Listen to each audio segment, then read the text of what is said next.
St. Light High School, Principal's Office. Captain Zhao Weihai of the Criminal Police reassured the trembling Principal Wei Peng beside him. Principal Wei, do not fret, that we have established an impregnable defense around the school.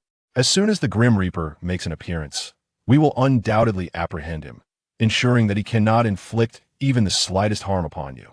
With no other alternatives, Wei Peng found himself compelled to trust the words of the police. However, his mind was preoccupied with another matter. 3 years prior, a sudden fire broke out at Sunshine Psychiatric Hospital, allowing all the patients to escape amidst the chaos. And to this day, only one remains at large. A profound sense of dread enveloped Wei Peng. He suspected that the entity threatening his life was none other than the fugitive from Sunshine Psychiatric Hospital. Yet, he could not disclose this to the police, for doing so might lead them to unravel the web of his own misdeeds, resulting in dire consequences for him, either the death penalty or life imprisonment. Wei Peng paced anxiously in his office, frequently glancing at the time. It was currently 9:30 in the morning, and the death sentence was set for 11:30. Coincidentally, today marked the school's Friendship and Unity Conference. Many parents had already begun to arrive at the school. Detective Zhou glanced at Zhao Weihai, his concern palpable. Captain Zhao, with so many people present today, the situation will undoubtedly become complex. I fear we may not have sufficient manpower. Shall I summon additional officers? Zhao Weihai pondered briefly before responding. Let's call in 20 more officers. Half should reinforce the perimeter, while the other half remains outside the school, ready to assist in the event of an emergency. Understood. After placing the call, Detective Zhou stood vigil by Wei Peng's side, ensuring close protection, even accompanying him to the restroom. Suddenly, Zhou's nose twitched as he murmured, "What is that smell?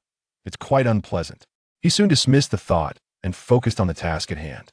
With the call having informed Wei Peng of his impending demise at 11:30, the police were resolute in guaranteeing his safety. Zhao Weihai harbored his own apprehensions. Once the conference commenced, Wei Peng would inevitably take the stage to deliver a speech, placing him in the most perilous position. Exposed to public scrutiny, every vantage point was currently secured by police, leaving no potential entry for the assailant. In this context, Zhao Weihai believed the adversary would be utterly thwarted. Yet, for reasons unknown, a persistent unease gnawed at him, prompting him to chain smoke in a futile attempt to calm his nerves. In a nondescript corner, a man donned a hat, his eyes casually surveying the principal's office building, a sinister smile playing on his lips. "Ha! They fortified their defenses, but it will prove futile that I shall eliminate him in a manner they could never conceive." A series of eerie chuckles escaped him, drawing puzzled glances for bystanders who wondered about his mental state. This man was Yi-Ba, the architect of the entire scheme and the fugitive from Sunshine Psychiatric Hospital since the fire. Before his admission to the psychiatric facility, Yi-Ba had been an ordinary individual, until Wei Peng inadvertently discovered him. In a bid to silence him, Wei Peng had him captured, adhering to the principle of better to misjudge than to let slip. However, he hesitated to commit murder himself. Thus, he bribed the director of Sunshine Psychiatric Hospital, fabricating a mental illness for Yi-Ba and committing him to the institution. Wei Peng believed that after some time, Yi-Ba would indeed become mentally unstable. And even if he claimed that Wei Peng had killed someone, no one would believe a madman's words. After all, who would take the words of a lunatic seriously? Within the psychiatric hospital, each patient was a potential talent. And under the influence of his peers, Yi-Ba successfully developed a mental illness, even acquiring a dual personality. It was Yi-Ba who had ignited the inferno, orchestrating chaos to facilitate his escape, fueled by an insatiable thirst for vengeance. At this moment, vehicles poured into the front playground of the campus, one after another. Teachers maintained order. Plainclothes officers mingled, some posing as educators while others pretended to be parents engaged in conversation. Yet their eyes scanned for any suspicious individuals. The conference was on the verge of commencing. Wei Peng, visibly anxious, turned to Zhao Weihai. "Captain Zhao, can I refrain from going up? It would be far more dangerous for me to do so." Zhao Weihai reassured him. "Rest assured, Detective Zhou and I will accompany you on stage. And all areas will be secured by our personnel. The adversary will not have the opportunity to act." In truth, Zhao Weihai hoped to draw out the assailant through Wei Peng. After all, This was the first time he had encountered someone so ruthless and disdainful of the police. For the sake of law enforcement's dignity, it was imperative that he capture him. Let's proceed. Principal Wei, it's time for your speech. Reluctantly, Wei Peng followed Zhao Weihai as they made their way to the stage. Once there, Zhao Weihai and Zhou positioned themselves on either side of Wei Peng, their vigilance directed towards the crowd below. The conference had reached its final stages. Upon the conclusion of the principal's speech, the release of doves would signify its end. St. Light High School possessed a unique feature compared to other institutions. It raised pigeons. These pigeons were trained, allowing students to interact with them after classes, relieving academic pressure. This practice significantly contributed to the school's consistently high enrollment figures. At this moment, the host announced, for the final segment, let us welcome the principal of St. Light High School to deliver his address. The audience erupted in applause, parents curiously observing Wei Peng. Clutching his speech, Wei Peng forced himself to compose his nerves. Good morning, esteemed teachers, parents, and students. Despite his stammering delivery, it was merely a minor hiccup. Wei Peng continued.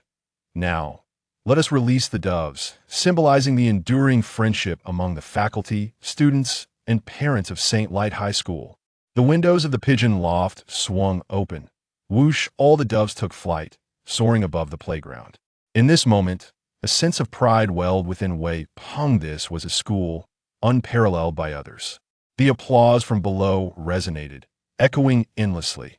Zhao Weihai glanced at his watch. Only 5 minutes remained until 11:30. The time foretold by the Grim Reaper. Strange, could it be that the adversary has abandoned their plan upon seeing our tight security? Detective Zhou shared a look of confusion with Zhao Weihai. Zhao Weihai spoke into his earpiece. Everyone, remain vigilant. No one is to relax their guard. A group received. Be group received. Suddenly, chaos erupted. All the doves, spotting Wei Peng, surged towards him as if drawn by an irresistible allure. Wei Peng's eyes widened in horror. No. Chapter 2 Case Recollection. All the pigeons surged towards Wei Peng, a flurry of feathers scattering in the air. Zhao Weihai and Zhou Ten hastily waved their arms to disperse the birds. Nearby, undercover agents rushed onto the stage to assist in driving away the pigeons. The parents in the audience were momentarily stunned, bewildered by the unfolding chaos as they craned their necks to see and murmured amongst themselves. Once the last of the pigeons had been cleared away, Zhao Weihai realized, to his horror, that Wei Peng was already dead, blood oozing from his mouth and soaking a large portion of his shirt. In that moment, Zhao's anger surged. Despite their diligent protection, the assailant had still succeeded. How had they managed to accomplish this? He barked orders to everyone. Secure all entrances to the school. No one is to enter or exit from this moment on. Meanwhile, the instigator, Yi Bo, had already driven away, chuckling lightly as he glanced in the rearview mirror at the chaos at Xinguang High School. He sneered.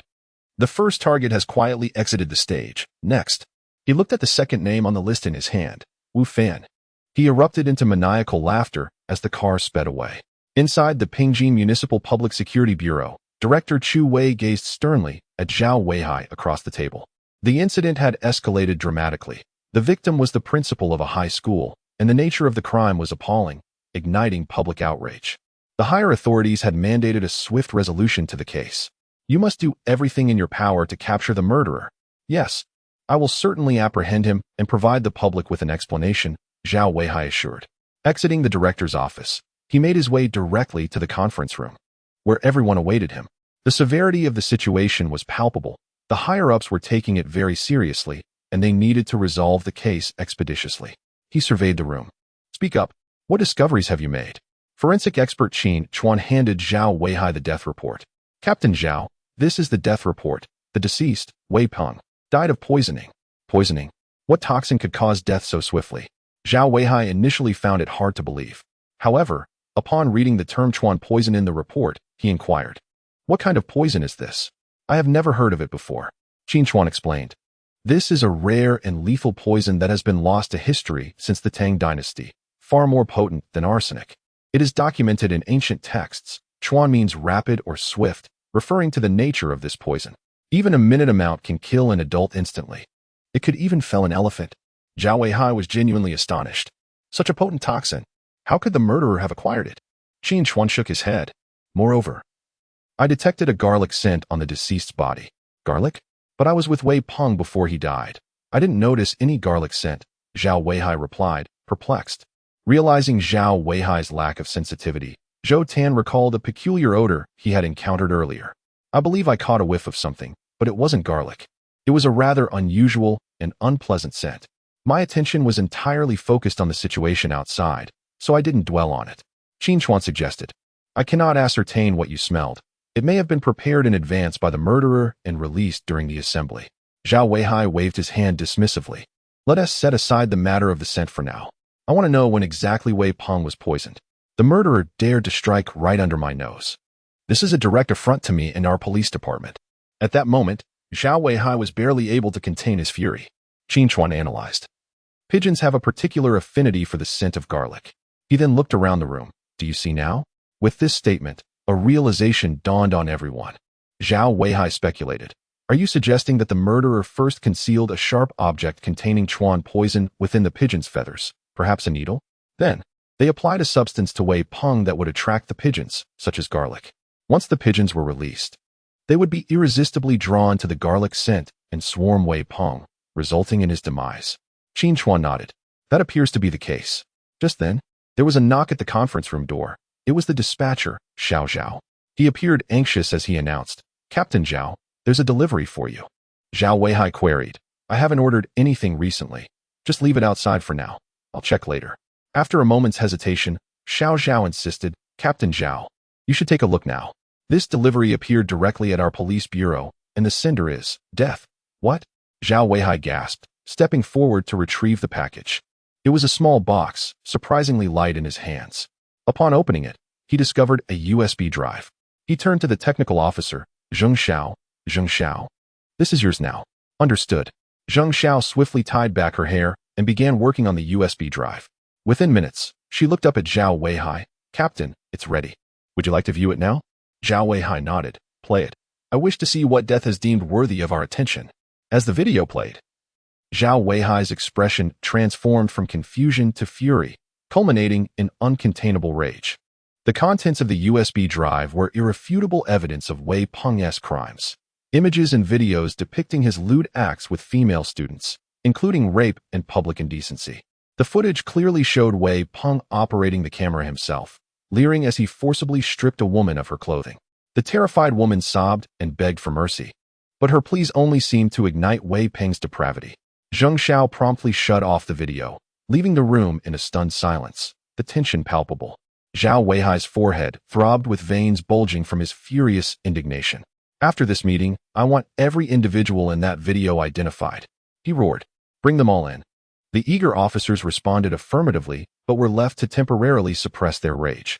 Zheng Xiao interjected, Captain, I've reviewed all surveillance footage around Xinguang High School, but I found no suspicious individuals. Zhao Weihai could hardly believe it. Are you saying that with so many cameras, not a single one captured the murderer? Zheng Xiao nodded. As unbelievable as it seems, that is indeed the case. Zhao Weihai's expression darkened. He realized they were dealing with a highly skilled adversary. Throughout his years of service, he had always managed to uncover clues, no matter how cunning or vicious the criminal. Yet, this time, the assailant exuded an aura of invincibility, leaving him at a loss for how to proceed. As he observed the dejected faces of his team, he slammed his hand on the table, exclaiming, Everyone, pull yourselves together. No matter how cunning the opponent may be, they are still human. Every human has weaknesses, and where there are weaknesses, we will find a way to apprehend them. Remember, you are police officers. Do not let this minor setback shake your confidence. Zhao Weihai knew how to inspire his team, and his words rekindled their resolve, determination etching itself upon their faces. At that moment, Zhou Tan's phone chimed, and he pulled it out, his expression shifting to one of shock as he turned to Zhao Weihai. Officer Zhao, disaster has struck. Someone has unveiled the entire affair, even exposing Wei Peng's transgressions. What? A collective gasp filled the room. Chapter 3. Seducing a police officer's sister. Yi Bo observed the deluge of online commentary with a sardonic grin. The police desire to suppress the matter? I shall ensure the opposite occurs. Prepare for your next ordeal, dear Officer Zhao. Ha! On Dolu, the foremost short video platform. A video showcasing Wei Peng's debauchery and the rape of an underage girl dominated the headlines. The comments section erupted in outrage. Although only snippets were revealed, with sensitive areas pixelated, the nature of the activity was unmistakable. Who is this fiend? The police must apprehend him immediately. Unbelievable. In this society governed by law, such depravity exists. This individual deserves execution. I recognize him. He's the principal of Holy Light High School, a true monster. The Public Security Bureau visited the school today. Rumor has it he's deceased. Is that true? A fitting demise for such scum, who merely squanders oxygen. Netizens seethed with indignation. The video garnering hundreds of thousands of shares in short order. When was it posted? Zhao Weihai inquired. Zheng Xiao retrieved the posting time, 10 minutes ago. Practically simultaneously by several accounts, all newly created. A realization dawned on Zhao Weihai. Can we trace the account holders? Zheng Xiao shook his head. The accounts lack real name authentication, and their IDs are randomly generated gibberish. Impenetrable. Zhao Weihai sighed. The situation has escalated beyond containment. Our sole recourse is to minimize the fallout. Zheng Xiao, locate the original posters of the video. How many are there? Zheng Xiao nodded. 6 accounts, all posting nearly concurrently. Zhou Tang glanced at Zhao Weihai. Do you suspect the Reaper's involvement, Zhao? Zhao Weihai affirmed. Undoubtedly. Aside from us, only he possesses this information. He scrutinized the 6 video accounts. Abruptly, his eyes narrowed. He seized a pen and paper, scribbling rapidly. Lu Da Ming, Hao 9. Zheng Xiao regarded the 5 characters with bewilderment. What do they signify? Zhou Tan's eyes lit up. 9 Deming Road. The initial characters of the 6 accounts coalesce into an address, a cemetery. A clue from the Reaper? Let's move. Zhao Weihai issued the command without hesitation. The police vehicles hurtled from the Public Security Bureau, arriving swiftly at 9 Deming Road. The cemetery caretaker was startled by the daytime arrival of the police cars, fearing the presence of criminals within the grounds. Zhou Tan surveyed the surroundings, detecting nothing amiss. Zhao Weihai addressed the caretaker. Sir, have you observed any suspicious individuals recently? The caretaker pondered, then shook his head. No, sir. Aside from holidays, few visit here. Undaunted, Zhao Weihai persisted. Consider carefully, sir. Any suspicious individuals, those with peculiar behavior, or wearing masks and hats. The caretaker chuckled ruefully. Officer, I'm elderly, my memory failing. I seek only tranquility in this role. I work the day shift. Perhaps I can contact the night watchman? Please do, sir. We appreciate it. Zhao Weihai then instructed Zhou Tan. Search the area for any discoveries. Zhao Weihai remained perplexed as to the Reaper's motive for divulging this information. Nevertheless, he trusted the Reaper would not act without purpose. From their previous encounter, Zhao Weihai had ascertained the Reaper to be a staunch adherent to the rules of the game, prompting Zhao Weihai to devote his utmost attention to the matter. Since his escape from the mental asylum, Yibo had rented an apartment, embarking on a career as an online novelist. Yibo completed the day's chapter, stockpiling several days' worth of content. Glancing at the clock, he noted it was 5:00 p.m. At 6:00 p.m., he was scheduled to meet an online acquaintance, a fan named Little Maruko. Yibo's decision to meet Little Maruko stemmed from his discovery that the individual behind the pseudonym was Zhou Wan, sister to Zhou Tan, who served in the Criminal Investigation Division of the Pingjin Public Security Bureau. By befriending her and engaging with her brother while concealing his identity, Yibo anticipated a thrilling experience, gaining access to first-hand intelligence. Moreover, having familiarized himself with Zhou Wan's preferences, Yibo anticipated no difficulty in establishing a connection with Zhou Tan. After preparing himself, Yibo departed. Upon arriving at the designated CAF, a woman with flowing hair and a light-colored dress appeared. Yibo recognized her as his target. Zhou Wan's cheeks flushed slightly, this being her first encounter with an online acquaintance, particularly one she admired so greatly. Zhou Wan had cherished novels since childhood, often concealing them beneath her blankets, reading them by flashlight, much to her family's disapproval. As she matured, Zhou Wan grew increasingly discerning in her literary tastes, seeking novels with intellectual depth and engaging humor. Eventually, she discovered a supernatural novel titled Another Me Resides Within My Body. The novel's narrative frequently mirrored societal realities, offering a blend of suspense, excitement, and humor, often eliciting laughter from Zhou Wan. The romantic elements also captivated her, and she was often moved by the poignant stories. Zhou Wan had long desired to know the author behind the work, and she tentatively sent a private message to the author. To her astonishment, Yibo responded, filling her with elation. Subsequently, Zhou Wan engaged in frequent discussions with Yibo about the novel's plot, offering suggestions that Yi-Bo often incorporated. For this meeting, Zhou Wan had meticulously prepared herself. Upon seeing Yi-Bo bearing a bouquet of flowers, she was momentarily stunned. Yi-Bo's features were resolute. A strand of hair cascading across his forehead, complemented by his well-chosen casual attire, rendering him exceptionally handsome. This was the advantage bestowed upon him by his parents. Even solely on the basis of his appearance, Yi-Bo could effortlessly have a different girlfriend every day. Yi-Bo rose, extending his hand towards Zhou Wan, offering a smile. "Hello, are you little Maruko?" Zhou Wan's face flushed as she gently grasped Yi-Bo's hand. "Yes, I am. Are you the author enamel?" Yi-Bo nodded. "Please, have a seat." He presented the flowers to Zhou Wan. Chapter 4. The next clue in the recording pin. I was uncertain of your preferences upon our initial meeting. So I brought you a bouquet of flowers, which I believe all women appreciate. The bouquet consisted entirely of tulips, their intense fragrance immediately enveloping Zhou Wan's senses. Yi-Bo had meticulously memorized Zhou Wan's preferences, tulips being her favorite flower. Zhou Wan's delight was evident, her eyes crinkling into crescents. "Thank you, I adore tulips." Yi-Bo chuckled softly. "I'm glad you like them." Under Yi-Bo's encouragement, Zhou Wan gradually transitioned from initial reserve to open enthusiasm, their conversation filled with laughter.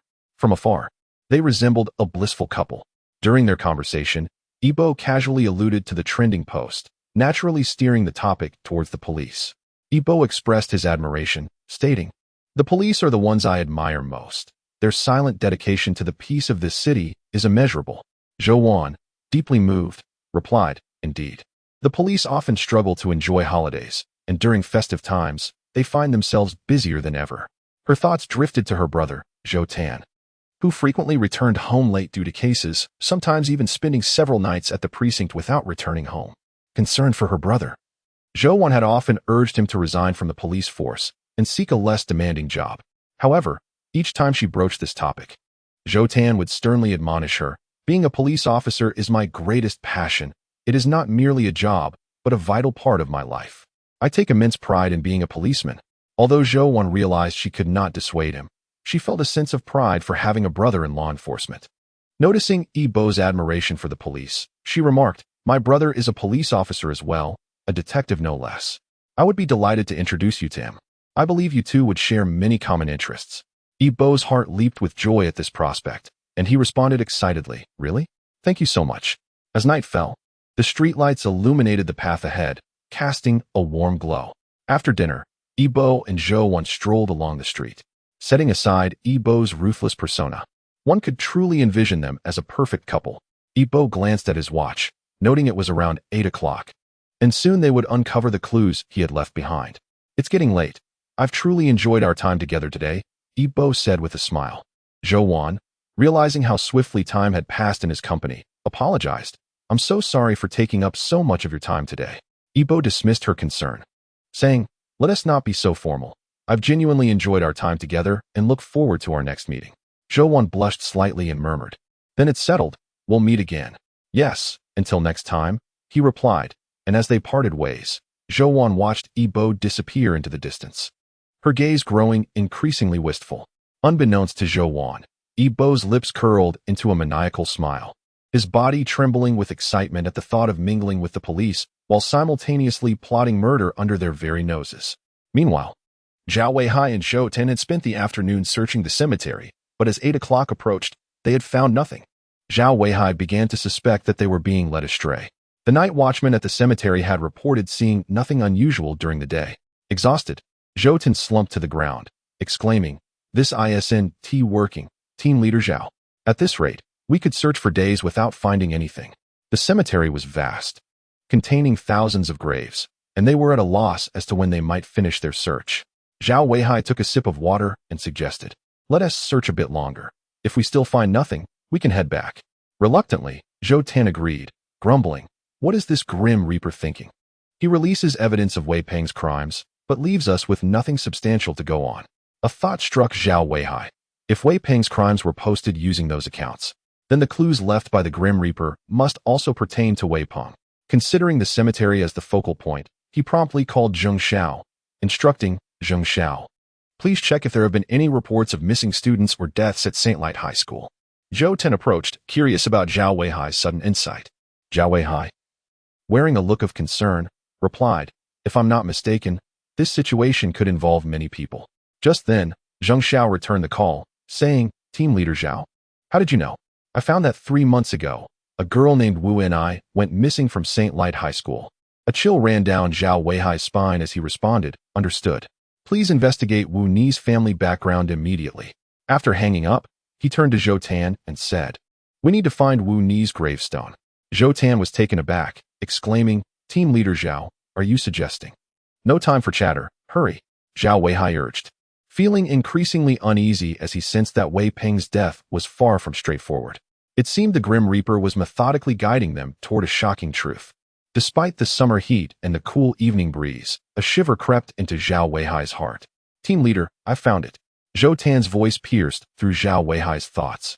Akin to a bullet striking his heart, Zhou Tan approached, holding an old recording pen, a relic from a bygone era. Zhao Weihai activated the device, and a familiar yet foreign voice echoed in the stillness. "Hello, Team Leader Zhao. I am the Grim Reaper." After a pause, the voice continued. "The person I intend to kill is named Wu Fan, and you have until 4 o'clock tomorrow afternoon to find him. If you succeed, I shall spare Wu Fan. However, if you fail, I will not be so merciful." "Ahaha." The tone shifted ominously as the Grim Reaper added, "Team Leader Zhao, I truly doubt your intelligence. I can only give you one hint. Investigate Wei Peng closely. He is far more complex than you imagine." Zhao Weihai thought the recording had ended, only to be startled by a boisterous laugh that echoed ominously. "Look at how easily I have toyed with you police." "Ahaha." Infuriated, Zhao Weihai smashed the recording pen against the ground. Zhou Tan gasped, "Team Leader, that was evidence. Do you think the perpetrator would leave fingerprints behind?" "The Grim Reaper is exceedingly clever. Use your brain." Zhao Weihai snapped, his frustration boiling over. Zhou Tan, taken aback by the reprimand, fell silent and collected the fragments of the recording pen, placing them in an evidence bag. "Let us head back," Zhao Weihai commanded as they returned to the precinct. Meanwhile, in a village within the city, Wu Fan tossed and turned, unable to sleep.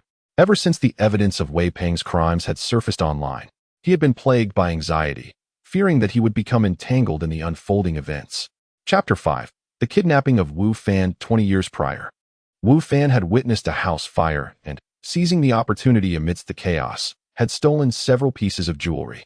Young and spry, he fled quickly, but in his haste, he collided with an elderly man who, due to his advanced age and the smoke, fell and could not rise again. Terrified of being seen, Wu Fan ran without looking back. He hid in his home for several days, and after selling the necklace he had taken, he learned that the family whose house had burned belonged to the wealthiest family in Yongle County, all of whom perished in the fire that reduced their home to mere charred remains. Overcome with guilt, Wu Fan fled to Pingjin City, where he worked for several years and married, only to lose his wife shortly after giving birth to their daughter due to health complications. Years passed, and Wu Fan succumbed to gambling, losing all his earnings. When debt collectors came knocking, Wei Peng approached him with an offer of 1 million to purchase his daughter. Faced with insurmountable high-interest loans and threats of violence, Wu Fan, left with no choice, sold his daughter, fully aware that the buyer was drawn to Wu Ni's beauty. Wu Ni, from a young age, possessed a sweet and enchanting beauty, which on numerous occasions led Wu Fan to entertain wicked thoughts. Yet, he resolutely suppressed them. After receiving a sum of money, Wu Fan repaid his loan shark, drowning his sorrows in alcohol daily, forcing himself to refrain from contemplating those dark matters. He understood that if the police were to discover the truth, imprisonment would be his inevitable fate. However, just a few days later, Wei Peng called, instructing him to purchase a burial plot for Wu Ni in his name. Upon hearing this, Wu Fan felt as though struck by lightning, rendered momentarily speechless. He never anticipated that the beast Wei Peng had caused Wu Ni's demise. He yearned for vengeance against Wei Peng, but before he could act, a group of individuals threatened him, warning that should he dare to disclose the matter, he would be disposed of in the sea.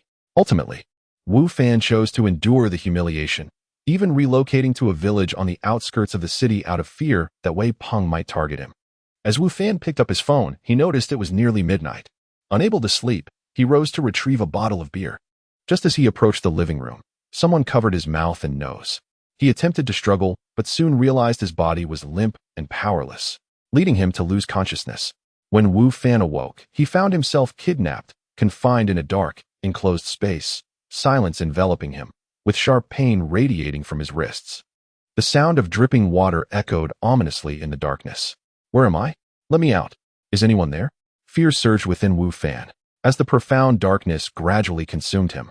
Meanwhile, the one who had abducted Wu Fan, Yibo, had just returned home. Believing in the virtue of early rest for good health, he hummed a cheerful tune, feeling exceptionally elated. Second one down, it 1 TB long now. Just as Yibo was about to settle down for the night, a gentle voice resonated in his ear. Son, why have you strayed so far? Taken aback, Yibo looked at the elegant woman before him, who bore a striking resemblance to him. Mother, what brings you here so suddenly? Yibo exclaimed, his surprise evident. Son, do not tread this path any further, the woman warned, her expression laced with concern. Yet, Yibo's eyes brimmed with tears. Mother, is our family truly lost? Did grandfather, grandmother, and my father perish in vain?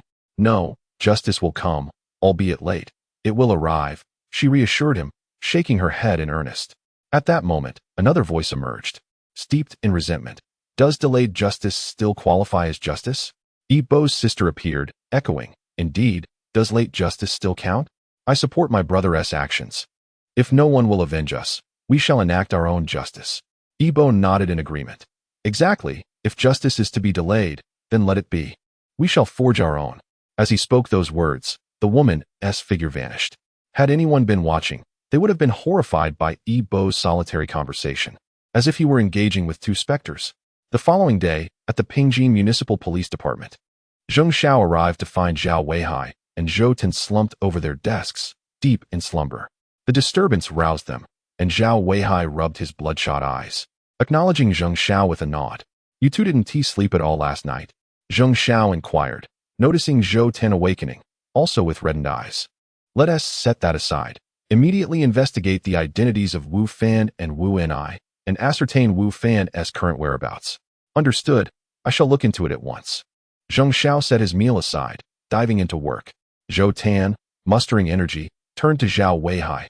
Captain, I reviewed all information on Wei Peng last night and discovered he serves as an honorary consultant at a pharmaceutical company. Additionally, he owns 7 properties, valued at 1.7 billion. Zhao Weihai was taken aback. How can a school principal possess such wealth? Which pharmaceutical company? Zhou Tan checked the documents and replied, why was pharmaceutical company? Zhao Weihai, still disoriented, struggled to gather his thoughts. Continue the investigation. I need to freshen up. After washing his face with cold water, clarity returned, and he resolved many of his thoughts. Upon returning, Zheng Xiao approached. Captain, I have found something. Wu Ni and Wu Fan are father and daughter. Wu Ni went missing 3 months ago, reported by her homeroom teacher. The homeroom teacher? What about Wu Fan? Zheng Xiao shook his head. I couldn't trace Wu Fan's current location, but on April 27th, Wei Peng transferred 1 million to Wu Fan's personal account. Then, on May 15th, Wu Fan purchased a burial plot under his name on Deming Road. Zhao Weihai rubbed his temples, instructing Zheng Xiao, you must contact the traffic department immediately to track Wu Fan's movements. He then turned to Zhou Tan. Send someone to Waiwa's pharmaceutical company to inquire about this honorary consultant. Also, visit Xinguang Middle School and investigate whether these properties were purchased by Wei Peng or transferred from others. Understood, I'll take care of it. Zhou Tan began to leave when Zhao Weihai called after him. Send someone else. You go personally to bring Wei Peng's wife to the station. Yes. In an abandoned underground parking lot, Wu Fan lay weakened from significant blood loss. His lips were pale, his vitality drained, and his eyes stared blankly ahead. A metal basin on the ground collected a pool of blood, dripping steadily from his wrist, the wound festering without healing. Suddenly, the door creaked open, a beam of light streaming in. Wu Fan's body trembled, a glimmer of hope igniting within him. Help me, please, I'm kidnapped. Please save me. Yibo entered, donning a half-black, half-white Grim Reaper mask. Mr. Wu Fan, did you sleep well last night? The sight of the eerie mask sent a jolt of fear through Wu Fan's heart. Trembling, he stammered, W are you? I beg you, let me go? I can give you 500,000. Just release me. A maniacal laugh erupted from behind the mask. Mr. Wu Fan, do you truly believe money can sway the Grim Reaper? What do you want from me? Why do we have enmity? Calm down, Mr. Wu Fan. Shall we play a game? What game? Wu Fan, terrified, would agree to anything at this point. He simply wished to survive. Ibo pulled out his phone, addressing Wu Fan. It's simple. We need to record a video where you disclose the specifics of your collaboration with Wei Peng. Easy, isn't it? Just open your mouth and speak. Cold sweat poured down Wu Fan's forehead as his eyes widened in shock. How do you know? Seeing Wu Fan's reluctance to comply, Ibo's demeanor shifted. He leaned closer, whispering in his ear, just say it. And I'll conduct a poll to see how many wish for your demise. If the votes for your survival surpass those for your death, I shall spare you. Sound fair? You're insane, a devil, a lunatic. Wu Fan shouted at Ibo, his nerves nearly fraying under the pressure. It was noon, and Zheng Xiao turned to Zhao Weihai, saying, Captain Zhao, we have located Wu Fan's last known whereabouts. Where? Zhao inquired. In the urban village. 2 days ago, Wu Fan took a taxi there, only stepping out briefly to buy some daily necessities, after which he vanished. Zhao Weihai's gaze was fixed on the surveillance footage on the screen, which showed Wu Fan getting out of a taxi at the sole entrance of the urban village on the morning of July 21st, carrying multiple bags before disappearing from view. Is there no footage of Wu Fan within the village? Zheng Xiao shook his head, explaining, the camera at the village entrance is broken and has not been repaired. Moreover, this urban village, originally named Jiang Village, is home to mostly left-behind children and elderly individuals, so the malfunctioning camera has gone unnoticed. At that moment, Zhou Tan returned, accompanied by Wei Peng's wife. Tan Qing was Wei Peng's second wife. His first had passed away 8 years prior, and he married Tan 2 years later. Tan Qing recounted that aside from knowing her husband was the principal of Xinguang High School, she was otherwise uninformed about him. Whenever she attempted to inquire about Wei Peng, she was met with reprimands. While Tan spoke, Zhao Weihai scrutinized her facial expressions. After concluding his inquiries, he discerned that she was not lying and expressed gratitude for her cooperation, requesting that she remain in Pingjin City and assist the police investigation. Tan nodded, stating, having been with Wei Peng for 6 years, I never imagined he could commit such acts. He truly deserves his fate.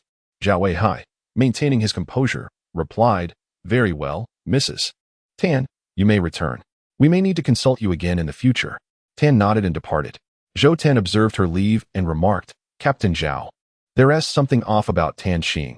Her statements contradict each other. Zhao Weihai instructed Zhou Tan to keep a close watch on her and report any developments. Understood. By the way, Zhou Tan, could you please make another trip to the urban village to investigate where Wu Fan rented a room? We must see if we can find any trace of him. Zhao Weihai was acutely aware that Wu Fan was likely no longer in the urban village. The contents of the recording device from the previous night indicated that Death had already tracked Wu Fan's movements.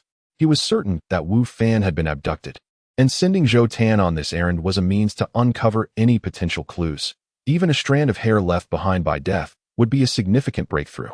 After all, they had yet to even glimpse the face of Death, causing Zhao Weihai a sense of frustration. At that moment, Zheng Xiao exclaimed, Captain Zhao, you must come and see this. Her call attracted the attention of other curious officers. What happened? Zhao Weihai hurried over. What have you discovered? He saw Zheng Zhao's computer displaying a website featuring a video of Wu Fan bound to a chair, blood dripping from his wrists. Wu Fan appeared ashen, uttering, I am Wu Fan. Zhao Weihai's heart sank. Indeed, he had been captured. I confess my crimes. I have a daughter named Wu Enai, a student at Xinguang High School. One day, the principal, Wei Peng, approached me, expressing interest in my daughter and offering 1 million to purchase her. At that time, I was in debt to loan sharks, and if I did not repay them, they would chop off my hand. Wu Fan initially spoke with shame, but gradually became more resolute. I have raised my daughter for 14 years. Is it not reasonable for her to do something for me as her father? Could she bear to see my hand severed? I knew she would never refuse, so I presumptuously agreed on her behalf. Chapter 7. The vote of life and death. I believed Wei Peng would treat her well. I thought I was securing her a good future with a wealthy man. She should be grateful for having such a benefactor, ensuring her life would not be miserable. However, Wei Peng turned out to be a scoundrel. He killed my daughter. In that moment, I truly wished for revenge. As he spoke, Wu Fan's tears streamed down his face, his expression pitiful. Zheng Zhao's fury ignited, her face aflame with rage. That bastard. Such a person is not even human. Why is he not condemned to hell? Wu Fan continued. However, Wei Peng's influence was too great. I was threatened, and I did not dare to report it to the police for fear of imprisonment. At that moment, a half-black, half-white fanged mask appeared on screen. seemingly greeting Zhao Weihai and his team. Hello everyone, I am Death. Upon hearing this name, Zhao Weihai and the others braced themselves, fixated on the masked figure. What was his intention? Death pointed at Wu Fan and proclaimed, "Look at this man. He is truly deserving of his fate. He sold his daughter to others for their amusement. What do you think? Should such a person die? Captain Zhao, what say you?" Although Zhao Weihai was watching the video, he felt as if Death's gaze was piercing through him, sending chills down his spine. Ha ha. Death laughed maniacally, his body writhing uncontrollably with mirth. Next, I will initiate a voting session, which will conclude at 3 o'clock this afternoon. You have 2.5 hours left. Will you choose for him to live or die? Cast your votes. The video abruptly ended, revealing a voting option, life or death. All were silent. Zheng Xiao gathered her courage to speak to Zhao Weihai. "Captain, I." Zhao Weihai interrupted, sternly admonishing her, "Do not say anything. Immediately shut down this website and minimize the negative impact." Zheng Xiao sighed, "Understood, Captain." The others exchanged complex glances, silently returning to their tasks. However, the video ignited a storm across the internet, akin to an atomic bomb dropping into a lake, creating towering waves. This person is truly a beast. I can only say that Death has done an exceptional job. How could such a person exist in this world? Selling his own daughter while shamelessly claiming it was for her own good? Truly a monster. He brings shame upon us men. Within mere minutes, the video was shared hundreds of thousands of times, with numbers continuing to surge. Over 40,000 had chosen death, while merely over 10,000 opted for life. Director Chu Wei was furious, exclaiming, "Zhao Weihai, what are you doing? Do you have any idea what impact this will have? My phone is practically exploding with calls." He ordered the immediate closure of the website, demanding that the public outcry be quelled. Zhao Weihai's expression darkened as he replied, "Director Chu, with our technological capabilities, shutting down this site will take at least several hours." "What?" Zhao Weihai nodded. "Their technology is extremely advanced. Zheng Xiao is tracking them, but..." He added that they could not interfere with the site, nor implant a bug to manipulate the voting results. Chu Wei's expression soured as he glanced at his phone, sighing, "I will handle this on my end. You must work as quickly as possible to solve this case and capture Death. Rest assured, Chief Chu, I shall capture the Grim Reaper." Zhao Weihai respectfully saluted and exited the director's office. At this moment, Zhao Weihai's emotions were particularly intricate. Upon learning that Wu Fan had confessed to his crimes, he felt an overwhelming desire to execute him himself. However, as a police officer, he was acutely aware that such actions were beyond his jurisdiction. He understood that the Grim Reaper did not indiscriminately kill the innocent. Those he had slain were undoubtedly guilty. Nevertheless, Zhao Weihai could not condone the blatant disregard for the law displayed by this individual. At that moment, Yibo excitedly observed the increasing number of votes for Wu Fan's death on the website. He placed the computer before Wu Fan, saying, "Look, so many people wish for your demise. Wu Fan, you have certainly made an impression on the public, ha ha ha." Wu Fan, feeling utterly drained, weakly inquired, "Who are you? What grudge do you have against me?" Yibo ceased his laughter, fixing Wu Fan with a piercing gaze. "Do you remember 20 years ago? The Zheng family. You are one of the Zheng family?" Wu Fan exclaimed in shock, his eyes widening. "But wasn't it said that the entire Zheng family was burned to death?" Yibo's cold stare bore into Wu Fan. "Oh, is that so? I am one who has died once. My return is for vengeance. I shall not spare anyone who directly or indirectly contributed to the demise of my family. I beg you spare me. I was merely blinded by greed. My sins do not warrant death." Yibo chuckled darkly, patting Wu Fan's shoulder. "No need to rush. Soon, someone will join you in the afterlife. By the way, congratulations, you are about to die? Ha ha ha." Yibo orchestrated all of this to draw the attention of a mysterious organization. When they had kidnapped Wei Peng, the group had mentioned the mastermind behind it all. Yet information about this enigmatic force remained elusive. In essence, Wei Peng was not even a peripheral member of this shadowy realm.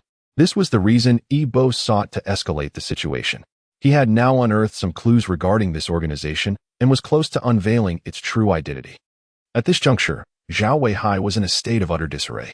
Not only was he unable to shut down the voting site, but Wu Fan's whereabouts remained a mystery. The case involving Wei Peng entangled numerous individuals, and the evidence they possessed was scant, merely threads that could not be regarded as credible proof. Chapter 8. Too late, Zhou Tan returned and entered Zhao Weihai's office. "Captain Zhao, I located the apartment Wu Fan rented, but there was no one there. Based on the signs of habitation, it appears he was forcibly taken last night. I discovered a set of footprints at the entrance and have taken photographs. This news from Zhou Tan was a rare glimmer of hope amidst the turmoil. They could analyze the footprints to glean some characteristics of the perpetrator. With less than an hour remaining until the voting concluded, the number of votes for Wu Fan's death had surged to 100,000. Captain Zhao, is there any way to halt this? We cannot simply stand by and watch as Wu Fan is murdered by the Grim Reaper. If that happens, the credibility of our police force will plummet. At that moment, Zheng Xiao rushed in, exclaiming, Captain Zhao, I have a lead. Zhao Weihai hurried over.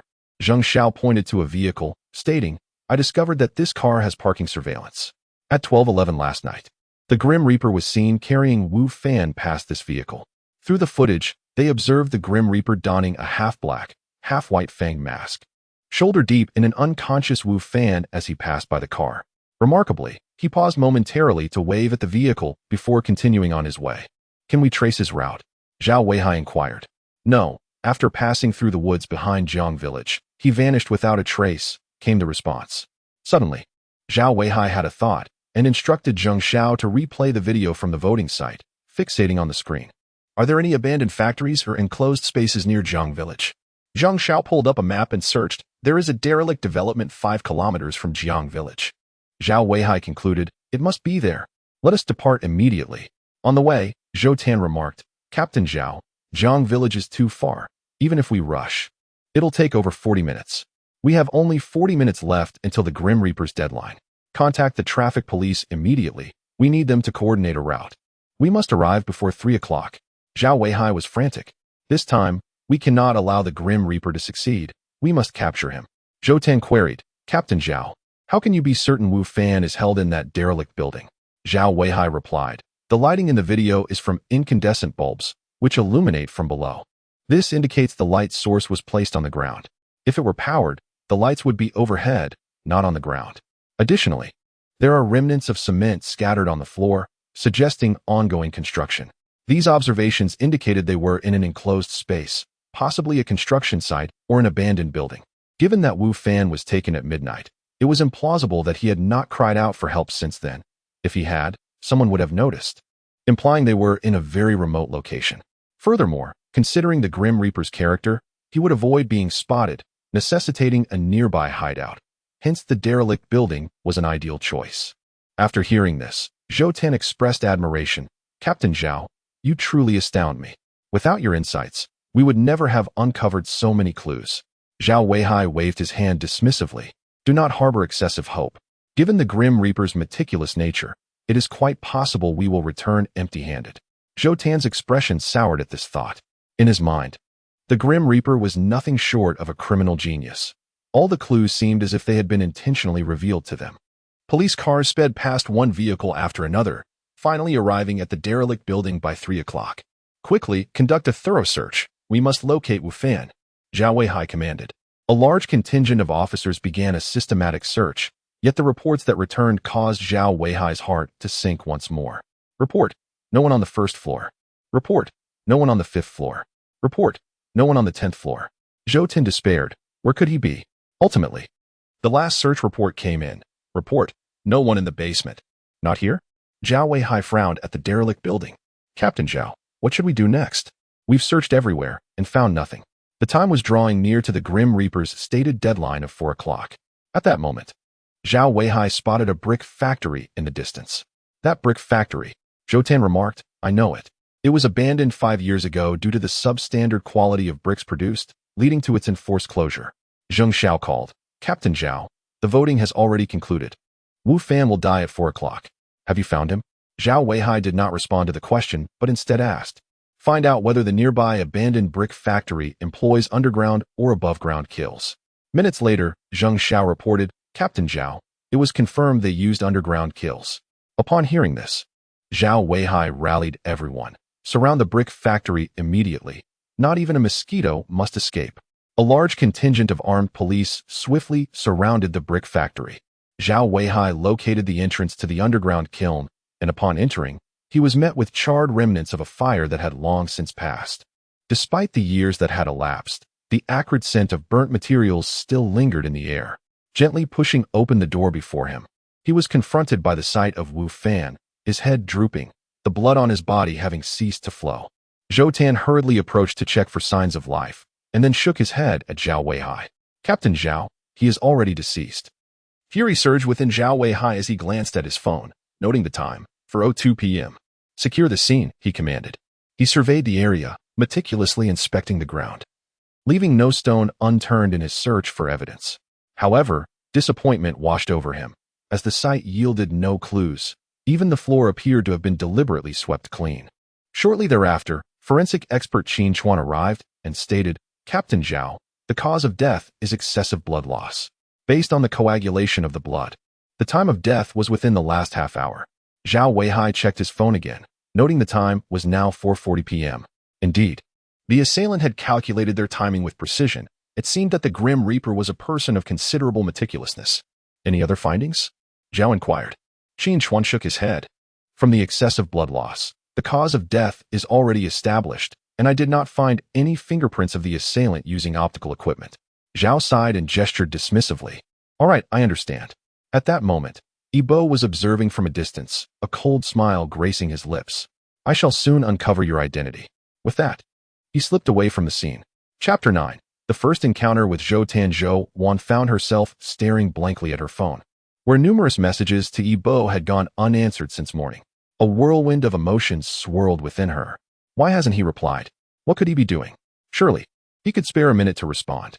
Gazing at the cold characters on the screen, despite the temperature reaching 30 degrees, Zhou Wan felt an unshakable chill in her heart, engulfed by a profound sense of loss. Since parting ways with Yibo, his image haunted her thoughts, and even her favorite ice cream had lost its appeal. Ding dong. A message arrived, and Zhou Wan immediately opened her phone, her heart racing upon seeing Yibo's reply. Is there something you need? I'm busy. Zhou Wan quickly replied. Nothing much. I heard about a new Western restaurant that's supposed to be amazing. Would you like to join me? Blushing, she thought to herself. Am I being too forward? Yibo read Zhou Wan's message and chuckled softly, brushing his hair back with a casual gesture. Sure, how about tonight? Zhou Wan felt a surge of excitement upon receiving his response, her hand instinctively resting on her chest. Oh no, why is my heart racing so fast? I must calm down. But the more she tried to steady herself, the more her thoughts drifted to her upcoming time with Yibo, causing her cheeks to flush once again. In the office of the director, Chu Wei observed Zhao Weihai, his expression tinged with bitterness. Enough. Don't be too hard on yourself. I understand the difficulty of this opponent. I've seen the effort you've all put in lately. Zhao Weihai looked guilty. Director Chu, enough. No need for explanations. This situation has escalated significantly. The higher-ups are sending a criminal psychologist and someone you would never expect to assist in solving this case. Starting tomorrow, a special task force will be established. We must capture this Grim Reaper and prevent further crimes. Understood. Zhao Weihai inquired. Who is this unexpected person? Chu Wei smiled knowingly. You'll find out tomorrow. They are coming all the way from Kyoto to assist, arriving on a flight at 10 in the morning. You'll personally go to pick them up. Exiting the director's office, Zhao Weihai addressed his colleagues. Everyone has worked hard these past few days. Let us wrap up early today. Tomorrow, 2 experts will arrive to aid us in the investigation, and we will have plenty to do. Zhou Wan, clad in a pristine white dress and adorned with a lovely hairpin, held a small bag in her hand, her expression a mix of nervousness and anticipation. She stood by the roadside, eagerly scanning her surroundings, her eyes sparkling with uncontainable excitement. As the agreed hour approached, Yibo arrived as promised, offering her a gentle smile, his voice resonating with a captivating timbre. Sorry, I'm late. Have you been waiting long? Zhou Wan's cheeks flushed as she shyly shook her head, appearing demure and graceful. Not at all. We still have 10 minutes before our meeting time. Yibo glanced up at the restaurant named arrived as scheduled, its signage exuding a strong French flair. Once inside, they chose a window seat, perfectly positioned to enjoy the lake view, complemented by the enchanting piano melodies playing in the background. Zhou Wan wished time could freeze at that moment. At that juncture, Yibo showcased his knack for charming a lady. Zhou Wan found herself utterly captivated. Yibo, I want to ask you something, she said, her face reddening, seemingly hesitant to voice her next question. As she began to speak, a knocking sound from outside interrupted them. They turned to find Zhou Tan glaring at them through the window. Zhou Wan, feeling as if she had been caught in a wrongdoing, instantly lowered her gaze. unable to face her brother. Ibo, however, smiled and nodded in acknowledgement, internally thrilled. Finally, I've been waiting for you, Officer Zhou. I want to be friends. Zhou Tan, overwhelmed by the recent case, had sought solace by the lakeside, only to turn around and discover his sister dining with an unfamiliar man. Ignoring Ibo's nod, Zhou Tan continued to knock on the window, urging Zhou Wan to come out. To him, Ibo appeared to be a cunning wolf, lurking under the guise of civility. Zhou Wan apologetically addressed Ibo. Ibo, that's my brother outside. I'll step out for a moment. Ibo smiled reassuringly. It's all right. Your brother may be misunderstanding things. If necessary, I can explain to him. No. Zhou Wan quickly waved her hands in refusal. I can handle this. With that, she exited the restaurant. Like a child caught misbehaving, she approached Zhou Tan, her head bowed, speaking in a pitiful tone. Brother Zhou Tan retorted impatiently. Who is that guy? He.S. a favorite author of mine. He writes online novels. What are you two doing here? Zhou Wan glanced back at the restaurant sign. Dining. What else would we be doing? When did you meet him? What is his name? Where does he live? How old is he? How many family members does he have? Zhou Wan frowned at her brother's barrage of questions. Brother, we're just having a meal. What are you doing? Just a meal? Zhou Tan scoffed. I saw the way you looked at him. It was inappropriate. I need to see this guy for myself. He began to head back inside, but Zhou Wan struggled to hold him back. Brother, what are you doing? Finally, the tearful Zhou Wan was dragged into the Western restaurant by Zhou Tan. Zhou Tan took a seat in front of Ibo, scrutinizing him from head to toe. Ibo was taken aback by the sudden intrusion, but quickly composed himself, extending his hand with a smile. Hello, you must be Zhou Wan's brother? I am Ibo Zhou Tan, feeling it inappropriate to avoid a handshake. Briefly clasped Ibo's hand, replying, Zhou Tan. Zhou Wan, with an apologetic expression, said, I'm sorry, Ibo, my brother. I insisted on coming in. Please don't take offense. Zhou Tan immediately came to his sister's defense and, with a scrutinizing gaze, inquired in a serious tone, Where are you from? Ibo replied with a smile, I hail from Yongle County. I have no family left, so I have been striving in Pingjin City. Oh, an orphan? Zhou Tan expressed his surprise. Yes, my parents divorced, and I was awarded to my father by the court. One day, he was struck by a car while intoxicated and has remained in a coma ever since. This identity was one Ibo had long fabricated. Otherwise, in this information-saturated city, lacking an identity would render him utterly helpless. Moreover, he could not revert to his previous identity, for if that mysterious force discovered it, he would undoubtedly fall victim to their pursuit. As he spoke, a faint sorrow flickered in Ibo's eyes, and coupled with the restaurant's background music, it evoked a sudden urge to weep. In that moment, Zhou Wan felt an overwhelming desire to comfort Ibo in her embrace. Zhou Tan awkwardly interjected, sorry about that. It's all right. So many years have passed. I have long since come to terms with it. Then why don't you seek out your biological mother? A new member asked. Ibo smiled bitterly. She has started a new family. I do not wish to disturb her new life. A heavy silence enveloped the trio, creating a somber atmosphere. Ibo curiously asked, I heard Zhou Wan say you were a police officer? Zhou Tan nodded, producing his badge and slapping it on the table. Indeed, I am a criminal investigator. This was a deliberate act to intimidate Ibo. However, Ibo was unfazed and remarked wistfully, his eyes gleaming with admiration. Being a police officer is a dream profession for me. You brave the odds, combating criminals while ensuring the safety of the populace. For us, you represent a profound sense of security, no matter where we are, as long as you are present. We fear no malevolent forces. Ibo earnestly regarded Zhou Tan. I believe you are the ones who endure the most hardship and deserve the utmost respect.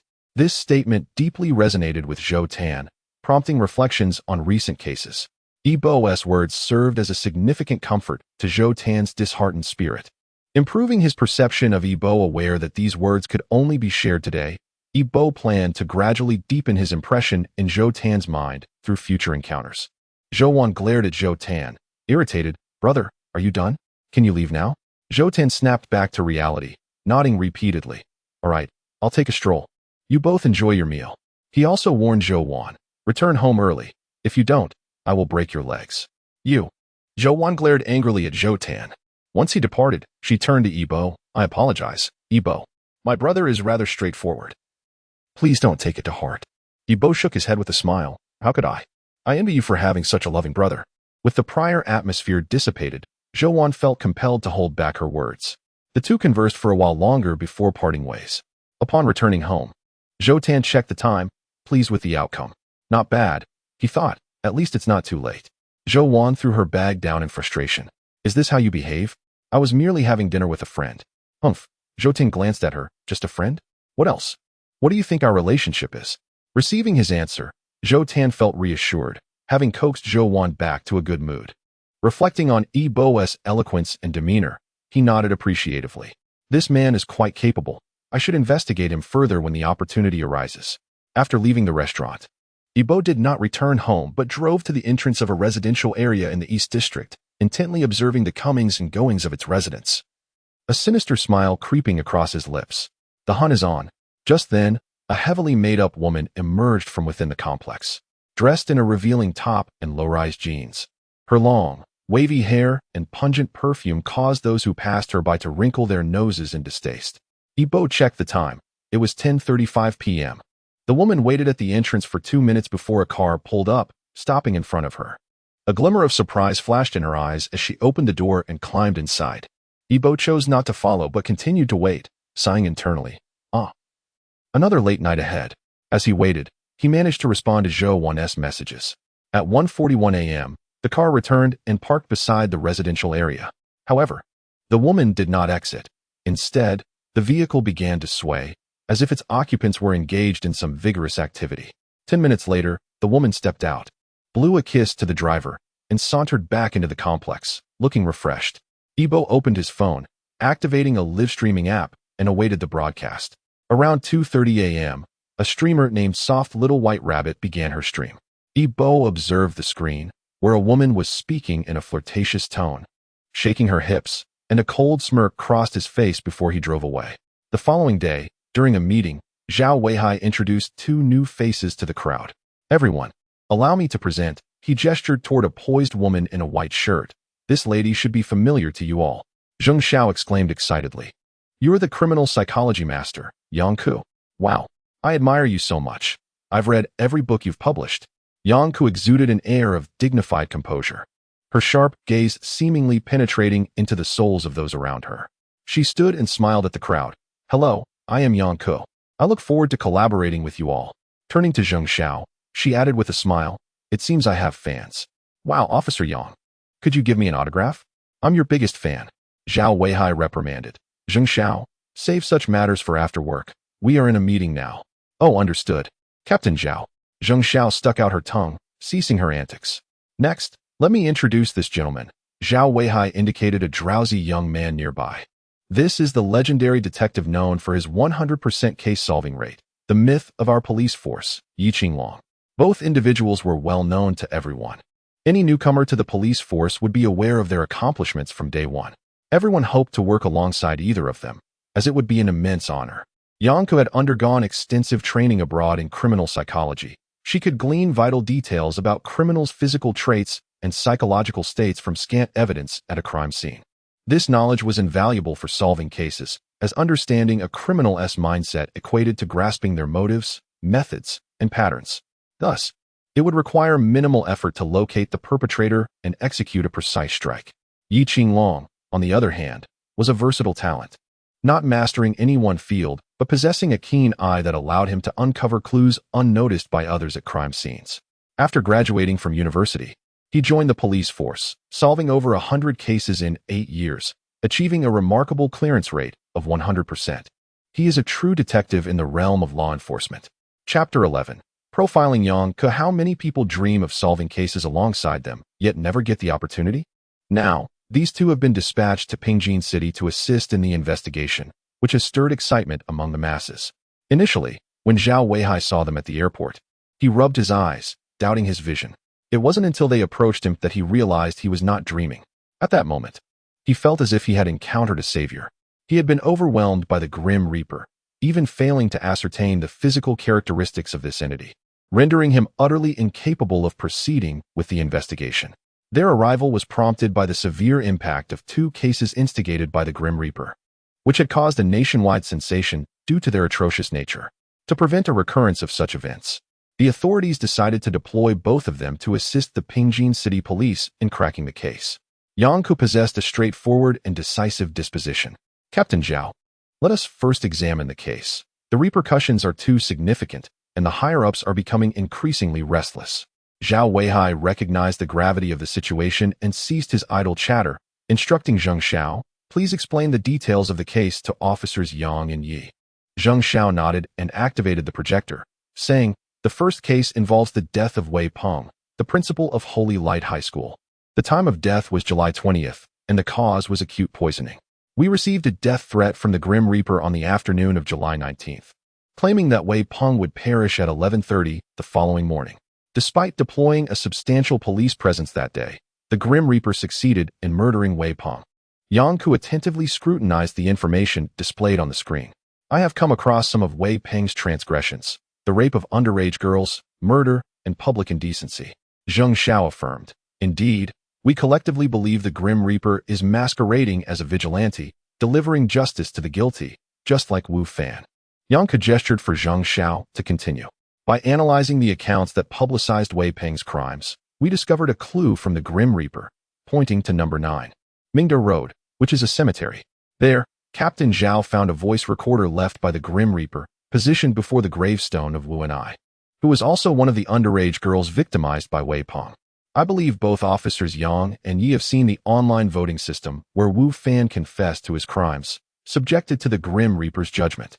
After lighting a cigarette, Yi Qinglong scrutinized the clues, squinting as he asked, throughout this ordeal, have you truly never encountered either of the victims? Zhao Weihai replied with a bitter smile, no. The Grim Reaper has always been a step ahead of us. We have been unable to deduce his next target, leaving us at a standstill. Yang Ku and Yi Qinglong exchanged glances. The former's expression was grave, while the latter's lips curled slightly as he murmured, interesting. Zheng Xiao continued, on July 21st.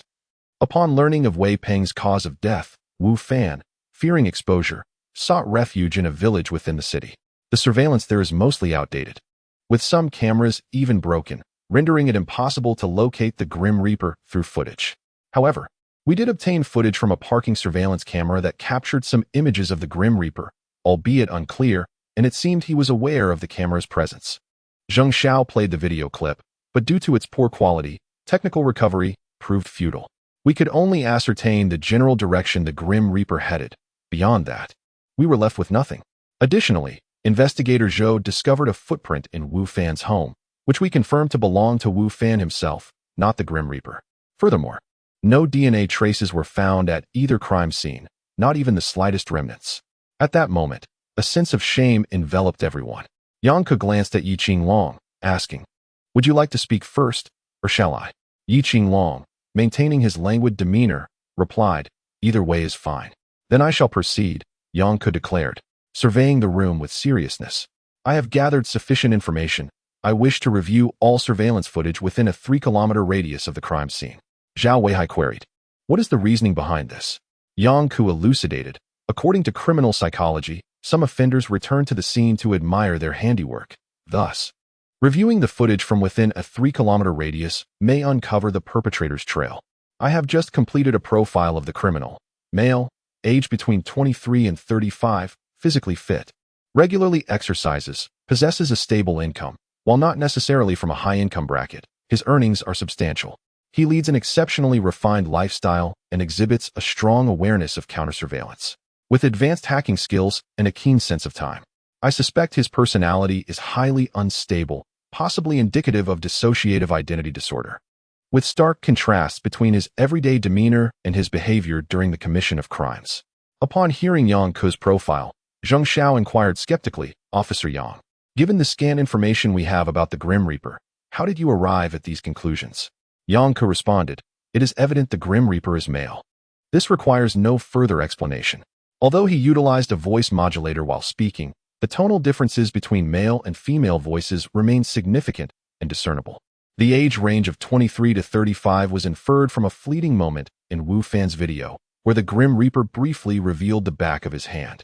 I noted its smoothness, which clearly does not belong to someone accustomed to manual labor.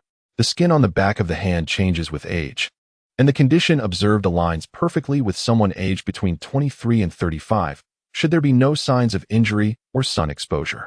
Zheng Xiao, still skeptical, replayed Wu Fan's video, and, at the 5-minute and 37-second mark, Yang Ke suddenly exclaimed, "Pause. Display this frame." Zheng Xiao complied, and at that instant, a pristine hand appeared on the screen, only to vanish in the blink of an eye. The group stared in astonishment at Yang Ke, their disbelief palpable. "Is this truly an eye?" Zhao Weihai marveled. "You are indeed an expert. Such a skill is beyond our reach." Yang Ke felt a flush of embarrassment, casting a disapproving glance at Yi Qinglong. This lead had been imparted by Yi Qinglong. She was unsure of his intentions and chose not to confront him. Yang Ke continued. As for his physical fitness, this conclusion was drawn from the footage of Wu Fan's vehicle. It was evident that Wu Fan was easily carried off by the Grim Reaper, who must have been exceptionally strong, as Wu Fan weighs at least 170 pounds. It would be quite a struggle for an average person to lift that weight. Yet the Grim Reaper appeared to do so effortlessly. Chapter 12. The investigation resumes. This indicates that he is indeed physically fit and likely engages in regular exercise, for otherwise, he would not have been able to carry Wu Fan. Furthermore, the Grim Reaper has consistently evaded surveillance during each offense, and the voting website he created would have required our police force considerable time, at least several hours, to develop. Additionally, in the footage, he appeared exceedingly deranged, even hysterical. Such a man, exhibiting madness alongside hacking skills and counter-surveillance tactics, leads me to conclude he possesses a dual personality. One facet of his identity is likely extremely meticulous, while the other manifests stark contrasts in behavior during his criminal actions. Upon uttering these words, the audience was instantly captivated, as if a previously obscure thought process had been abruptly illuminated. They all rose to their feet, applauding fervently, while Zheng Xiao gazed at Yang Ke with admiration and fervor. Yang Ke, feeling a touch of bashfulness, smiled shyly, and then turned her attention to Yi Qinglong. "It's your turn now. Please share your insights with everyone." Yi Qinglong extinguished his cigarette, only to light another, which prompted Yang Ke to express her disapproval. "Can't you refrain from smoking?" In truth, most male officers were habitual smokers, often enduring long nights of overtime, and smoking was one of the few available means to invigorate themselves. Yi Qinglong cast a glance at Yang Ke and shrugged nonchalantly. "You think I'm smoking for pleasure? I'm merely contributing to the aircraft carrier's screws." He then spoke languidly. "I wholeheartedly agree with Officer Yang's previous remarks, but I believe we ought to divide into two groups. One group will investigate the connections between Wei Peng and Wu Fan to see if any individuals match Officer Yang's profile. The other group will examine all cases that have occurred in the city and its surrounding counties over the past decade." This statement left the attendees somewhat puzzled. Zhao Weihai inquired, "Officer Yi, why are we looking into cases from the past 10 years? Have you uncovered some leads?" Yi Qinglong shook his head. "No, I simply have a hunch. While I trust your deductions and believe that death is indeed their adversary seeking vengeance, I also concur with the notion of revenge. However, we cannot limit our search to just these two individuals. We must broaden our scope. I have a premonition that death may strike again, and the next target will be unrelated to these two victims." The audience exchanged glances, not disbelieving Yi Qinglong's thoughts, but realizing that relying solely on their reasoning to sift through a decade's worth of case files was an undeniably colossal undertaking, one that would demand considerable manpower. Yi Qinglong continued, unperturbed. "This case has escalated to a particularly severe matter, garnering significant attention from above. You all wish to resolve it swiftly, do you not? Thus, the first step is to retrieve all surveillance footage within a 3-kilometer radius of the two crime scenes. The second step involves scrutinizing the relationship between Wei Peng and Wu Fan to identify any individuals who match Officer Yang's profile. The third step is to investigate all case files from Pingjin City and its associated counties over the past decade, seeking any individuals linked to Wei Peng and Wu Fan." Zhao Weihai recognized that Yi Qinglong's assertions were not made without reason. "Very well, from this moment forth, let us all immerse ourselves in our work with utmost diligence." "Understood."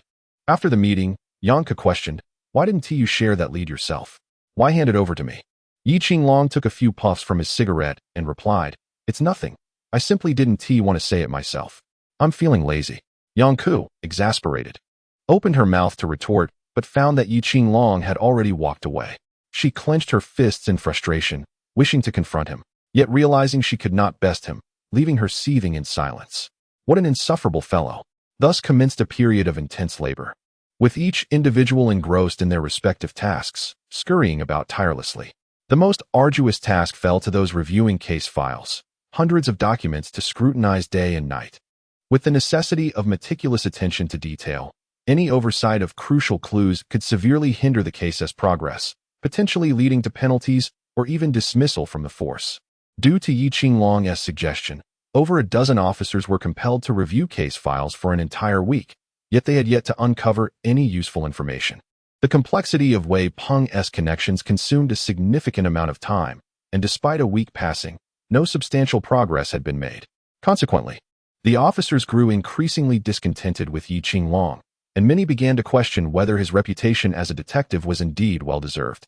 During this week, Yi Bo enjoyed a relatively leisurely routine, running here and there, and spending the rest of his time at the computer diligently tracking the movements of his next targets. Though he had identified individuals connected to the demise of his family, each person's trajectory was not static. Hence, to effectively address a target, one must observe their recent behaviors and habits to formulate a tailored strategy. Yi Bo retrieved his phone, donned a voice changer, and chuckled mischievously. The show is about to begin, During this time, Zhao Weihai and his colleagues were thoroughly exhausted, each sporting pronounced dark circles under their eyes. If one were not careful, they might mistake them for a group of giant pandas. The team slumped in their chairs, silently picking at their meals, utterly drained. The recent period had taken a toll on their spirits. Yang Ku's request for the surveillance footage within a 3-kilometer radius yielded a discovery. A black vehicle had been parked nearby, while Zhao Weihai and his team examined the scene. However, the distance was too great, and the lack of clarity in the footage rendered the license plate and even the vehicle's shape unrecognizable. Initially hopeful for a new lead, the group soon found themselves engulfed in disappointment. Yang Ku and Yi-Ching Long were equally frustrated, as they had not anticipated such cunning from Death, who had left behind no trace.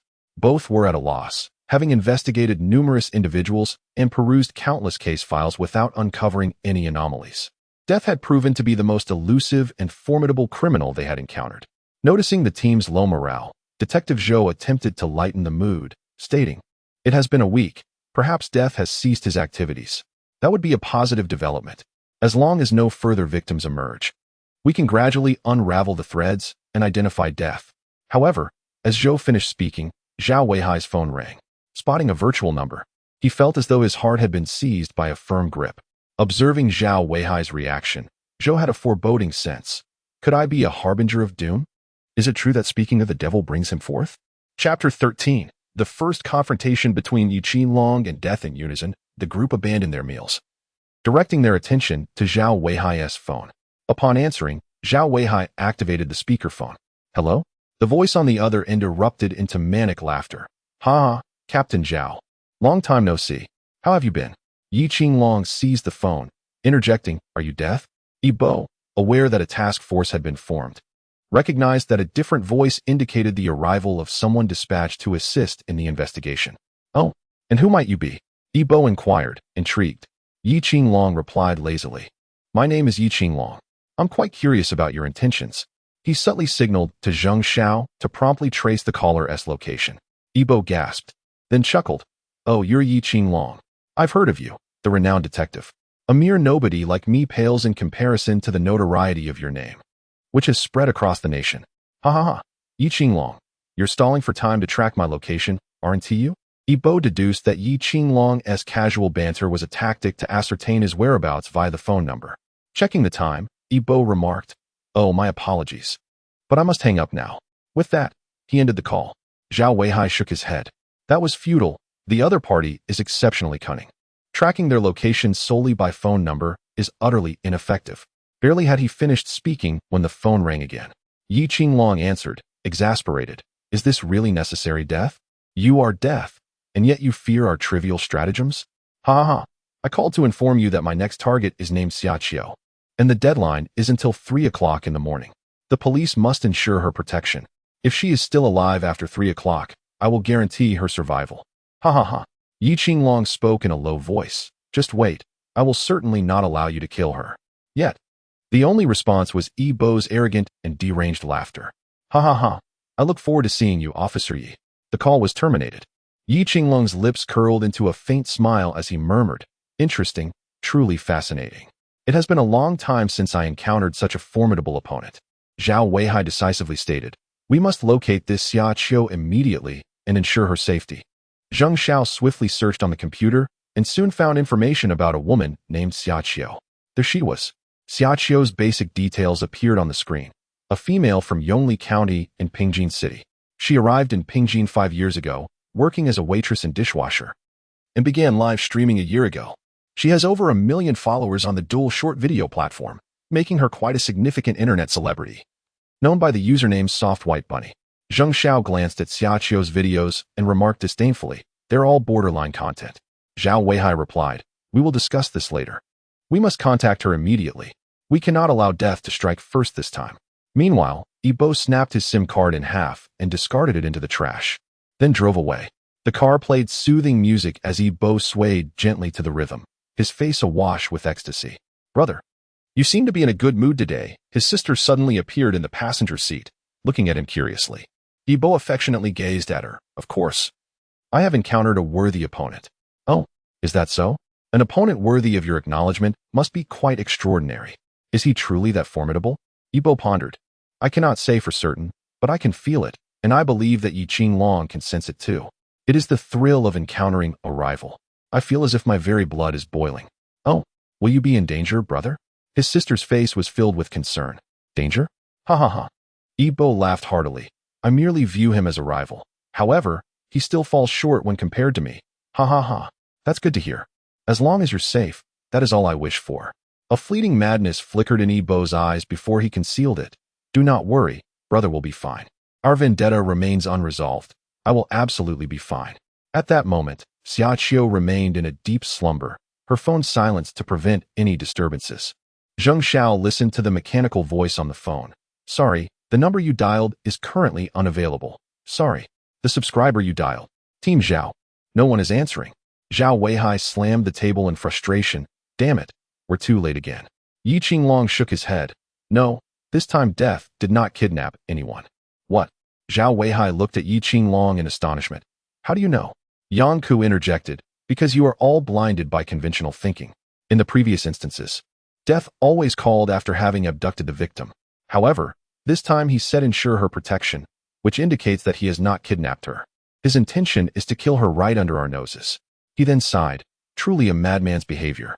Upon hearing Yang Ku's words, Zhao Weihai's eyes gleamed with hope. "If that is the case, we can deploy our strategy in advance." Yi Qinglong nodded. "Since the call cannot get through, we must locate Xia Qiu's phone immediately and find out where she resides. Let us head there now."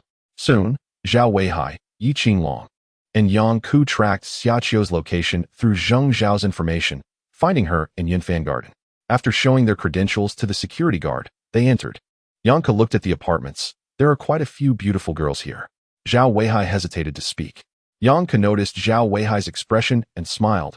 "Team Zhao, feel free to speak your mind. There are no outsiders here." Zhao Weihai awkwardly replied, "This is an apartment building, and 80 of the residents are girls who live off live streaming." He glanced at a small card in a nearby flower bed. "Moreover, most engage in dubious business." Yanka nodded, refraining from further inquiry.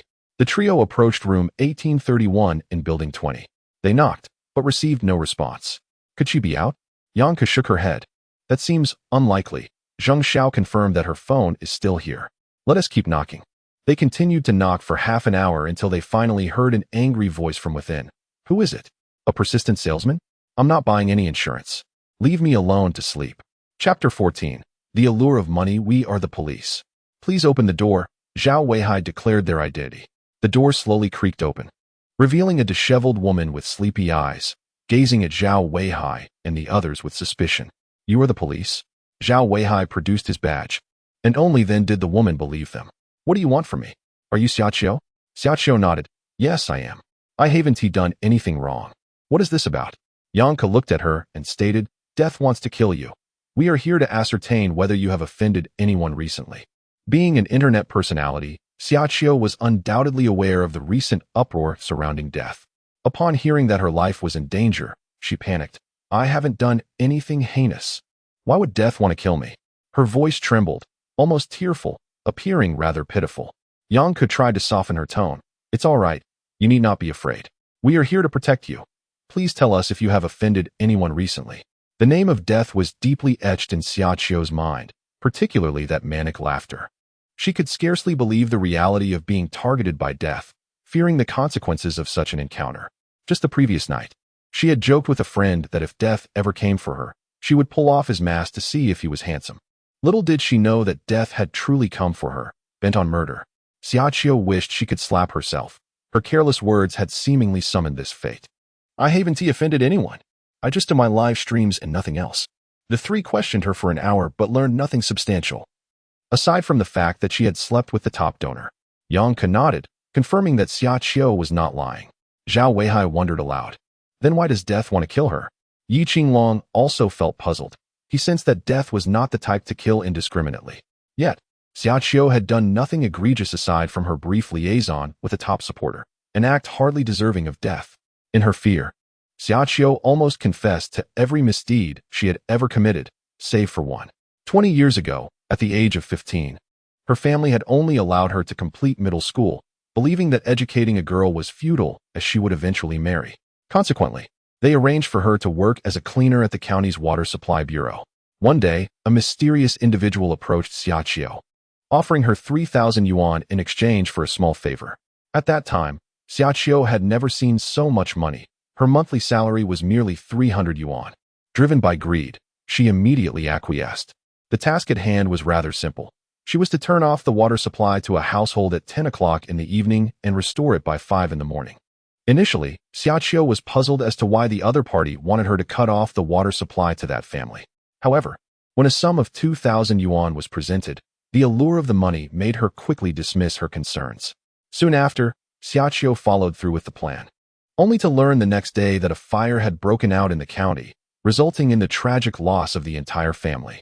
The news sent a chill down Xiaoqiu's spine. After 2 days of unease, she could no longer bear the anxiety and resigned from her job at the Water Supply Bureau, fleeing with 3,000 yuan. Years later, after enduring various hardships in distant lands, she returned to Pingjin City. This incident remained Xiaoqiu's greatest secret, one she had never disclosed to anyone. Yet, she harbored a foreboding sense that her impending doom was somehow linked to that event. Remarkably, her intuition proved accurate, as she grasped what the police could not. However, Xiaoqiu knew better than to speak out. Revealing the truth would undoubtedly land her in prison. Meanwhile, Zhao Weihai contacted Inspector Zhou to arrange a meticulous surveillance operation near Yunfan Jiyuan community, with the intent to capture the elusive figure known as Death. By 5 in the afternoon, 10 hours remained until 3 in the morning. Inspector Zhou acted swiftly, ensuring that all personnel were in plain clothes and refraining from using police vehicles, entering the community in discreet groups. Yibo had already infiltrated the community's surveillance system and observed the undercover officers. Despite their disguises, their movements revealed their true identities. Yibo quickly identified all 32 undercover agents, including Zhao Weihai and 2 others.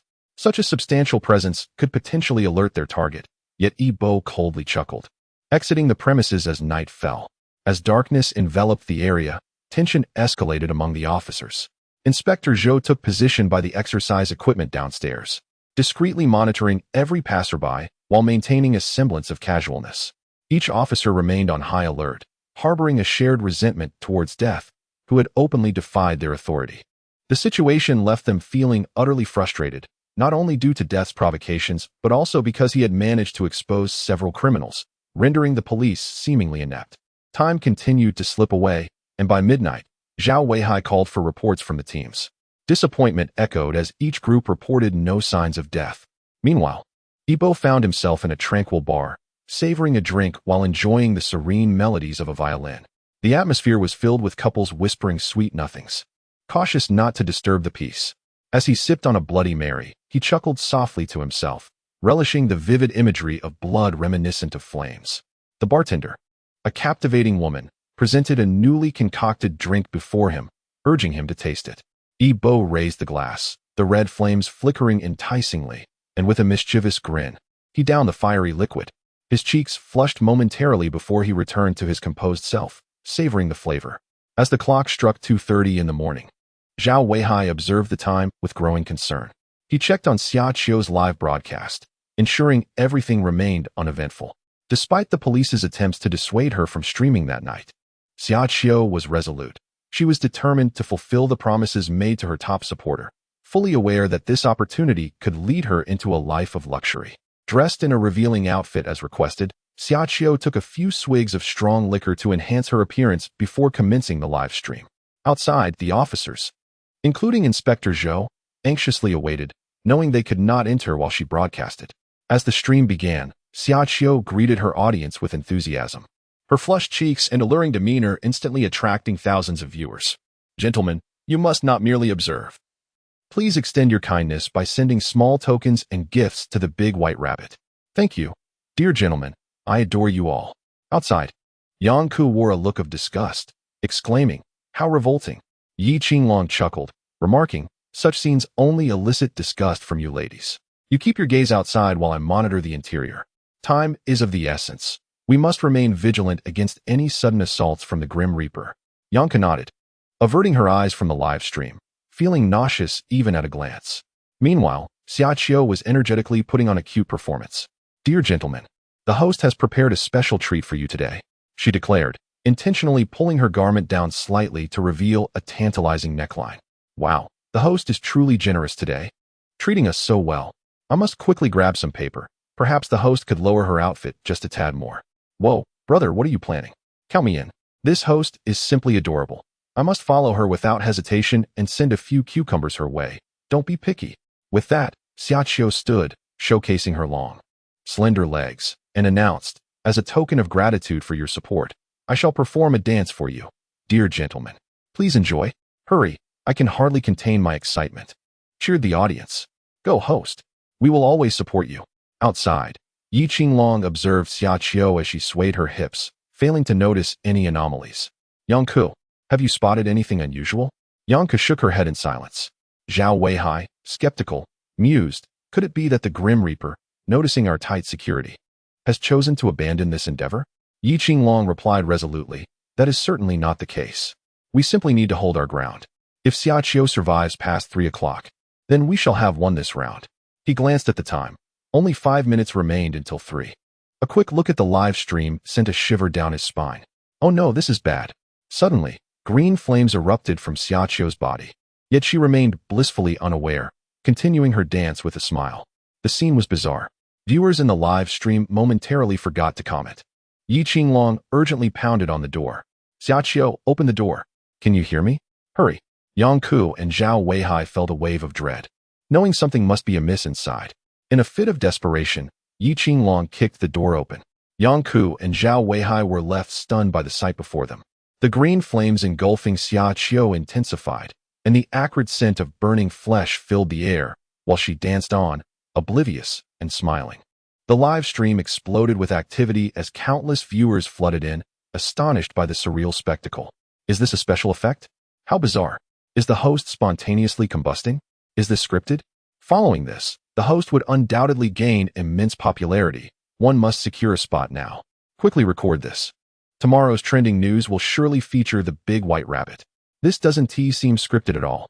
Look at those 2 men and a woman rushing in to extinguish the flames on the host. Yi Qinglong and Yang Ku hurriedly grabbed items to douse the flames on Xiaoqiu. Zhao Weihai shouted for assistance from the others on standby. Chapter 16. A conversation between 1 and 2.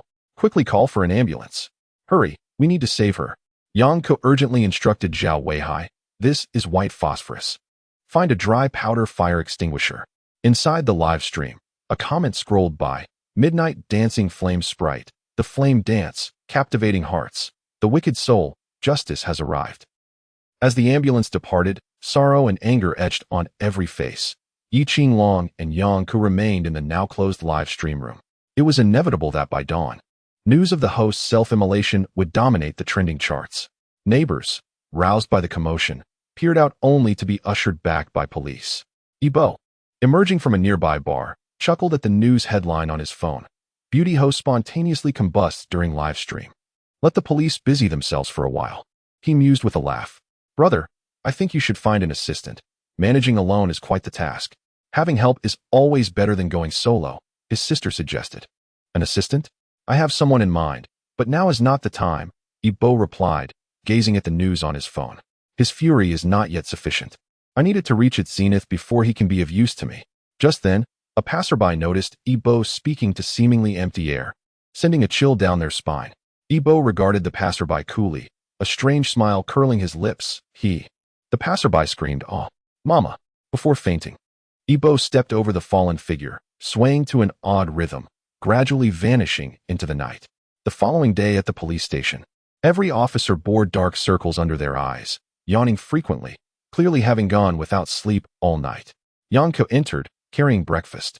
"I'll treat everyone to breakfast. Please take a moment to rest." Yi Qinglong wasted no time, grabbing a bun and chewing thoughtfully, brow furrowed in contemplation. The atmosphere was grim. The Grim Reaper had murdered right under their noses, a blatant mockery of their efforts. After breakfast, they began to recount the entire case. Zhao Weihai turned to Zheng Xiao. "Was there anything unusual in the surveillance footage?" Zheng Xiao shook his head. "The footage shows nothing out of the ordinary. And the community surveillance is set to overwrite every 7 days, so I cannot restore it. The only possibility is that the Grim Reaper infiltrated Xia Qiu's home 7 days prior." Qin Chuan interjected. "I found undecomposed alcohol in the victim's stomach, and her clothing was coated in white phosphorus." Inspector Zhou raised a question, but merely having white phosphorus on her clothes shouldn't cause her entire body to ignite. "What explains that?" Yi Qinglong frowned. "Unless she entered the room covered in white phosphorus during the live stream, the heat from her movements could have increased localized temperatures, especially after she had been drinking. This could lead to a rapid ignition of the white phosphorus, engulfing her entirely. Yet, she showed no signs of pain. How is that possible?"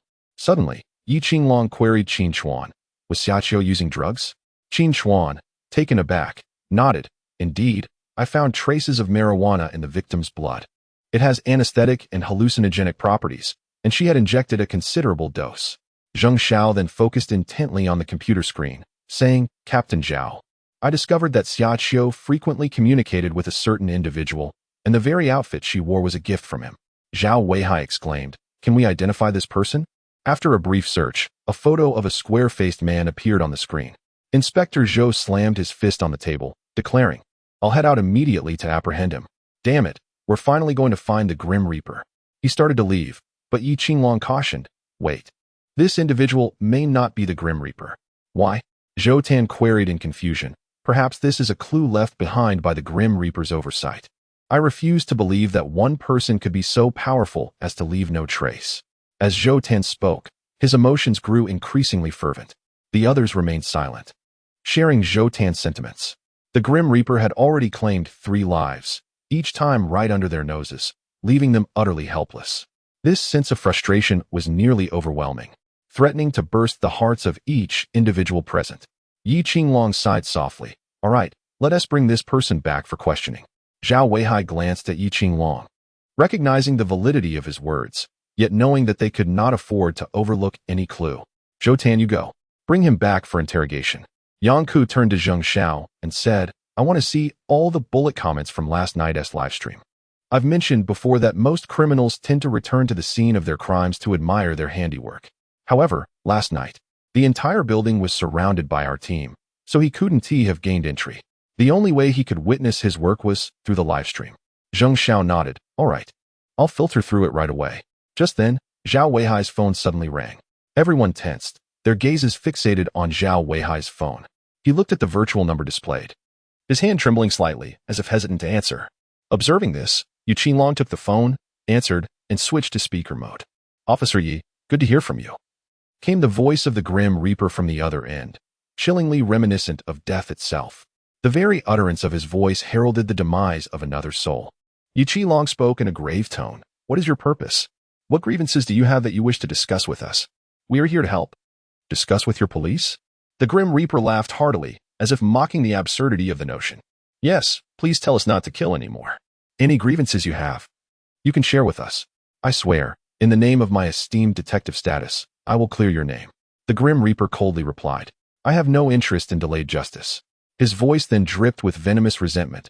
"I kill only the guilty. They are not merely my enemies. Everyone commits crimes to some extent, and yet you police have failed to notice them. But I have uncovered their sins and delivered justice. I am restoring clarity to this society." Chapter 17. Another victim. The Grim Reaper chuckled with delight. "Speaking of which, are you police going to present me with a banner of honor?" "Ha ha. The next target I intend to eliminate is named Li Ming. I welcome your police to protect him. Oh, by the way, there seem to be quite a few individuals named Li Ming in Pingjin City. But you have only 2 hours, ha ha ha. After the call ended, Yi Qinglong rubbed his temples. Let us investigate. Zhao Weihai exclaimed angrily. Are we to be led around by the nose by the Grim Reaper indefinitely? Silence enveloped the room. Thus far, they had only gleaned a few characteristics of the Grim Reaper, with no idea of his true appearance. Zhao Weihai recognized he shouldn't voice such thoughts, as it would undoubtedly dampen the spirits of those around him. Taking a deep breath, he declared, let us not lose heart.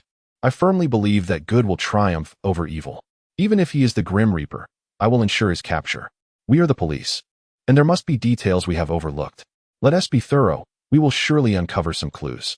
Yonka stood up, stating, the immediate priority is to ascertain how many individuals are named Li Ming and contact them swiftly.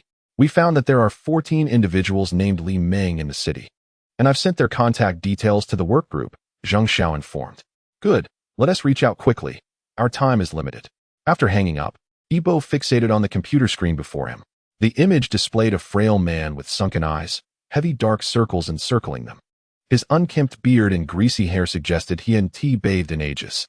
Oblivious to being watched, he was engrossed in a live stream featuring a stunning female broadcaster, who was captivatingly twisting her waist with an alluring expression.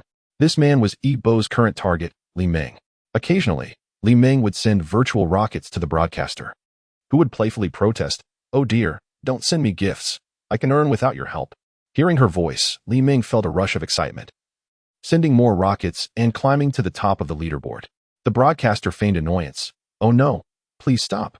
Just then, Li Ming's phone rang, but he nonchalantly silenced it and tossed it aside, muttering curses. Don't interrupt my date with my wife. He then returned his gaze to the screen, a look of infatuation adorning his face. Yibo smirked coldly. Beauty is a double-edged sword. Clearly, Li Ming has encountered a formidable blade. His sister appeared beside him, also peering at the screen with disdain. Brother, how do you plan to deal with someone like him? Just wait and see, he replied with a smirk. At that moment, Zhao Weihai turned to Zheng Xiao. How many Li Mings have we not contacted yet? Zheng Xiao lamented. Many don't believe we are the police. Just now, one even scolded me. Yi Qinglong interjected. Retrieve the information on these individuals. Yi Qinglong quickly flipped through the records, pointing to one individual. This one. Quickly, contact him. Zheng Xiao nodded and began dialing. Yang Ke pondered aloud. Is it because this individual is from Pingjin City? Yi Qinglong affirmed. All indications suggest that the Grim Reaper's targets are confined to Pingjin City. Zhao Weihai questioned. But there are 5 individuals from Pingjin City. Why do you believe this one is the target? Yi Qinglong chuckled lightly. Because his hometown is Yongli County. Yongli County? Yang Ke retrieved the files on previous victims. Wei Peng, a local of Pingjin City. Wu Fan, from Yongli County. Xia Qiu, from Yongli County. Thus, the Grim Reaper hails from Yongli County, Yang Ke realized. Feeling a glimmer of hope, Zhao Weihai echoed, excellent. If we can ascertain what has transpired in Yongli County in recent years, we can protect the Grim Reaper's next target and ultimately catch him. Yi Qinglong had not considered this angle until he reviewed the files of the 3 victims once more last night. He discovered that 2 of the deceased hailed from Yongli County, which could not be mere coincidence. They could not confirm anything yet, but they needed to protect this Li Ming for the time being. Eventually, they would ascertain the truth. However, it was also possible that the Grim Reaper was attempting to mislead them. Yang Ke nodded in agreement, yet the likelihood of that is minimal. Zheng Xiao turned and said, Captain Zhao, his phone is off. I managed to pinpoint the location where his signal last vanished. It was at a residential complex, likely his residence. Good. Let us move out immediately. Zhao Weihai felt a surge of excitement as they finally had a lead. This brought them one step closer to apprehending the Grim Reaper, who had become an obsession for Zhao Weihai, even haunting his dreams. Yibo glanced at the clock, realizing it was nearly time. He gently pressed enter, tidied up his computer, and prepared to leave. The receptionist, dressed in a cute bunny costume, called out to him as he was about to exit. Excuse me, sir. Yibo paused, smiling at her. Hello, is there something you need? Upon encountering the charming smile of Yibo, the young lady known as Rabbit Sister found herself utterly captivated. Her cheeks flushed with shyness as she inquired, Sir, will you not play a little longer? Our establishment offers the most reasonable prices in the city. Moreover, should you require assistance, I would be delighted to personally serve you, pouring tea or attending to any need you may have. Ibo paused, glancing at the sign above Rabbit Sister's head that read Blue Hope Network. Indeed, this was an internet CAF, a place where patrons were seldom treated to such personal service. With an apologetic tone, he replied, I'm sorry, but I must take my leave. Thank you. Without allowing Rabbit Sister a chance to respond, he exited, leaving her with a look of disappointment as she scrutinized her figure, questioning her own allure. Meanwhile, Zhao Weihai hastened to the residence of Li Meng, driving at top speed. Knock, knock, knock. He called out. Li Meng, open the door. We are the police, and we request your cooperation in an investigation. Despite his persistent knocking, silence reigned from within. The three men exchanged glances. A troubling thought creeping in. What if she was not at home? Leaning down, Yi Qinglong attempted to peer through the gap beneath the door, but as he did so, a flash of white light caught his attention. Chapter 18. An enigmatic demise, a sense of foreboding washed over Yi Qinglong. Step aside, he commanded, rising to deliver a powerful kick to the door. Bang! The door flew open with a force that slammed it against the wall, then rebounded. Zhao Weihai rushed inside, calling out, Li Meng, we are the police, you? But upon witnessing the scene before him, words failed him, as if his throat had constricted. Yi Qinglong and Yang Kasun beheld Li Meng seated at a table, her body slumped backward, mouth agape and frothing, fingers contorted in a grotesque spasm. A heavy silence enveloped them. They understood that yet another soul had been claimed by death, leaving a profound sense of helplessness in their hearts. Yang Ke produced his phone, noting that precisely 1 minute had elapsed since the time of death had been agreed upon with the Grim Reaper. Zhao Weihai dialed the police station to request a team for the scene. Yi Qinglong squinted at Li Meng before shifting his gaze to the now blacked-out computer screen. Upon starting it up, a live stream featuring a glamorous female host unfolded before them, her voice sweet and alluring, sending shivers down Yi Qinglong's spine. Yang Ke surveyed the room, noting its disarray, yet found no signs of another presence. Zhao Weihai remarked, there are no signs of forced entry. Lacking professional equipment, we can only wait for the forensic team to arrive to search for fingerprints. Yi Qinglong nodded, examining Li Meng's lifeless form, pondering aloud. Does this not resemble a death from fright? Yet it also appears akin to a sudden seizure. Both Yang Ke and Zhao Weihai shook their heads, expressing uncertainty. With a sigh, Yi Qinglong concluded that for now, they could only await the arrival of the coroner. Driving to Chui Bamboo Park, Ibo sought respite from the creative stagnation that had recently beset his online writing endeavors. This park boasted the largest bamboo grove in the country, with lush green stalks swaying in the gentle breeze, producing a soothing rustle, a natural white noise. Sunlight filtered through the leaves, casting dappled shadows upon the ground. Ibo's intent was to relax and contemplate his next steps, particularly as one individual on his list frequented the park for daily strolls. He needed to observe this person's routines and habits to devise a suitable plan.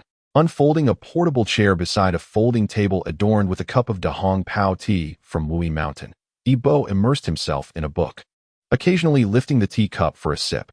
In that moment, he became a striking figure within the park, clad in an expensive suit and adorned with a luxury watch. His handsome visage captured the attention of several young admirers, their faces flushing with shyness as they contemplated approaching him, yet hesitating due to their own bashfulness. Unbeknownst to them, Ibo had intentionally created this allure as a means to attract the individual he was observing. However, instead of the anticipated encounter, an unexpected knife-wielding robbery unfolded.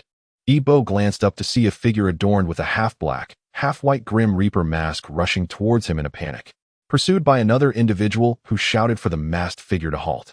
To his amusement, the pursuer was none other than Zhou Tan. Misled by the recent self-immolation incident involving Xiaqiu, Zhou Tan believed the masked figure to be the Reaper himself. Zhao Weihai had instructed him to apprehend the individual for questioning. But it was only upon arrival that Zhou Tan realized the person had lost their identity and was using a stolen ID to communicate with Xiaqiu. This revelation left Zhou Tan disheartened as he sought solace in the park, only to encounter a masked robber. Startled, Zhou Tan mistook the masked figure for the Reaper. However, upon revealing his police identity, the robber abandoned his intentions and fled directly towards Ibo. The surrounding young women, having never witnessed such a scene, were frozen in fear, their faces ashen and legs trembling, paralyzed by terror. Seizing the opportunity, the robber resolved to abduct one of the girls to ensure his escape. dismissing Yi Bo as a mere weakling unworthy of consideration. Yet, Yi Bo's thoughts diverged. He was incensed at the audacity of someone robbing in his name. I am the Reaper. How could I stoop to such despicable acts? The robber had crossed a line, igniting Yi Bo's fury. From a distance of 5 or 6 meters, a girl with a cherubic face stood petrified, paralyzed as the robber charged towards her. Zhou Tan, witnessing the unfolding situation, shouted urgently, "Clear the way, quickly." The robber envisioned his escape and laughed maniacally, but before he could revel in his triumph, he felt as though he had been struck by a vehicle, a tremendous force propelling him backward. Yi Bo retracted his foot, his gaze cold as he regarded the flying robber. Zhou Tan rushed forward, handcuffing the assailant while removing the mask to reveal a man in his 30s, his expression one of despair. The robber, drenched in perspiration, winced as the pain from Yi Bo's kick rendered his face a shade of purple. "Please, officer, spare my life. I only sought to rob due to my financial desperation," he pleaded. Zhou Tan ignored him and approached Yi Bo, astonished. "It's you." Yi Bo smiled. "Hello, you are Zhou Wan's brother. We have met before." Zhou Tan nodded, inquiring, "What brings you here?" "I'm experiencing a creative block in my writing, so I came to clear my mind," Yi Bo replied with a shrug. Zhou Tan recalled Yi Bo's swift and precise kick, a perfect blend of speed and force that incapacitated the robber. "Impressive skills. Have you trained?" he complimented. "Just a bit of flattery," Yi Bo replied modestly. "As a novelist, I often sit for long hours, so I make it a point to exercise to stay fit." Zhou Tan nodded, his impression of Yi Bo growing more favorable. "I must take the perpetrator back for questioning. We'll continue our conversation then." Yi Bo watched as Zhou Tan led the robber away, his expression distant and indifferent. "Thank you for saving me." The girl with the cherubic face approached Yi Bo, her gratitude evident. Yi Bo returned to the present, offering a warm smile. It was nothing. Anyone would have acted in such a perilous situation. Unbeknownst to Yi Bo, his smile wielded a potent charm over the young women around him. In summary, the girl with the doll-like face was momentarily entranced by Yi Bo's smile, her gaze gradually becoming infused with infatuation. "How about I treat you to a meal? I wish to express my gratitude," she asked, nervously twisting the corner of her clothing. "No need. I have other matters to attend to, so I shall take my leave. Farewell." Yi Bo believed he would not encounter that person today. Especially considering the unforeseen incident that had transpired, his plans required modification. Chapter 19. The unforeseen epileptic seizure. Upon hearing Yi Bo's response, the doll-faced girl appeared quite disheartened. "Then, may I have your contact information? When you have time, I would like to invite you to dinner." Yi Bo did not turn back as he replied, "I appreciate your kindness, but it is unnecessary. I merely acted on impulse. Do not take it to heart." As he walked away, he left behind the girl, whose disappointment was palpable. Back in his vehicle, Yi Bo reflected on the earlier encounter with the robber, his expression growing increasingly cold. "The title I have established cannot be tarnished by this rabble. It seems a demonstration of authority is in order." Within the Pingjin City Public Security Bureau, Zhao Weihai and his colleagues had just returned to hear that Detective Zhou had apprehended the Grim Reaper. The trio was incredulous. They understood how difficult it was to capture the Grim Reaper. Could it be that Detective Zhou was destined for greatness? They hurried to the interrogation room, where Detective Zhou and another officer were questioning the robber. The robber, his face etched with despair, fervently protested, "Officer, I assure you, I am not the Grim Reaper." Detective Zhou slammed his hand on the table, rebuking him. "You are not the Grim Reaper, yet you donned this Grim Reaper mask to commit robbery?" "Officer, I am wronged. The Grim Reaper has become a sensation recently, and many are terrified. I found myself in financial straits and merely imitated the Grim Reaper to rob someone. I am truly not the Grim Reaper." The robber was on the verge of madness. He had only committed theft, which could result in a few years of imprisonment, whereas the Grim Reaper had taken several lives. If he were to admit to being the Grim Reaper, he would likely face a fate far worse than death. Exiting the interrogation room, he saw Zhao Weihai and his colleagues and lamented, "What he said holds truth. He has reason on his side. I thought we had captured the Grim Reaper, but we merely apprehended a common thief." Zhao Weihai patted Detective Zhou on the shoulder, offering consolation. "Do not lose heart. We have gathered significant leads on the Grim Reaper. I believe we shall apprehend him soon." The group gathered in the Special Investigation Office, where Zhao Weihai addressed Detective Zhou. "Have you made any progress in investigating the individual connected to Xiaqiu?" Detective Zhou shook his head. "That person merely lost their ID card, which was likely picked up by the Grim Reaper. Consequently, The Grim Reaper registered an account using that ID, severing our lead. Suddenly, Zhao Weihai recalled a matter and inquired, "How is your investigation regarding Wei Peng's role as an honorary consultant for Weiwu Pharmaceutical Company progressing?" Detective Zhou remembered, but the multitude of recent events had caused him to overlook it. "I have looked into it. Wei Peng is related to the head of the technical department at Weiwu Pharmaceutical, named Chang Shu. They offered Wei Peng the honorary consultant position due to one of his patents. Weiwu Pharmaceutical acquired this patent and not only purchased it for 2 million, but also arranged for Wei Peng to have an honorary consultant title." Yi Qinglong expressed his confusion. "That does not add up. I have reviewed Wei Peng's background, and he studied business management, which has no connection to medicine. How could he have invented a medical patent?" Detective Zhou scratched his head. "I contemplated that as well, but Weiwu Pharmaceutical merely stated they recognized the patent without concern for who sold it to them. Moreover, there is no information available online. It appears, on the surface, that Wei Peng indeed invented the patent himself." Yi Qinglong sensed an underlying issue. It seemed the case of the Grim Reaper was intertwined with other matters that had yet to be uncovered. Furthermore, the opposing party was exceptionally secretive, resembling a strictly organized entity, with Wei Peng merely being an outer member, if even that. Zhao Weihai turned to Qin Chuan. "What is the result of the autopsy?" Qin Chuan handed the report to Zhao Weihai, stating, "The deceased is named Li Meng, age 37, and unemployed. The cause of death was sudden epilepsy. However, it is peculiar, as Li Meng should not have been susceptible to such a condition, yet he experienced a sudden seizure." The others expressed their confusion. Zhao Weihai asked, "What do you mean by that?" Qin Chuan elaborated, "We discovered that prior to his demise, Li Meng was watching a live stream featuring a beautiful host, suggesting he was engaged in lascivious thoughts, as evidenced by the unsavory items found on his person." Hearing this, Zheng Xiao could not help but grimace. Qin Chuan continued, "When one is aroused, blood circulation accelerates, and dopamine, which induces pleasure, is released. These factors indicate that Li Meng was about to experience a climax. This is a common experience for many men. I am sure Zhao, Zhou, or Officer Yi can attest to it. It is quite a pleasurable sensation." Zhao Weihai. Detective Zhou. Yi Qinglong. The female officers, including Zheng Xiao, exchanged peculiar glances towards the three men, their expressions tinged with disdain. Perceiving them as lecherous and foolish, the trio shared an impulse to kick Qin Chuan out. "What are you even saying? Are you out of your mind?" Oblivious to their reactions, Qin Chuan continued, "Although such a state may relax one's nerves, it should not lead to sudden epilepsy.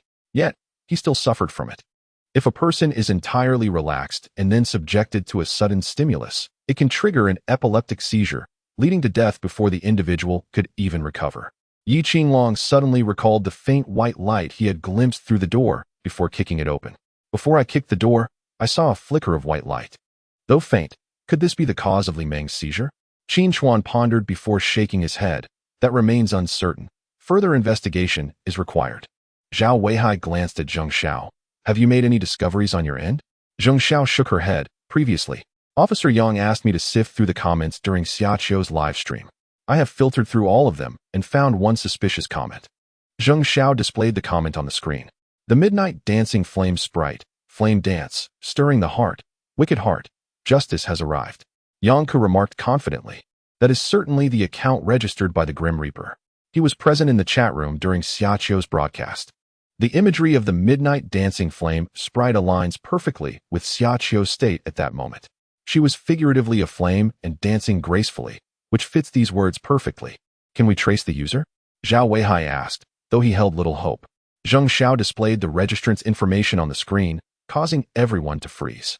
The individual was none other than the robber Detective Zhou had captured, who claimed not to be an accomplice of the Grim Reaper. Detective Zhou felt a surge of anger. This scoundrel insists he is not connected to the Grim Reaper, yet his ID was taken by him, and his account was hijacked. At that moment, Detective Zhou felt an overwhelming urge to strangle the robber. Zheng Xiao presented Li Meng's information on the screen. "However, I have also uncovered details about Li Meng. He was a local resident of Pingjin City, but we can only trace his records back 15 years. Before that, national information systems were not well developed. So many people's records are non-existent." Yi Qinglong believed that this information was sufficient. He turned to Zhao Weihai and said, "Captain Zhao, I would like to request an investigation into all case files from the past 15 years in Pingjin City and its affiliated counties. Zhao Weihai nodded in agreement. Previously, they had searched through case files from the past decade in Pingjin City and its surrounding areas, but had found nothing. However, it now appeared that Yi Qinglong's approach was indeed correct. The previous lack of findings was due to insufficient depth in their investigation. Zhao Weihai was confident that if they delved deeper this time, they would surely uncover the true identity of the Grim Reaper. For the following week, the Grim Reaper did not strike again, leading many to speculate whether he had already eliminated all his intended victims and retreated into seclusion. Chapter 20. Lawlessness in the police station. On the afternoon of August 8th, Uncle Qian, responsible for delivering meals to the temporarily detained suspects at the police station, arrived at his usual time. Despite his surname, Uncle Qian was not particularly fond of money.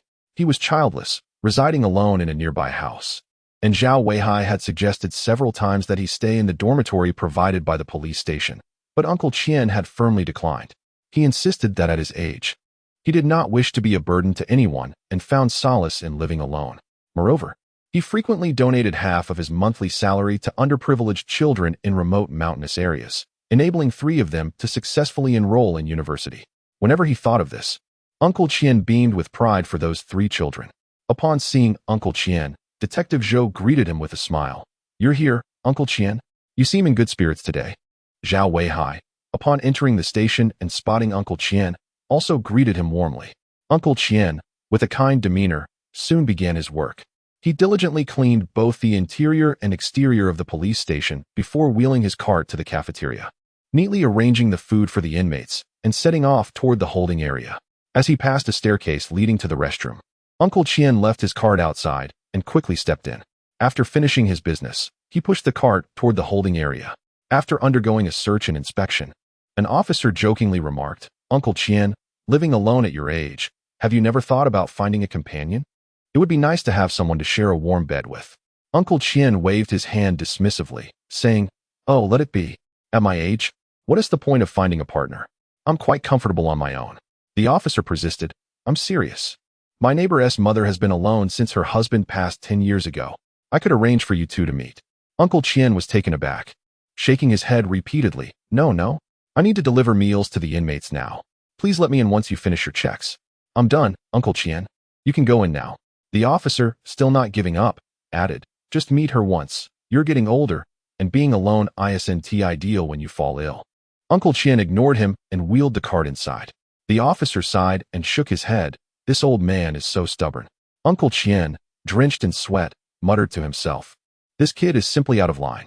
He proceeded to deliver meals to each inmate, reaching the cell where the robber was held.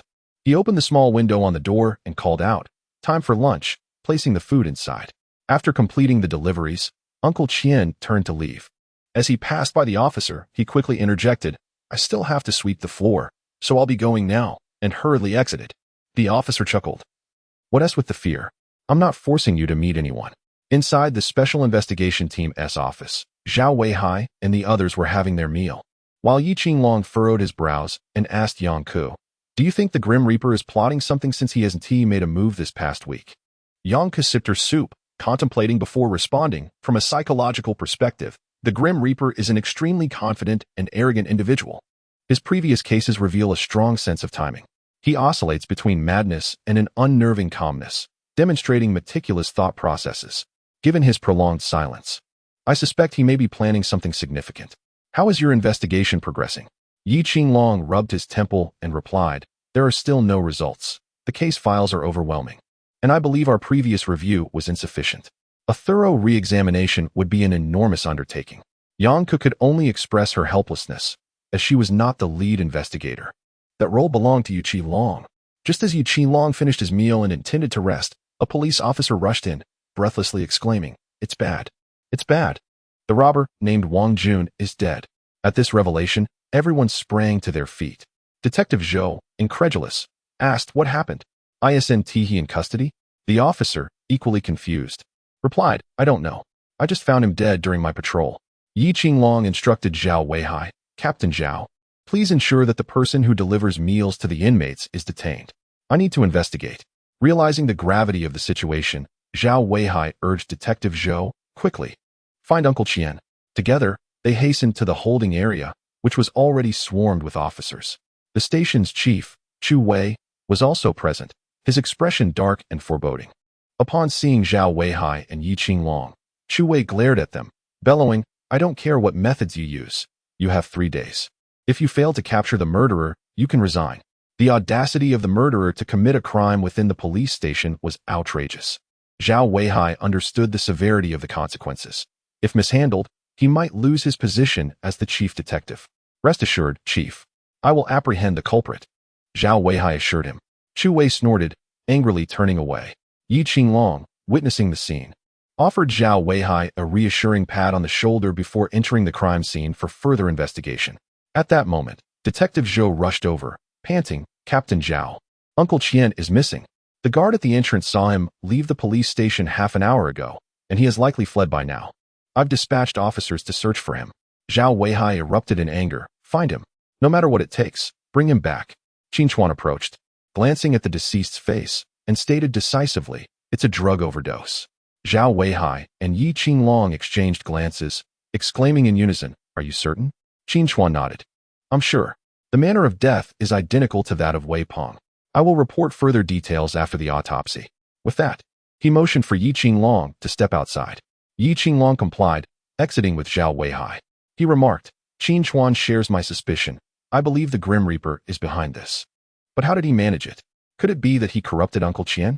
Let us return and analyze the case," Yi Qinglong suggested, giving Zhao Weihai a reassuring pat on the shoulder. Upon reaching the Special Investigation Team's office, Zheng Xiao greeted Zhao Weihai, saying, "Captain Zhao, I've reviewed all surveillance footage of Uncle Qian from the moment he started work today, but I found nothing amiss." Yi Qinglong instructed, "Play all the surveillance footage for me again." Yang Ku smiled slightly. Yi Qinglong has a uniquely discerning eye. Prepare to be astonished. Although the others were puzzled, they refrained from commenting further. The title of Detective Extraordinaire was not given lightly. Yi Qinglong must possess considerable skill. "Faster." Zheng Xiao adjusted the playback speed to 4 times. "No, faster still." Zheng Xiao, upon witnessing the scene, adjusted the video playback speed to 8 times. With a sense of suspicion, he glanced at Yi Qinglong and then increased the speed to 32 times. "Stop." The video rewound 53 seconds in the lower right corner and 27 seconds in the upper right corner. Chapter 21. The Menace of Death. Seeing this, the crowd gathered around. Zhou Tan, after observing for a while, voiced his confusion. "Isn't this quite normal? What seems amiss?" Yi Qinglong turned to Zheng Xiao. "Please provide me with a full-body photo of Uncle Qian for comparison." Zheng Xiao retrieved Uncle Qian's full-body image and placed it beside the surveillance video. Yang Ke swiftly realized the truth and exclaimed, "So that's it. This Uncle Qian is a disguise of the Grim Reaper." "What?" The crowd gasped in astonishment. Glancing between the video depiction of Uncle Qian and the full-body photograph Zheng Xiao had produced, Zhou Tan scratched his head. "There's no noticeable difference." Yi Qinglong elucidated. "Observe the lower right corner. That shows Uncle Qian placing the cart at the restroom entrance. Look closely when he exited the restroom. Was there something unusual in his embrace compared to usual?" Zhao Weihai hesitated. "Is it somewhat bulging? Are you suggesting he secretly concealed a food container in his arms? And then, while using the restroom, he poisoned the food?" Yi Qinglong nodded. "Precisely. In the surveillance video at the upper right corner. This is the only full body capture of Uncle Qian. His legs appear normal here, while in the comparative image Zheng Xiao provided, Uncle Qian's legs show a slight bowing. Though not overtly apparent, the difference becomes significant upon comparison with the video." The crowd gazed at Yi Qinglong with admiration. Zhou Tan remarked, "Incredible work, Officer Yi." Yang Ku advised Zhao Weihai, "Captain Zhao, please keep an eye on the phone, or have someone check if the police station has any abandoned USB drives." Zhao Weihai looked at Yang Ku. "Officer Yang, you mean?" He then comprehended. "Are you suggesting that the victim was not an enemy of the Grim Reaper?" Yang Ku affirmed, "Indeed. I suspect this individual was targeted for mimicking the Grim Reaper. I previously mentioned that the Grim Reaper is an exceedingly proud and arrogant character, viewing each of his crimes as a grand performance art. In his perspective, Wang Jun impersonating him to commit robbery is a profound desecration, thus warranting his punishment." Yi Qinglong concurred. "I share Officer Yang's view. Perhaps the Grim Reaper will articulate his motives behind this act." Zhao Weihai's expression darkened.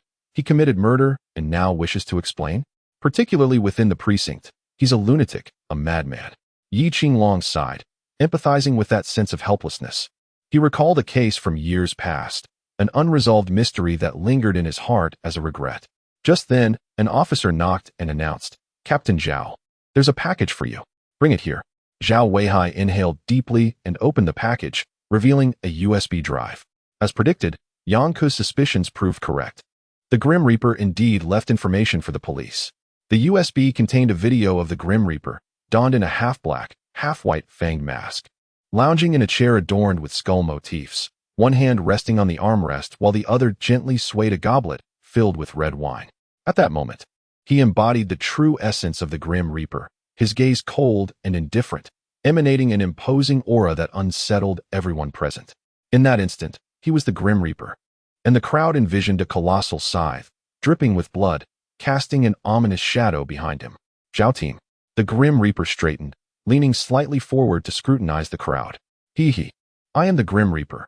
Of course, that is my self-designation. You may call yourselves as you wish. Yet, this is my exclusive title." The Grim Reaper's mocking gaze fell upon them. To think someone would dare use my name to commit such despicable acts. What an affront to my character. Hence, I took his life. But do not mistake this for a provocation. It is merely revenge. We shall not interfere with each other. Ha ha ha ha. The Grim Reaper erupted into uncontrollable laughter, his body swaying eerily to an unseen rhythm. Suddenly, his movements halted, and he looked at the audience. "By the way, Uncle Qian is a good person. I did not kill him. He should currently be struggling in his residence." The video cut off at that moment. The crowd remained entranced by the recent footage, unable to shake off the chilling presence of the looming scythe and the Grim Reaper's inexplicable aura. At that moment, Qin Chuan entered, frowning as he inhaled the air. "What is that smell?" With his arrival, the crowd snapped out of their reverie, reflecting on the previous footage, now devoid of the earlier dread. Qin Chuan surveyed the room, his gaze landing on the USB drive, his expression grave. "Where did this USB come from?" "It contains hallucinogenic substances." "Hallucinogenic substances?" Yi Qinglong asked, turning to Qin Chuan. "Are you certain?" Qin Chuan took the USB, sniffing it closely. "No doubt about it. It bears the scent of mandrake, wormwood, kava root, black jade, cacti, and sage. When dried and ground into powder, then ignited, these substances produce intense hallucinogenic effects." Yi Qinglong turned to Zhao Weihai. "Are you sure he is a forensic expert?" Qin Chuan interjected. "A forensic expert must possess knowledge of human anatomy, medicine, and herbalism." Song Ci, the noted judge of the Song dynasty, could detect hidden fingerprints on a corpse using merely flour cakes, and even deduce the cause of death with a simple umbrella and sunlight. He then addressed Yi Qinglong. "So, is it strange that I know this?" Yi Qinglong shook his head vigorously, perspiration forming. No, not strange at all." Yang Ke chuckled. "Officer Yi, I've never seen you so flustered before." Yi Qinglong expressed admiration. "What a remarkable talent. Captain Zhao, this place is truly filled with gifted individuals." Zhao Weihai smiled wryly. "You flatter us. It appears the perpetrator is indeed the Grim Reaper." Zhao Weihai then turned to Zhou Tan. "Zhou Tan, please visit Uncle Qian's residence and check on him." Zhou Tan nodded and promptly exited. Zhao Weihai sighed. Thankfully, this video did not leak. Otherwise, we would be in serious trouble. To commit murder under the noses of hundreds of officers would utterly disgrace us. Chapter 22. You know this too? Who on earth are you? Qin Chuan handed the autopsy report to Zhao Weihai. It confirms that the cause of death was indeed due to a toxic substance. Zhao Weihai glanced at it and inquired, "If the Grim Reaper is aware of the toxin's formula, shouldn't we focus on that for our investigation?" Qin Chuan shook his head. "That is nearly impossible, as the formula has long been lost. How are we to find it? It's akin to searching for a needle in a haystack." Yi Qinglong reassured him. "Captain Zhao, do not rush. I believe we should delve into the case files first. While it may seem a cumbersome approach, it tends to yield quicker results." Zhao Weihai nodded. "That will have to suffice." As the clock struck midnight, Yibo arrived once more at the bar known as Qing Lu. The beautiful bartender greeted Yibo with a playful tone. "Ah, handsome, back again." A subtle smile graced Yibo's lips, yet the meaning behind it remained known only to him. "I would like a flame dance." The bartender skillfully prepared the drink and presented it to Yibo, delicately kissing the rim of the glass, leaving a vivid imprint of her red lips. With a flirtatious smile, she said, "This is a little extra for you, no charge." Yibo gently lifted the glass, and within the flickering flames, he perceived the haunting silhouettes of those he had slain, their anguished cries echoing in his mind. The more they suffered, the more exhilarated he felt. He turned the glass with the lip print towards himself and drank deeply. Instantly, his complexion flushed, then faded as he closed his eyes, savoring the aftermath of the drink. He then gazed at the bartender, lifting her chin with a playful smirk. No matter how delightful the drink, it cannot compare to the allure of a person. The bartender leaned closer to Ibo, their breaths mingling, their noses nearly touching. With her lips slightly parted, her large eyes fixed intently on him, radiating a chilling glint, she inquired, "What is your intention in approaching me?" Ibo, with a hint of amusement, responded, "Meow Man Man, wife of Luo Qing, the procurement manager at Microorganisms Company. It seems there have been troubles in your relationship of late." Meow Man Man's pupils dilated. She rarely ventured out and had kept her marriage to Luo Qing under wraps. How did this man know? "Who are you?" Panic replaced her earlier charm. She had intended to divorce Luo Qing, but he vehemently opposed it. After a fierce argument, she had hidden in this bar, confident that Luo Qing's associates would not find her here. Now, anxiety gripped her heart, fearing that this man might reveal her whereabouts to Luo Qing. She was acutely aware of his methods. Making someone disappear without a trace was child's play for him. The bar was not crowded, patrons enjoying their drinks and the soothing music, oblivious to the tension between the two. Even if they noticed, they would assume they were merely friends in conversation, blind to Meow Man Man's anxious demeanor. "What do you want?" she demanded, fixating on him. Initially, she had thought Ibo merely a lecherous rogue drawn to her beauty, but now, he enveloped her in an enigmatic aura, leaving her unable to discern his true nature. Ibo observed the shifts in her expression, smiling faintly. "Once, you secretly purchased a life accident insurance policy for Luo Man while he was intoxicated, worth 50 million. I believe. You know that too? Who are you?" Meow Man Man was now thoroughly unsettled, fearing Ibo would expose her secrets. He leaned in, whispering, "I can arrange for Luo Qing's accidental demise, but I will need your cooperation." His tone grew ominous and chilling. Meow Man Man shuddered. "Who are you?" She understood the potency of his proposition. Even if Luo Qing were to die, she would receive none of his wealth. This was why she had covertly secured the 50 million insurance policy, naming herself the beneficiary, having bribed an insurance agent to keep it from Luo Qing. Should he perish, the compensation would ensure her a comfortable life. Seeing the shift in Meow Man Man's expression, Ibo recognized his success. "You need not concern yourself with my identity. Tomorrow at this time, I shall await you in room 1331 at the Qingqing Hotel. I hope you will keep your promise," he said, departing after casting a meaningful glance at her. Meow Man Man stood frozen, the final laughter echoing in her mind, strangely familiar, as if she had heard it before. Ibo returned home, having postponed his original target that had been waiting for him at Siju Park. After that damned robber had nearly thwarted his plans, he needed to devise a new approach. In Ibo's eyes, the robber was destined to die. Not only had he impersonated death itself, but he had also disrupted Ibo's meticulously laid plans. He believed it was too lenient for the robber to die so easily.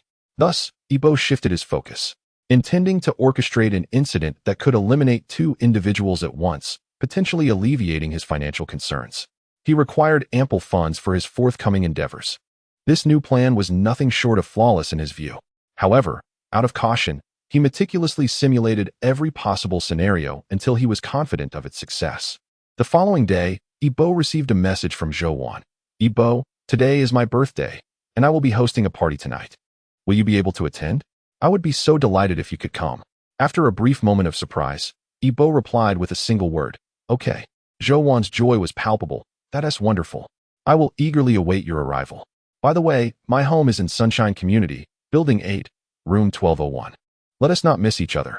As Ibo tucked his phone away, a knowing smile crept onto his face.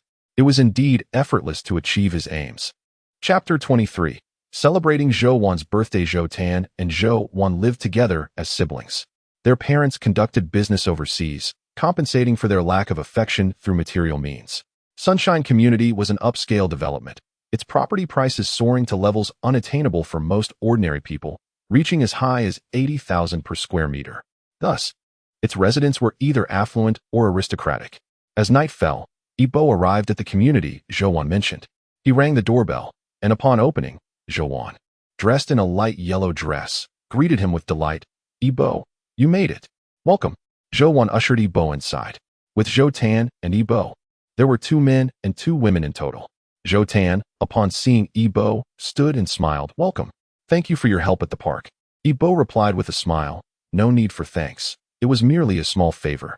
Zhou introduced another girl to Ibo. This is my best friend. Tong Tong. Tong Tong gasped in surprise. It's you. Ibo recognized her, feeling astonished. What a small world. Tong Tong was the girl he had saved in the park, who had wanted to treat him to a meal, only to be turned down, leaving her disheartened for some time. Zhou, curious, asked, You two know each other? Tong Tong nodded. Remember when I told you about being robbed in the park? Of course. I was quite startled, but I'm just glad you're okay. The person who saved me was him. Tong Tong pointed at Ibo, her eyes sparkling. Zhou felt a pang of envy, wishing it had been her who had saved Tong Tong. Zhou Tan approached, questioning Tong Tong. Were you there too? Tong Tong, feeling a bit wronged, replied. Of course I was. If it weren't for Ibo, I might have ended up as a hostage. You didn't even glance at me as you apprehended the criminal. She added, crossing her arms with a pout. Zhou Tan sheepishly scratched his head. I was focused solely on the criminal and didn't notice you. You. Tong Tong huffed, turning to Zhou and shaking her arm. Look at your brother. Zhou sighed helplessly. I don't care about the two of you. Every time you meet, you just argue. I don't even know what you find so worth quarreling about. Ibo glanced at Zhou with a hint of exasperation. So tonight's birthday party is just the four of us?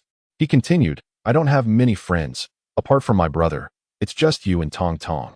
Zhou cheeks flushed slightly. You are the most important people to me. As long as my closest friends are with me on my birthday, that is what brings me the greatest joy. With a smile, Ibo took out the birthday gift he had prepared for her, exclaiming, Happy birthday. Zhou eyes brightened as she looked at the gift. Did you make this yourself? Ibo chuckled. Yes, do you like it?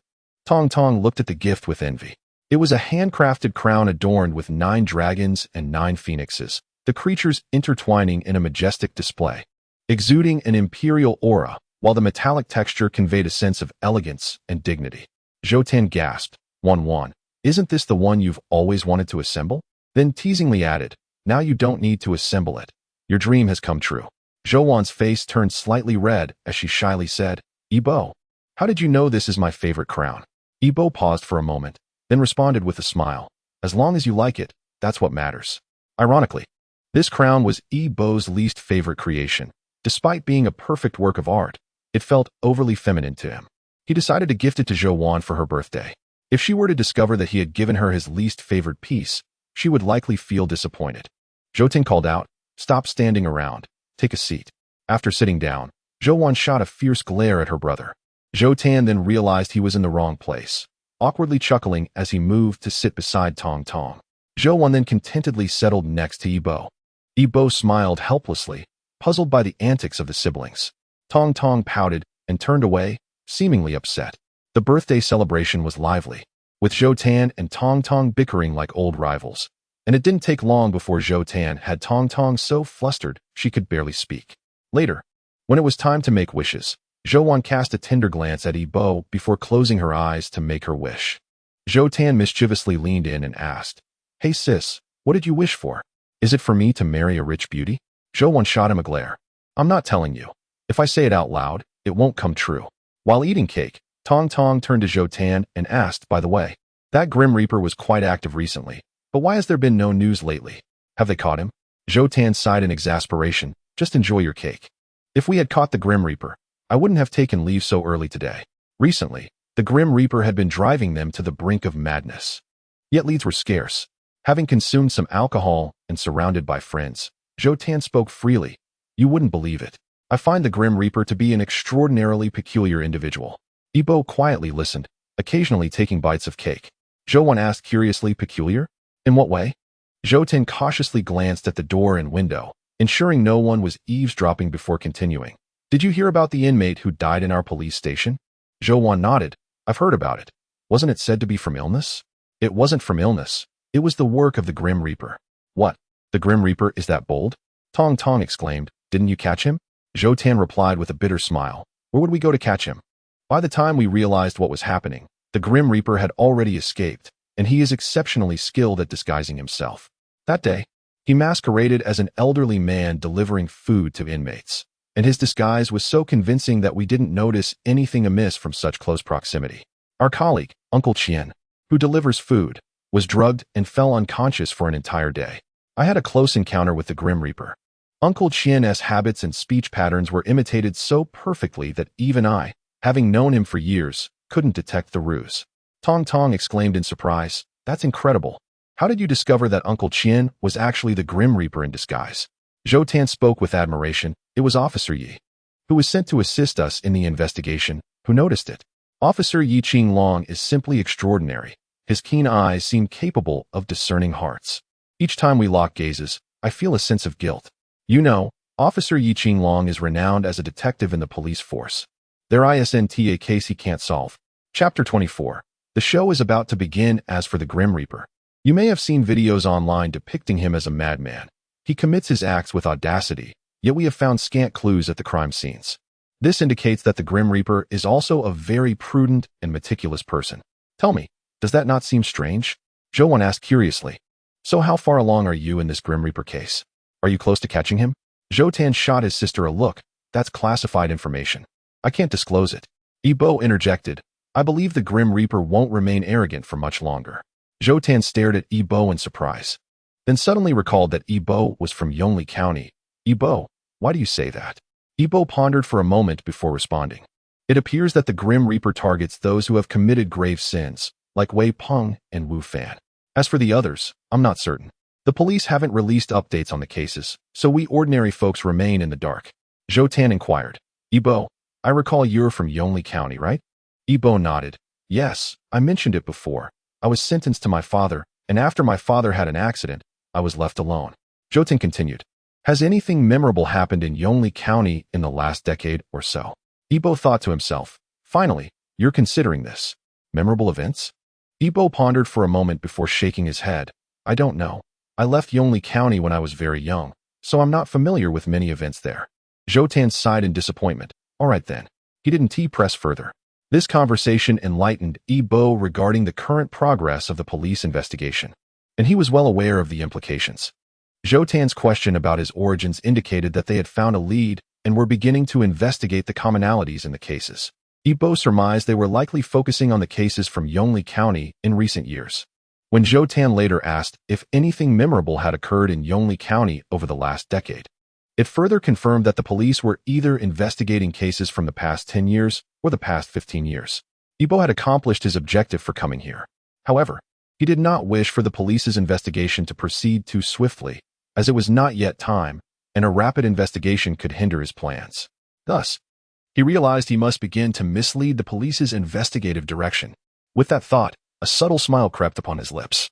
Let us allow you to wander in confusion for a while. Ever since their first conversation, Yibo felt a deep connection with Officer Yi Qinglong, sensing an unbreakable bond between them. Yibo was also quite certain that the clues currently in the hands of the police were discovered by Yi Qinglong. Otherwise, given Zhao Weihai's character, he would never have been able to perceive this layer of complexity. If he had, it would likely imply that Yibo had deliberately left behind clues. Checking the time, Yibo noted it was already 10:30 at night, prompting him to rise and take his leave. Zhou expressed her disappointment. Yibo, are you really leaving? We were planning to go karaoke later. You should join us. I sincerely apologize, but I have yet to update my chapter today. I must return to my writing. Otherwise, if I leave my readers hanging, it would be quite irresponsible. Yibo replied, his excuse refreshingly original. As a devoted fan of Yibo, Zhou eagerly anticipated the unfolding plot and understood the importance of maintaining consistency with his updates. Thus, she did not press him further. By the time Yibo exited, it was 11 o'clock. After setting up an automatic update, he drove to the hotel where he was to meet Meow Man Man. The choice of this hotel was intentional, as Yibo aimed to create a deliberate oversight for the police, thereby unsettling their investigative direction. At midnight, Meow Man Man arrived as promised, her hair styled in waves. She wore a white shirt and a fitted skirt that hugged her long legs, complemented by black stockings. She exuded the allure of a mature, sophisticated woman. Upon locating room 1331, Meow Man Man knocked on the door, her heart racing with apprehension. After Yibo had mentioned waiting for her in the hotel room, she had already anticipated a certain outcome. Thus, she had made a special effort to dress for the occasion. In her mind, if Yibo could orchestrate the accidental death of that individual, then what harm would it be for her to offer herself for the night? The prospect of huge compensation outweighed any reservations about her own body. Upon entering the room, Yibo was seated, resting his chin on his hand, surveying her with keen interest, his gaze unabashed and predatory. Meow Man Man felt exposed under his scrutiny, as though she were unclothed before him. "I have arrived. What do you wish to do?" she inquired, as Ibo beckoned her closer. With a subtle bite of her lip, Meow Man Man approached, only to be suddenly pulled into his embrace, where he leered at her like a wolf eyeing its prey. His hands roamed over her body, and as time progressed, Meow Man Man's initial stiffness melted away, replaced with a dazed expression, her cheeks flushed, and her body responding eagerly to his touch. At that moment, she appeared utterly vulnerable, an irresistible flower awaiting the caress of any man, except for Ibo, who regarded her merely as a tool to be utilized. Leaning closer to her ear, he whispered, "The grand performance is about to commence." Warm breath enveloped Meow Man Man's ear, rendering her thoughts nearly paralyzed. All she yearned for was to bask in the intimacy of the man before her. Half an hour later, Ibo exited the room, took the elevator downstairs, and drove away. Inside, Meow Man Man sat dazedly on the edge of the bed, unable to comprehend why he had not taken advantage of her. Was she lacking an allure? He had left behind only a cryptic statement before departing. Meow Man Man felt her cheeks flush with embarrassment. She had succumbed to her feelings even before anything significant had transpired. After tidying herself in the bathroom and taking a shower, her mind began to clear. This man was shrouded in mystery, possessing a magnetic allure that drew her inexplicably closer. It suddenly dawned on her that she did not even know his name or identity. She cursed herself for nearly surrendering without knowing who he was, questioning when she had become so weak-willed. Chapter 25. The Ordeal of Hu Bing. A heart-wrenching experience the following morning. Yi Qinglong arrived at the police station with dark circles under his eyes. Zhou Tan, spotting him, teased, "Oh, Officer Yi, did you overexert yourself last night? Shut it." Yi Qinglong shot Zhou Tan a glare. Through their recent interactions, Zhou Tan and the others had come to realize that Yi Qinglong was quite amiable. He transformed from a diligent worker into a childlike figure outside of work. When engaged in his duties, he was intensely focused, yet outside of that context, he exhibited a playful childishness. This made it easy for him to bond with his colleagues. Conversely, Yangke was different. Her gentle demeanor evoked the image of a caring older sister, earning her the respect of everyone. At times, her comforting words could lift the spirits of those feeling downcast, prompting admiration for her expertise in psychology. In recent days, the Grim Reaper had not claimed any new victims, granting a sense of relief among the team. They believed the threat had passed, and all that remained was to uncover clues and apprehend the perpetrator. Yet, Yi Qinglong harbored a nagging premonition that the Grim Reaper would strike again. If too much time elapsed, it would indicate that a more significant scheme was being hatched. Over the past few days, Yi Qinglong had reviewed all case files from Pingjin City and nearby counties, yet he had found no significant leads. Nevertheless, he remained convinced that he was on the right track and that persistence would yield results. Zhou Tan, seizing the opportunity before their shift began, glanced at his phone and, upon reading a particular news article, remarked, "This person has not given up. What perseverance?" Curious, Yi Qinglong inquired, "Who is it?" Zhou Tan handed his phone to Yi Qinglong, saying, "It's about a loan scandal. A veteran named Hu Bing is kneeling at the courthouse, pleading for justice. His wife fell gravely ill, and with no money for treatment, their daughter secretly borrowed money. She was subsequently blackmailed with nude photographs, which led to her mother's death and drove the daughter to suicide after being subjected to relentless online harassment. Hu Bing had taken the loan company to court, but due to their connections, they were acquitted, leaving him devastated. His wife and daughter had perished because of this monster, who merely paid a small fine and continued to live freely. They even accused Hu Bing of defamation, threatening to countersue him. Every day, Hu Bing knelt at the courthouse, demanding justice from the judges, yet Zhou Tan sighed. Such a person deserves to be punished. Justice is always in the hands of the wealthy, but they executed their deeds so cleanly that all that remained were scapegoats. Yi Qinglong returned the phone to Zhou Tan, saying nothing. He had witnessed too many instances of injustice, as such occurrences were nearly a daily reality. However, these matters did not fall under his jurisdiction. His duty was to solve the case of the Grim Reaper. Late at night, in a dilapidated old building, Hu Bing sat despondently on the cold floor. The ground was littered with countless cigarette butts, and empty bottles surrounded him. He took out a family photo, gazing longingly at the image of his wife, Zhao Yan, who wore a smile that masked her ailing health, and their daughter, Hu Guogua, who joyfully posed with a peace sign, exuding innocence and happiness. With tears welling in his eyes, Hu Bing whispered, "Yin Yin, Guogua, wait for me. Once I deal with that scoundrel, I will join you." During his service as a soldier, Hu Bing had excelled in every assessment, a paragon of capability. However, an injury sustained during a mission had rendered him unable to continue high-intensity training. Disheartened, he chose to retire, marry Zhao Yin, and welcome a lovely daughter into the world. Yet, fate showed no mercy, raining down all its hardships upon the innocent. Hu Bing glanced at the bone-cutting knife beside him, its blade glinting with a chilling sheen. In that moment, his demeanor transformed, becoming perilous, as a fierce murderous intent radiated from his eyes. Suddenly, a series of knocks echoed at his door. Who could it be? Hu Bing's gaze sharpened, fixated on the entrance. A hoarse voice called out from beyond the door, "It's someone here to assist you." Upon opening the door, Hu Bing was met by an individual adorned with a half-black, half-white tusked mask. His pupils constricted in surprise. "Are you the Grim Reaper?" The visitor was indeed Yi Bo, and Hu Bing was the ally he sought. Though Hu Bing had retired from military service, the knowledge he acquired during his time in the army remained indelibly etched in his soul. In Yi Bo's eyes, Hu Bing epitomized the ideal accomplice. Yi Bo entered the room uninvited. "I will help you exact your revenge, but in return, you must serve me henceforth." Hu Bing let out a cold laugh. Fully aware of the Grim Reaper's notorious reputation, his body tense with suspicion. "I know who you are, but I do not require your assistance." "Is that so?" Yi Bo chuckled lightly. "Allow me to predict your next move. You have repeatedly appealed in vain, only to find yourself on the receiving end of a defamation suit. You realize that relying on the law has proven futile, and disappointment has consumed you. Thus, you plan to take matters into your own hands and kill Zhu Deong, only to either confess or take your own life afterward. Am I correct?" Zhu Deong was the owner of a lending company.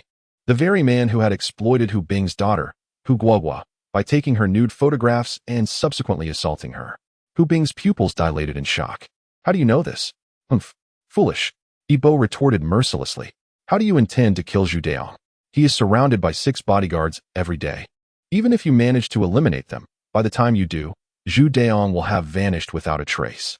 Furthermore, he is either at his company or at one of his numerous villas. Are you going to search for him one by one? By the time you locate him, there will likely be a swarm of police waiting for you. Once you are apprehended, how will you seek your revenge? Will you curse the heavens for their injustice from behind bars?" Hu Bing's complexion turned pale. "What can I do? His power is too great. If I act, there may be a slim chance of killing him, but if I refrain, I will have no chance at all." Yi Bo sneered. "Once a soldier, now reduced to this pitiful state. Where has your spirited resolve gone? Where is your pride? Your dignity? You kneel at the courthouse, begging for compassion, seeking justice from others?" Yi Bo continued to provoke him, scolding, "Look at yourself. Do you still resemble the soldier you once were?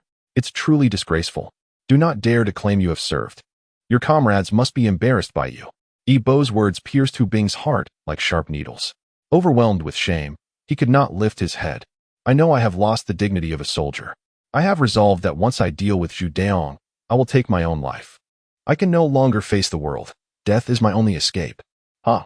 Yi Bo scoffed. "If death could solve all problems, why would anyone choose to live? Living holds significance for them." Yi Bo crouched down, fixing his gaze on Hu Bing. "I will help you take revenge. You will kill your enemy. But the price is that you must serve me thereafter. I will punish those guilty individuals, allowing you to witness the meaning of your existence." At these words, Hu Bing abruptly raised his head, staring at the masked figure before him.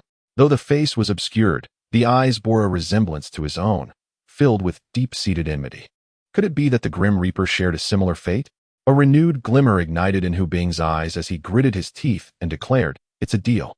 As long as you assist me in avenging my grievances, my life shall belong to you." Yi Bo nodded. "Withdraw your lawsuit. Do not alert the enemy. I will contact you later with further instructions. Train your body. Your physical capabilities are currently too weak."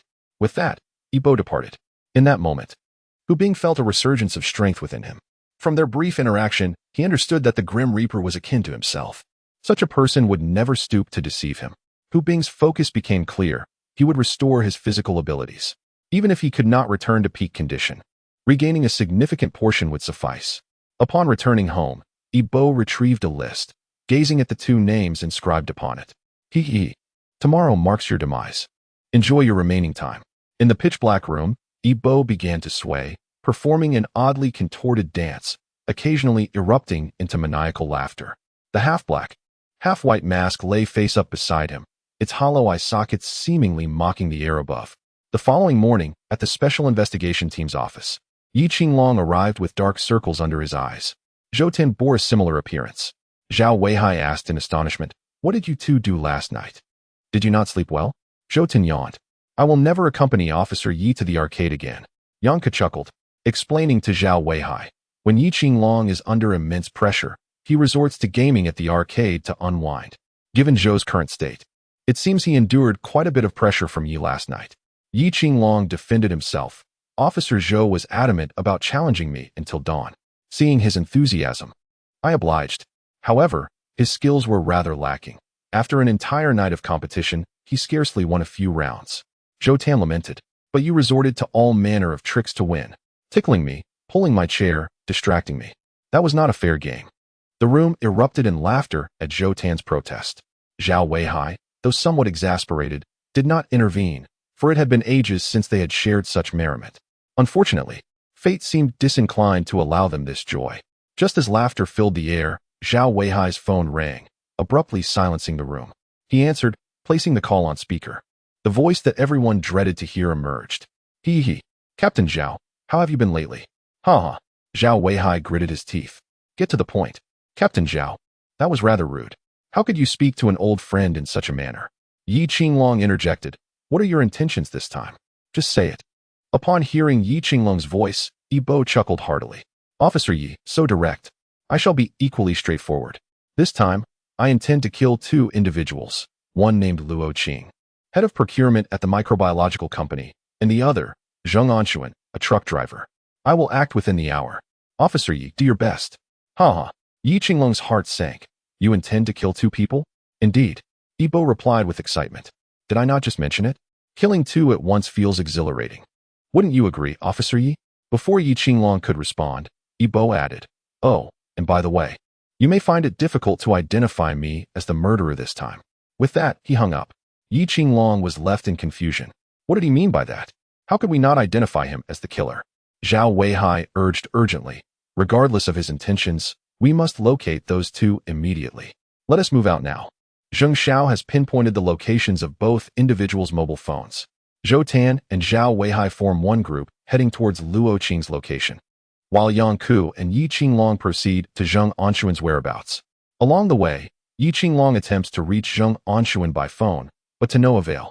The line remains perpetually busy. Damn it, that Grim Reaper is truly troublesome.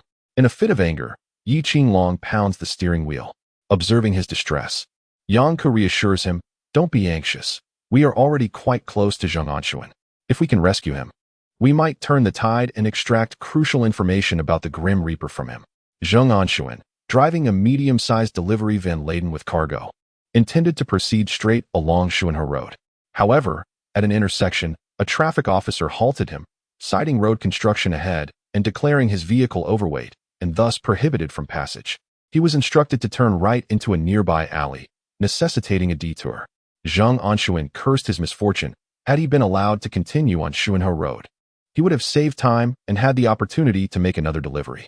This detour would cost him over an hour, and he would also traverse a commercial street.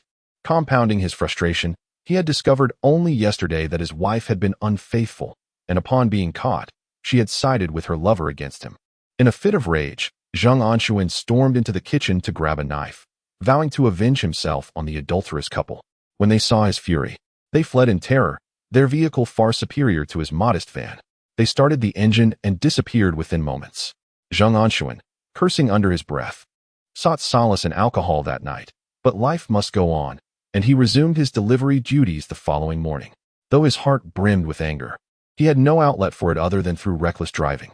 The effects of his previous night's drinking left him somewhat dazed, yet he sped down the road, oblivious to the shouts of other drivers.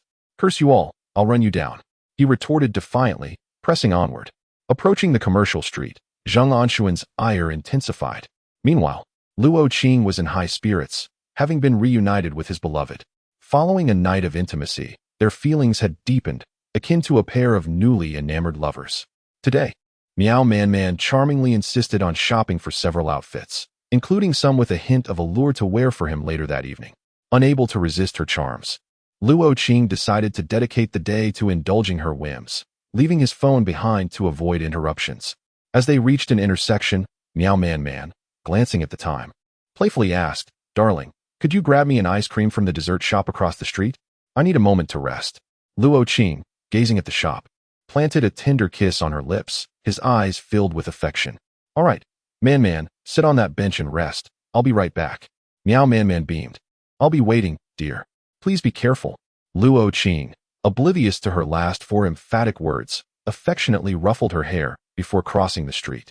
The moment he turned, however, her sweet smile transformed into an icy visage, her fingers nervously clutching the hem of her garment.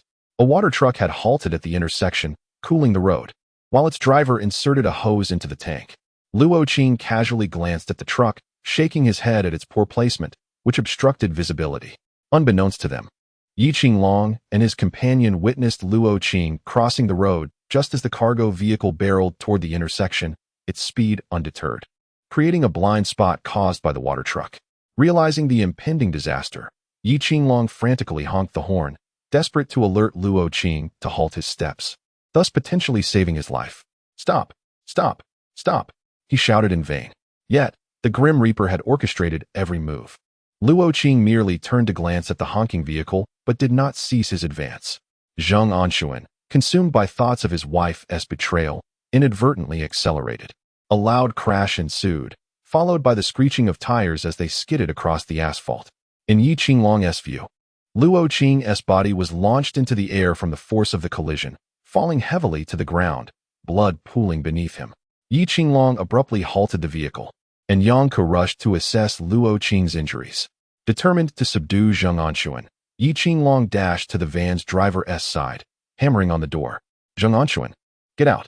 Don't do anything foolish. Don't even think of fleeing." Zheng Anshuan was stunned. He had not anticipated taking a life. Staring at the bloodstains on the windshield, reality struck him hard.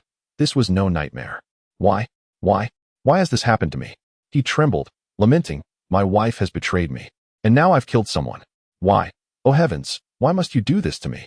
As he gazed at the bloodied Luo Qing, who was still twitching slightly, Zheng Anshuan's anger boiled over. "It's your fault. All of this is your fault. Why did you have to run out? You deserve this." Yi Qinglong, sensing the madness enveloping Zheng Anshuan, feared the worst. He attempted to break the window to subdue him. "Zheng Anshuan, calm down. It's not over yet. Don't do anything rash."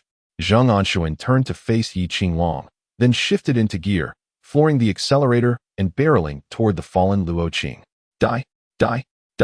Yang Ke, still beside Luo Qing, realized the danger as Zheng Anshuan lost control. "Get out of the way. Move." Yang Ke, while checking for a pulse, noticed Luo Qing still had life left. But as he looked up, he saw the van speeding toward him. With a swift roll, he narrowly escaped the tires of the van, yet the gravely injured Luo Qing had no such fortune.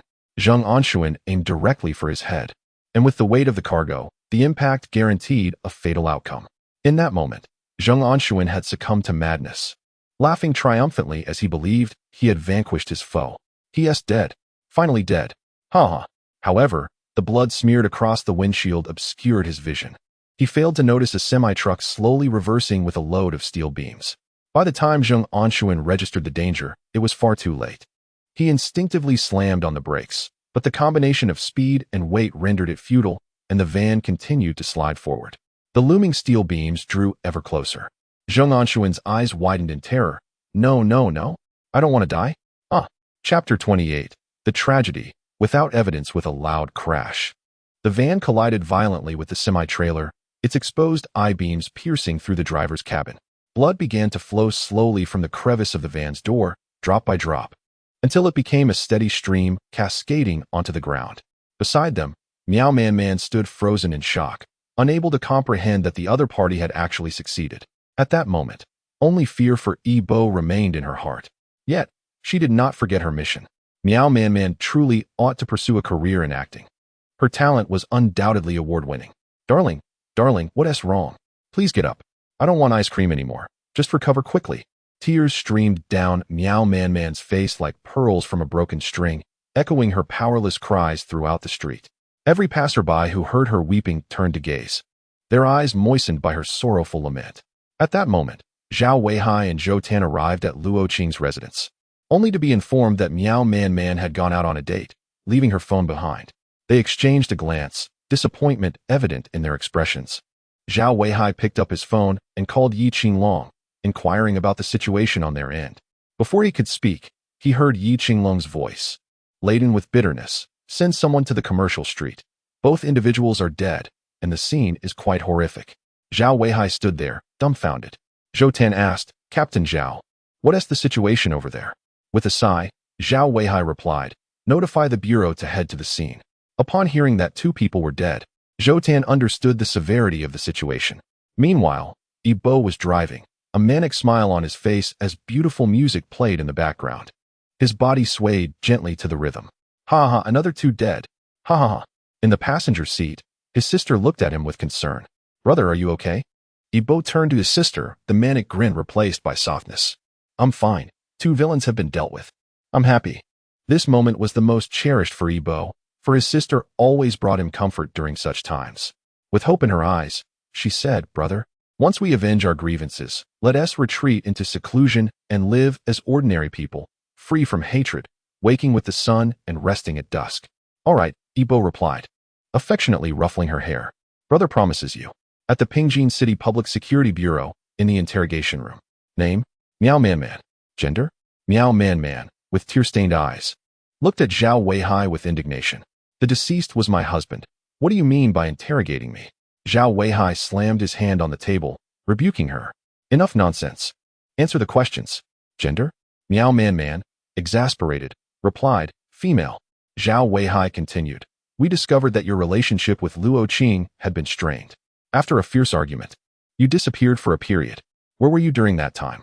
Miao Man Man answered honestly, I was working as a bartender in a lounge. Who can verify this? The lounge owner can confirm. Zhao Weihai pressed on. You purchased a 50 million yuan life insurance policy for your husband, correct? A flicker of panic crossed Miao Man Man's eyes. But she nodded. Yes, I did. Zhao Weihai sneered. An impressive tactic. A 50 million yuan life insurance policy with you as the beneficiary. Now that Luo Qing is dead, you can remarry and gain 50 million in funds. Miao Man Man retorted angrily. Officer, don't slander me. This is an unfounded accusation. Then explain why you purchased such a substantial life insurance policy. Miao Man Man held her head high. Fine, I'll explain. I bought the life insurance because I feared that one day he might die. He had many enemies. If that happened, I would be a widow, and his assets wouldn't belong to me. I had to secure a backup plan. Luo Qing's enemies? Who are they? Miao Man Man shook her head. I don't know. I only know that several times, people came to our home and whispered in the room. I overheard snippets of their conversation, something about killing you and the like. Zhao Weihai observed her closely, convinced she was telling the truth. Do you remember what those individuals looked like? Miao Man Man shook her head again. No. They always wore masks when they came and left. I asked Luo Qing several times, but he warned me fiercely not to pry. His expression was so menacing that I was terrified and dared not ask again. Zhao Weihai continued. Why were you and Luo Qing at the commercial street today? Miao Man Man glanced at Zhao Weihai. Of course, we were shopping. After working as a bartender for a while, I thought it would be better to be by his side. At least there was food and drink, without financial worries. Last night, I pleased him, and he agreed to take me shopping for bags and clothes today. I even promised to wear something special for him tonight. If you don't believe me, you can check what we bought. Yi Qinglong, who had been silent, suddenly interjected, Why did you send Luo Qing across the street? What was he doing? Miao Man Man replied, I suddenly craved ice cream, and I was tired. There was a bench there where I could rest. I asked Luo Qing to buy me ice cream. As she spoke, Yi Qinglong scrutinized her expression. Miao Man Man felt as though his gaze could penetrate her very soul, and instinctively averted her eyes. Yi Qinglong nodded and stood to leave. Once he departed, Zhao Weihai followed suit. Outside the interrogation room, Yi Qinglong lit a cigarette and offered one to Zhao Weihai. I believe this woman is undoubtedly involved in the incident. Zhao Weihai took a deep drag and exhaled slowly. However, we have no evidence to prove her involvement. Yi Qinglong recalled the last sentence from the Grim Reaper's phone call, realizing its implication. You may find it challenging to prove me as the murderer this time. Zhao Weihai cursed under his breath. This incident appears to be merely an accident, and there are no signs of the Grim Reaper's involvement. After a moment of contemplation, Yi Qinglong suggested. Let her go. Let her go? Why? Zhao Weihai checked the time. We still have plenty of time before the 24-hour mark. I can get her to talk. Yi Qinglong shook his head. That would be futile. A woman like her loves money above all and would do anything for it. She will undoubtedly choose to remain silent, knowing that we can only detain her for 24 hours before releasing her. As long as she can maintain her story for that duration, she will be fine. Zhao Weihai exclaimed, what do we do now? She is our only lead. If we let her go, it will be exceedingly difficult to trace the Grim Reaper again. We can't just wait for him to strike again, can we? At that moment, Zhou Tan approached, handing Zhao Weihai the files on the two deceased individuals. Captain Zhao, here are the identity details of the two victims. He glanced at Yi Qinglong as he spoke. Neither of them is from Yongli County. Zhao Weihai took a look and passed the files to Yi Qinglong. Yi Qinglong took the documents and began to flip through them. Luo Qing was a local from Pingjin City. Zheng Anshuan was from Sioux City. And it was surprising that he was not from Pingjin City. In that moment, Yi Qinglong couldn't help but question his assumptions. Could it be that I was mistaken? Zhao Weihai asserted vehemently. Regardless of the circumstances, I must ensure that Miao Man speaks. No, she must be released. For the first time, Yi Qinglong found himself in disagreement with Zhao Weihai. Zhao Weihai, his voice low, demanded, give me a reason. Every time death called, it signified that the individual marked for death was his enemy. This time was no exception. But why would death assist Miao Man? Have you considered this, Captain Zhao? Zhao Weihai shook his head, then suddenly suggested, could it be that with Miao Man's assistance, death's plan would proceed more smoothly? Yi Qinglong's mind raced, and he began to pace with his eyes shut. No, it must be more than that. Suddenly, a possibility struck him, and he opened his eyes, a sharp gleam illuminating them. Perhaps this could explain everything. With Luo Qing's demise, none of his assets would fall into Miao Man's hands, prompting her to secure a substantial insurance policy for Luo Qing. Thus, if Luo Qing were to die, Miao Man would receive a compensation of 50 million. It seemed that death's motive for aiding Miao Man revolved around that money. Since Miao Man possessed little else, it was evident that death's subsequent plans would require significant funds, and he would certainly seek a way to acquire them. The most expedient path would be through Miao Man. The more Yi Qinglong pondered, the clearer the connections became. This plan not only eliminated two adversaries, but also extricated himself from the situation, transforming the scene into an accident while acquiring a hefty sum of money. Yi Qinglong sneered. A remarkable scheme. Indeed, what a cunning death. Zhou gasped in astonishment, cold sweat breaking out on his forehead. What kind of mind is this? After hearing Yi Qinglong's analysis, Zhao Weihai was equally astonished, mouth agape. I will arrange for her release immediately. Zhou Tan, organize a team to monitor Miao Man around the clock, record everyone she encounters, and every action she takes. Yes, Miao Man could hardly believe she was being set free. Everything unfolded just as that man had predicted. As she stepped out of the police station, Yi Qinglong stopped her. Miss Miao. Miao Man was dismayed to see Yi Qinglong. Meeting his gaze filled her with an overwhelming sense of guilt. What is it, Officer Yi? She retorted sarcastically. Are you going to arrest me again? Yi Qinglong gently shook his head. You misunderstand, Miss Miao. I merely wish to convey a message. Miao Man, perplexed, asked, what message? Yi Qinglong fixed his intense gaze on her, enunciating each word with precision. Miss Miao, collaborating with death is tantamount to seeking the skin of a tiger. Miao Man chuckled lightly. Officer Yi, you do have a sense of humor. Death is a criminal. How could I possibly collaborate with him? With that, she turned to leave. Yi Qinglong wore a contemplative smile. He had observed that when he mentioned death, Miao Man's pupils had dilated sharply, and her fingers instinctively clutched her clothing. Even as she departed, there was a hint of panic in her demeanor. Such signs indicated that Miao Man was indeed flustered. Yang Ku approached Yi Qinglong and noticed him fixated on Miao Man's retreating figure. She stepped on his foot and exclaimed, what is so fascinating? Her backside is not that impressive. Yang Ku shot Yi Qinglong an ireful glare before storming off. Yi Qinglong scratched his head, utterly bemused by Yang Ku's sudden outburst. In stark contrast, Miao Man was in a state of utter disarray. She had not anticipated that the enigmatic man was indeed the notorious Death, the one responsible for numerous murders. In that instant, Miao Man contemplated rushing back into the police station to disclose everything she knew. Yet, she hesitated, an inner voice urging her to refrain from such impulsiveness. The image of that man flashed in her mind, his smile, his voice, his every action replaying vividly before her. Meow Man's cheeks flushed crimson as she pondered. Could it be that I have fallen for him? How could that be possible? The more she sought to rationalize her feelings, the more implausible her reasoning became. At that moment, she even entertained the notion of throwing herself into his arms, kissing his face, and confessing, "I have fallen for you."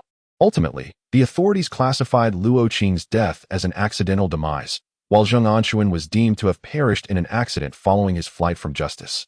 However, the insurance company did not regard Luo Qing's death as accidental. Should it be classified as such, they would be liable to compensate Meow Man with a staggering sum of 50 million. But the determination had already been made, and an announcement issued. There would be no reversal. The insurance company had no choice but to acquiesce. Meow Man stared at the string of zeros on her phone, unable to believe that this fortune belonged to her, while secretly yearning for a call from that man. Lise was increasingly troubled. As a private detective in Pingjin City, he had connections both with the legitimate and illicit realms. However, business had been dismal lately. He had distributed countless flyers, yet not a single client had approached him. This disheartening reality made him consider a career change. But what could he possibly do instead? Lise gazed into the mirror at his slightly stubbled face, exclaiming, "With a face this handsome, how is it that not a wealthy woman has taken an interest in me?" Glancing at the clock, he noted it was already 4 in the afternoon. Concluding that there would be no business for the day, he decided to tidy up and prepare to leave. After another day of idleness, he thought of treating himself to a barbecue dinner. The thought of the voluptuous proprietress of the Hao Zai Lai barbecue made his mouth water. "I must make my move tonight," he muttered, forcefully suppressing the flames of desire within him. Just then, his phone rang.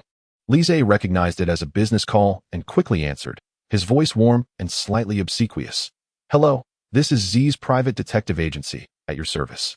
On the other end, Yibo raised an eyebrow, glancing at the number, muttering to himself, "The number is correct. Hello? Hello? Good day, how may I assist you?" Lise, noticing the silence on the line, pressed further. "I require all information on Zhu Daong, the owner of Qianlai Financial Company, including his daily movements, sleep schedule, and wake-up time." Understanding this was a substantial job, Lise quickly replied, "No problem. The fee is 200,000, with half as a deposit. I will provide you with all the information in 3 days. Where should I send the money?" "At midnight, to a black trash can in Chui Bamboo Park." Private detectives are responsible solely for gathering information. The motives of their clients are beyond their concern. Typically, private detectives experience long stretches of inactivity. But when a significant job presents itself, they needn't worry about sustenance for years. As for the black trash can, it was marked with a black sign. It would be absurd to place a conspicuous black trash can, as that would openly indicate its significance. Lise stretched, relieved. Finally, business has picked up. If it hadn't, I would have truly been left to starve. Yibo ended the call, removed his voice changer, and discarded the SIM card into a drain before driving away. After midnight, Yibo, clad in a bulky black outfit and wearing a black mask, placed a black bag beside a blue trash can marked with black symbols before departing. Shortly thereafter, a shadowy figure approached, glanced around to ensure no one was watching, and took the black bag away. Upon returning to his residence, Yibo sat on the sofa, closed his eyes, and meticulously reviewed the events, breaking into laughter. 5 targets with a single arrow. Soon, I shall uncover the puppet master behind it all. Ha ha ha. Yibo's conviction that this scheme was a masterstroke stemmed not only from the 4 points analyzed by Yi Qinglong, but also from a crucial realization. He could finally use Luo Qing to identify the shadowy figure orchestrating events. Yibo was convinced that the procurement department where Luo Qing worked was immensely lucrative, requiring a trustworthy individual at its helm. Now, he was like a hidden viper, poised to strike at his unsuspecting prey. In a lavishly decorated villa, a man in a white suit swirled a glass of red wine as he listened to his subordinate's report. "Luo Qing is dead? How did that happen?" The man in the suit expressed mild surprise. The subordinate replied, "According to the public security announcement, it was deemed an accident." "An accident? Huh." The man chuckled softly, taking a sip from his glass. Moreover, Luo Qing's wife purchased a hefty insurance policy worth 50 million just before his demise. "I find this rather intriguing." He shot a glance at his subordinate. "Let's not concern ourselves with such trivial matters. You shall take over as the head of the procurement department." Upon hearing this, the subordinate was filled with excitement and knelt, exclaiming, "Thank you for your trust. I shall not disappoint you." "Very well, go ahead. The man in the suit replied indifferently. Once the subordinate exited, a woman in a red cheapao approached, sitting on the man's lap, her delicate hand caressing his face as her crimson lips parted. Do you truly trust him as the head of procurement? Huh? Do you genuinely believe that Luo Qing's death was accidental? The man in the suit smirked derisively. The woman, taken aback, asked, Isn't it? The police have made an announcement. Without responding, the man gazed thoughtfully out the window. A tree stood outside, where a cicada sang, lamenting the sweltering summer heat, completely unaware of the praying mantis behind it, poised with its blade-like arms, ready to strike. After a prolonged silence, the man finally spoke. Let him be, that cicada. The hunter often lurks in the shadows. Lise worked with remarkable efficiency, gathering comprehensive information on Zhu Daong within just 3 days, including his actions and conversations, even uncovering Zhu Daong's illicit dealings. Yibo examined the detailed dossier on Zhu Daong and smiled. So he is involved in drug trafficking as well. This simplifies matters greatly. Another name shall be crossed off the list. After contemplating his next plan, Yibo confirmed its feasibility and began preparing the necessary tools for implementation. 2 days later, in the office, Zhou Tan stared at his phone, a look of regret and melancholy on his face. Alas, Hu Bing has withdrawn his lawsuit. It seems he has lost hope. Yang Ku, who was having breakfast, inquired curiously. Who is Hu Bing? Zhou Tan handed her the phone, explaining he was involved in a loan dispute that led to his family's ruin. I thought he would persist, but he withdrew shortly after. After reading, Yang Ku returned the phone. Such occurrences are far too frequent. The initiative is entirely in their hands, and they can even countersue. Though we are police officers, there are times when we feel powerless. Zhou Tan's agitation grew. Why? Does wealth truly grant one the ability to act with impunity, to rise above the law? The evidence is irrefutable, and Hu Bing's wife and daughter perished because of Zhu Daong. It is profoundly unjust that such scum remains unpunished. Yang Ke set down her bun, looking earnestly at Zhou Tan. Justice may be delayed, but it will never be absent. Those guilty will ultimately face the law. Zhou Tan's expression darkened. A thought unspoken lingered in his mind. Can delayed justice still be considered justice? He chose not to dwell on the matter, recognizing that their unit was specialized in investigating death-related cases. He turned to see Yi Qinglong chattering with Zheng Xiao, who appeared eager for gossip. Zhou Tan approached, intrigued. What are you two discussing? Yi Qinglong pushed Zhou Tan away. Go on, don't interrupt us. We are discussing serious matters. Zheng Xiao quickly interjected. No. Let's hear Zhou Tan's opinion. You are both men. Perhaps he can offer you some advice. Chapter 31. A game of cat and mouse. Yi Qinglong pondered this, saying, recently, Yang Ke has seemed quite upset with me. I can't fathom what I've done to offend her. Please help me figure it out. Zhou Tan scratched his head. Did you perhaps provoke her? Why else would she be angry? Yi Qinglong feigned innocence. If I knew what I did wrong, I wouldn't be so troubled. Zhou Tan became more interested, asking, what did Officer Yang say during your last conversation? Yi Qinglong recalled, a couple of days ago, after releasing Miao Man. I stopped her at the police station to discuss some matters. Then Yang Ke got angry, claiming I was staring at her backside. Yi Qinglong protested, I swear I wasn't. I was merely pondering how the Grim Reaper would compel her to pay. I certainly wasn't looking at her backside. Zhou Tan paused for a moment before bursting into laughter. Ha ha ha, Officer Yi, you ha ha ha?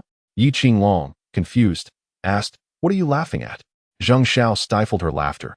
Officer Yang likes you, can't you tell? Zhou Tan managed to compose himself long enough to say, Officer Yi, your intellect is unparalleled, but your emotional intelligence could certainly use some work. Yi Qinglong scratched his head. She likes me? How did I not notice? Zheng Xiao regarded him with a peculiar look. Anyone can see how Officer Yang looks at you. How could you miss that? Oh, right. Your mind has been preoccupied with the case. Yi Qinglong wanted to argue, but he knew he had some shortcomings in that area. Zhao Weihai then rapped on the table. Let's hold a meeting to summarize the progress of the case.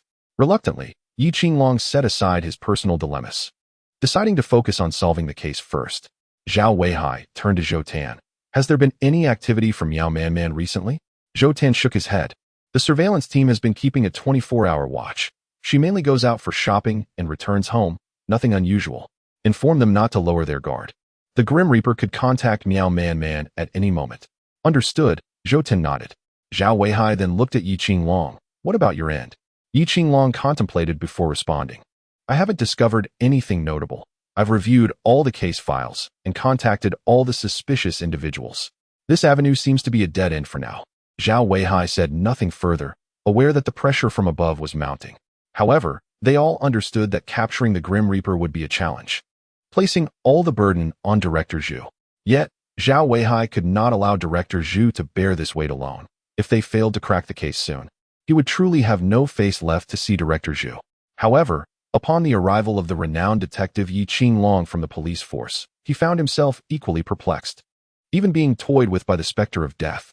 At this juncture, Qin Chuan remarked, "Captain Zhao, regarding the Li Meng case, I meticulously examined the victim's computer and discovered it had been infiltrated by a virus, which I have handed over to Zheng Xiao for decryption." Zhao Weihai looked at Zheng Xiao with a glimmer of excitement. "How is the decryption progressing?" Zheng Xiao hesitated. "It has indeed been decrypted, and we have even located the perpetrator's IP address. But what?" Zheng Xiao then displayed a video, revealing a scene in an internet CAF, where a young man remained with his back to the camera, rendering his face unidentifiable. After exchanging a few words with a female attendant, he departed. Zhao Weihai furrowed his brows and inquired, "What about the external surveillance? Did it fail to capture his face as well? A profile would suffice." Zheng Xiao shook his head. The external cameras did not register anyone leaving. He simply vanished. What? Vanished? Zhao Weihai found it hard to believe that a living person could simply disappear. Zheng Xiao affirmed, "I meticulously scrutinized the footage, and there are no signs of editing or splicing. All the footage is pristine, yet the fact remains, he has vanished." Yi Qinglong interjected, "Is there any back exit or emergency exit in that internet CAF? Perhaps he escaped through there." Zheng Xiao replied, "There are none. And I even brought a sketch artist to help the girl describe the man's appearance." He sighed. However, the girl only remembers him being exceptionally handsome. The specifics of his features elude her. Yi Qinglong took Zheng Xiao's notebook and scrutinized it closely. Suddenly, he pointed to an image, where a white protrusion was visible at the top. "What is this?" Zheng Xiao leaned in to inspect, recalling the scene, and shook his head. "I don't recognize this. Where was it located?" "At the corner of the staircase on the second floor, leading down to the first." Zheng Xiao shook his head again. "I have no recollection. Perhaps I should revisit the site." Qin Chuan observed, "This appears to be the edge of an exhaust fan. There should be one positioned here." Yang Ke remarked, "Could it be that he squeezed through such a small exhaust fan? Judging by its dimensions, it may only be about 30 centimeters long. How could a grown man possibly fit through?" Yi Qinglong responded solemnly, "No, it is indeed possible. I once handled a case where the murderer concealed himself within a ventilation duct measuring merely 25 centimeters in length. If one is slender enough, it is entirely feasible." Zhao Weihai, sensing a lead, declared, "Let us move quickly to ascertain where this exhaust fan leads. Ensure the surveillance footage is retrieved. We cannot allow death to roam freely." No sooner had he spoken than his phone rang. Zhao Weihai glanced at the caller ID, noting it was a virtual number, and cursed under his breath. What an insufferable wretch, calling just as we uncover a clue. He answered the call and switched to speaker mode. On the other end, the taunting laughter of death resonated. "Hello, Captain Zhao. How are you?" Zhao Weihai, confronted by death's call, offered no pleasantries, coldly replying, "Who do you intend to kill this time?" "Ah, Captain Zhao, you're quite astute. You grasp the purpose of my call." Death chuckled ominously. The atmosphere shifted as everyone in the room wore grim expressions, acutely aware that Death was preparing to strike again, though they remained uncertain of the target this time. Death continued with excitement. "Shall we engage in a little game? A delightful cat-and-mouse game. Quite entertaining, I assent it." "Ha ha!" Zhao Weihai shouted. "What do you want?" "Oh, please. Don't be so agitated, Captain Zhao. Stress is bad for your health. This time, we're going to catch someone together. His name is Zhu Daong. Surely someone here is familiar with him." Death's voice turned icy. Zhu Daong is a drug addict and a clandestine loan shark, responsible for countless ruined lives. "Has your police force investigated him?" "Unfortunately, Zhu Daong is on my death list, and I will conveniently take care of him. Since you cannot provide justice for those people, I shall do so myself." In this game of cat and mouse, Zhu Daong is the mouse, while we, the police, are the cats. You have 2 hours. The side that locates Zhu Daong first will be victorious. Should you find him before I do, I shall spare him. However, if I reach him first, ha. Death's laughter echoed throughout the office as he hung up. Zhao Weihai surveyed the room, his gaze icy with determination. "We must depart immediately to find Zhu Daong." Zheng Xiao, who had been tracking Zhu Daong's location, interjected, "I have pinpointed Zhu Daong's whereabouts.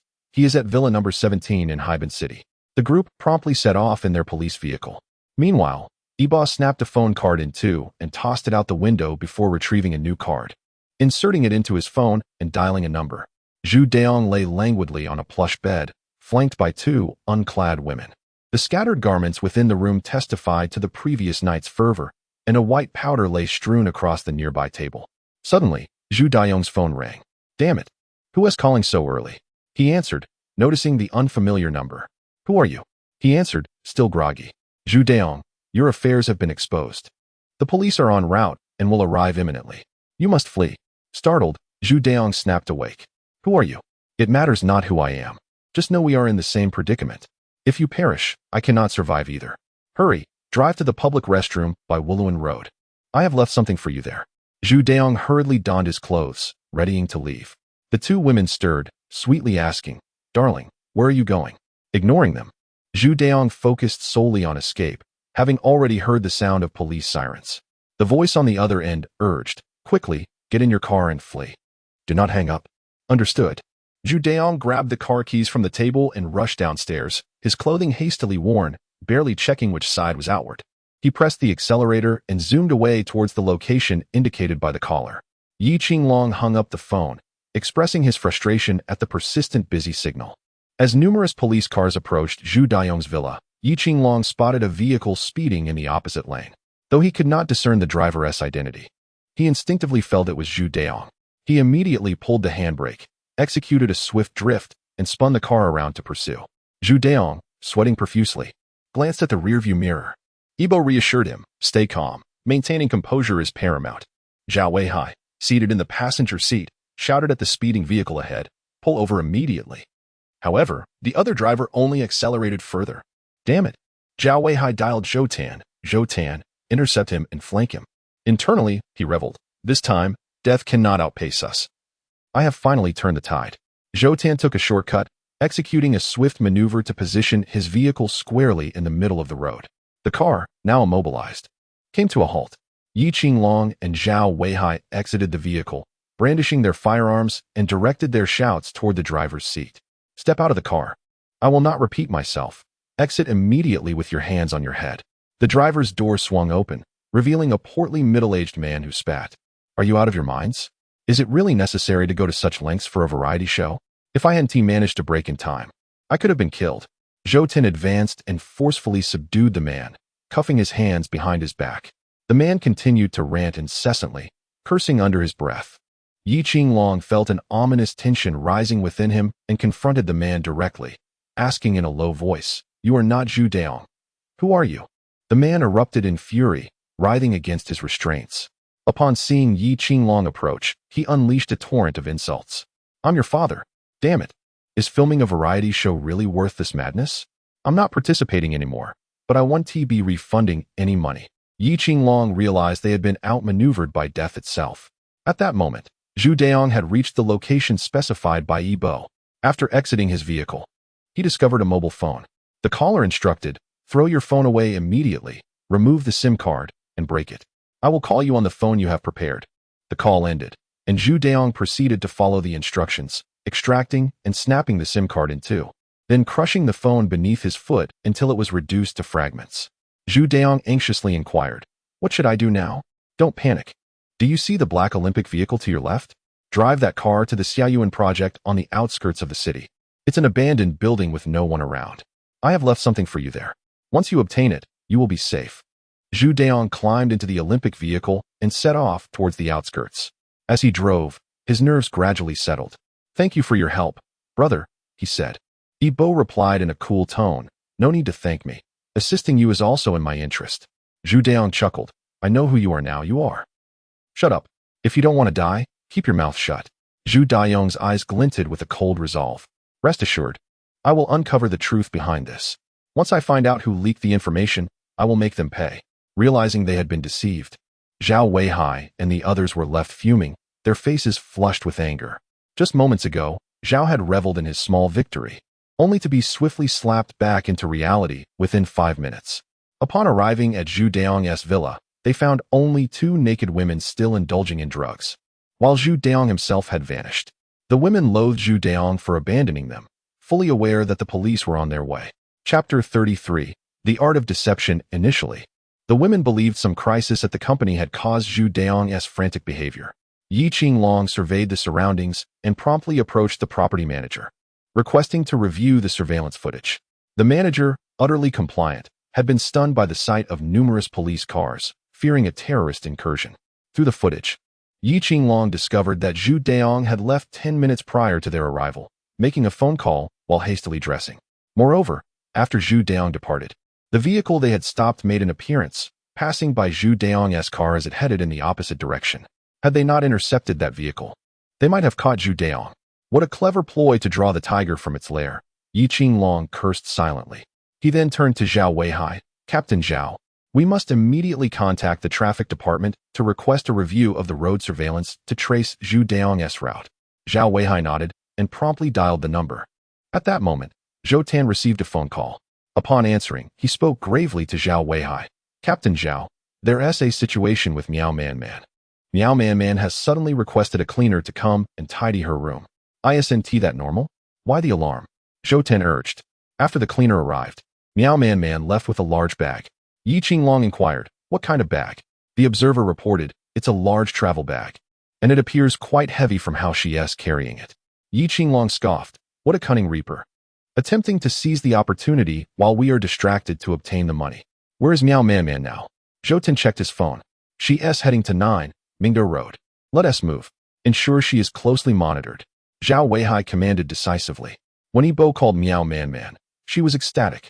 You finally contacted me. Yibo chuckled. You should be aware of my identity by now. Yes, I know you are the Reaper, but your identity doesn't concern me, she replied, somewhat infatuated. Are you not afraid I might kill you? Meow Man Man laughed lightly. You won't. Even if I see your true face, I won't betray you. You can trust me on that. Ha ha ha. As he listened to her laughter, Meow Man Man asked, what are you laughing at? Yibo's cryptic retort left her momentarily speechless. Do you think that is my true identity? You. Meow Man Man found herself at a loss for words. Yibo continued, prepare 2 million. I will instruct you on what to do next. Rest assured, this matter will not involve you. You will still be the victim. I do not care if it involves me or not, Reaper. I have feelings for you. I have fallen for you. Will you give me a chance?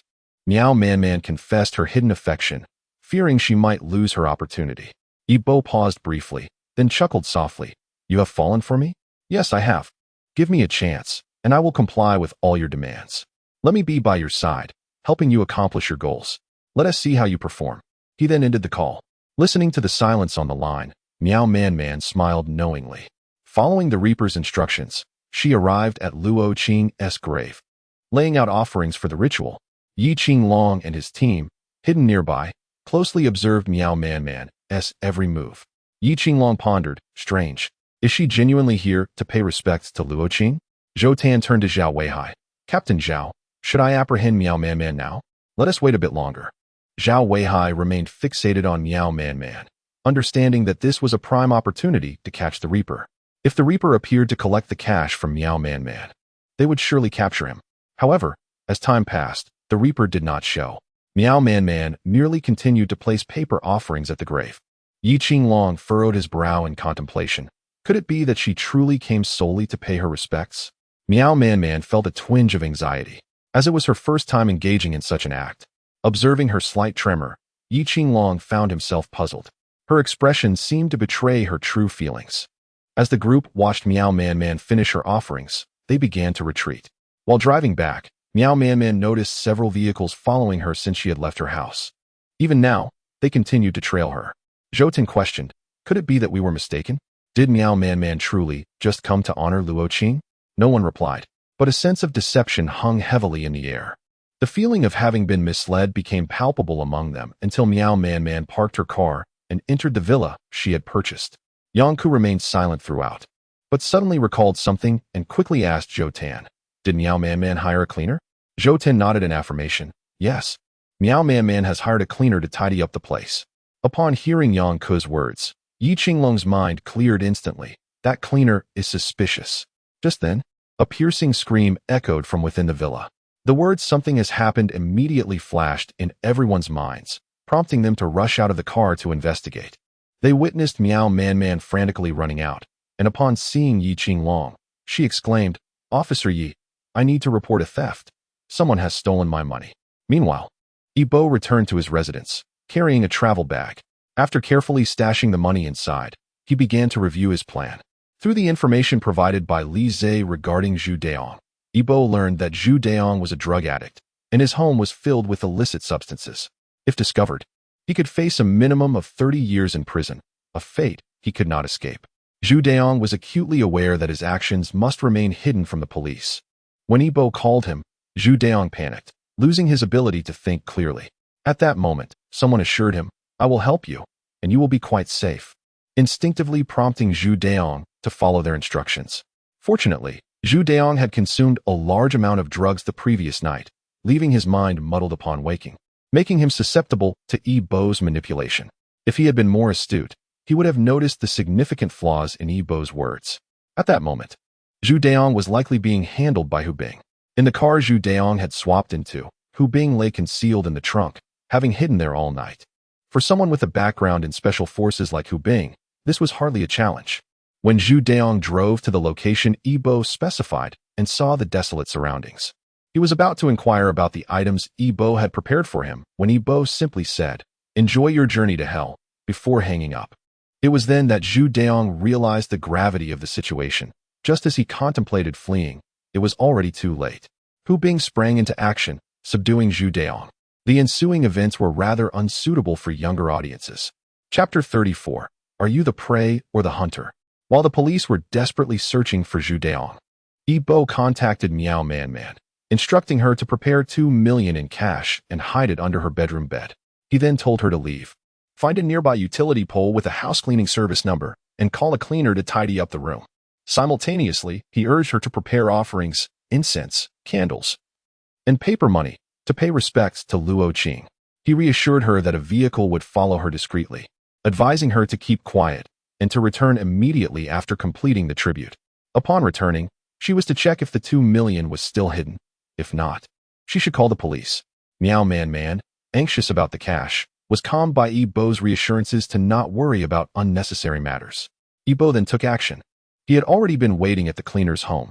This particular cleaner often took advantage of the homeowner's distraction to steal small items during her cleaning sessions, resulting in her home being filled with stolen treasures.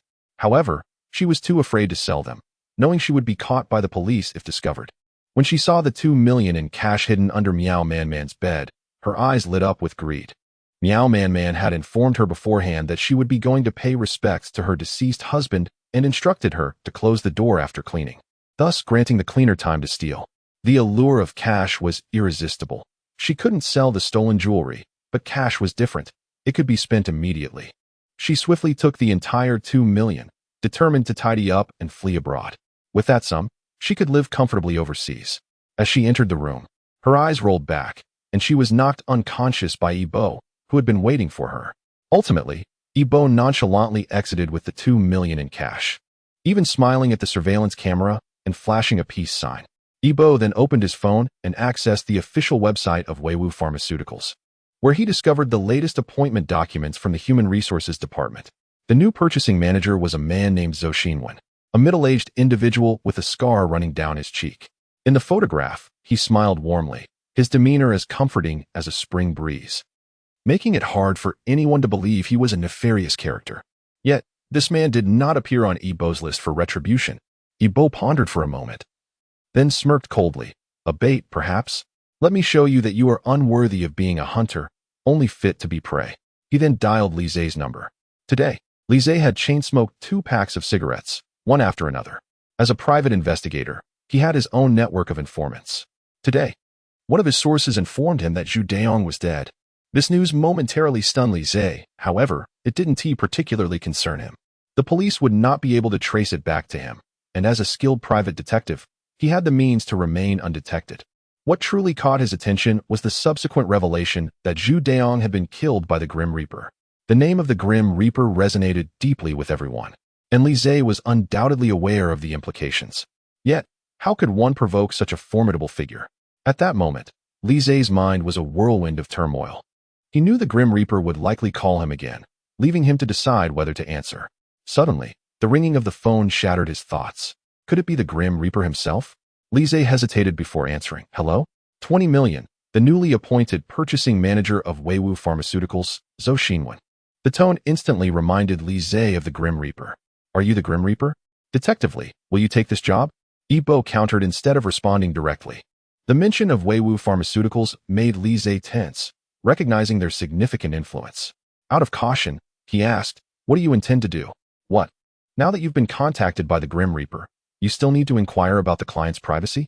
Lise replied sternly, you are the Grim Reaper, and I must proceed with caution, otherwise, I will not take this job. Yibo chuckled darkly. Lise, 3 years ago, your sister went missing without a trace. I presume you are quite eager to learn her whereabouts? Lise was taken aback. How do you know that? Yibo continued. You discovered the connection between your sister's disappearance and Weiwu Pharmaceuticals, but this behemoth is beyond your reach. You have been searching for answers, yet the company remains impenetrable, leaving you in the dark. Yibo said solemnly, helping me is also helping yourself. Lise fell silent. He was unsure of Yibo's true intentions, yet the mystery of his sister's disappearance was a thorn in his heart. After a long pause, he finally agreed. Deal, but we must share information. Yibo declined. That is not possible. We cannot trust each other at this moment. However, we can collaborate. You provide me with intelligence, and I will share the clues you seek. Deal. Lise was not disappointed by Yibo's refusal for mutual cooperation. This was expected. If Yibo had readily agreed, it would have raised Lise's suspicions. At the Pingjin City Public Security Bureau, in the interrogation room. Name? Seeing the suspect's silence, Zhou Tan slammed the table. We have gathered evidence. Confess now, and you may still have a chance for a reduced sentence. Otherwise, no one can help you. The woman, handcuffed at the opposite side, pouted slightly before slowly revealing her name. How much did you steal from Meow Man Man? I don't know. There was a lot of money in that box, and I didn't count it. You realize this is illegal, right? Yes, I know. Zhou Tan's frustration boiled over, knowing yet still stealing. Bao Daping was instantly overwhelmed with tears. I was momentarily blinded by temptation. Where did you hide the money? I did not hide it. I had just returned home with the money when I was knocked unconscious. Upon waking, I found myself in your presence, officers. Detective Zhou, filled with suspicion, inquired. Did you not catch a glimpse of your assailant? As Detective Zhou exited the interrogation room, he spotted Zhao Weihai approaching. Zhao, how is it? Zhao Weihai cast a glance at Bao Daping in the interrogation room and replied, as we suspected, it's just as we thought. The Grim Reaper executed a cunning ploy, incapacitating him before he could even see his assailant. Sighing, Zhao Weihai concluded, let us hand this over to the court. In the office, Zheng Xiao rushed in, her face pale. Zhao, something eerie is afoot. Zhao Weihai furrowed his brow and retorted, what do you mean by eerie? Speak clearly. Yang pondered aloud. Is it possible that Luo Qing has returned? Zheng Xiao nodded vigorously. Yes. I saw it in the surveillance footage. The deceased Luo Qing has seemingly resurrected and even waved at me. How could this be? Let us see for ourselves. Zhao Weihai scoffed at the notion of resurrection, firmly grounded in his belief in rationality and scientific explanations for all phenomena. However, when they viewed the surveillance footage, they were all taken aback. Chapter 35, Abyss of Hell. Luo Qing appeared, holding a travel bag and greeting the onlookers with a smile, even flashing a peace sign. Yanka promptly declared, this is not Luo Qing, it is the Grim Reaper. Let us not forget, the Grim Reaper previously disguised as Uncle Qian infiltrated the police station. The Grim Reaper's impersonation skills were extraordinarily adept, and this Luo Qing was evidently yet another of his disguises.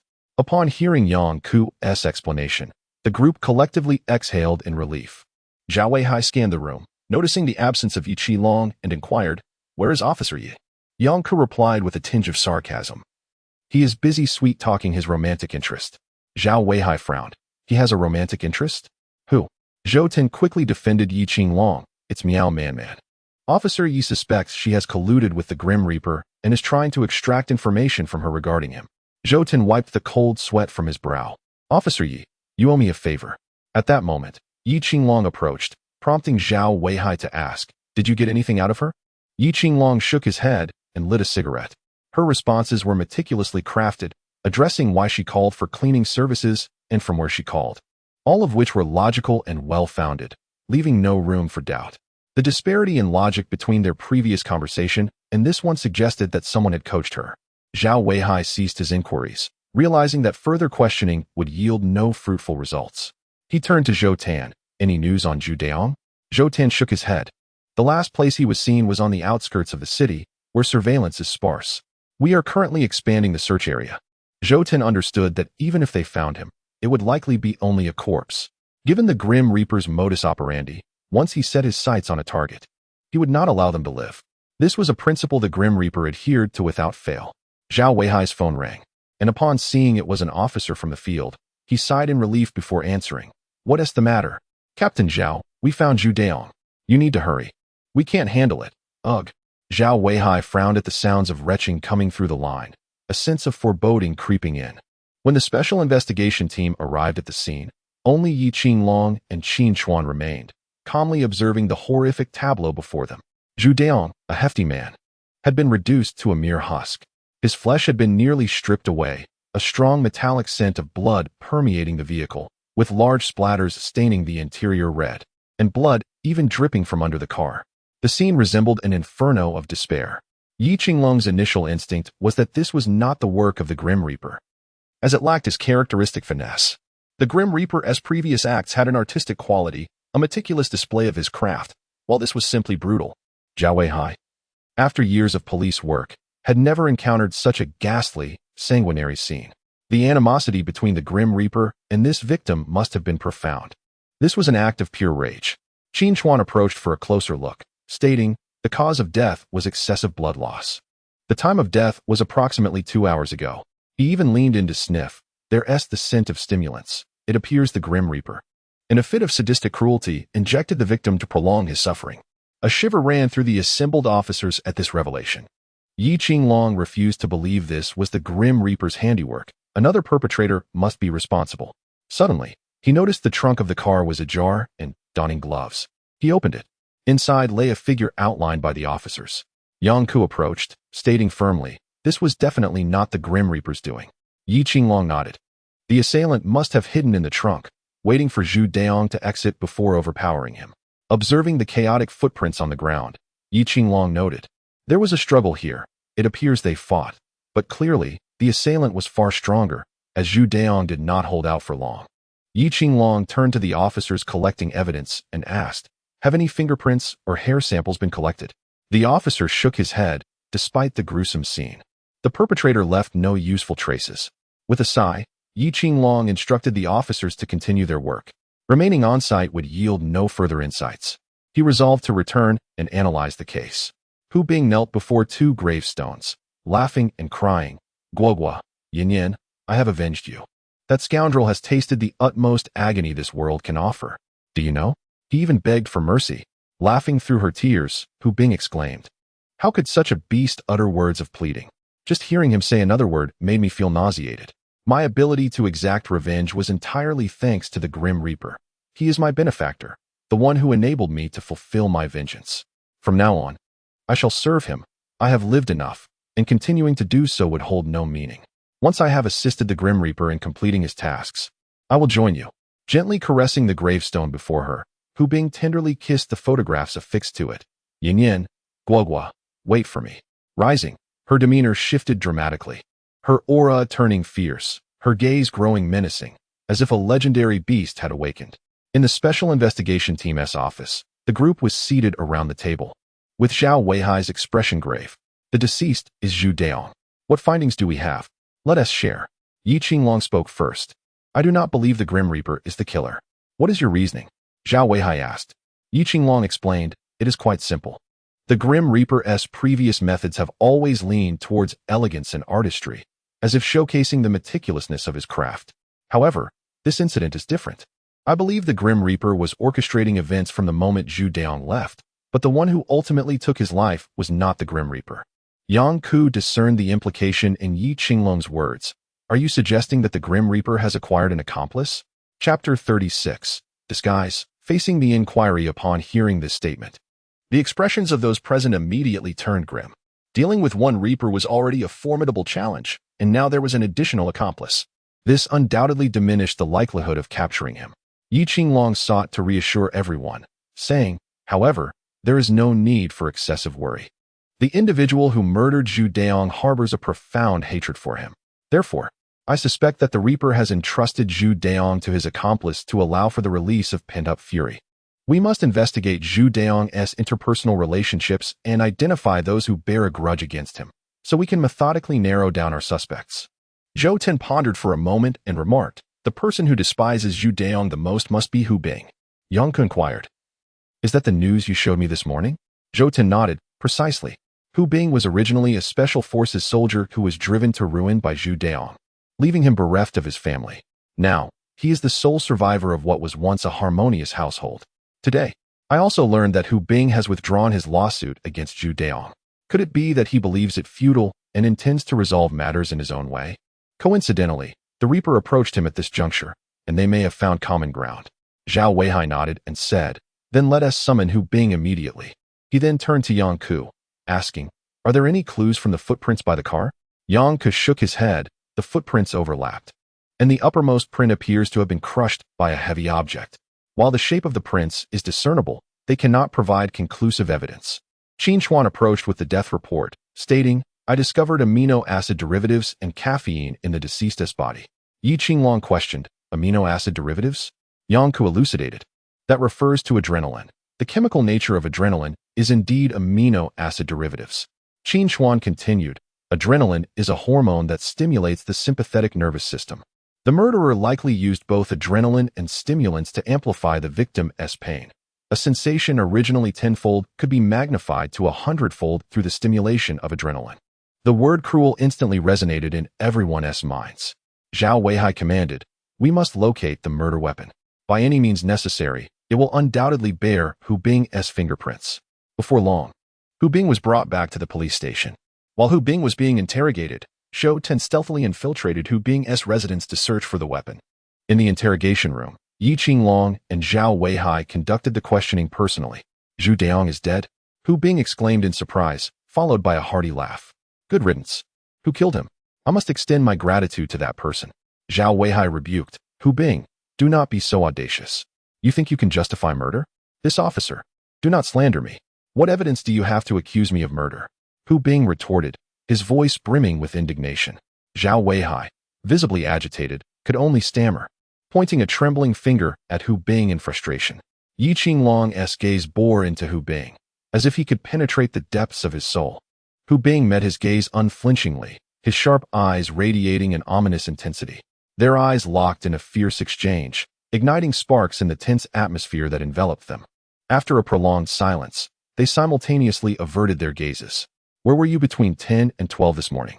Hu Bing replied, "I was at home cooking and also visited the market. There are surveillance cameras to corroborate my alibi." Outside, Zheng Xiao promptly set off to verify this information. Yi Qinglong smiled. "You seem to harbor a deep-seated animosity towards Zhu Daong." Hu Bing's response was sincere, indeed. "He caused my family's ruin. He deserves to die. I only regret that I cannot kill him myself." Zhao Weihai, speaking earnestly, implored, "Hu Bing, as a soldier, if your former comrades and superiors were to hear of your involvement in murder, how devastated would they be? Do you not feel a shred of remorse?" Hu Bing scoffed. "Officer Zhao, I'll reiterate, I did not commit murder. I have an alibi. I was cooking at home during the time in question. If you continue to falsely accuse me, I will file a lawsuit against you. Furthermore, why are you even searching for the murderer of someone like Zhu Daong?" At this point, Hu Bing's fury erupted as he slammed his fists onto the table, bellowing, "What about the one who murdered my wife and daughter? It was Zhu Daong who committed those atrocities. He is the one who raped my daughter, leading to my wife's demise. I wish to sue him, but due to insufficient evidence." Tears streamed down Hu Bing's face as he cried, "Who will speak on my behalf?" "Who?" Yi Qinglong and Zhao Weihai fell silent. Rendered speechless, Hu Bing continued to vent his pent-up rage. "As a result of this tragedy, my daughter was subjected to online harassment. Even her nude photos were disseminated. How many people insulted her online, calling her a wretch, a whore? Where were you then? My daughter took her own life because of this. She committed suicide." Hu Bing's emotions surged, causing the table to rattle as he struggled against his restraints. Two officers rushed in to subdue him. With red-rimmed eyes, Hu Bing glared fiercely at Yi Qinglong and Zhao Weihai. "Those who harassed my daughter were hired by Zhu Daong. The evidence is glaring, yet the court dismissed my appeal. Heaven has treated me unjustly. Aren't you the police? Aren't you the people as protectors? Where were you during my time of need? Now the person I loathe most is dead, and all I can say is good riddance. Whoever killed him, I must express my gratitude. They avenged me. Hu Bing laughed derisively. And yet you suspect me of killing Zhu Daong while you seek the murderer of such a scoundrel. How absurd. Realizing the interrogation had reached a stalemate, Yi Qinglong stood and exited the room. Outside, Yang Ke glanced at him, wanting to say something but ultimately remaining silent. Zhao Weihai followed suit, and the two lit cigarettes, enveloped in swirling smoke. At that moment, Zheng Xiao hurried over, reporting, Captain Zhao, I checked the market Hu Bing mentioned. He was there between 10:30 and 11, purchasing groceries. He returned home by 11:20 and hasn't left since. Zhao Weihai waved his hand, release him. When Hu Bing emerged, Zhao Weihai offered him a cigarette. Care for a smoke? Hu Bing accepted and placed it in his mouth, while Zhao Weihai lit it for him. Yi Qinglong ignited another for himself. The three men remained silent, yet the silence spoke volumes. After finishing their cigarettes, Hu Bing extinguished his and strode out of the police station. Zhou Tan approached once Hu Bing had left, saying, Captain Zhao, there were no discoveries. Zhao Weihai nodded. Zhu Daong was killed by the Reaper. There is no doubt that the murderer is indeed the Reaper. Yi Qinglong also nodded in agreement, saying nothing further as he extinguished his cigarette and departed. Zhao Weihai turned to Zhou Tan, asking, what did the person we stopped today say? Zhou Tan replied with a wry smile. That individual knew nothing, claiming someone invited him to participate in a police and criminal variety show, offering him 2,000 as compensation. After seeing Zhu Daong leave, he drove in the opposite direction. Based on his description, it matches the deceased Luo Qing, which confirms the involvement of the Reaper. Chapter 37. A gathering of four. Zhou Tan's other side, we have all been misled. Zhao Weihai nodded, understood. Let us get back to work. It was a rare occurrence for Zhao Weihai and Yi Qinglong to leave work early. Zhou Tan inquired with curiosity. Why are both Captain Zhao and Officer Yi leaving early today? They are usually the last to leave. Yang Ke held a cup of coffee, taking a thoughtful sip, pondering. They must have their own concerns, right? Today, Zhao Weihai and Yi Qinglong, influenced by Hu Bing, suddenly lost their motivation for work. Their minds preoccupied with that question. Is delayed justice still justice? Yi Bo, for the moment, was unconcerned about financial matters, as he had decided to cook today. Guests were coming over, Zhou Tan and Zhou Wan, along with the young Tong Tong. Hence, Yi Bo had already visited the market to procure all the necessary ingredients. At 6 in the evening, the doorbell rang.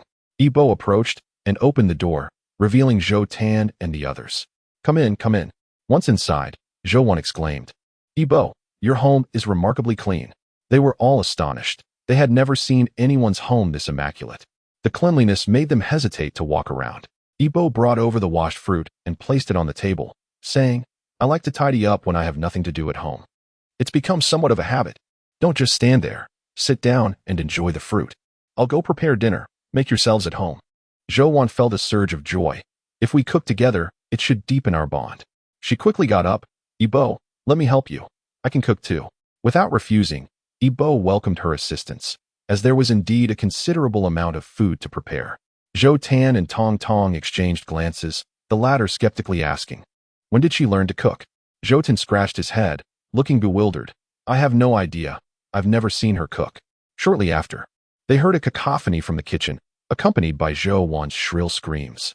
They then saw Yi Bo gently push Zhou Wan out of the kitchen, exclaiming, I can manage on my own. You two make yourselves comfortable. He then re-entered the kitchen, closing the door behind him, seemingly to prevent Zhou Wan from returning. The two looked at Zhou Wan, whose face was smudged with flour, and burst into laughter. Embarrassed and irritated, Zhou Wan stomped her foot and hurried to the bathroom to wash her face. None of the three could cook. Zhou Tan and his sister had a nanny for that. While Tong Tong lived in a lavish villa, her parents engaged in maritime business, so she had never needed to learn cooking. Before long, Yi Bo emerged with the dishes. Dinner is served. Wash your hands before eating. The three stared in disbelief at the 6 dishes and 1 soup on the table. Did you make all this? Yi Bo chuckled. Yes. Does it not suit your taste? If you have any preferences, I can whip something else up. No. They protested, their faces flushing. The meal not only looked appetizing but also promised delightful flavors. For a chef, the greatest joy lies in witnessing their creations devoured. Compliments and accolades pale in comparison. The clean plates serve as the highest praise. Zhou Tan devoured the food with fervor, while the two ladies maintained decorum, eating delicately. Nonetheless, all four finished every morsel, their bellies full and faces glowing with satisfaction. How delightful! It's been ages since I've had such delicious food. Zhou and Tong Tong giggled, patting their stomachs. Yibo, I never expected your culinary skills to be this remarkable. Do you usually cook for yourself? Indeed. I've been cooking alone for so long that my skills have improved. Yibo reminisced about his first attempts in the kitchen, when he was clumsy and often went hungry. He recalled the many meals that turned out either too salty or bitter. Though the experience was challenging, he persevered. The three listened quietly as Yibo recounted his past, a silence enveloping them. Their own privileged backgrounds made it difficult for them to empathize with his struggles. As Yibo began to clean up the dishes, Zhou and Tong Tong eagerly volunteered to help, leaving Yibo no choice but to acquiesce.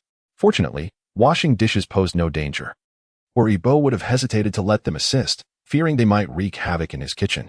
Sitting on the sofa, Yibo and Shou-Tin engaged in conversation. Yibo casually mentioned, "By the way, I saw that another murder occurred today. It was a loan company owner, I believe." This reminded Zhou-Tin of Hu Bing, who nodded in agreement. Indeed, news travels fast.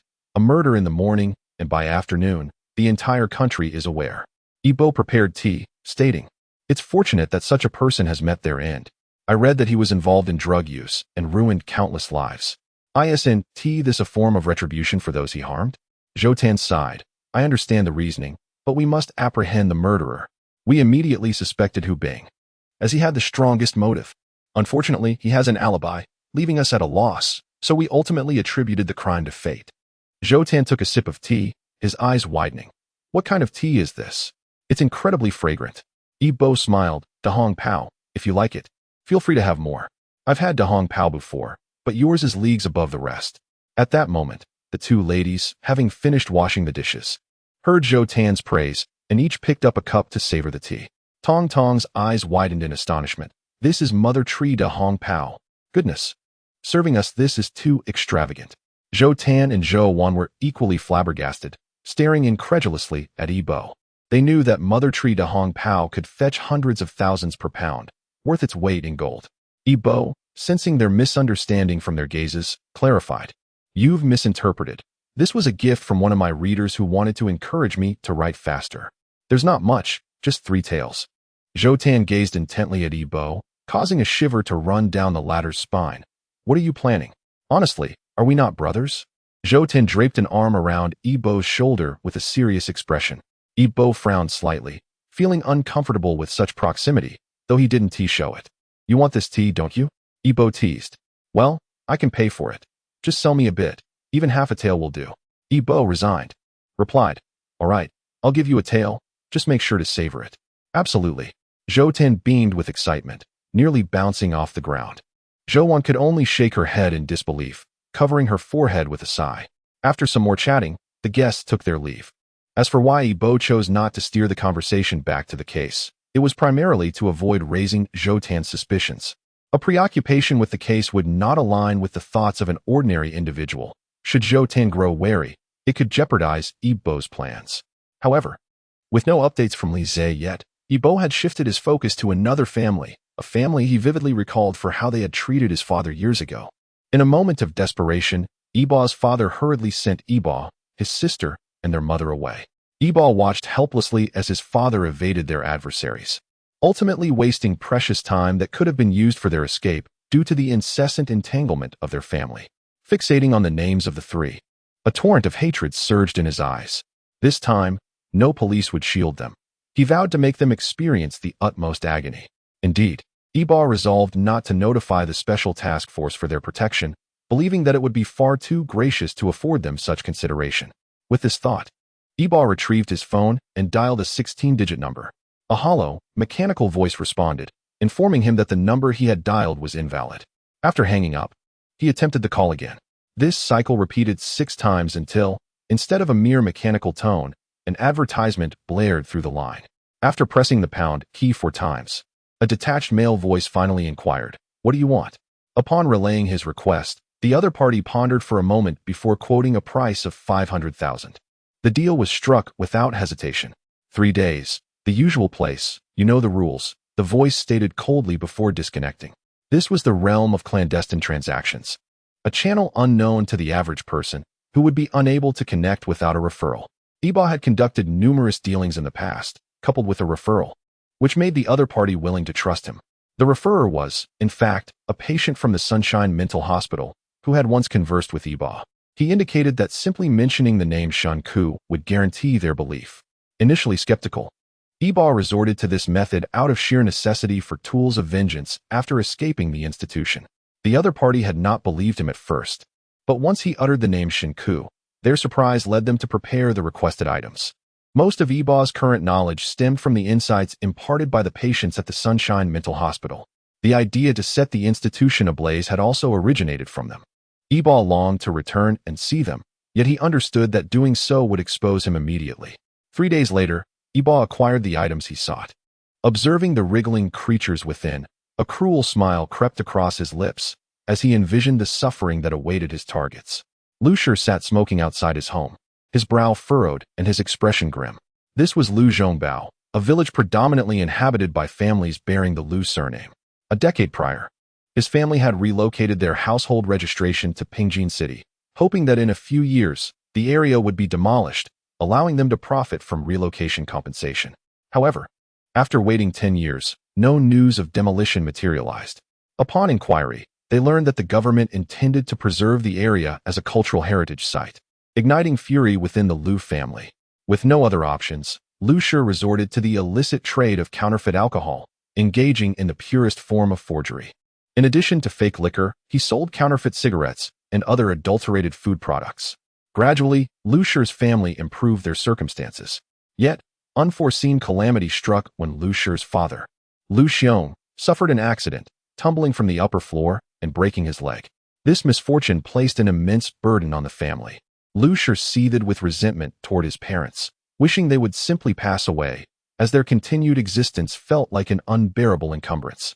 Compounded by the recent crackdown on counterfeit goods, he was forced to temporarily shutter his business for safety. One evening, Lucier's mother, Zhao Rong, prepared dinner, and the family gathered around the table to eat. Lu Xiong spoke up, "Son, business has become difficult. Perhaps it's time to consider a career change. This line of work is far too perilous."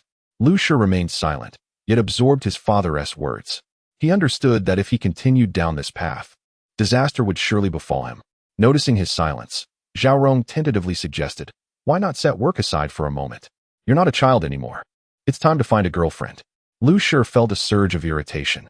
"You two can focus on your own meals. My affairs are none of your concern." He found his so-called parents exceedingly bothersome. At that moment, an unusual scent wafted into the room. Lu Xiong slammed his hand on the table, exclaiming, "How old are you? Look at your peers, all of whom are in school." His anger escalated, and he even hurled a bowl toward Lucier's head. Lucier barely dodged, his eyes blazing with fury as he retorted, "You old fool, how dare you strike me? If it weren't for me supporting you all these years, you and this old woman would have starved to death." Witnessing the escalating conflict between her husband and son, Zhao Rong overturned the table with a shriek, declaring, "This life is unbearable." As the table crashed to the ground, Lucier's pent-up resentment erupted. He struck Zhao Rong, sending her sprawling to the floor. "You!" Lu Xiong gasped in shock as his son dared to strike his mother, furiously gathering the scattered bowls to hurl at Lucier. "You ungrateful wretch, I'll kill you." Lu Xiong, hindered by his injury, continued to curse while desperately throwing objects at Lucier. In a fit of rage, Lucier shouted, "Old man, I've given you more than enough respect.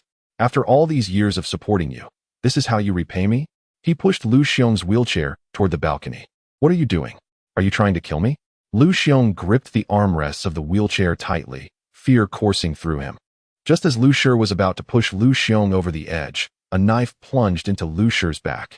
Stunned, he turned to see his mother, her face twisted in madness, shouting, "You wretched child, I will kill you."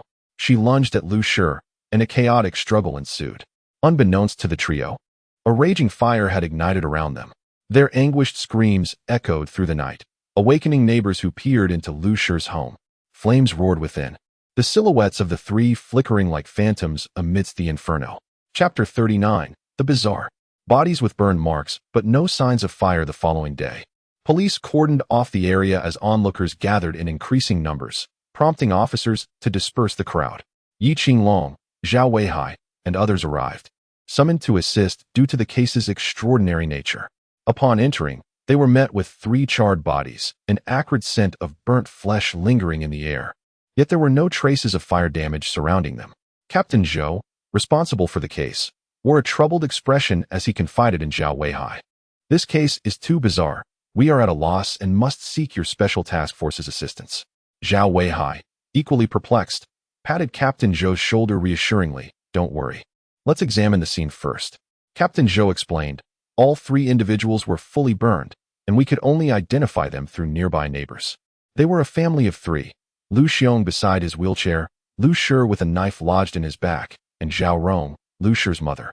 Yi Qinglong frowned as he surveyed the chaotic scene, noting the scattered dishes, clear evidence of a violent altercation prior to their deaths. Yet, he remained puzzled about the precise cause of their demise. How could their bodies be charred while the ground bore no signs of burning? A sensation washed over Yi Qinglong, a belief that this bore the hallmarks of death's hand. However, what puzzled him was why death had not issued a death notice this time. Zhao Weihai approached, inquiring, "Any discoveries?" Yi Qinglong shook his head. "It's too bizarre. This is the most peculiar case I have encountered in my years as a police officer. Moreover, I sense that this bears the hallmark of the Grim Reaper." "The Grim Reaper?" Zhao Weihai furrowed his brow and inquired, "What leads you to that conclusion?" "A feeling. After all, one must possess some understanding of the Grim Reaper after multiple encounters. You know, we as police officers must adhere to evidence." Yi Qinglong remained silent, aware that relying solely on intuition lacked any persuasive weight. Evidence is paramount in our line of work. At that moment, Zhao Weihai's phone rang. "Hello, Captain Zhao." Zhao Weihai's tone turned icy. "Grim Reaper, what do you want this time?" "Oh no. I merely wish to inquire about your thoughts on my masterpiece." "Ha ha ha. Your masterpiece?" Zhao Weihai suddenly recalled the 3 corpses, raising his voice several notches. "Was this your doing?" The sound drew the attention of Yi Qinglong and others. "Correct, Captain Zhao. Forgive my failure to inform you beforehand, but had I done so, I fear the difficulty of eliminating them would have escalated several degrees."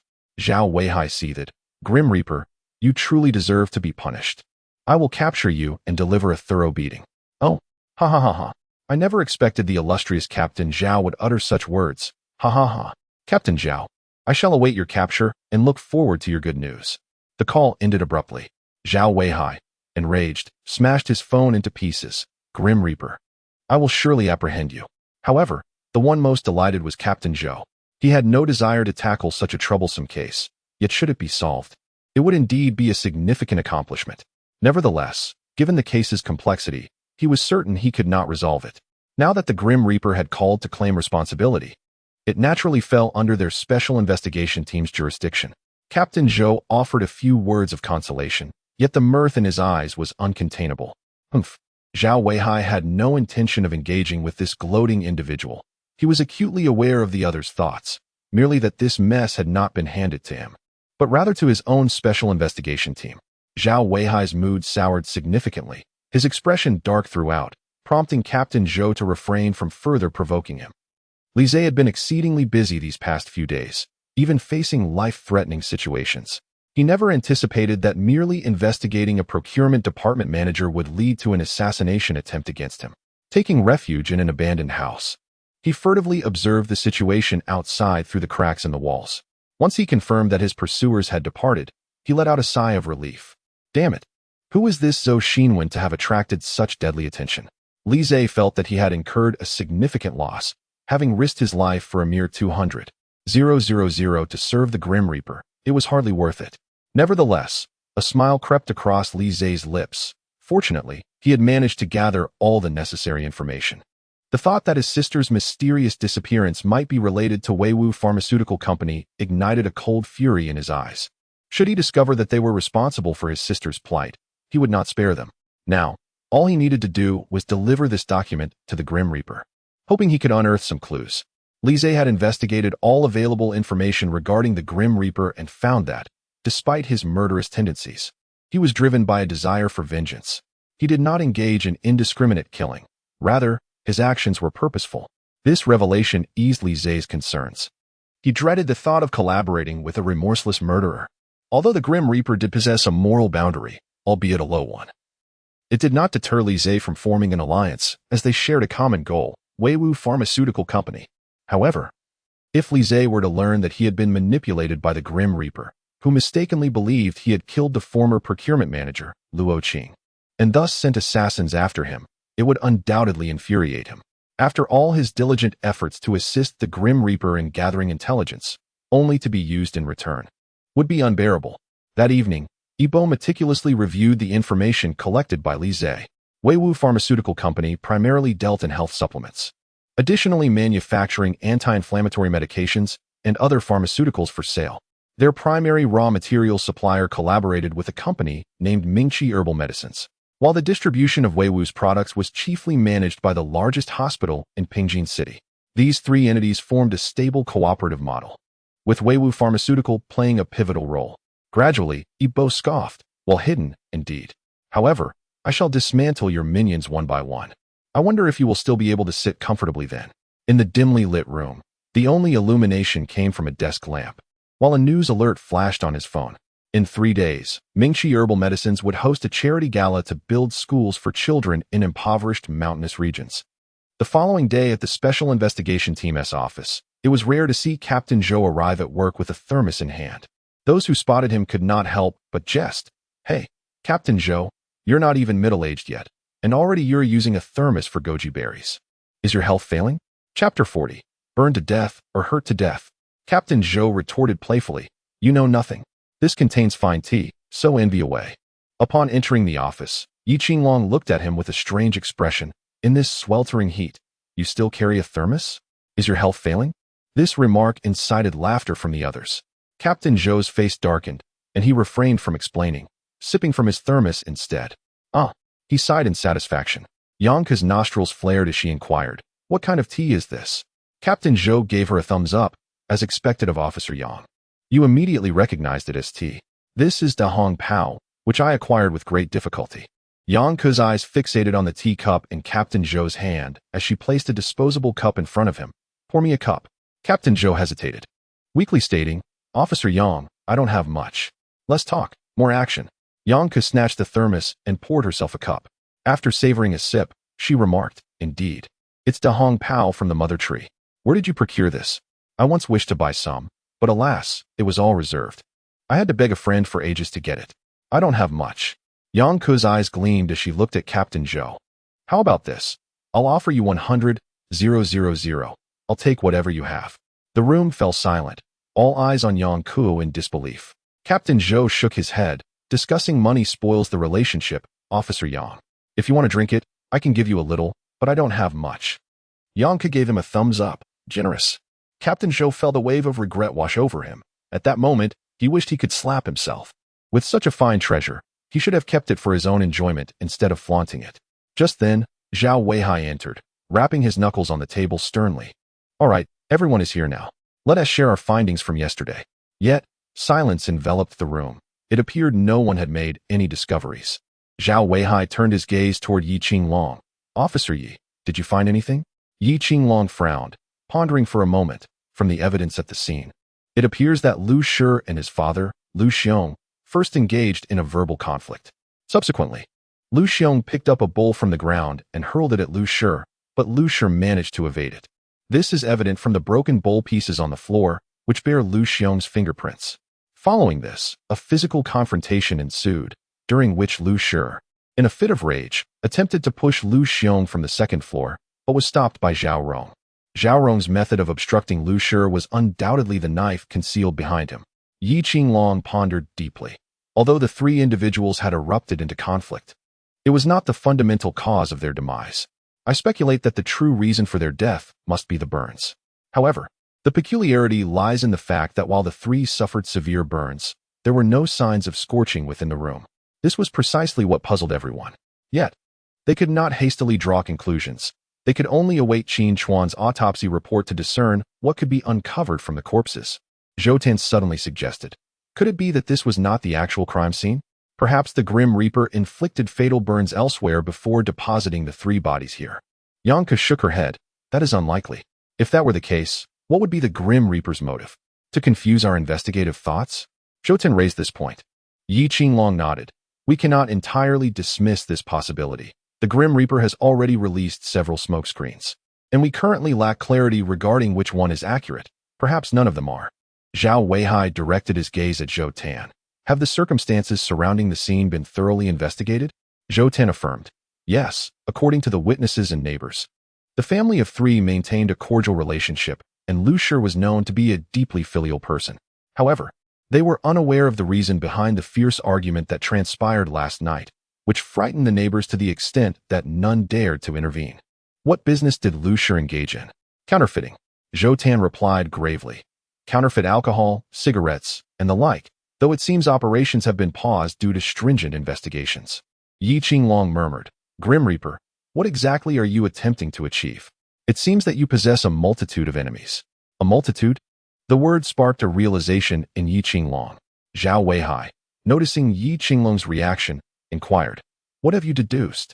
Without hesitation, Yi Qinglong replied, how many individuals has the Grim Reaper slain thus far? Zhou Tan contemplated before responding. Excluding the robber, there have been 10 victims. Yi Qinglong displayed photographs of the Grim Reaper's victims on the whiteboard for all to see. Excluding the robber, 10 individuals. The Grim Reaper is bound to continue their spree. Why does the Grim Reaper possess so many enemies? Have any of you considered this? Yang Ke suddenly grasped the concept. Are you suggesting that the Grim Reaper's adversaries form a collective? Or that the Grim Reaper has endured persecution from numerous individuals? Yi Qinglong snapped his fingers. Precisely. These individuals must share a commonality. If we can identify that, the Grim Reaper's identity will undoubtedly surface. This represents a significant advancement.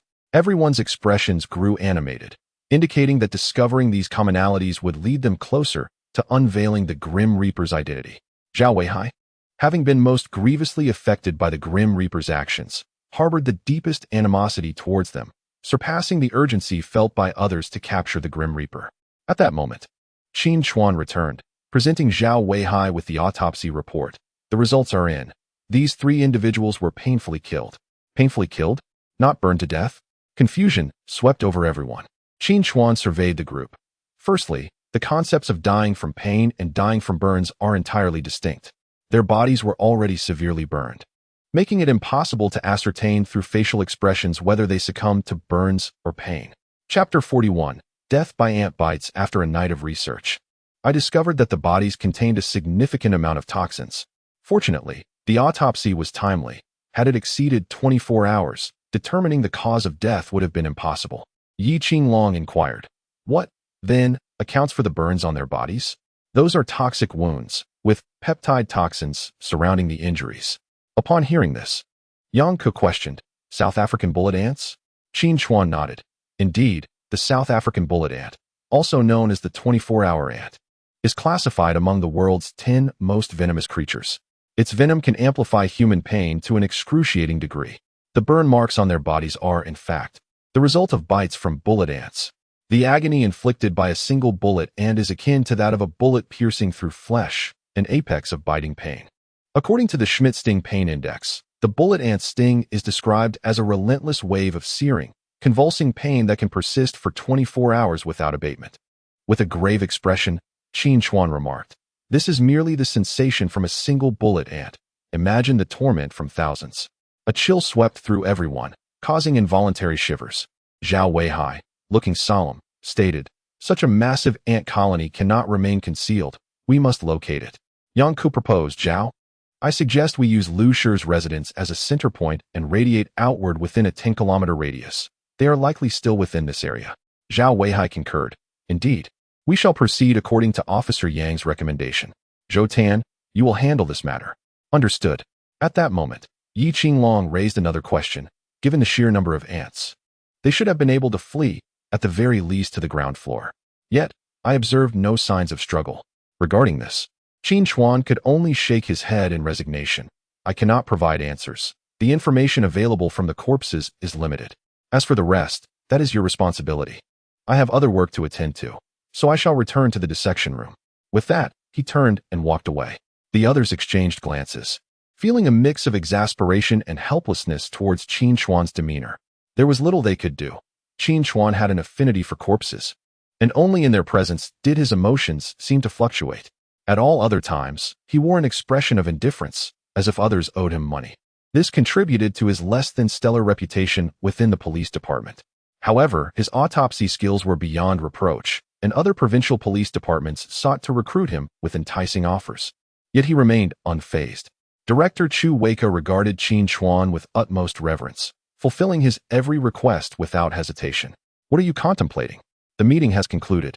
Yang Ku approached Yi Qinglong, who appeared lost in thought, and inquired. Yi Qinglong furrowed his brow. I cannot fathom what the Grim Reaper has endured. I understand that his motives for these actions are rooted in revenge. Yet, how many must he kill? How profound is his hatred? To him, he slays wicked individuals. Yet in our eyes, some should not perish. Yang Ku sighed. The world's concept of good and evil is finite. Both exist in equal measure. Every individual plays their role from the moment they are born, and this cannot be altered. Goodness and wickedness are perceived through different identities and roles. Yang Ku regarded him with a complex expression. You have yet to awaken from that case. I can sense that you have not truly engaged with the Grim Reaper's case from the outset. Yi Qinglong remained silent, his thoughts resonating with Yang Ku's words. Indeed, the detective renowned within the police community could not possess such limited capabilities. Having worked alongside Yi Qinglong for many years, Yang Ku understood him well. Previously, Yi Qinglong thrived on the thrill of a case unfolding. He would enter a frenzied state, often foregoing sleep for 3 consecutive days, driven solely by the pursuit of a single clue. However, the Yi Qinglong she observed now was marked by despondency, negativity, and a palpable indifference. She understood that she must encourage Yi Qinglong. If he were to succumb to despair, then death would truly be unrestrained, leaving no one to contest its power. In their recent encounters with death, they had consistently found themselves at a disadvantage, ensnared in a relentless game. Yi Qinglong glanced at Yang Ku, offering a bitter smile. Do you know, I spent 2 whole years investigating that case? 2 years. Just as I was closing in on the true culprit, I was ordered to halt. Why? What does it mean? His eyes betrayed his frustration. Continuing the investigation would inevitably lead to a certain individual. In a single night, all evidence was obliterated, consumed by a raging fire, leaving nothing behind. They had set ablaze the evidence room of the police station. I was even warned that if I persisted, I would no longer be able to serve as an officer. In the end, only a few scapegoats were unearthed. How ironic. Yang Ku reached out, grasping Yi Qinglong's hand in encouragement. Cheer up. I believe you haven't completely given up. Whatever lies ahead, I will stand by your side. Yi Qinglong stared at Yang Ku, momentarily captivated. A beam of sunlight streamed through the window, casting a golden halo around her. At that moment, Yang Ku appeared extraordinarily beautiful, rendering Yi Qinglong momentarily speechless. Noticing his dazed expression, Yang Ku's cheeks flushed slightly as she playfully tapped his head. Silly, stop staring. We have work to do. With that, she hurried away, crossing paths with Zheng Xiao, whose ambiguous gaze conveyed a wealth of unspoken words. Zheng Xiao chuckled and gave her a thumbs up. Yi Qinglong chuckled softly. Indeed, it was time to end this state of despondency. If she wasn't he afraid, then what did he have to fear? Sunlight poured through the window like golden streams, illuminating the desk before him, and from Yi Qinglong's perspective, he could trace the sun's path. In that moment, it felt as though he had been reborn, shedding the lethargy of his former self to emerge anew. By midnight, in an abandoned house, Hu Bing faced a figure donned in a half-black, half-white fanged mask, the embodiment of death, his voice chilling and devoid of emotion. What is your command? Yi Bo regarded Hu Bing with a playful glint. Do you harbor grievances against me? Not at all. All my vendettas have been settled by you. I am your subordinate and would not dare express any dissent. Hu Bing replied. Yi Bo's expression hardened, his gaze growing colder. What I require is an obedient, unconditionally compliant individual, not someone who harbors resentment towards me. I suspect you believe that family of 3 did not deserve their fate and cannot fathom why I executed them. Surely, you think of me as a merciless killer, even going so far as to eliminate a disabled person confined to a wheelchair, letting them die in excruciating agony. With each statement, Yi Bo advanced, his icy demeanor seemingly freezing the air around them, his eyes fixed on Hu Bing. Never had Hu Bing encountered such an intensity. With each step Yi Bo took, he instinctively retreated, avoiding the gaze of the specter before him. Such a penetrating stare he had only witnessed in his former commander during his time as a Special Forces soldier. A man who had fought his way through blood and carnage. Yet, why did death possess such a gaze? A chill ran through Hu Bing's spine, and he realized that Yi Bo seemed to perceive his thoughts. Are you curious as to how I know your thoughts? Yi Bo scoffed. Your eyes betray you. He tossed a stack of documents onto the table. Examine these. See what you think of that family of 3 you deemed innocent. Hu Bing hesitantly picked up the documents. Flipping through them, his eyes widening in disbelief. He quickly turned to the second page, then the third. Is this really true? He gasped. Looking incredulously at Yi Bo snorted. Do you think I have any reason to deceive you? I won't reveal why I chose to kill them just yet. But based solely on their actions, they deserve to die countless times over. Now, do you still believe they were innocent? The documents chronicled the heinous acts committed by the Liu family. 13 years prior, they had purchased a female college student from traffickers to serve as Liu Shi's bride. The student, refusing to comply, was forcibly taken by Liu Shi, while his father, Liu Xiong, repeatedly assaulted her. When she became pregnant, they insisted the child was their family's bloodline and must be preserved, despite the student's desperate attempts to end her life. Ultimately, they imprisoned her in a damp, dark cellar infested with insects, leading to a miscarriage. Blaming her for their misfortune, they took their rage out on her, tormenting her nightly until she ultimately perished. The villagers were aware of the situation but dared not speak out due to the Liu family's brutality. Nevertheless, Yi Bo had his own means of uncovering the truth. Even without considering Yi Bo's vengeance, the Liu family was not worth mourning. Hu Bing realized his error and immediately knelt before Yi Bo. I apologize. I should not have questioned you. From now on, I will comply unconditionally with your commands. Yi Bo glanced at him. Rise. I have settled your vendetta. You will assist me. There is no subordinate relationship here. I simply do not wish for you to harbor any doubts about my decisions. Yes, I understand. Yi Bo produced a box. I need you to carry out a task. Hu Bing took the box and departed. As the matter was crucial to Yi Bo's plans, his visit was intended to earn Hu Bing's trust. Any lingering doubts must be voiced. Otherwise, if left unaddressed, they would eventually erupt uncontrollably. Subsequently, Yi Bo called Li Zhe. Hello? What do you want now?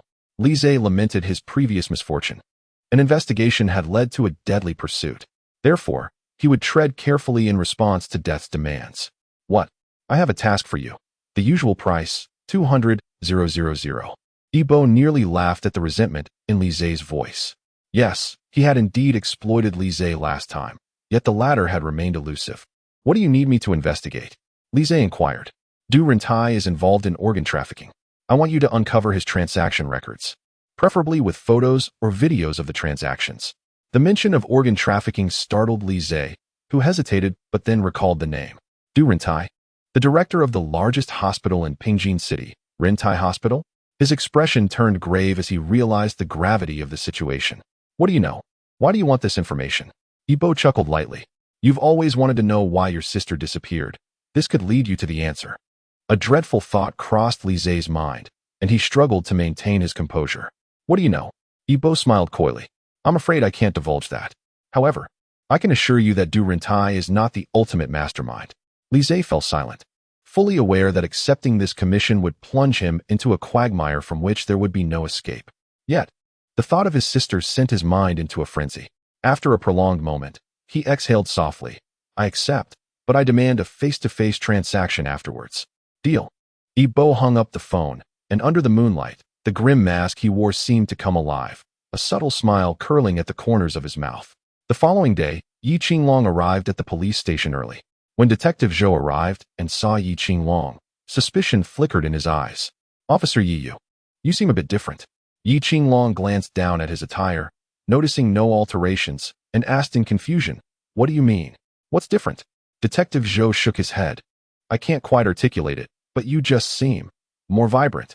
When Yang Ku arrived, she instantly recognized the transformation. The former version of him had returned. Everyone noticed the change in Yi Qinglong, yet none could pinpoint the specifics, ultimately attributing it to a poor night's sleep.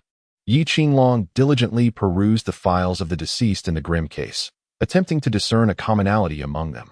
However, no matter how he searched, no such connection emerged. The only shared trait was that most hailed from Yongli County, yet he had meticulously reviewed all case files from that area dating back 15 years with no suspicious findings. How peculiar. Could it be that this Grim Reaper was indeed a harbinger of death? As he pondered, Yang brought him a cup of coffee, encouraging him. You can do it. Yi Qinglong smiled at her. Thank thank you for yesterday. Otherwise, I might still be wallowing in despair. It was not my assistance, but your own triumph over yourself. I believe this state of yours is unparalleled, she replied. Yi Qinglong chuckled. You've always been my staunch supporter. Thank you. Now go on. You fool, she said, playfully patting his head before departing. At that moment, Zhao Weihai approached and announced, the Grim Reaper called. This statement instantly heightened the tension among the group. Yi Qinglong gestured for Zhao Weihai to answer. Hello, Captain Zhao. How have you been lately? Zhao Weihai replied solemnly. Get to the point. Who are you planning to target this time? Ah, it seems Captain Zhao has caught on to my methods. Well done, the Grim Reaper's voice chimed. Sounding almost playful, this statement, akin to a patronizing remark to a child, ignited Zhao Weihai's temper. Grim Reaper, enough with the nonsense. If you keep rambling, I will hang up. Yibo was momentarily taken aback before scoffing. Captain Zhao, you remain unchanged. Your skills may be lacking, but your temper is still formidable. Zhao Weihai nearly smashed his phone in frustration. Yi Qinglong quickly intervened, continuing, Grim Reaper, we are old adversaries. Engaging in pointless banter is futile. Oh, ha. Is this not Officer Yi? Very well. I shall grant Officer Yi a favor and refrain from stooping to the level of that brute. Zhao Weihai ground his teeth in anger. Chapter 43. Is the Grim Reaper a random killer? The individual I intend to eliminate holds significant influence. She is Chao Ying, the president of Mingqi Pharmaceutical Company. I plan to assassinate her at the charity gala they are hosting tomorrow. Let us see whether you can thwart me or if I shall succeed in my endeavor. Ha. Just as Yi Qinglong thought the conversation had concluded, the Grim Reaper added, by the way, I have sent you a gift. Once you review it, you will understand, and I assure you, it will be quite a surprise. The call ended. Zhao Weihai, infuriated, slammed his fist on the table, producing a resounding thud. Yi Qinglong consoled him. Captain Zhao, it is pointless to allow a criminal to provoke your anger. It is unnecessary. Zhao Weihai attempted to calm himself. I don't know why, but every time I hear the words Grim Reaper, I become uncontrollably furious. Yang Ku observed, Captain Zhao, you are experiencing significant psychological stress. I can offer you some therapy to alleviate it, or else it may lead to deeper issues. We'll discuss it later. Zhao Weihai waved her off. An officer stationed outside approached. Captain Zhao, here is a package for you. Zhao Weihai took it, knowing without looking that it was from the Grim Reaper. Inside was a document identical to the one Yibo had shown Hu Bing the previous night. Upon reading it, Zhao Weihai trembled with rage. Yi Qinglong took it and, curious, asked, what is this? After examining it, he gasped, turning to Zheng Xiao. Zheng Xiao, please investigate a girl named Yi Chan, who went missing 13 years ago. See if there are any records of her. Zheng Xiao gave an okay gesture and immediately began her inquiry. Before long, she reported, indeed, there is a record of a girl named Yi Chan. She went missing 13 years ago from Yongzhou County and has not been seen since. The local police department classified her case as abduction. Yi Qinglong's hands trembled. He initially believed the Liu family was murdered simply for provoking the Grim Reaper. It now appeared that the Grim Reaper revealed this information to the police to assert that he was not a senseless killer. Every individual he targeted was indeed a villain. But where did the Grim Reaper acquire this information? Yi Qinglong pondered, perplexed. However, the foremost priority was to protect Chao Ying. Yi Qinglong suggested to Zhao Weihai, I believe we should split our forces this time. Why? Zhao Weihai inquired. Yi Qinglong explained, our paramount concern is to safeguard Chao Ying. We cannot allow the Grim Reaper to continue his rampage. Given our extensive dealings with him, surely we understand his methods by now? Chao Ying must have a connection to him and is likely involved in some nefarious activities. I propose that one group investigates Chao Ying's company and her network while the other ensures her protection. If we uncover any incriminating evidence against her, we can detain her at the station, effectively achieving victory in our confrontation with the Grim Reaper. Alternatively, we could simply apprehend Chao Ying now, Detective Zhou suggested. Let us wait until after tomorrow's gala to take action, Yang Ku countered. It's not that simple. Tomorrow is a charity event. Chao Ying is the host, and this reflects on our city's reputation. If we were to arrest her at this critical moment, I suspect within 5 minutes, the call would reach the chief, demanding her immediate release. Yi Qinglong concurred. Indeed, the Grim Reaper has timed his actions precisely, knowing that Chao Ying cannot leave the venue. Furthermore, with the crowd present tomorrow, it will be easier for him to strike. Therefore, we must enforce stringent checks to ensure no suspicious individuals gain entry. He turned to Zhao Weihai. Captain Zhao, Do you have anything to add? Zhao Weihai opened his mouth, realizing he had nothing further to contribute, and nodded. Let us proceed as you suggest. At this juncture, Yi Qinglong disregarded the hierarchical structure and directly commanded Detective Zhou, "You and Zheng Xiao take a few officers to investigate information regarding Chao Ying's company. Zhao Yangku, and I will meet with Chao Ying." Upon assigning tasks, they set off. Yangku whispered to Yi Qinglong, "Do not forget, Captain Zhao is in charge. We are here to assist. Please be mindful next time." Yi Qinglong dismissed her concern. "It's fine, as long as we solve the case in the end. Besides, I see that Captain Zhao is not upset." Yangku sighed in exasperation. "I knew it. You always approach cases this way. In the past, you have offended countless individuals while solving cases. Please exercise some restraint." Yi Qinglong waved his hand casually, saying, all right, I understand." Yangku was uncertain whether he truly absorbed the gravity of his words. "What? The Grim Reaper is after me?" Chao Ying, seated comfortably in an armchair, paused momentarily while swirling her glass of red wine, her expression one of astonishment. Zhao Weihai, with a grave countenance, regarded her intently. "Indeed. I hope, Miss Chao, that you can temporarily halt this charity gala until the crisis has passed."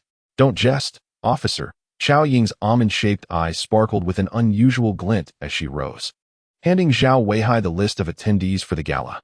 "Nearly 80% of those invited have already arrived. If I announce the cancellation, are you suggesting that Mingqi Company should completely withdraw from the market?" Zhao Weihai took the list and scanned the names. They had anticipated that this charity event would not be cancelled merely due to their request. Zhao Weihai's discontent prompted him to voice his concerns. Yi Qinglong spoke solemnly. Then, "Miss Chao, I trust you are well aware of the reputation of the Grim Reaper. Let us dispense with the pleasantries. For your personal safety, we must deploy plainclothes officers at the venue and inspect everyone entering." After a moment's contemplation, Chao Ying acquiesced. "However, you must ensure that this information remains confidential and that the operation is conducted discreetly." Yi Qinglong glanced at Zhao Weihai, signaling for him to make the final call. Zhao Weihai concurred. "Then I ask for your cooperation, Miss Chao. Once we apprehend the Grim Reaper, we will publicly acknowledge the considerable assistance provided by Mingqi." Chao Ying smiled.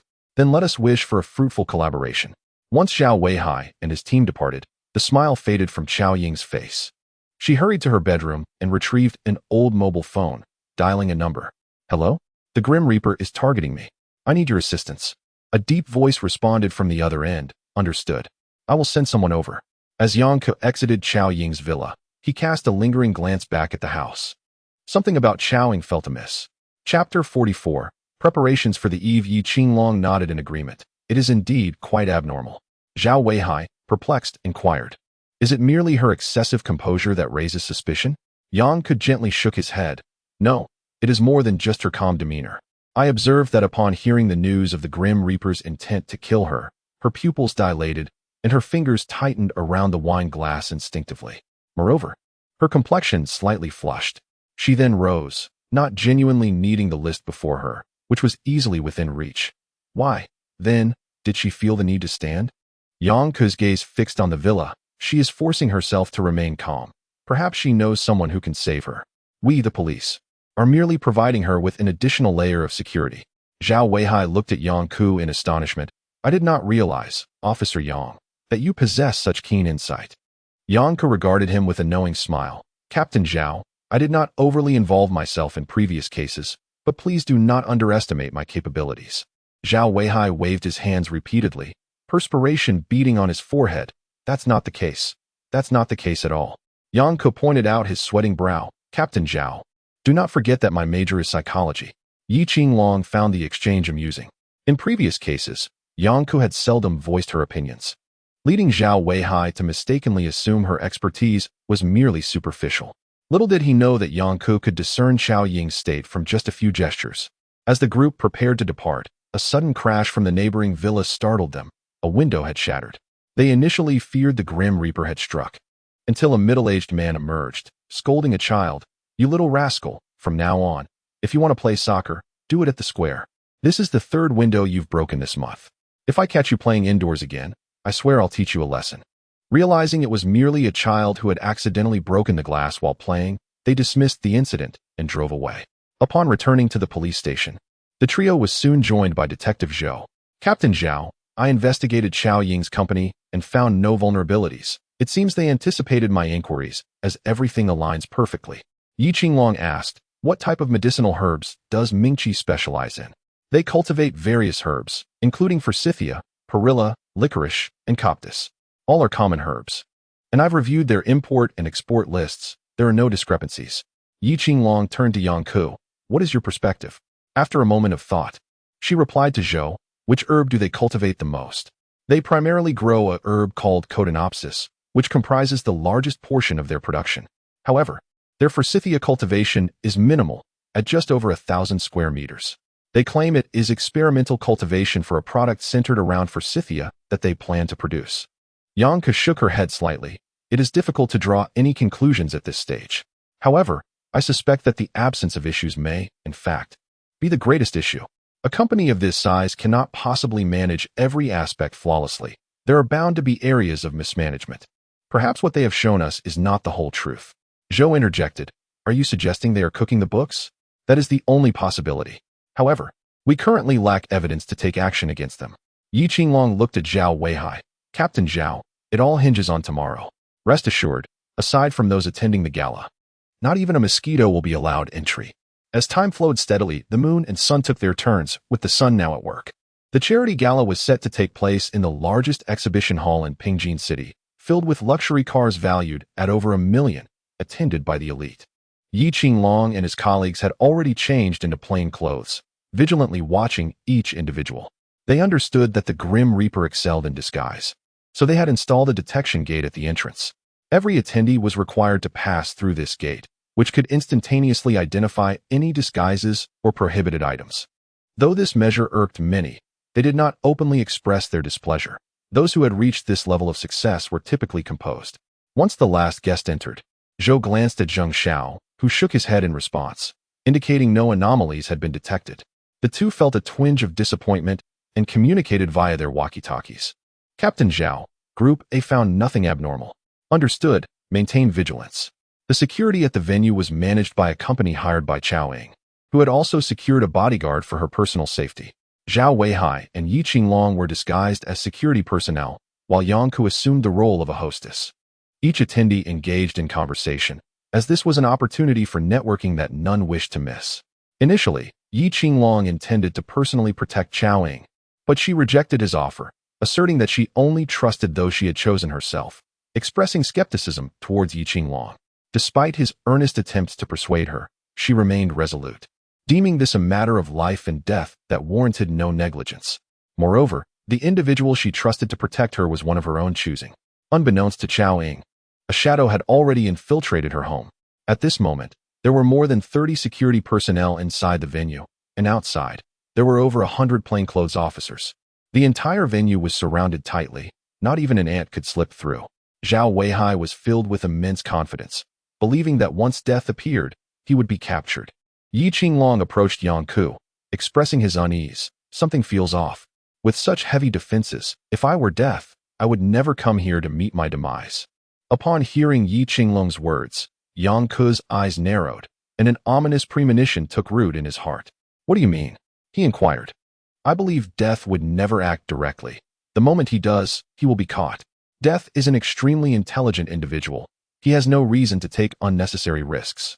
He had just shared this suspicion with Zhao Weihai, but Zhao Weihai dismissed it, claiming Yi Qinglong was overly anxious. Death had become an obsession for Zhao Weihai. Without capturing him, he could not find peace and sleep. Meanwhile, the host's voice echoed throughout the venue, announcing the commencement of the evening's events. Yi Qinglong hastily urged Yang Ku, you must go outside quickly. I believe death is lurking beyond these walls. Chapter 45. The broken window effect. As Yang Ku prepared to step outside, a sudden gasp erupted within the venue. Yang Ku halted, turning to witness the screen displaying a once serene image now transformed into that of a figure wearing a half-black, half-white, fanged mask. It was too late. Yi Qinglong's heart sank at the sight. The moment death appeared on the screen, the crowd gasped in shock. It's death. He is death. A middle-aged man shouted. Chao Ying, who was about to speak, froze, beads of cold sweat forming on her forehead as she clutched her garment tightly, uncertain of Death's intentions. Good evening to you all. Death's tone was playful, yet his gaze was as frigid as ancient ice. making it impossible for anyone to meet his eyes. Zhao Weihai, alarmed, quickly called out to Zhou Tan. Zhou Tan, find him immediately. Spare no one in this venue. Zhou Tan, having received the news of Death's appearance, had already dispatched a search. Yes, I am leading a team to locate him. Dear guests, I bring you good news. The target of my next kill is Chowing.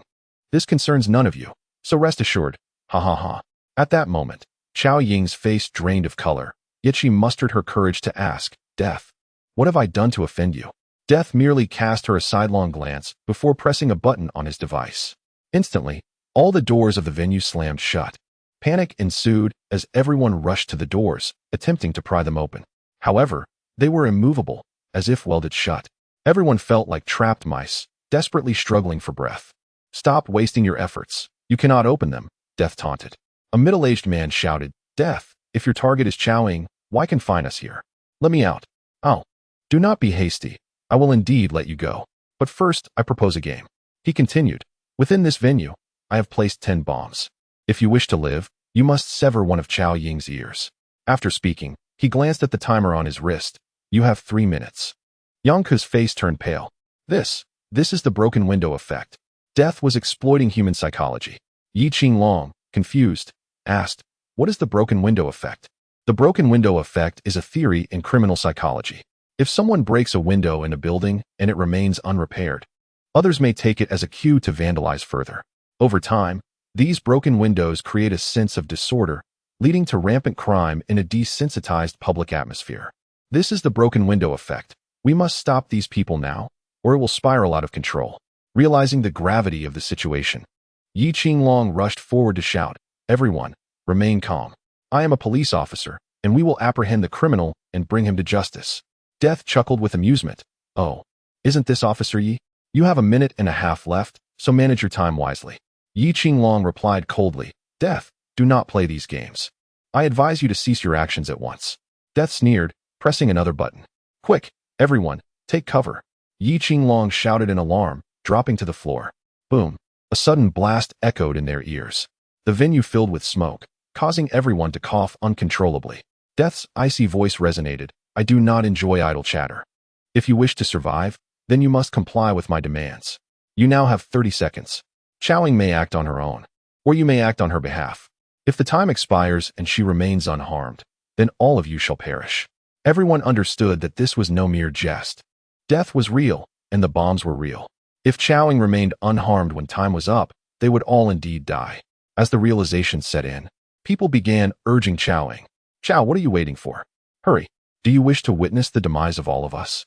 The bodyguard who had been protecting Chowing was now at a loss, surrounded by hundreds of people he could not contend with.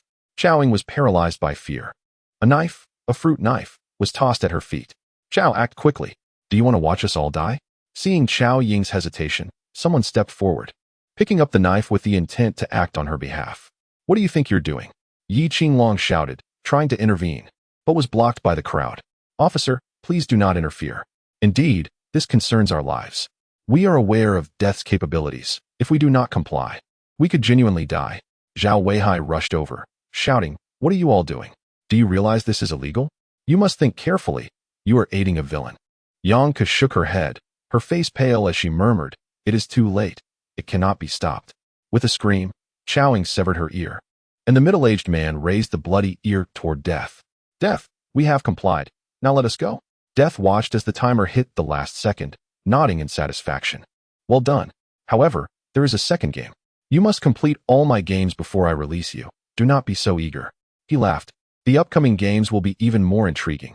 Yi Qinglong roared in anger. Death, what do you truly want? I know you are not a mindless killer. What evidence does Chowing possess that warrants such torment?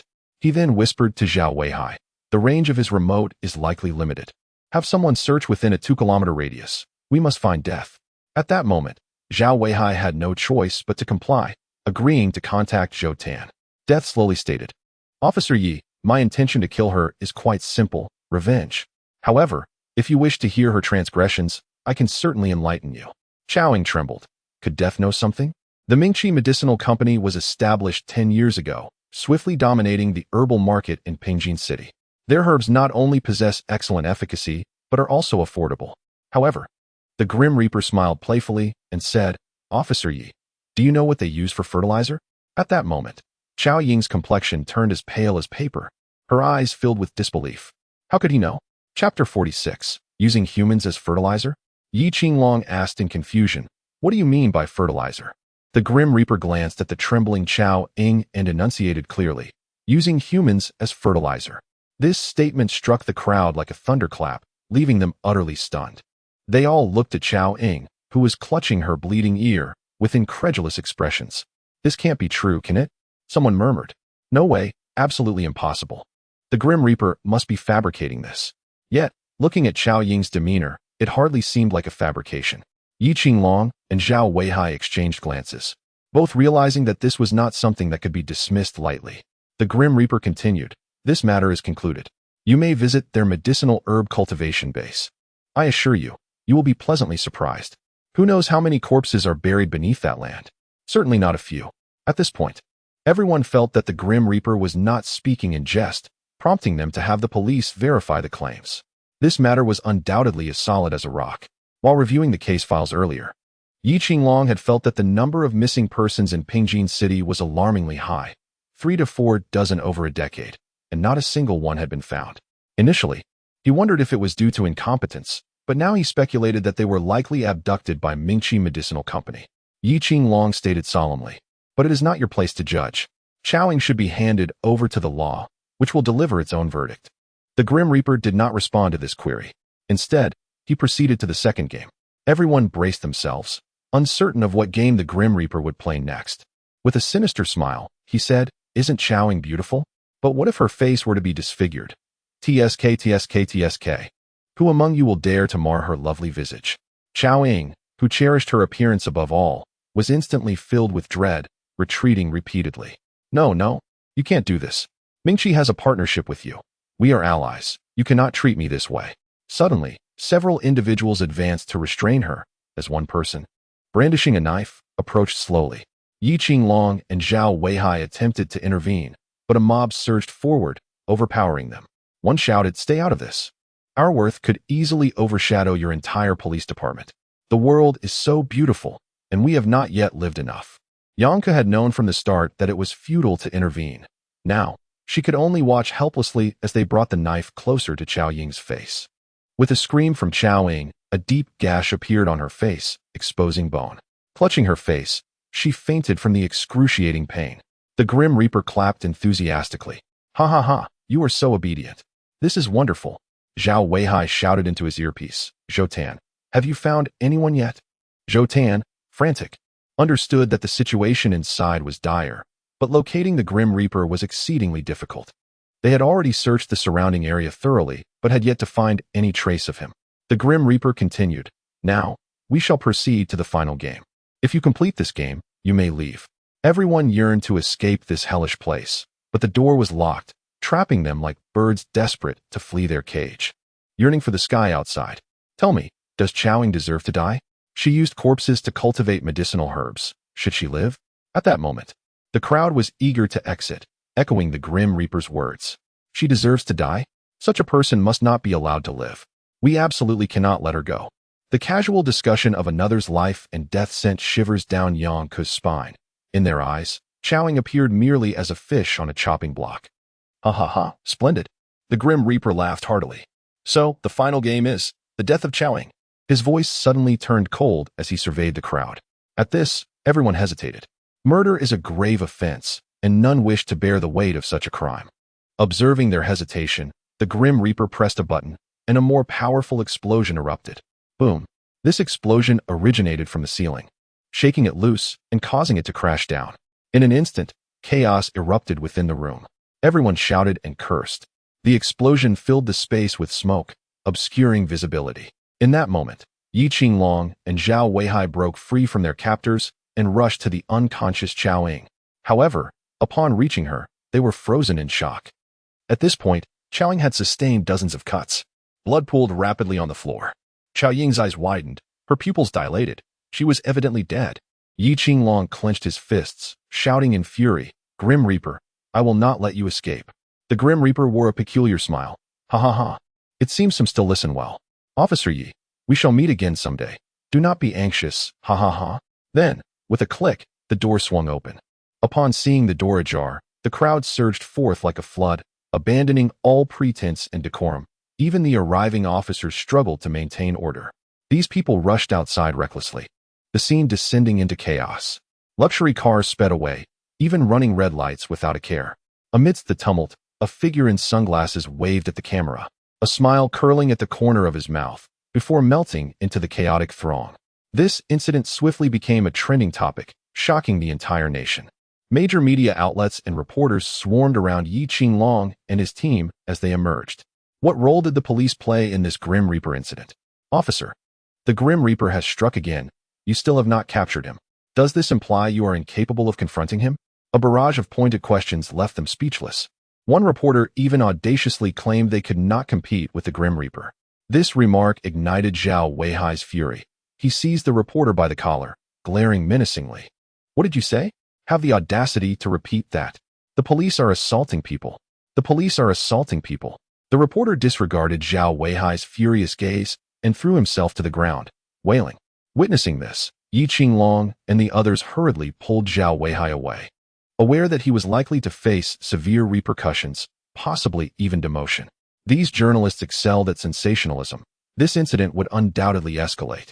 The group fled in disarray, but the reporters were relentless, turning their attention to the other officers. Chapter 47. Zhao Weihai is penalized. Yi Qinglong assumes office. Yang Ku sighed, Captain Zhao. You were too impulsive. Zhao Weihai recognized his fate, muttering, Do not worry. I will take full responsibility for this matter. I will not implicate you. Captain Zhao, I must provide you with psychological counseling. If this continues, it will become a problem for you. Without waiting for Zhao Weihai to refuse, Yang Ku continued. The Grim Reaper has already become a knot in your heart. Our struggle against him will persist indefinitely. Your current state is simply unsustainable. If you refuse, I will directly petition my superiors to have you removed from the task force. At this moment, to dismiss Zhao Weihai would undoubtedly be more painful than condemning him to death. He understood that Yang Ku was acting in his best interest and reluctantly nodded in agreement. The situation had reached a critical point. After a few individuals inspected the scene, they returned to the police station. Upon arrival, Zhao Weihai was summoned to the director's office. Yi Qinglong and the others exchanged glances, sighing in resignation. Knock, knock, knock. Come in. Zhao Weihai pushed open the door to the director's office. Director Chu, you called for me. Chu Wei glanced up at him, nodded, and said, Have a seat. As soon as Zhao Weihai sat down, he spoke, Director Chu. I understand I have made a mistake. My impulsiveness has led to this situation, and I accept any disciplinary action. However, please do not transfer me out of the task force. I have been part of it for nearly 2 months, and to be removed now would be tantamount to a death sentence for me. Chu Wei picked up his phone and thrust it towards Zhao Weihai, exclaiming, Look, just look. The calls are already pouring in. The impact of your actions is too great. If we do not discipline you, how can we silence the rumors outside? How can we quiet the journalists? Zhao Weihai opened his mouth, but could not articulate a response. Chu Wei continued, The consequences of this incident are severe. The city party secretary, even the provincial party secretary, has called me. Look at this call from the provincial secretary. He berated me thoroughly. What am I to do? Those affected are high-ranking executives from various prominent companies, some of whom hold more power than I do. The provincial secretary has insisted on your removal.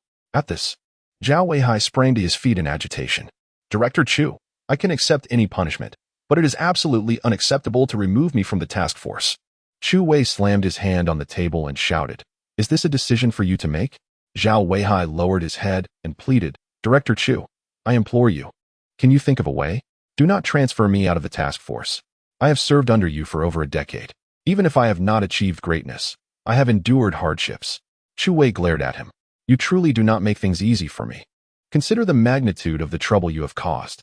I understand that capturing the Grim Reaper is difficult, and I have borne the pressure from above for you.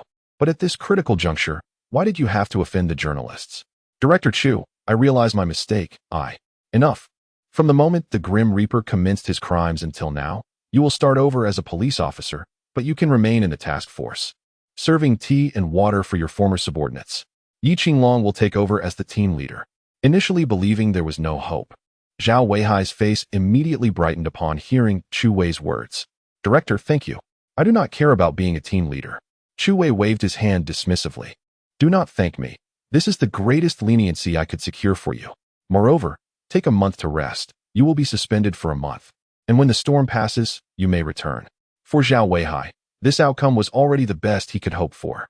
Chu Wei waved his hand, his expression one of disdain. Hurry and leave. Do not bother me further. All right, I'm leaving. Zhao Weihai chuckled as he exited the office. Those waiting outside breathed a sigh of relief upon hearing the news. They had developed feelings for Zhao Weihai, and had he truly been removed, they would have found it unbearable. Now, with only a temporary suspension of 1 month, and the assurance that he would continue in the task force afterward, this outcome was indeed favorable for Zhao Weihai. However, Yi Qinglong was not pleased. Why should I be made the team leader? I do not want that responsibility. No. I must speak to Director Chu and request someone else be appointed, he stated as he prepared to approach Chu Wei. Yang Ke hurriedly grabbed him. What are you doing? You're being offered a leadership position, and you're not happy? Yi Qinglong lamented. I am not suited for leadership. I have always operated independently, and I fear I won't mesh well with the team. Enough of your complaints, Yang Ke retorted, dragging Yi Qinglong along by his ear. You are the only one fit for this role. It must be you. Hey, let go. That hurts. Following the clues provided by the Grim Reaper, police ultimately discovered over 20 corpses buried in the land of Mingqi Herbal Medicine Company's cultivation base, each dismembered and buried beneath medicinal herbs. Once this information was made public, Mingqi Herbal Medicine Company once again became a trending topic. Netizens unleashed their fury upon Chao Ying, even cursing her ancestors. Subsequently, 23 families arrived to express their gratitude to the Pingjin City Public Security Bureau for helping them locate their children and bringing the murderer to justice. Upon their arrival, no members of the task force emerged. Only the regular officers attended to them. Yi Qinglong observed the banners being presented by the officers, feeling an overwhelming sense of irony, as they would have remained in the dark had it not been for the Grim Reaper's revelations. It was difficult to ascertain how long it would take to unveil this bloody curtain. Due to this incident, the police managed to apprehend over a dozen of Chao Ying's accomplices, sentencing them to varying terms based on the severity of their actions. It took a month for the situation to gradually calm down. During this time, the Grim Reaper did not strike again, allowing the members of the task force to catch their breath.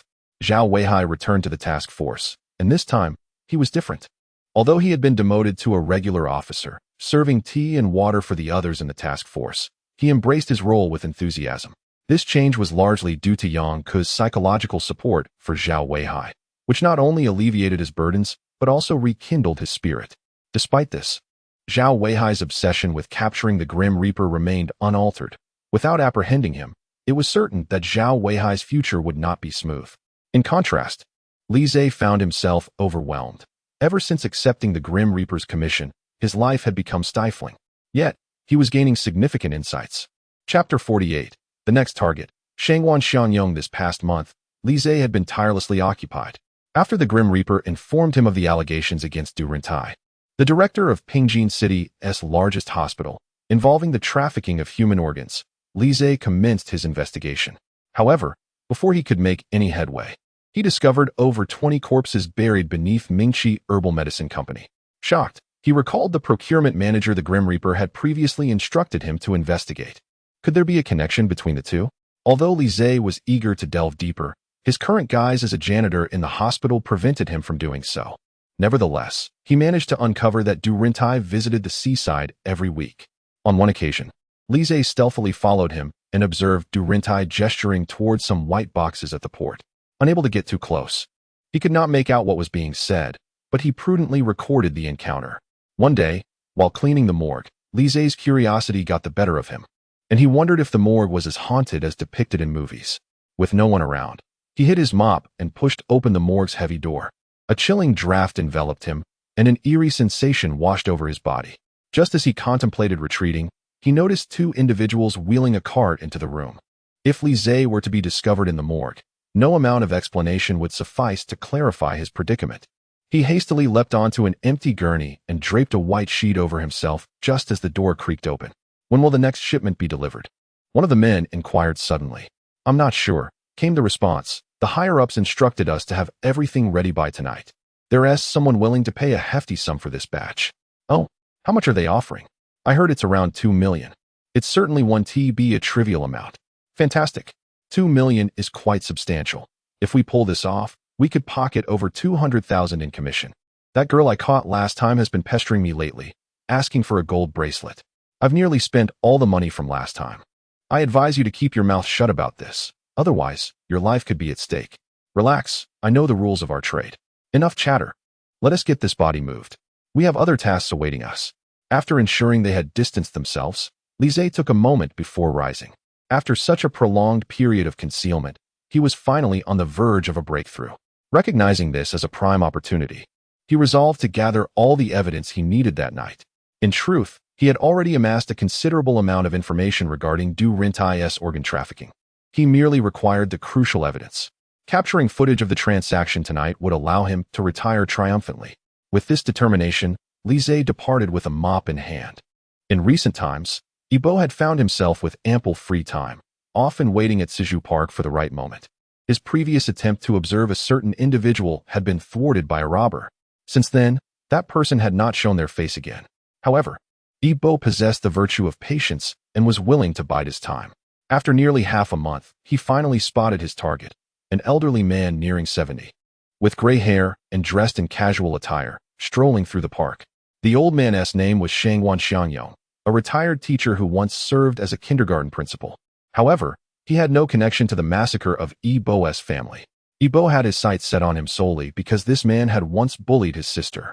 Though he had never succeeded, the knowledge of this transgression could not be ignored, especially since Ibo cherished his sister dearly. He could not allow anyone who dared to mistreat her to escape unscathed. After formulating his subsequent plan, Ibo turned to leave. Enjoy your remaining time. Tomorrow marks your end. As the Grim Reaper had not claimed any more victims over the past month, the special investigation team members breathed a sigh of relief. With the absence of new cases, they had assisted other criminal investigation teams in solving numerous cases during this month. Typically, as soon as Yi Qinglong arrived at a crime scene, he could swiftly untangle the web of events and identify key evidence, allowing him to pinpoint the suspects. After resolving multiple cases, the confidence of the team, which had been battered by the Reaper's relentless pressure, gradually began to return. At the same time, they witnessed the formidable prowess of Yi Qinglong and Yang Ku. Once these two took on a case, there was hardly any mystery they could not unravel. In one notable homicide case, the two simply arrived at the scene, glanced over the notes, and quickly deduced the identity of the perpetrator. Utilizing the existing evidence, they identified the murderer within a mere 5 hours, shattering previous records and earning accolades from their superiors. This incident further underscored the terror that the Reaper instilled, as even Yi Qinglong and Yang Ke found themselves challenged. The mere ringing of the Reaper's phone had previously sent shivers down the spines of the team, leaving them with a sense of PTSD. This past month had felt like a reprieve granted by the Reaper, yet in the eyes of the team, as long as the Reaper remained at large, it was as if a relentless parasite clung to them. That evening, the team members were working overtime. Yang Ke treated everyone to milk tea, acknowledging their hard work and suggesting they take a break. Thank you, Officer Yang. Much appreciated. As they sipped their tea and engaged in light conversation, Yi Qinglong remained fixated on the case files. Captain Yi, why don't you take a break? Zhou placed a cup of tea in front of him. I'm fine. You all take a break. I'll continue my review. Yi Qinglong replied without lifting his gaze. Yang Ke leaned over, glancing at the file in front of him. It was a case from 20 years ago. Are you planning to review all the files from the past 30 years? Yi Qinglong remained undeterred. I stand by my belief. Since most of the victims hailed from Yongli County, the Reaper must be connected to that area.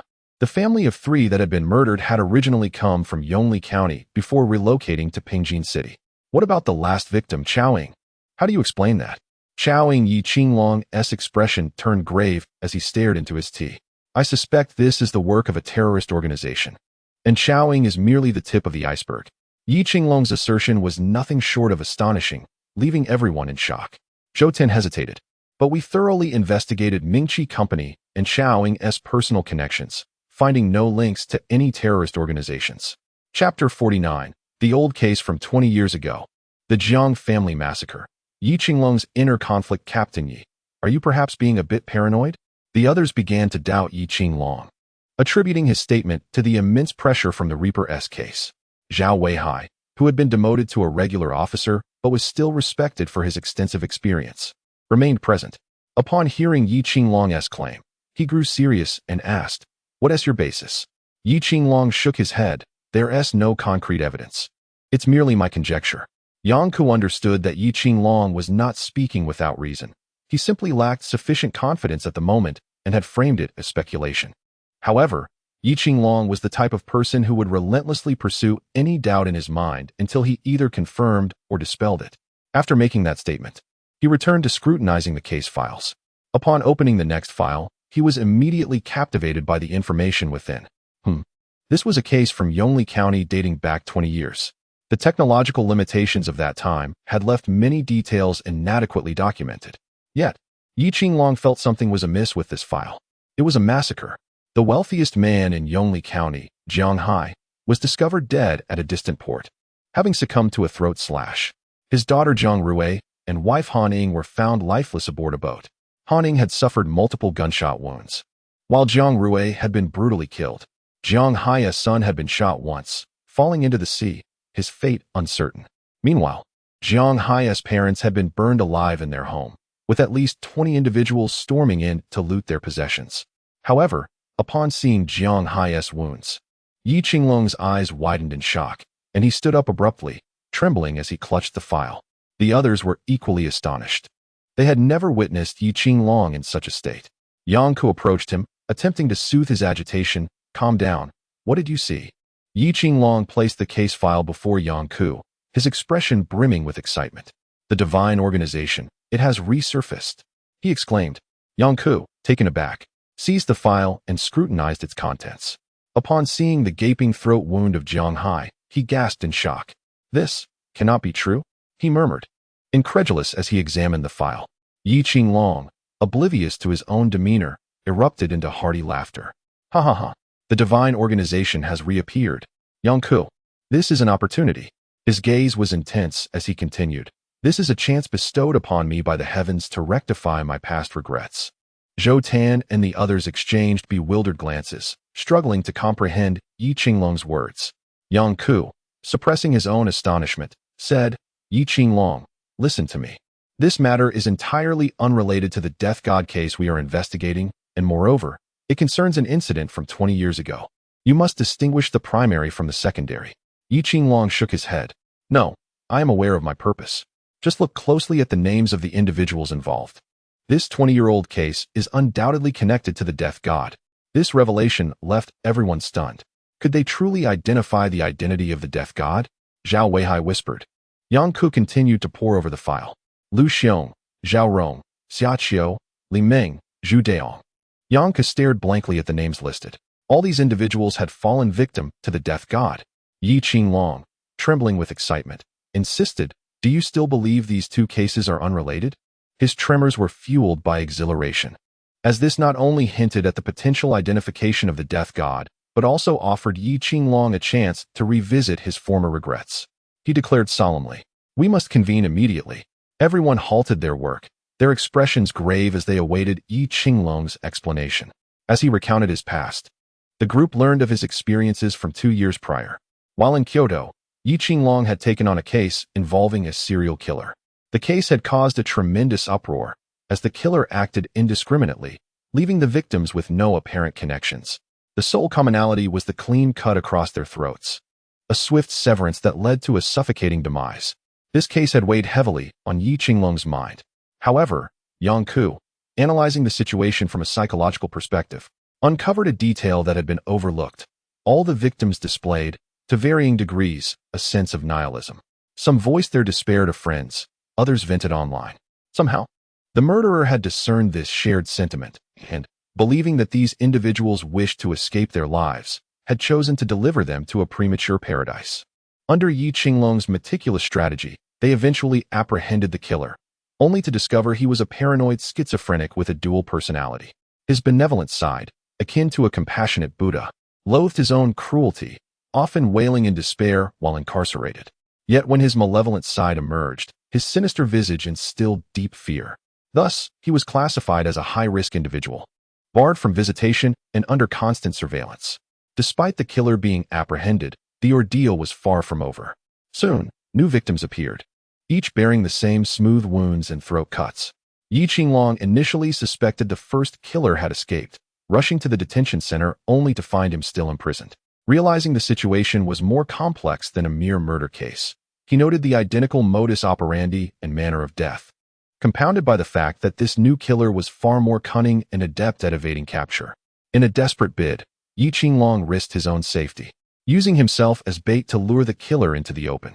Ultimately, through relentless effort, he managed to corner the individual, only for the suspect to commit suicide by ingesting poison, leaving no trace behind. The only lead vanished entirely. DNA testing revealed the killer had no registered identity within the country, heightening everyone's alarm. Yi Qinglong deduced that this was likely the work of a terrifying organization that cultivated assassins from a young age. The first killer had been unstable, rendering him unable to provide any useful information. The investigation reached a standstill, yet pressure mounted from above to resolve the case. Yi Qinglong found himself under immense strain with no leads in sight. One fateful evening, seeking relief through a nighttime run, he witnessed another murder in progress. The assailant noticed Yi Qinglong and fled, leading him on a chase to a bustling night market, where the crowd's chaos allowed the killer to slip away. Nevertheless, Yi Qinglong organized a thorough search of all residences within a 5-kilometer radius, even scouring basements, eventually uncovering the killer's hideout, a concealed underground shelter behind a steamed bun shop, a remnant of an abandoned civil defense facility. Employing SWAT and armed police, they captured 3 individuals but lost 10 in the process. A prior order mandated that upon capturing any suspects, their teeth be removed to prevent suicide. During the interrogation, the suspects initially remained tight-lipped, leading Yi Qinglong to resort to unorthodox methods to extract information. Eventually, one suspect cracked under pressure, revealing only the words "divine organization" before a sudden explosion rocked the precinct. C4 explosives had been detonated at the police station, indicating that those pulling the strings were desperate to prevent exposure. From the captured suspect, Yi Qinglong learned that the organization comprised a leader and 4 kings, with the assassins belonging to the Southern King, who had trained them from childhood for various assassination missions. Just as Yi Qinglong sought to delve deeper, a horde of mysterious individuals stormed the precinct, executing the 3 captured killers before taking their own lives in an apparent suicide mission. This shocking scene left everyone in disbelief. The evidence room was engulfed in flames, incinerating crucial evidence. The chief, infuriated, called for a citywide lockdown to apprehend the true culprits. The following day, a group of prominent individuals arrived at the police station to confess, claiming sole responsibility for the chaos. These individuals were all influential figures of high standing. Yi Qinglong was then informed that the investigation would cease, and he could pursue it no further. Disagreeing vehemently, he argued with the chief, nearly facing dismissal. Afterward, he became disillusioned, treating cases with a sense of duty but devoid of the fervor he once possessed. This incident became a lingering thorn in Yi Qinglong's heart. Although the actions of the Grim Reaper have recently been exceedingly malevolent, they pale in comparison to the previous incident. Now, upon encountering the divine organization once more, and with this new event linked to the Grim Reaper, Yi Qinglong felt a surge of excitement within him. This time, he was determined to unearth this terrifying organization. He suspected that the various actions and crimes attributed to the Grim Reaper were indeed connected to the divine organization. In the task force's office, as Yi Qinglong recounted his narrative, the others were taken aback.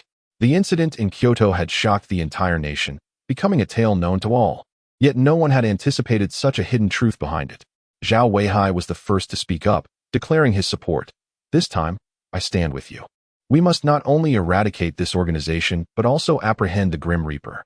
Such a terrifying organization transcended the mere term terror. It was utterly deranged. The audacity to use explosives against a police station was unprecedented. Yi Qinglong gazed at his colleagues, awaiting their responses. "I understand your sentiments," he began. "The case of the Grim Reaper has escalated beyond an ordinary criminal matter. It has reached a critical level of danger.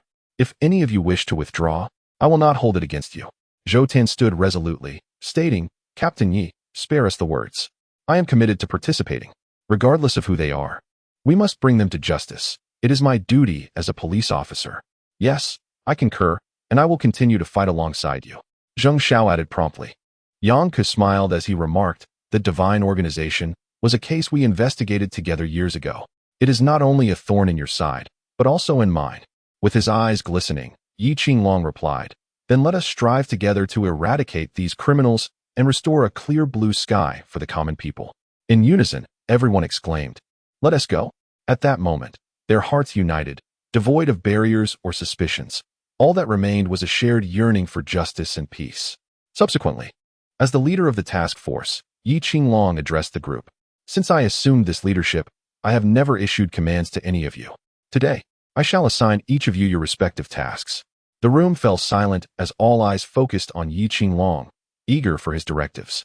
Zhao Weihai, as an experienced detective, your task is to investigate whom Chaoing has been in contact with over the past 6 months. Dig deeper. There are undoubtedly more bodies buried in their herbal plantation than we have uncovered. We must find the puppet master behind it all. Understood. Zheng Xiao, Yi Qinglong continued. Please investigate the reasons behind the Jiang family massacre from 20 years ago. The Jiang family is not ordinary. Otherwise, the divine organization would not have targeted them. Additionally, ascertain who was involved in that incident. Those individuals are likely the Grim Reaper-esque targets, and we must use them as bait to draw him out. Yes, Zhou Tan, he said, conduct a field investigation in Yongli County to gather insights from those knowledgeable about the incident. Seek out specific details. But be cautious. This matter has stirred significant controversy, and I suspect someone may have suppressed it. Take a few colleagues with you. Yes, Qin Chuan. Yi Qinglong instructed as he turned to him. You are now the designated forensic expert of the task force. While you may assist other divisions, you are primarily with us now. Please liaise with the maritime rescue team to uncover any findings from the retrieval of Jiang Hai's son, Jiang Chun. If necessary, I will contact the rescue team to arrange another search in the location where he fell. Qin Chuan nodded, acknowledging the task. Yi Qinglong addressed the group, clasping his hands together. Everyone, I entrust these responsibilities to you. Yang Ku inquired, and what of my role? You will accompany me tomorrow to Mingqi Herbal Company. I suspect discrepancies in their accounts. Bring along several professional accountants. We will conduct an on-site audit. Yi Qinglong declared, slamming his hand on the table, producing a resounding thud. Li Zhe was momentarily terrified, never expecting the presence of a firearm. Chapter 51. Please welcome the next deceased to the stage. He had just been discovered. Had he not reacted swiftly, a bullet would have punctured him. After acquiring the information he sought, Li Zhe bolted, maneuvering through a maze of alleys until he finally evaded his pursuers. He concealed himself in a thicket, gasping for breath and cautiously scanning his surroundings before letting out a sigh of relief. Damn it, that bastard Grim Reaper has betrayed me, Li Zhe fumed. Suddenly recalling a previous encounter, he cursed again, cursed me twice. A wave of dread washed over him. Ever since he had eavesdropped on their plans to deliver goods that night while feigning death in the morgue, Li Zhe had been waiting in the shadows, tailing them to the dock. He witnessed the transaction and recorded it with his camera. Just as he decided to withdraw, he heard a beeping sound. Someone was wielding a signal detector and pointing it in his direction. Realizing the imminent danger, Li Zhe took off running, instinctively turning a corner. At that moment, a gunshot rang out, startling him. Although he was a private investigator, he had never been directly targeted in such a manner. In that instant, Li Zhe wished he had 4 legs, expending all his energy to escape, employing parkour techniques he had seen in online videos, vaulting walls and rooftops, until he finally eluded them. After traversing several concealed paths, he confirmed the danger had passed and leisurely made his way home. The following morning, Shangguan Xiangyong rose early as usual, refreshed himself, and set off for a jog in the park. The sky was overcast, heavy with clouds, suggesting rain was imminent. A woman lamented, "Look at the sky. It's about to rain, and you still intend to jog? You're becoming more foolish with age." Shangguan Xiangyong donned his hat and replied, "A good habit must be maintained. At 69, I am healthy and have never visited a hospital, all thanks to my fitness. I suggest you join me for a jog to improve your health," he added. The woman, preoccupied with cooking, replied without looking up, "Me? Who will cook if I go? Will you?" Shangguan Xiangyong fell silent. He could not cook, so he simply left. The early morning at Suizhu Park was not crowded, with a few elderly individuals practicing Tai Chi or stretching. The gentle morning light filtered through the bamboo, casting dappled shadows on the ground. Shangguan Xiangyong was a regular at Suizhu Park, and everyone knew him well. As he passed by, acquaintances greeted him warmly. "Old Shangguan, back for your run? You're still in good shape." He chuckled heartily, responding, "Not bad, not bad. It's all due to regular exercise." After completing 2 laps, Shangwan Xiangyong transitioned from running to walking, gradually acclimating to the exertion. Breathing heavily, he settled near the fountain in the park to rest, pulling out a towel to wipe the sweat from his face. In the center of the fountain pool lay a massive stone, reportedly acquired at great expense. Eroded by time and rain, the stone stood tall like a bamboo stalk. A gentle breeze brushed past, bringing with it a refreshing chill, causing Shangwan Xiangyong to shiver and glance up at the sky. Just then, a cool drop fell on his face. It was raining. Sparse droplets began to cascade from the heavens, slowly forming a curtain of rain. The elderly men, who were previously exercising in the park, hastily retreated to their homes. Observing this, Shangwan Xiangyong chuckled softly. "Ah, it's raining. Time to head home." As he rose to his feet, an unusual sound suddenly emanated from behind him. Curiosity piqued. He turned to look. A colossal shadow lunged toward him. Shangwan Xiangyong's pupils widened as he let out a blood-curdling scream. "Ah!" With a resounding thud, the area fell into an eerie silence, as if nothing had transpired. Streams of crimson mingled with the rainwater, flowing into the underground drainage system. In the distance, Ibo stood under a black umbrella, his expression devoid of emotion as he silently observed the unfolding scene. After a prolonged silence, he erupted into maniacal laughter. Hee hee. Ha ha ha. His sister, Jiang Rue, appeared at his side. "Brother, thank you for avenging me." The rain pattered against the umbrella, composing a blood-soaked elegy for the massacre. "You are my sister, and I am your brother." Ibo tilted his head to smile faintly at the empty space beside him. "As long as I am here, no one can harm us." Meanwhile, Yi Qinglong and Yang Ku, who had just arrived at the Mingqi Herbal Medicine Company to check the accounts, received an urgent call informing them of a death at Suzhou Park, prompting them to head over.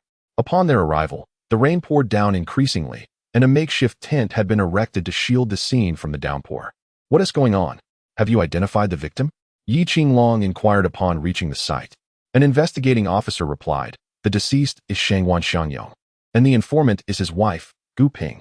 Turning to the side, Yi Qinglong noticed a woman sobbing uncontrollably, drenched by the rain and trembling. He instructed Yang Ku to gather more details while he surveyed the scene. The area was a gruesome sight. The victim had been crushed by a massive natural stone, necessitating a crane to remove the rock before a clearer picture could emerge. Yi Qinglong scanned the surroundings and spotted a surveillance camera not far away, addressing the nearby officer. "Have you checked that camera?" We've already contacted the park's management to retrieve the footage. Suddenly, Yi Qinglong noticed a brown thread on the ground. Picking it up, he discovered that one end was connected to the base of the decorative stone. The scene bore no other evidence, and the relentless rain had washed away any potential footprints. Could this be yet another unsolvable case? Yi Qinglong murmured. How could such a heavy stone have been dislodged by death? Dear readers, writing is a challenging endeavor. Could you kindly encourage me with comments and votes? This greatly impacts the data for my new book, and I sincerely appreciate your support. Chapter 52. Yet again in Yongli County, Yang Ku approached, stating, "I've gathered all the details. The deceased is Shangwan Xiangyong, and the informant is his wife, Gu Ping. According to her, he left to jog around 6 in the morning, a routine he adhered to strictly. Aside from a robbery incident last month, he resumed his morning run shortly after. Normally, he would return home for breakfast around 7, but today, he hadn't come back even by 9. Gu Ping thought her husband might not have brought an umbrella, so she initially dismissed her worries. However, as time passed, her unease grew, prompting her to search for him, only to discover her husband had been killed by the stone. Yi Qinglong questioned, what does Gu Ping mean by her growing unease? It's a woman's intuition. Yang Ku explained. She suddenly felt anxious, compounded by the fact that Shangwan Xiangyong hadn't returned for so long, which compelled her to search for him. Continuing, Yang Ku stated, the couple hails from Yongli County. Their son works here and has brought them over to live. Hearing the name Yongli County, Yi Qinglong felt a sinking sensation and rushed to Gu Ping. Madam, I am Yi Qinglong, the leader of the special investigation team. Are you and the deceased from Yongli County? With tears streaming down her face, Gu Ping nodded, stammering, yes, both my husband and I are from Yongli County. Our son brought us here to live. Do you remember the massacre of the Jiang family in Yongli County 20 years ago? Yi Qinglong asked. Gu Ping froze momentarily. Does this relate to my husband's death? How do you know he was murdered? At this point, Gu Ping's emotions surged as she yelled at Yi Qinglong. That massive stone hasn't fallen for all these years. Why did it suddenly collapse when my husband was sitting here? This is undoubtedly murder. Someone has deliberately killed him. She fell to her knees, tears flowing. Police officer, you must catch the murderer to avenge my husband. Though he may not have done much good in his life, he never committed any wrongs. He was a good man. How could anyone kill him? Yi Qinglong quickly helped Gu Ping to her feet, while Yang Ke comforted her. Rest assured, madam, we will apprehend the culprit and provide you and your family with answers. Yi Qinglong continued, madam, do you recall the Jiang family massacre from 20 years ago? Gu Ping pondered briefly before nodding. I remember. But it's been so long that I can't recall the specifics. Yang Ke took out paper and pen. No worries, madam. Share whatever you remember. The Jiang family was quite renowned and wealthy in Yongli County. They were friendly people. My husband used to be a kindergarten principal, and one of the Jiang daughters attended his school. I recall once when her parent came to pick her up. They chatted with my husband and even mentioned donating to improve the kindergarten's facilities. As Yang Ke wrote, he asked, do you remember what they discussed, or the little girl's name? Oh dear, it's been so long. How could I remember? Plus, my memory is only getting worse with age. Sometimes I even forget to add salt while cooking, which has led to arguments with my husband. Noticing the conversation drifting, Yang Ke swiftly redirected. Madam, do you recall the little girl's name? I think the name was quite lovely, Gu Ping mused, her head bowed in thought. After a moment, she tentatively replied, I think it was Jiang Rui. Yi Qinglong exchanged a glance with Yang Ke. Madam, are you certain that's the name? Jiang Rui? Gu Ping nodded. It should be correct. Back then, all the kids had rather plain names. It stood out and was easy to remember. Yi Qinglong nodded at Yang Ke, confirming that this was indeed a matter of fate. However, he was puzzled as to why there had been no death premonition this time. Suddenly, a thought struck him. Could it be that Shangwan Xiangyong was not involved in the Jiang family massacre, and that death harbored a different grudge against him? What could possibly be the source of such hatred? Yi Qinglong found himself momentarily perplexed by this question. He turned to Gu Ping and tentatively inquired, Aunt, did your late husband ever commit any wrongdoing? Gu Ping's eyes widened with indignation as she retorted, what do you mean by that? My husband was never guilty of any misdeed in his entire life. Are you insinuating something? No, you misunderstand me, Aunt. Yi Qinglong quickly waved his hands in a gesture of clarification. However, Gu Ping was relentless, continuing to berate him. Yang Ke signaled for him to leave, assuring him she would handle the situation. Yi Qinglong promptly departed, glancing back at the still fuming Gu Ping, wiping the cold sweat from his brow. Phew, she's truly formidable.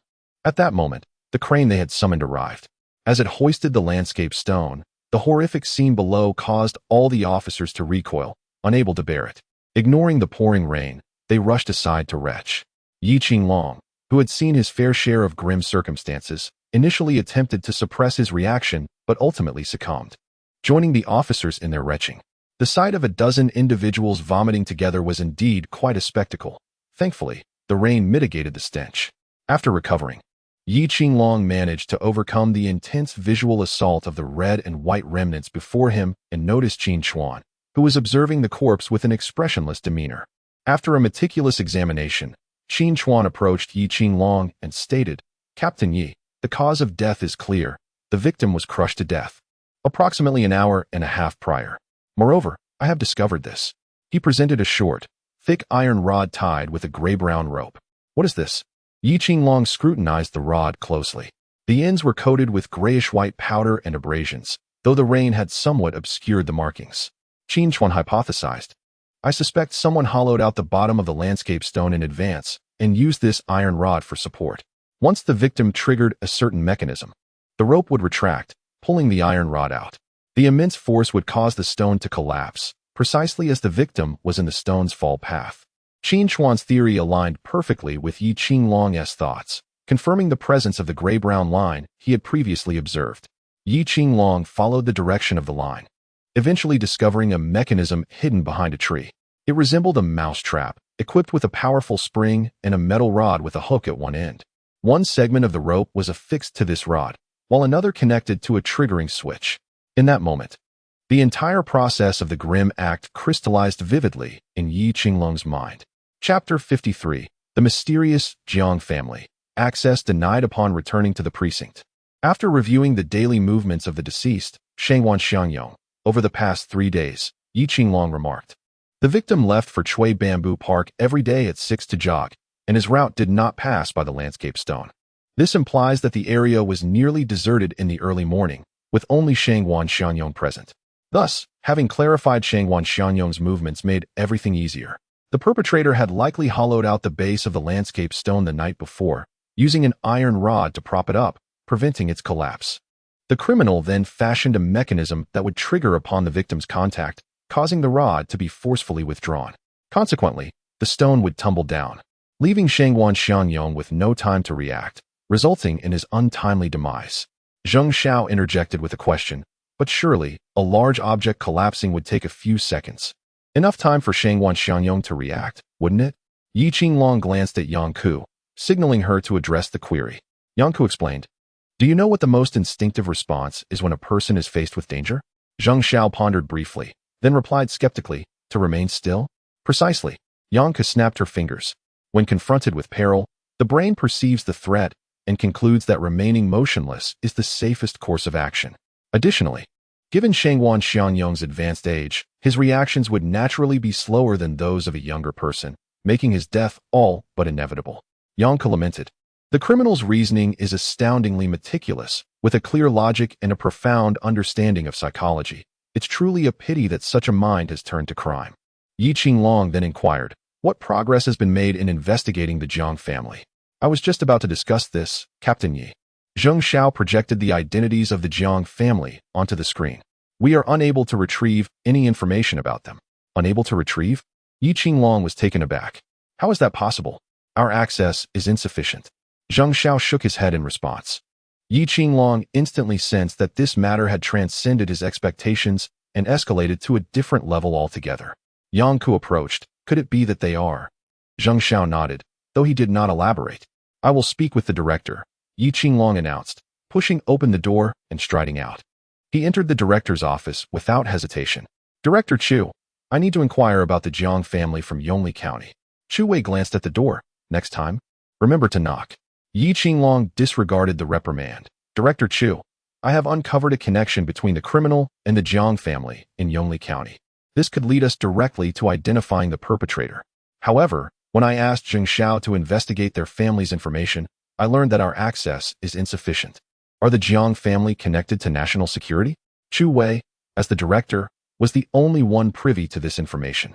He regarded Yi Qinglong and said, "Some matters are better left unexamined, but we must pursue the criminal without fail, lest we fail to account to the public."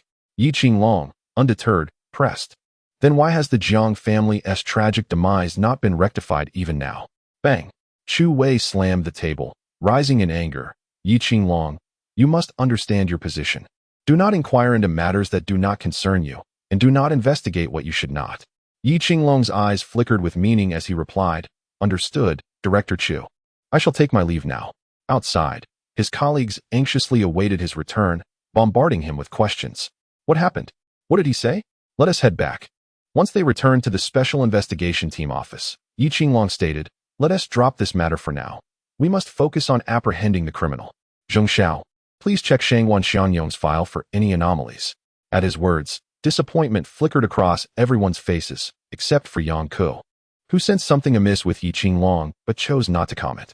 In the dead of night, outside an abandoned building, Hu Bing stood guard, his eyes scanning the surroundings vigilantly to prevent any unexpected interruptions to the conversation within. Li Zhe stared blankly at the man before him, donned in the guise of the Grim Reaper. "Are you the Grim Reaper?" Yibo chuckled lightly. "What? Do you think I'm an imposter?" Li Zhe seethed, "You scoundrel. You've deceived me twice.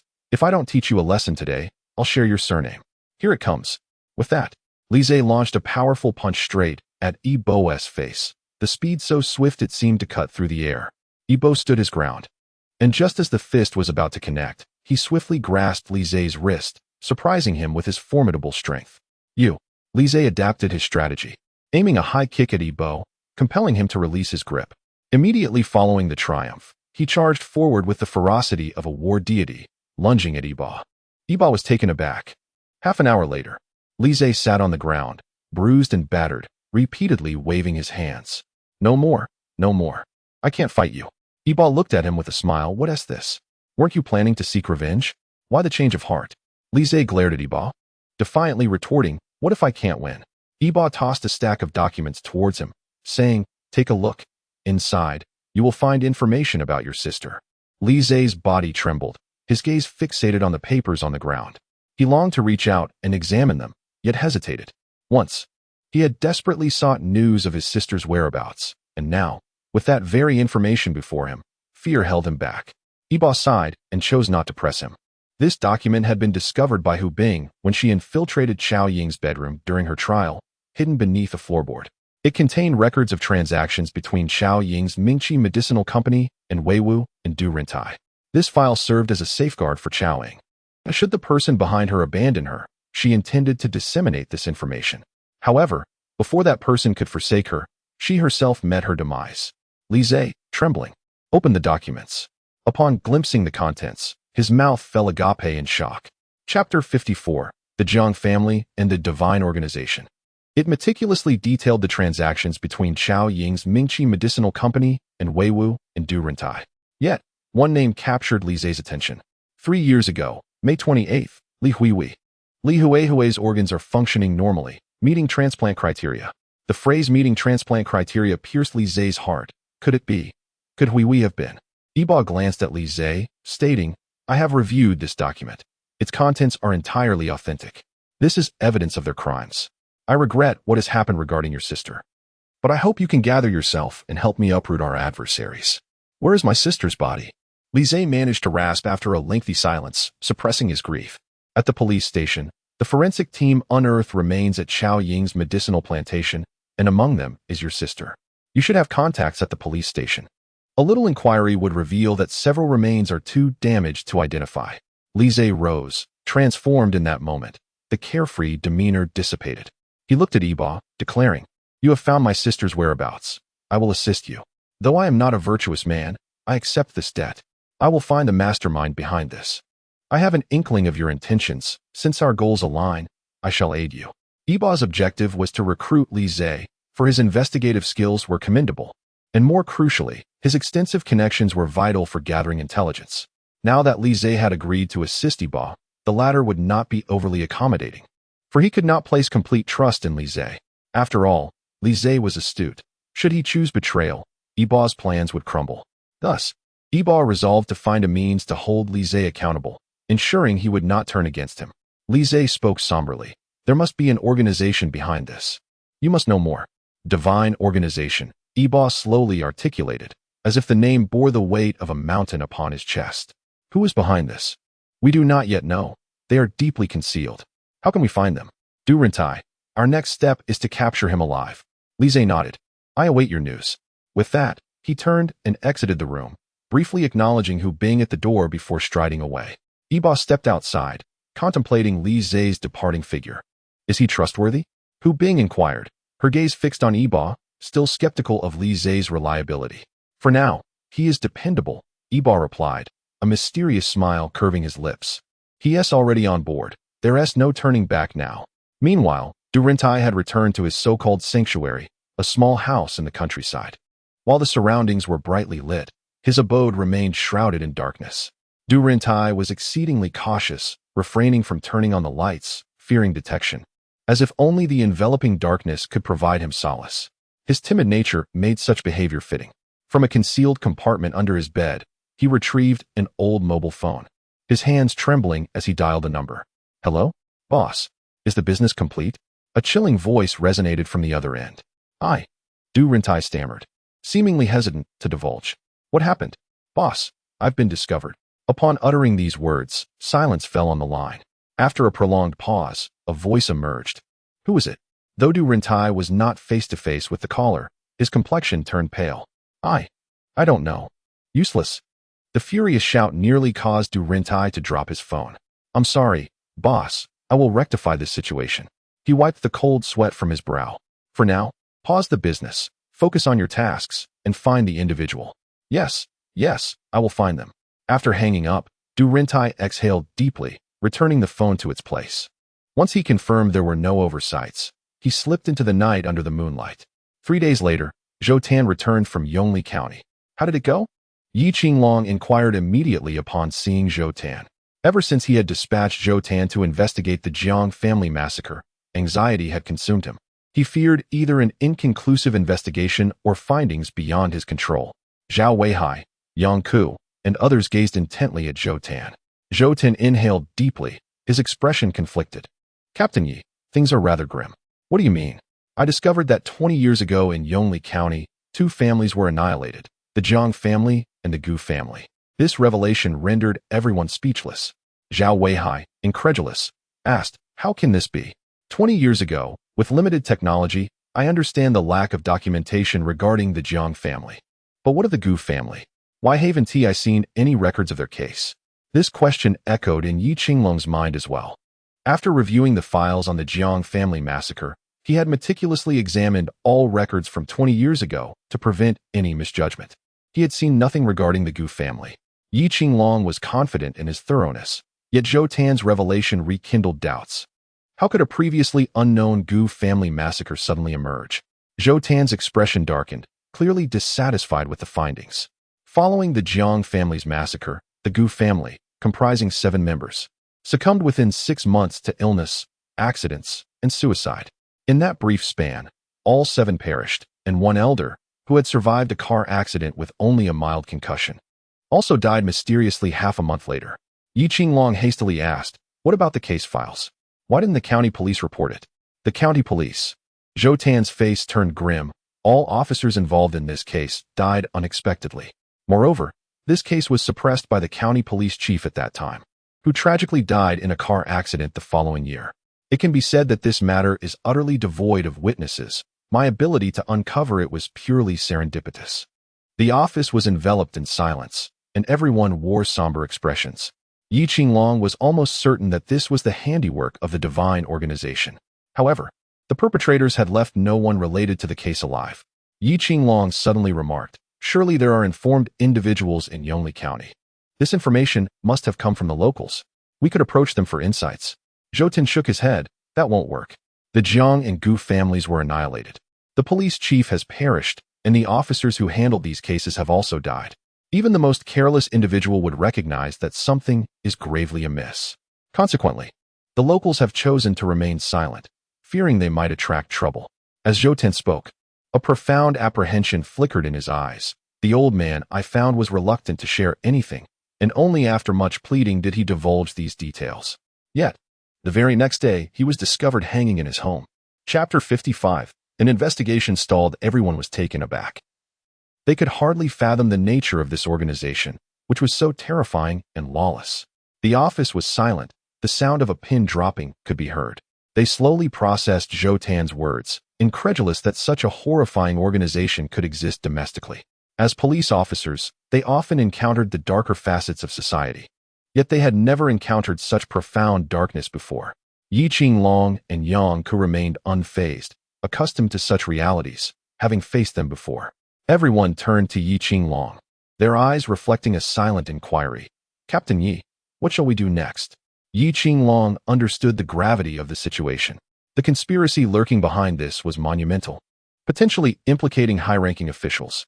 A misstep could lead to catastrophic repercussions for the entire Pingjin city, even shaking the nation. Nonetheless, the divine organization was a thorn in Yi Qinglong's side. Unless he extracted it, his future would undoubtedly be fraught with dissatisfaction. Yang Ku, sensing Yi Qinglong's concerns, gazed at him with gentle eyes and said softly, do not feel pressured. We agreed to continue investigating and expose this divine organization. You are not alone in this fight. You have us. Nods of agreement followed, affirming their support for Yi Qinglong. Over time, they had come to trust his capabilities without reservation, believing that his title as a detective was well-earned and deserved. After a moment of contemplation, Yi Qinglong declared, we must continue our investigation. If we do not uproot this organization, are we truly worthy of wearing this police uniform? Should anything go awry, I will take full responsibility. We must pursue this matter relentlessly. I stand with you, Captain Yi, Zhou Tan asserted first. After witnessing the old man who revealed the truth to him found dead in his home, Zhou Tan harbored a deep loathing for this organization. With his years of experience as a police officer, it was evident to him that this was a murder.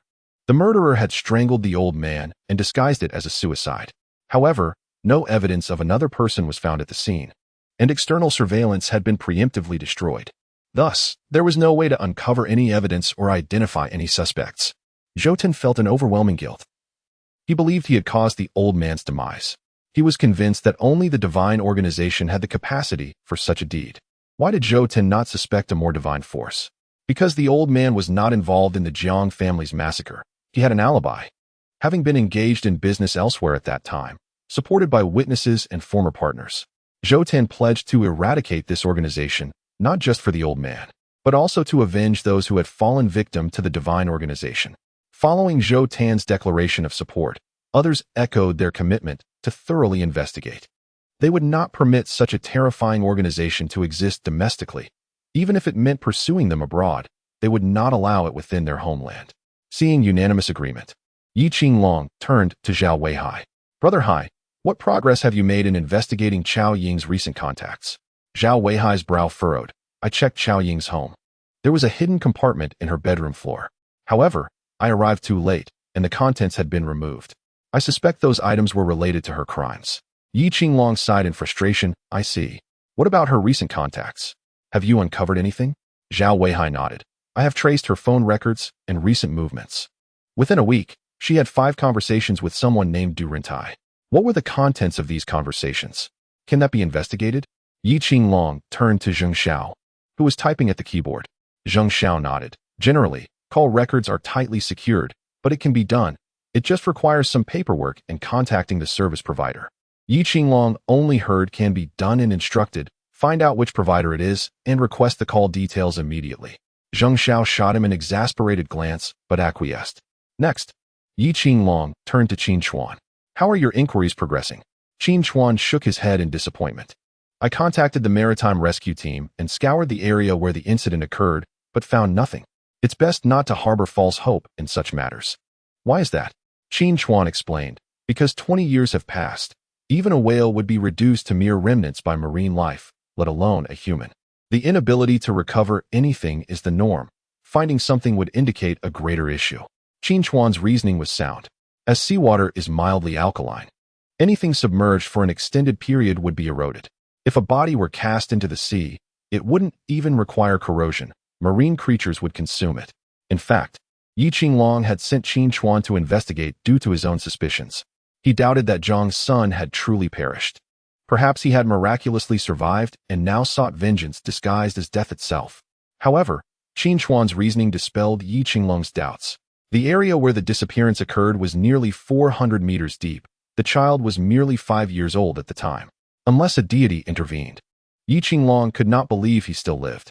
Yet the truth remained. Zhang's son, Jiang Mu, was indeed alive, and once more, Yi Qinglong missed the correct answer. Could it be that a friend of the Jiang family was involved? This thought began to form in Yi Qinglong's mind. Before he could ponder further, Zheng Xiao interjected. Captain Yi, the call content from the service provider has arrived. Would you like to listen now? Chapter 56. Target, Du Rentai?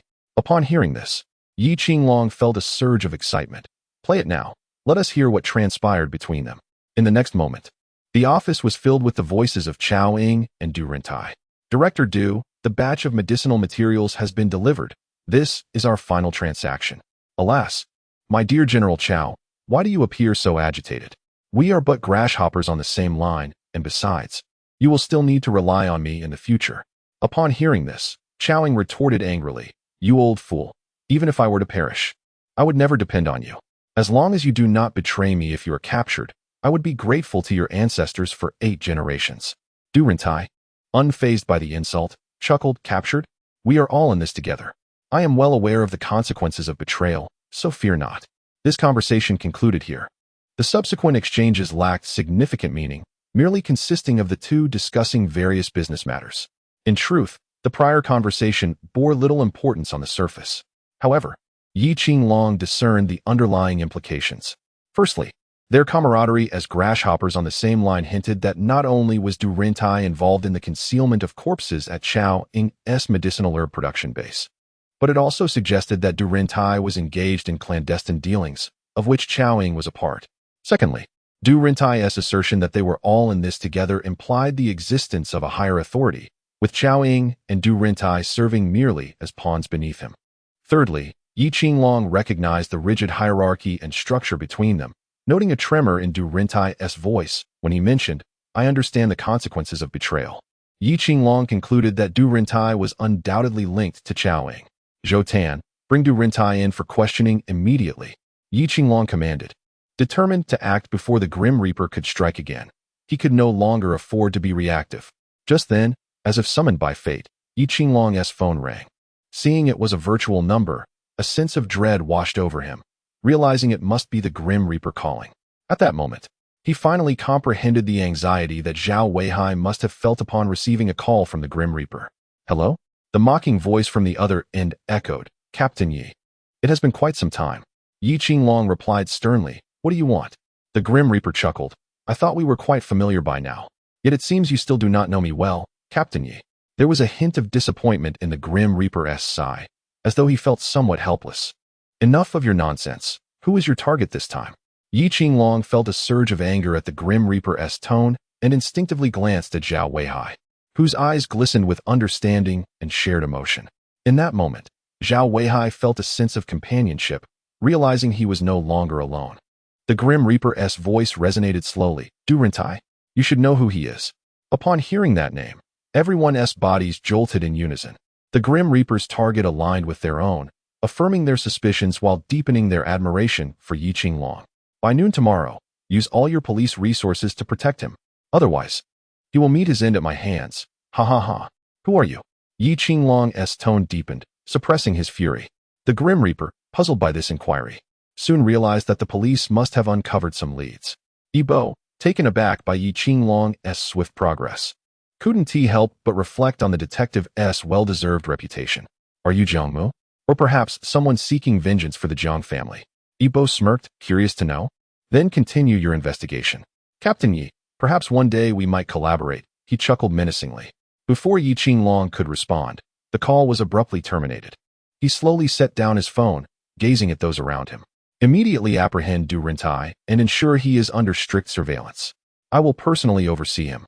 I refuse to believe that the Grim Reaper can still manage to kill within the precinct." "Yes," they all affirmed, springing into action. Perhaps influenced by the Grim Reaper's enigmatic tactics, Yi Qinglong's heart remained unsettled. Meanwhile, after hanging up, Yibo discarded his phone and SIM card into the sewer.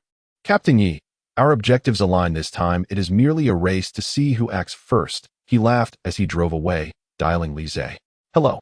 It is time for you to make your appearance." Meow Man Man had recently been in a daze, feeling as though the Grim Reaper had forgotten her, having not heard from him in quite some time. Since their last encounter, her thoughts had been consumed by his visage. Although he had claimed it was merely a disguise, she cared not, for it was his unique aura that captivated her, drawing her into an inescapable vortex. The housekeeper placed the meal on the table and called out to the distracted Meow Man Man. "Man Man, it's time to eat." Having always been alone, she had instructed the housekeeper to call her Man Man, a small comfort that made the house feel less desolate. "Okay," Meow Man Man replied, taking her seat at the table. "Wang Ma, please sit and eat with me." Wang Ma, drying her hands, waved dismissively with a smile. "No need, dear. You eat. The kitchen is still a bit messy. We can tidy up the kitchen after we eat. Just sit with me, please," Meow Man Man implored, her voice tinged with melancholy, yearning for companionship. "All right," Wang Ma consented gently, joining her at the table. Wang Ma was a new hire for Meow Man Man, who had taken her in after a theft incident at her residence had caused other potential housekeepers to shy away, fearing danger associated with the suspicious circumstances. In reality, this was a common occurrence in society today. At that time, Wang Ma had been struggling to find work, and the agency deemed the two a suitable match, assigning her to Meow Man Man's case. Meow Man Man offered a generous wage, and Wang Ma, in desperate need of income, did not hesitate to accept despite the previous incident. After 2 days together, Wang Ma realized that Meow Man Man was not the suspect others had painted her to be. She was simply a typical young girl. Thus, their rapport blossomed pleasantly. During their meal, Wang Ma noticed Meow Man Man's distracted demeanor and tentatively asked, Man Man, are you perhaps in love? I've noticed you seem preoccupied lately, often lost in thought. I figured you might be in a relationship." Meow Man Man paused, momentarily halting her actions, and remained silent. However, Wang Ma understood this silence as an affirmation. What does he do for a living? What is his family like? What kind of person is he? Meow Man Man hesitated, torn between words, unable to divulge the truth. She could not confess that she had fallen for a murderer, whose profession was indeed killing. Nor could she speak to his character, for she knew nothing of it. Should she reveal any of this, Wang Ma would undoubtedly think her mad. Meow Man Man shook her head, remaining silent. Wang Ma felt that Meow Man Man was merely shy to speak up. Man Man, let me share my experience with you. When you like someone, it is essential to understand all of their virtues and flaws. If you can accept their shortcomings, then there should be no issue. However, if you find their flaws intolerable, I advise you to give up sooner rather than later. Virtues and flaws. Meow Man Man pondered. His strengths, charm, good looks, empathy. As for flaws, does murder count as a flaw? Wang Ma chuckled and reminisced. When I was with my late husband, I was the one who pursued him. He was the only university student in our area at the time, and I was captivated by his refined demeanor from the very first glance. Yet, he had no feelings for me back then. How did you end up together? Meow Man Man inquired. Well, after he graduated, he returned to the village to teach everyone about agricultural development. I secretly followed him, observing his habits and how he spoke. I designed a chance encounter, learned everything about him, and thus we found common ground, and he eventually fell for me. Unfortunately, my husband passed away too soon. If not for that, my daughter wouldn't have been struck by a car on her way to the hospital, leaving her in a vegetative state. As Wang Ma spoke, her eyes glistened with unshed tears. I don't know what sins I've committed in this life. I haven't made any significant mistakes, just one minor error, but it wasn't intentional. Meow Man Man, not particularly skilled at offering comfort, silently handed Wang Ma a tissue. The phrase to know everything about him echoed in Meow Man Man's mind. Inside the police station, name, Du Rintai. Gender, male. Yi Qinglong gazed at Du Rintai, his tone serious. Do you know why you've been brought in? Du Rintai, puzzled, asked. Why? Officer, I am an upstanding citizen. You cannot arrest me without cause. That is unlawful. Zhou Tin slammed the table, his tone stern. Enough with the nonsense. We know the law better than you do. Tell me, what is your relationship with Chaoing? What relationship? You mean Xiao from Mingqi Medicinal Company? I have no connection with her. Officer, you can't be mistaking me for someone else. Yang Ku observed Du Rintai's facial expressions intently. She noted that when Zhou Tan mentioned Chao Ing, Du Rintai's eyebrows slightly furrowed, and there was a noticeable shift in his jaw muscles, clearly a sign of tension. Yi Qinglong looked at Yang Ku, who nodded in confirmation. Yi Qinglong continued, to be frank, we have evidence of your illicit dealings with Chao Ing, which is why we summoned you. Do you think we would arrest you without any evidence? Du Rintai shouted defiantly, Officer, you are slandering me, and I will sue you. I will definitely sue you. Silence. Zhou Tin barked. You will soon find out whether it is slander. If you voluntarily disclose your transactions with Chao Ing, we might consider leniency. Du Rintai scoffed. Don't be ridiculous, officer.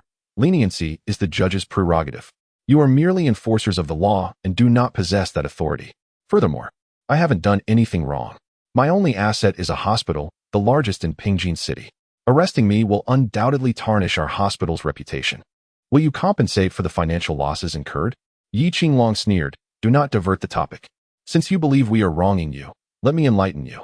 We have received a death notice from the Grim Reaper. Care to guess who his next target is? Du Rintai's expression shifted, disbelief flickering in his eyes. Me? Huh. You're not entirely dull, Yi Qinglong replied, intensifying the pressure. You must have heard that the Grim Reaper targets individuals with grave offenses. Moreover, we have uncovered secret communications between you and Chao Ing, and we possess substantial evidence. Will you not come clean? As long as you do so, we will ensure your safety. A trial might allow you to survive, but facing the Grim Reaper, you will have no chance of survival. At that moment, Zheng Xiao rushed in, flinging open the interrogation room door. Team Leader Yi, we have a problem. Yi Qinglong's expression hardened, realizing something had gone awry. He turned to Du Rintai. Think carefully about what I have said, the advantages and disadvantages. You are an intelligent man and know how to make the most beneficial choice. I will return shortly. The three exited the interrogation room and entered the office, where they were met with a video that had garnered hundreds of thousands of likes. Its popularity skyrocketing at an alarming rate. The footage clearly recorded Du Rintai conducting transactions at the port. Chapter 58. If softness fails, resort to hardness this time. It's 5 hearts and 3 kidneys. The agreed payment must be in my account by tomorrow, Du Rintai was heard saying. Yi Qinglong and his colleagues immediately comprehended the situation.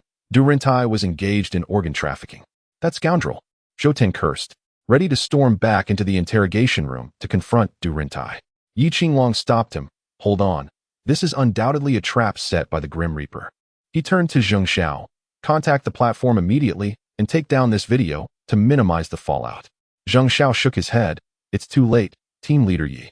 The video has already gone viral. Even if we take it down now, it will be futile. Regardless, we must remove it. This video cannot continue to spread. Yi Qinglong insisted, his tone firm. Understood. Yi Qinglong then instructed Zhou Tan. Investigate thoroughly and uncover all of Du Rintai's crimes. Leave no stone unturned. Yes. Inside the interrogation room, Du Rintai's expression fluctuated between anxiety and anger. He understood that the police could not possibly use the Grim Reaper as a bluff, for doing so would imply that they were, in some way, colluding with him. As an influential figure in society, Du Rintai was privy to information beyond the reach of the ordinary populace. For instance, he had heard about a murder in the police station 2 months prior, committed by the Grim Reaper. This incident had reached Du Rintai's ears on the same day. Consequently, he did not believe the police's assurances of his safety, especially now that he realized he had become the Grim Reaper's target. Fear began to creep into his heart. The reputation of the Grim Reaper had taken root deep within him, and within his organization, the Grim Reaper was already on the list of those to eliminate. It was not merely revenge for Chao Ying's death. Rather, there were suspicions that the Grim Reaper sought vengeance for events involving the Jiang family from 2 decades prior. This mission had been ordered by the organization's leader, and although those executing the orders were unaware of the reasons behind the Jiang family's extermination, they understood their mandate was to carry out the orders. Even if the higher-ups commanded them to kill an innocent person, they would not hesitate to carry out the deed. Bang!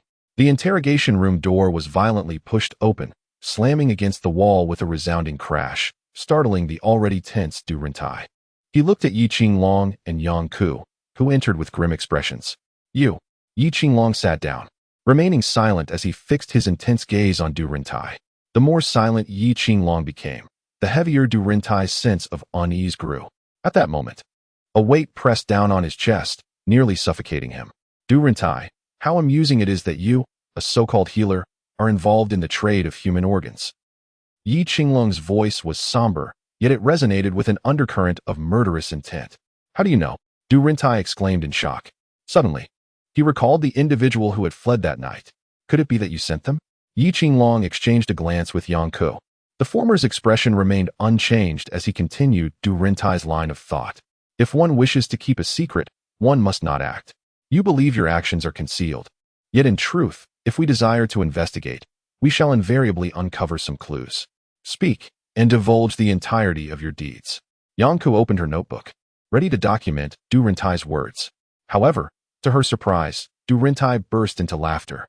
You're trying to deceive me again, officer. Spare me these trivial games. I know nothing. No matter what you ask, I remain oblivious. Seeing Du Rintai remain obstinate, Yi Qinglong refrained from further pleasantries and played the incriminating recording. Du Rintai's countenance shifted, only to quickly regain composure. As the recording concluded, Yi Qinglong sneered. Now confess. I refuse to believe in your innocence, but should you willingly admit your crimes, we may petition the court for leniency. Officer, I truly do not comprehend what you are saying.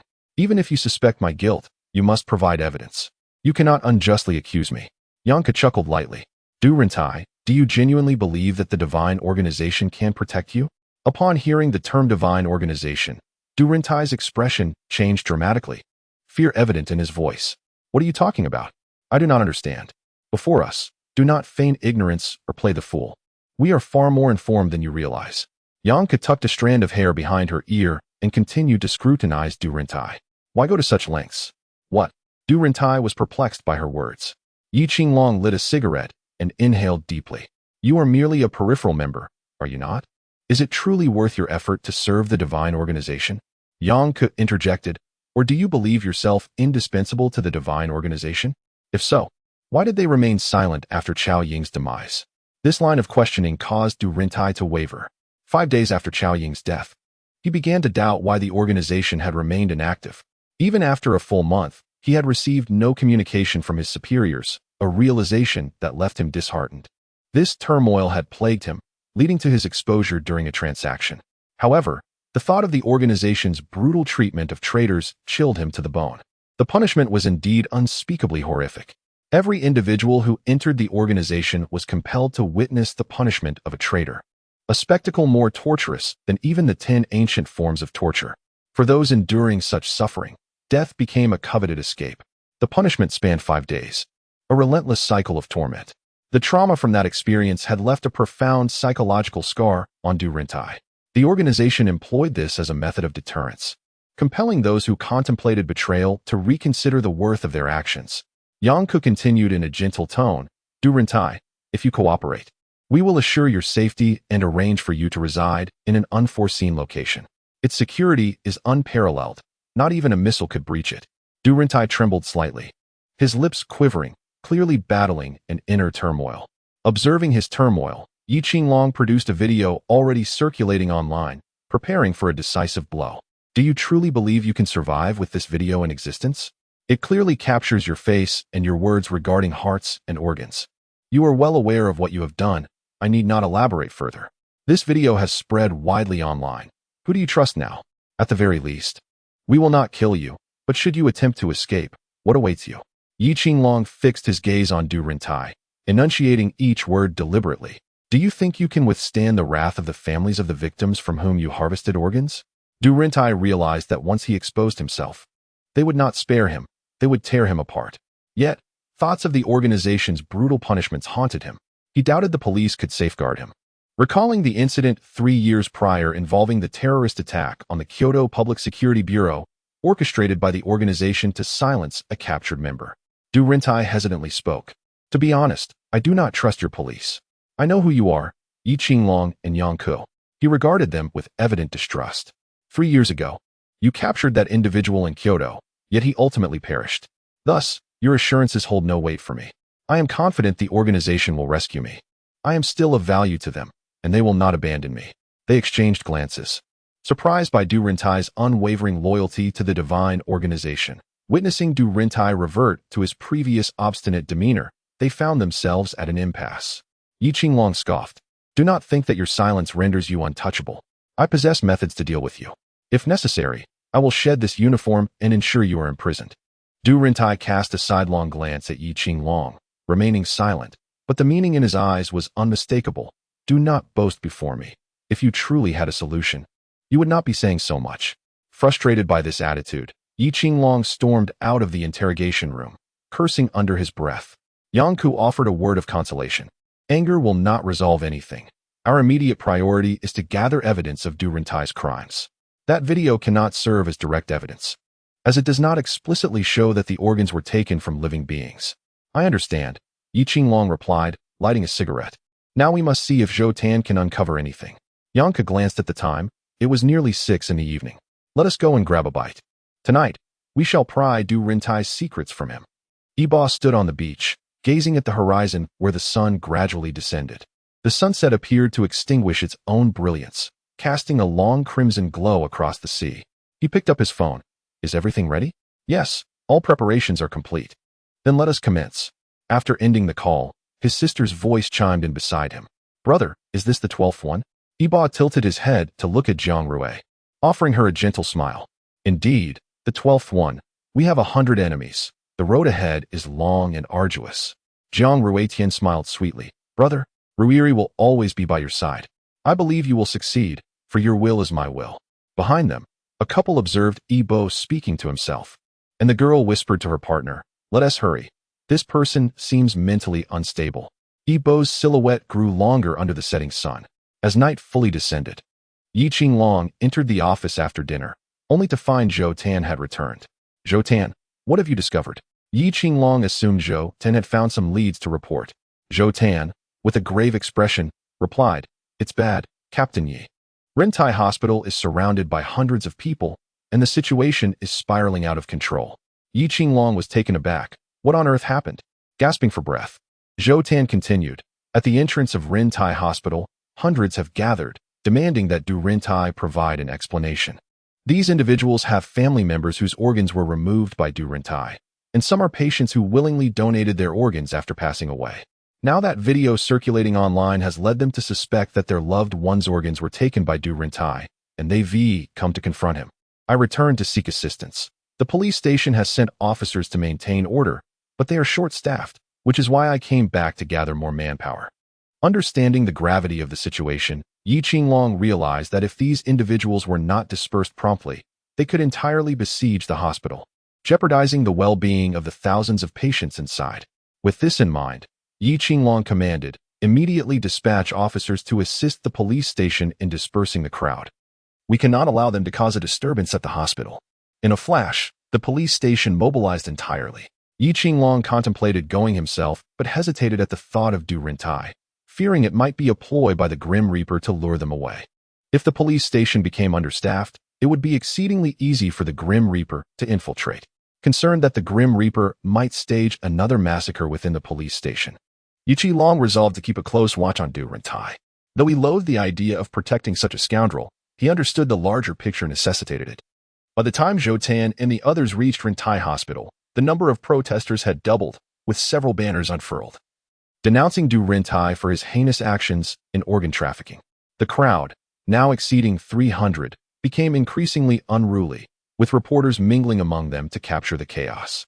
Zhou Tan, holding a megaphone, attempted to calm the crowd, but his efforts seemed futile. Any aggressive action against them would irrevocably tarnish the police's image. Everyone, please remain calm and listen to me. The officers formed a human barrier to prevent the enraged crowd from storming the hospital. Bring Du Rintai out. We demand an explanation. Yes, Du Rintai is heartless. My daughter's corneas, which she willingly donated, were sold by that scoundrel. My husband's heart too. We spend a fortune on treatment here, and yet our loved ones willingly donated their organs to help others. But what did Du Rintai do? That bastard sold the organs. Zhou Tan's voice was growing hoarse. Everyone, please calm down. Du Rintai has already been taken by the police. Your presence here is futile and disrupts the hospital's operations.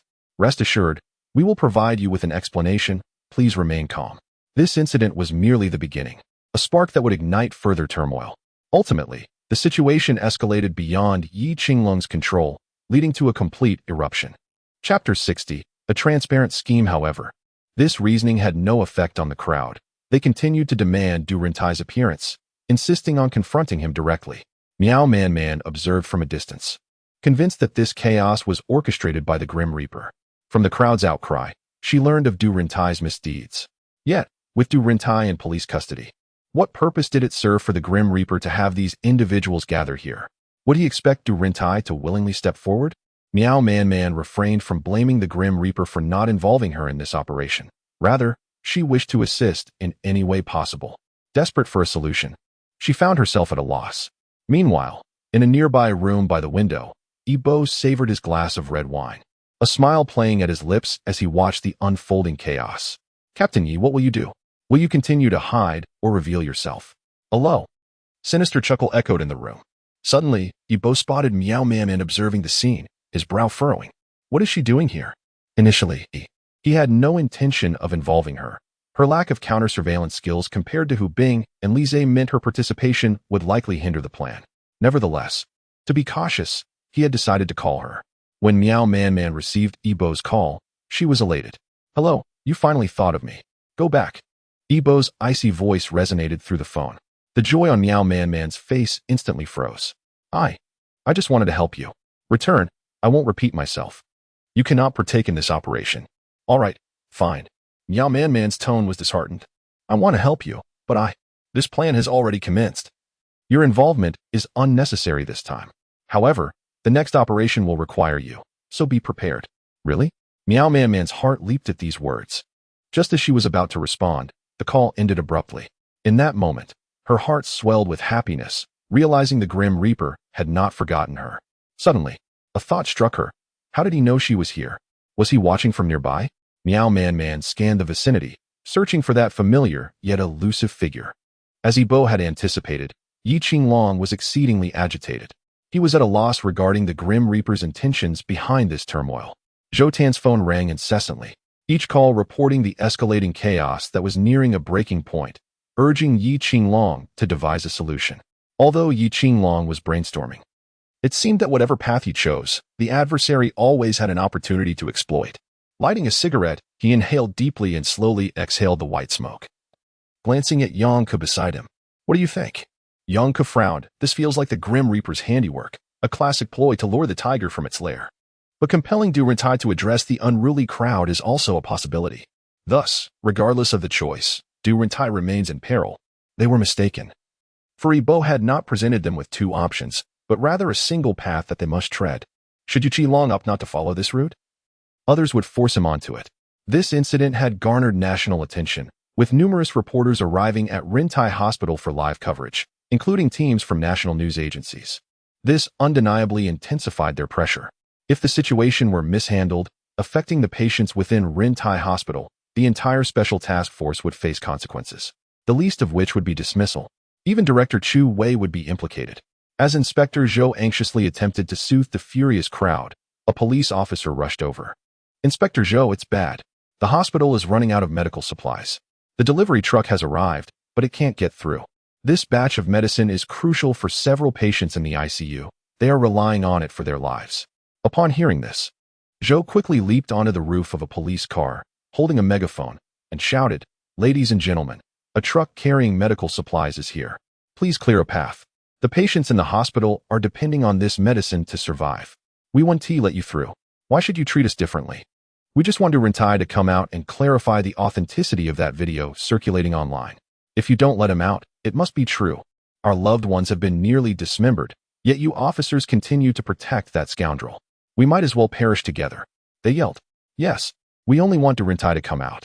If he doesn't, we will remain here, not allowing anyone inside."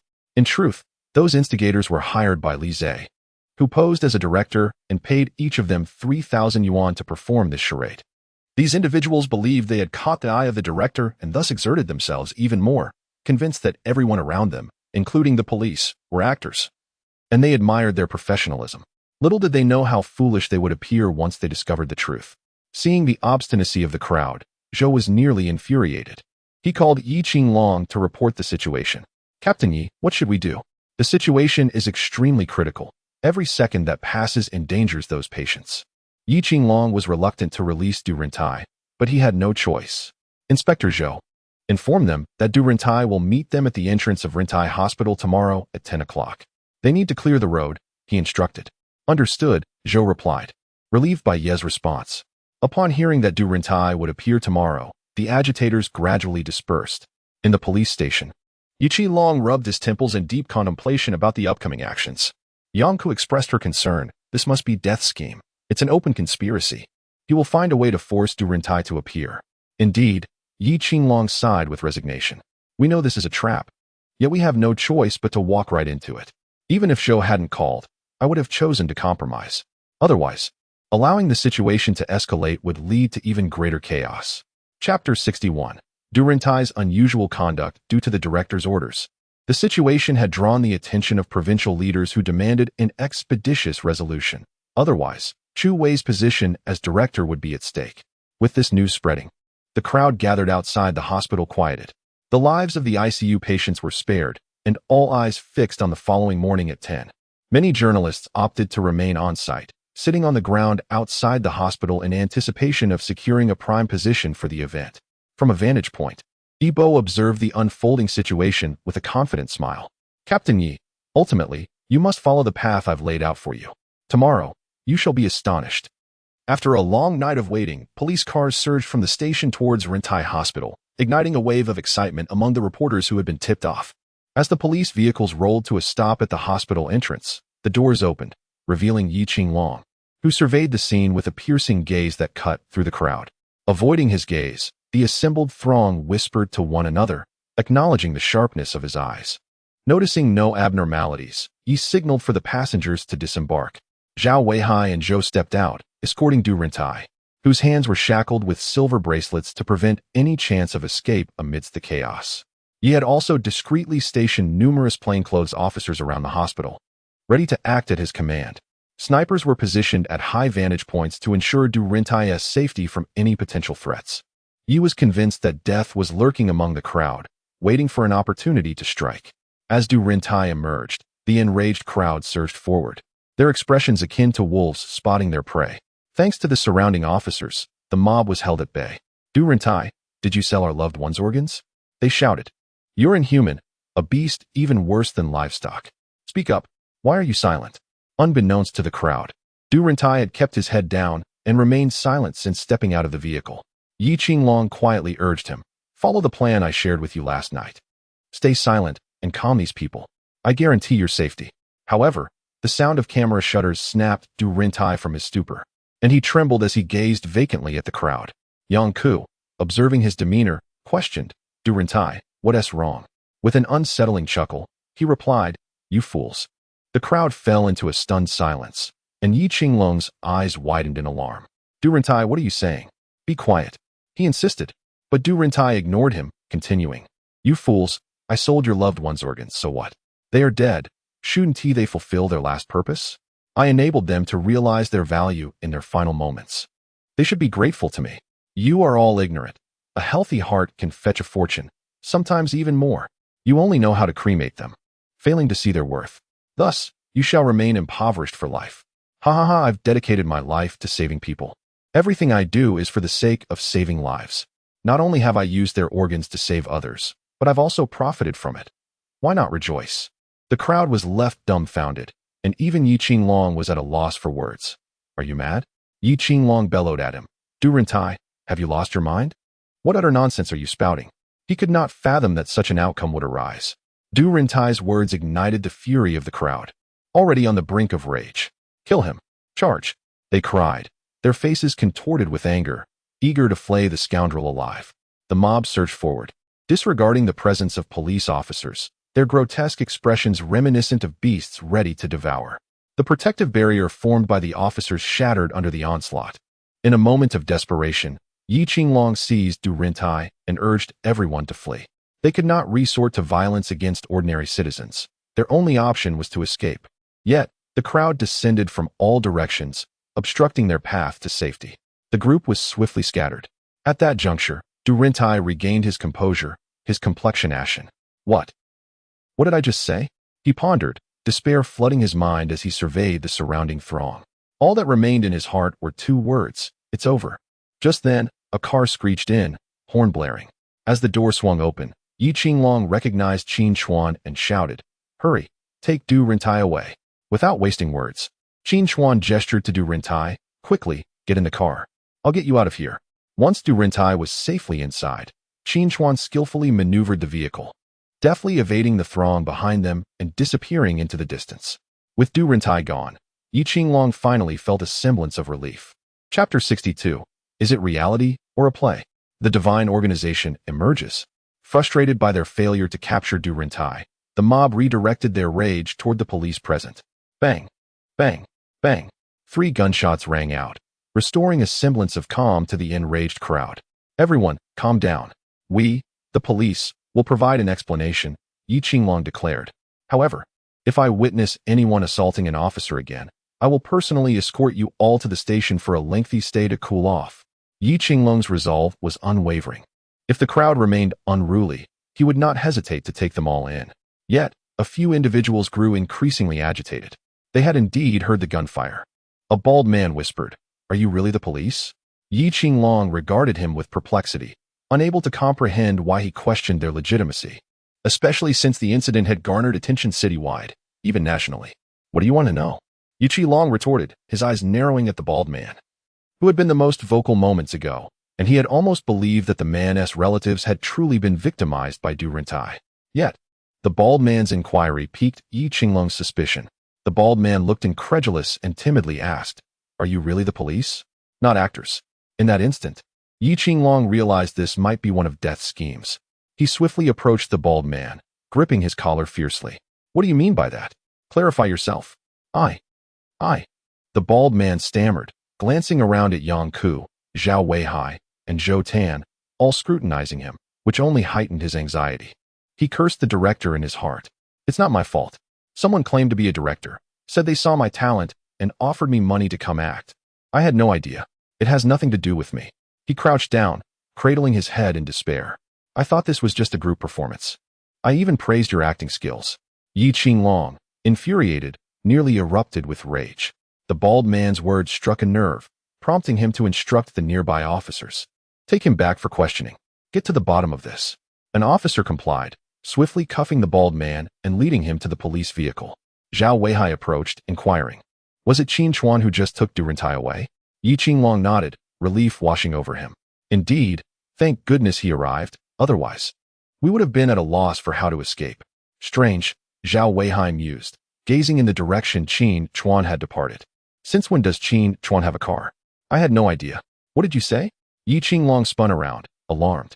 What did you just say? I said, when did Qin Chuan acquire a car? Zhao Weihai repeated, perplexed. Yi Qinglong's heart sank, an ominous premonition stirring within him. He suddenly recalled that death was exceptionally adept at disguise. Could it be that the Qin Chuan they encountered was not the real Qin Chuan? Yang Ke, too, grasped this unsettling possibility and promptly dialed Qin Chuan. Hello, Officer Yang, have you finished there? Qin Chuan inquired, puzzled. Qin Chuan, where are you now? What are you doing? Yang Ke pressed, urgency lacing her tone. On the other end, Qin Chuan replied, what's wrong? I'm performing an autopsy. A body from a car accident arrived this morning. And I just started. Upon hearing this, Yang Ke's expression shifted dramatically, and she hung up the phone. That person was not Qin Chuan, it was death. The situation unfolded precisely as Yi Qinglong had feared. He swiftly flung open the car door. Zhou Tan, immediately contact the traffic department and trace that vehicle's route. Be swift. With that command, the car roared to life, speeding towards the direction death had taken. In mere minutes, Zhou Tan relayed the vehicle's current position to Yi Qinglong. Armed with this information, Yi Qinglong navigated through the chaotic traffic, seamlessly changing lanes and overtaking. Yang Ke had sensed something amiss since Du Rintai exited the vehicle. Tension coursed through her, and the questions that had previously eluded her suddenly crystallized. It's hypnosis. What? Yi Qinglong asked, glancing at her as he drove. Hypnosis. No wonder I felt something was off when Du Rintai exited. His pupils dilated, and his mental state was entirely different. He had been hypnotized, revealing his deepest suppressed thoughts. But how did death manage to hypnotize Du Rintai? Yang Ke pondered, baffled. She was certain there had been no suspicious entities along their route. Yet, the fact that Du Rintai had been hypnotized right before her eyes felt like a dereliction of duty, a profound insult. Before long, Yi Qinglong arrived at a subterranean parking garage within a residential complex, spotting the vehicle. Nearby, two bodies lay sprawled, blood pooling beneath them. Drawing their firearms, Yi Qinglong and his companion cautiously approached, acutely aware of their surroundings. Yi Qinglong reached out to check the carotid pulse of one of the bodies, then turned to Yang Ke, shaking his head. They're already dead. Shortly after, Zhao Weihai and his team arrived, gasping at the sight of the two corpses. Captain Yi, did you shoot death? Whether it was death or not, we cannot ascertain just yet. Locate the person in charge here, and retrieve the surveillance footage from the parking garage and surrounding roads. The vehicle had been fitted with privacy film, rendering the interior invisible from outside. Yi Qinglong donned gloves, inhaling deeply before opening the car door. A pungent odor of blood mingled with the scent of leather assaulted his senses, prompting him to instinctively hold his breath. Inside the vehicle, blood was everywhere, and Du Rintai lay lifeless, his clothing drenched in crimson. His eyes were wide open, mouth agape, as if he had died without peace. Yi Qinglong took a deep breath, striving to maintain his composure. He understood the magnitude of this incident. If mishandled, it could spell disaster for everyone involved. At that moment, Yang Ke exclaimed, Yi Qinglong, come and take a look. Yang Ke's gaze was fixed intently on the two corpses outside the vehicle, her eyes filled with astonishment. What is it? Yi Qinglong approached, and upon casting a glance at the bodies, he found himself unable to divert his gaze. This is... The blood seeping from the mouths of the two corpses was a deep black, exuding a foul odor, clearly indicating they had succumbed to poisoning. One of the corpses bore a knife wound on its back, while the other had blood slowly oozing from its head. Most significantly, Yi Qinglong noticed the knives clutched in their hands, standard, thin, short blades, engraved with a cloud-like emblem. Yi Qinglong and Yang Ke exchanged a glance, slowly uttering the name. The Divine Organization. The mere mention of those three words rendered the atmosphere around them eerily silent. Chapter 63. Indirect Hypnosis. Zhao Weihai rushed over, his eyes wide in disbelief as he gazed at the two corpses on the ground. Could it be that the Divine Organization came to eliminate Du Rintai? Yi Qinglong's expression darkened as he shook his head slowly. No, perhaps they are not after Du Rintai, but rather... He glanced towards the driver's seat of the vehicle, his eyes alight with an inscrutable expression. But rather the Grim Reaper. Yang Ke, while examining the scene for evidence, remarked, Is it possible that the Grim Reaper has taken too many lives, prompting the divine organization to use Du Rintai as bait to lure him out, only to subsequently eliminate him? That is a possibility, but what we face now is an almost insurmountable behemoth, alongside an unpredictable Grim Reaper. Regardless of their formidable nature, I must confront them. Shortly thereafter, Zhou Tan arrived with technical personnel from the police department, beginning their collection of evidence. Inside a CAF, Yibo sipped his coffee delicately, a mysterious smile gracing his lips, though his eyes radiated a chilling intent. The divine organization, since you have sought me out, I implore you not to withdraw midway, for if you do, I shall annihilate you all. In that moment, Yibo resembled a true Grim Reaper, wielding a colossal black scythe, mercilessly reaping the lives of all in his path. Each person who passed by him could not help but shudder. A man clad in a black suit entered the CAF, glanced in Yibo's direction, and gestured for a cup of coffee from the waiter. He then took a seat opposite Yibo, unceremoniously. After a lengthy pause, he finally spoke. "Thank you for allowing me to exact my revenge." The newcomer was none other than Li Zhe. Yibo did not lift his head. "Is everything taken care of? Do not provide any evidence to the police. Rest assured, I am a detective after all. I possess the necessary skills." "Very well." Yibo nodded slightly and fell silent. Li Zhe curiously inquired, "How did you accomplish this? Everything seems beyond belief, yet you succeeded. Is it truly difficult?" Yibo glanced at him. "Where there is a will, there is a way." Initially, Yibo had intended to employ a strategy to divert the tiger from its mountain lair, akin to eliminating the robber within the police station. However, after careful consideration, he opted for a different approach. He was certain the divine organization would intervene, for one of the two key figures behind the scenes, Chao Ying, had already been eliminated by him. Now only Du Rintai remained, and the adversary would undoubtedly use him as bait to lure Yibo out and subsequently kill him. Yet, Yibo was not naive enough to overlook this scenario. He decided to turn the tables. He first contacted the police department, informing them of an impending attempt on Du Rintai's life, creating a tense atmosphere among Yi Qinglong and his associates. From their perspective, given the Grim Reaper's notorious actions, once he targeted an individual, that person was as good as dead. Therefore, they were determined to protect Du Rintai at all costs. Yibo then released a video featuring Li Zhe online, igniting a media frenzy. He understood the immense power of public opinion in today's society, further intensifying the pressure on Yi Qinglong and his team. Even though the police acted swiftly to curtail the spread of information, Yibo had various means to ensure it circulated once more. Families of victims who had experienced the events at Rintai Hospital would inevitably rush to the hospital, eager to ascertain the truth. Furthermore, for those who were not promptly informed, Yibo dispatched Hu Bing to relay the news personally. This way, the crowd began to swell, augmented by the actors portraying the bald man, steering the unfolding events. Next, Yibo notified Li Zhe to recruit several individuals willing to participate in the act, particularly those represented by the bald man. They were to deliberately guide the crowd and stir their emotions. Of course, Li Zhe clarified to the bald man and his associates that actors would impersonate police officers, arriving in police cars, advising them not to be surprised, as they were professionals. The bald men were ultimately captivated by the convincing performances of the arriving police. There was no denying it. Their portrayal was strikingly realistic. Yibo then instructed Li Zhe to prepare a mirror to be placed along the police car's route, facing a shop sign. Yibo had subtly altered that sign, such that a single glance would etch it into one's memory. Initially, Li Zhe was unaware of the rationale behind Yibo's actions, but for the sake of the plan's success, he complied without question. Simultaneously, Yibo directed Hu Bing to assemble a ceremonial squad to traverse the very route the police cars would take. However, their attire had to be specific, adorned with numerous inconspicuous spiral patterns. While most would overlook these details, Du Rintai was different. Upon seeing the first emblem, he would become acutely aware of such stimuli, instinctively drawn to observe. Once Du Rintai had glimpsed it, the remainder would be manageable. The banner held by the bald man bore an image distinct from the previous two. A mere glance at this image would awaken the buried thoughts within Du Rintai, compelling him to voice them involuntarily. Ultimately, this hypnotic technique could only induce a brief trance lasting about a minute for both individuals, and given the chaotic environment, perhaps even less time would suffice. However, Yibo never aimed to achieve a full minute of hypnosis on Du Rintai. He merely required Du Rintai to express a sentence or two of his innermost thoughts for the plan to succeed. Next, it was Yibo's moment to shine. He had learned that Qin Chuan would not be present, necessitating a disguise of someone whom Yi Qinglong and his team trusted implicitly.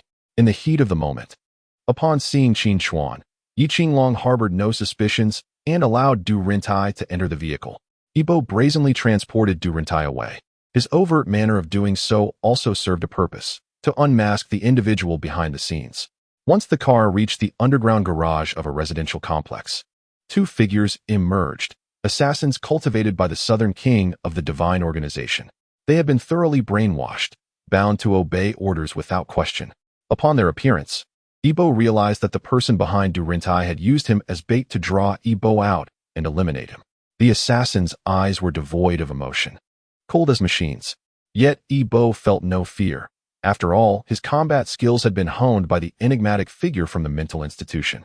Nevertheless, he harbored a profound dread of that very institution. Chapter 64. I return from hell. I must not dwell among mortals.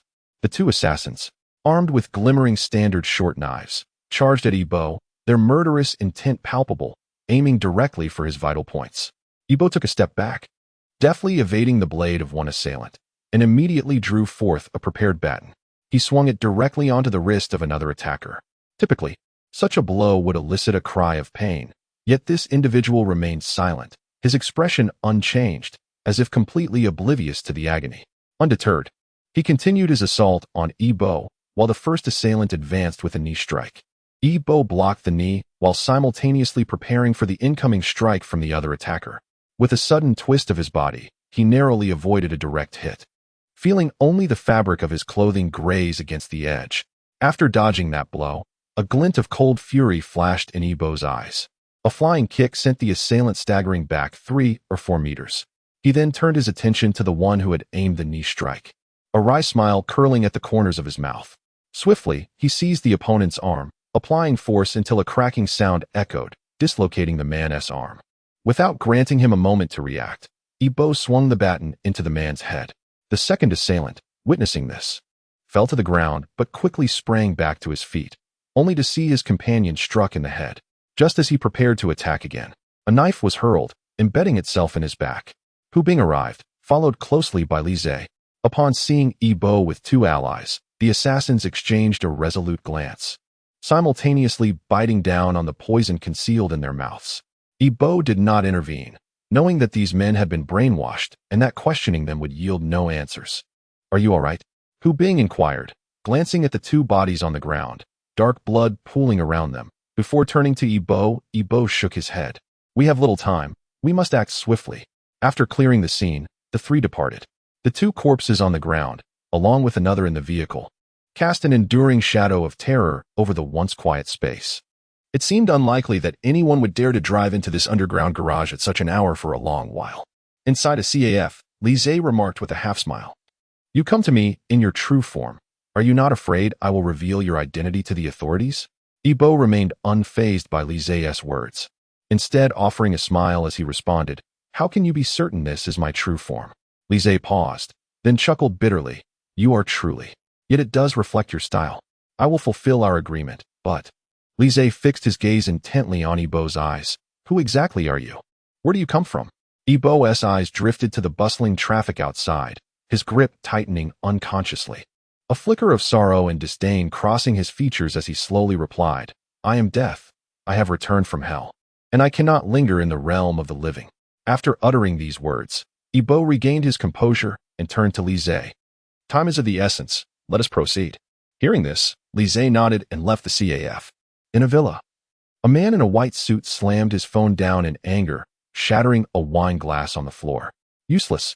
Boss, we only found Du Rintai by following the police. By the time we arrived, he was already dead. The two assassins were also dead. We dared not approach too closely. Only saw them when the police brought out the bodies. The man in the white suit gradually quelled his rage. What of death? Can we ascertain his identity? The voice on the other end hesitated. We cannot confirm.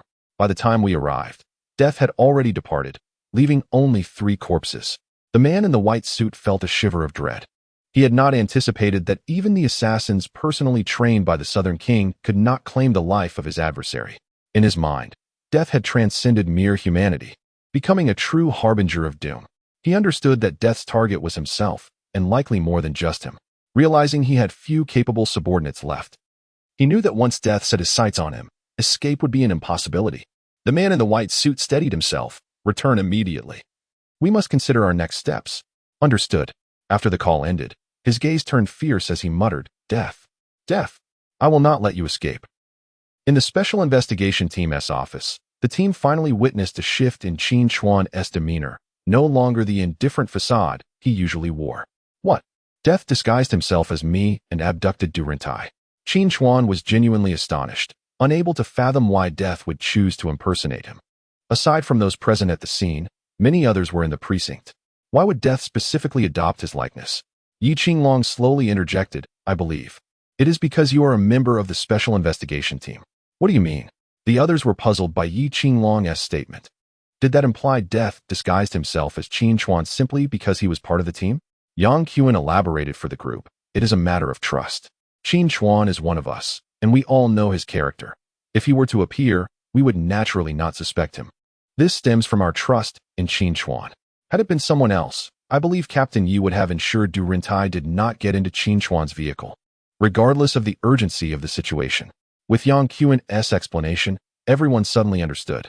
Thus, Death had exploited their trust to easily abduct Du Rentai. Zhou Tan raised another question, but I still have one issue.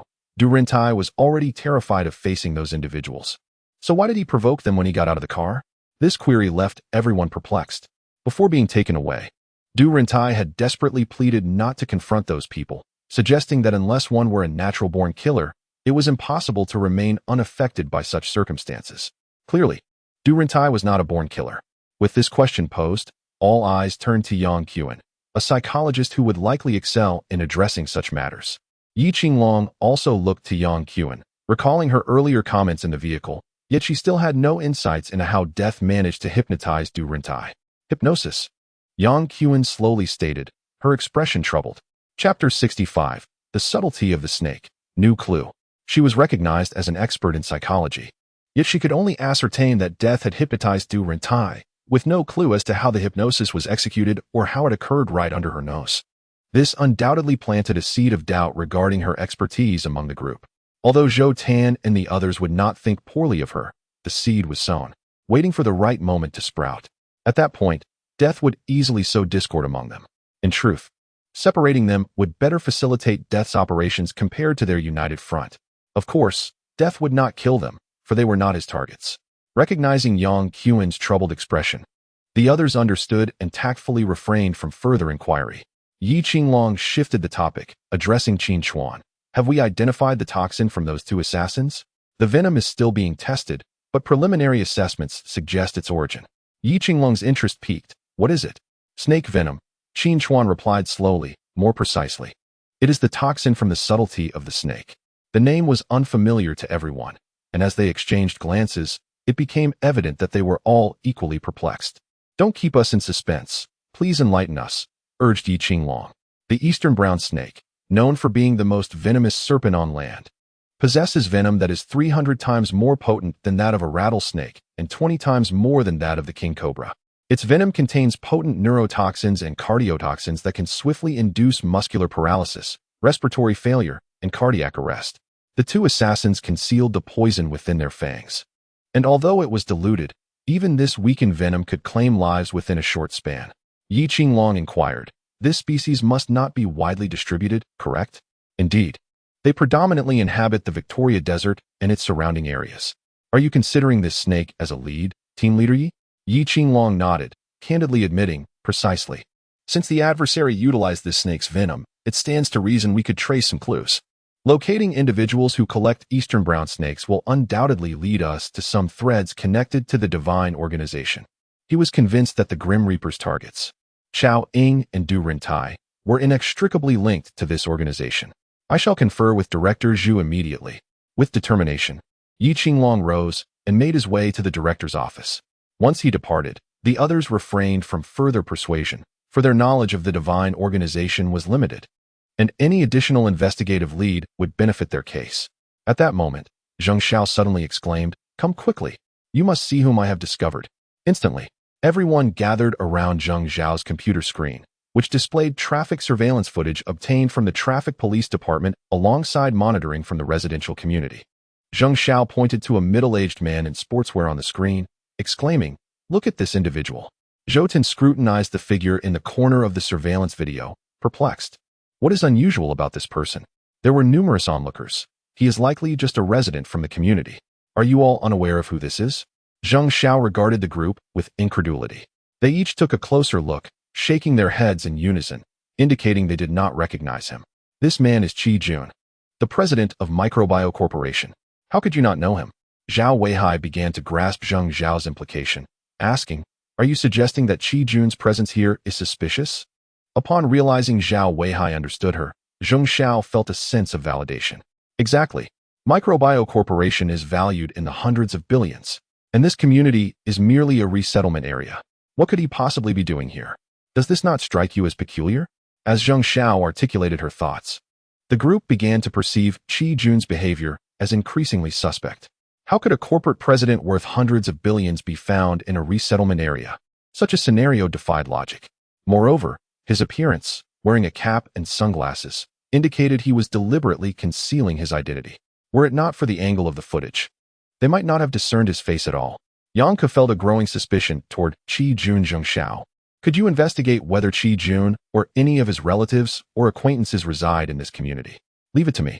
Zheng Xiao swiftly maneuvered through the police system, her fingers dancing nimbly across the keyboard. As her colleagues looked on in astonishment, she focused intently on the screen, stating, "There's no one. I just checked all records related to Qi Jun, and no one resides in this community." Yang Ke's gaze flickered, and a bold yet reckless hypothesis emerged in her mind. Is there any issue with Qi Jun's personal information? Zheng Xiao brought up Qi Jun's profile, revealing, Qi Jun is a local from Pingjin City, aged 51. His parents passed away early, and he has an older brother who went missing 25 years ago, with no trace ever found. Qi Jun started his entrepreneurial journey after completing his master's degree, founding Microbio Corporation.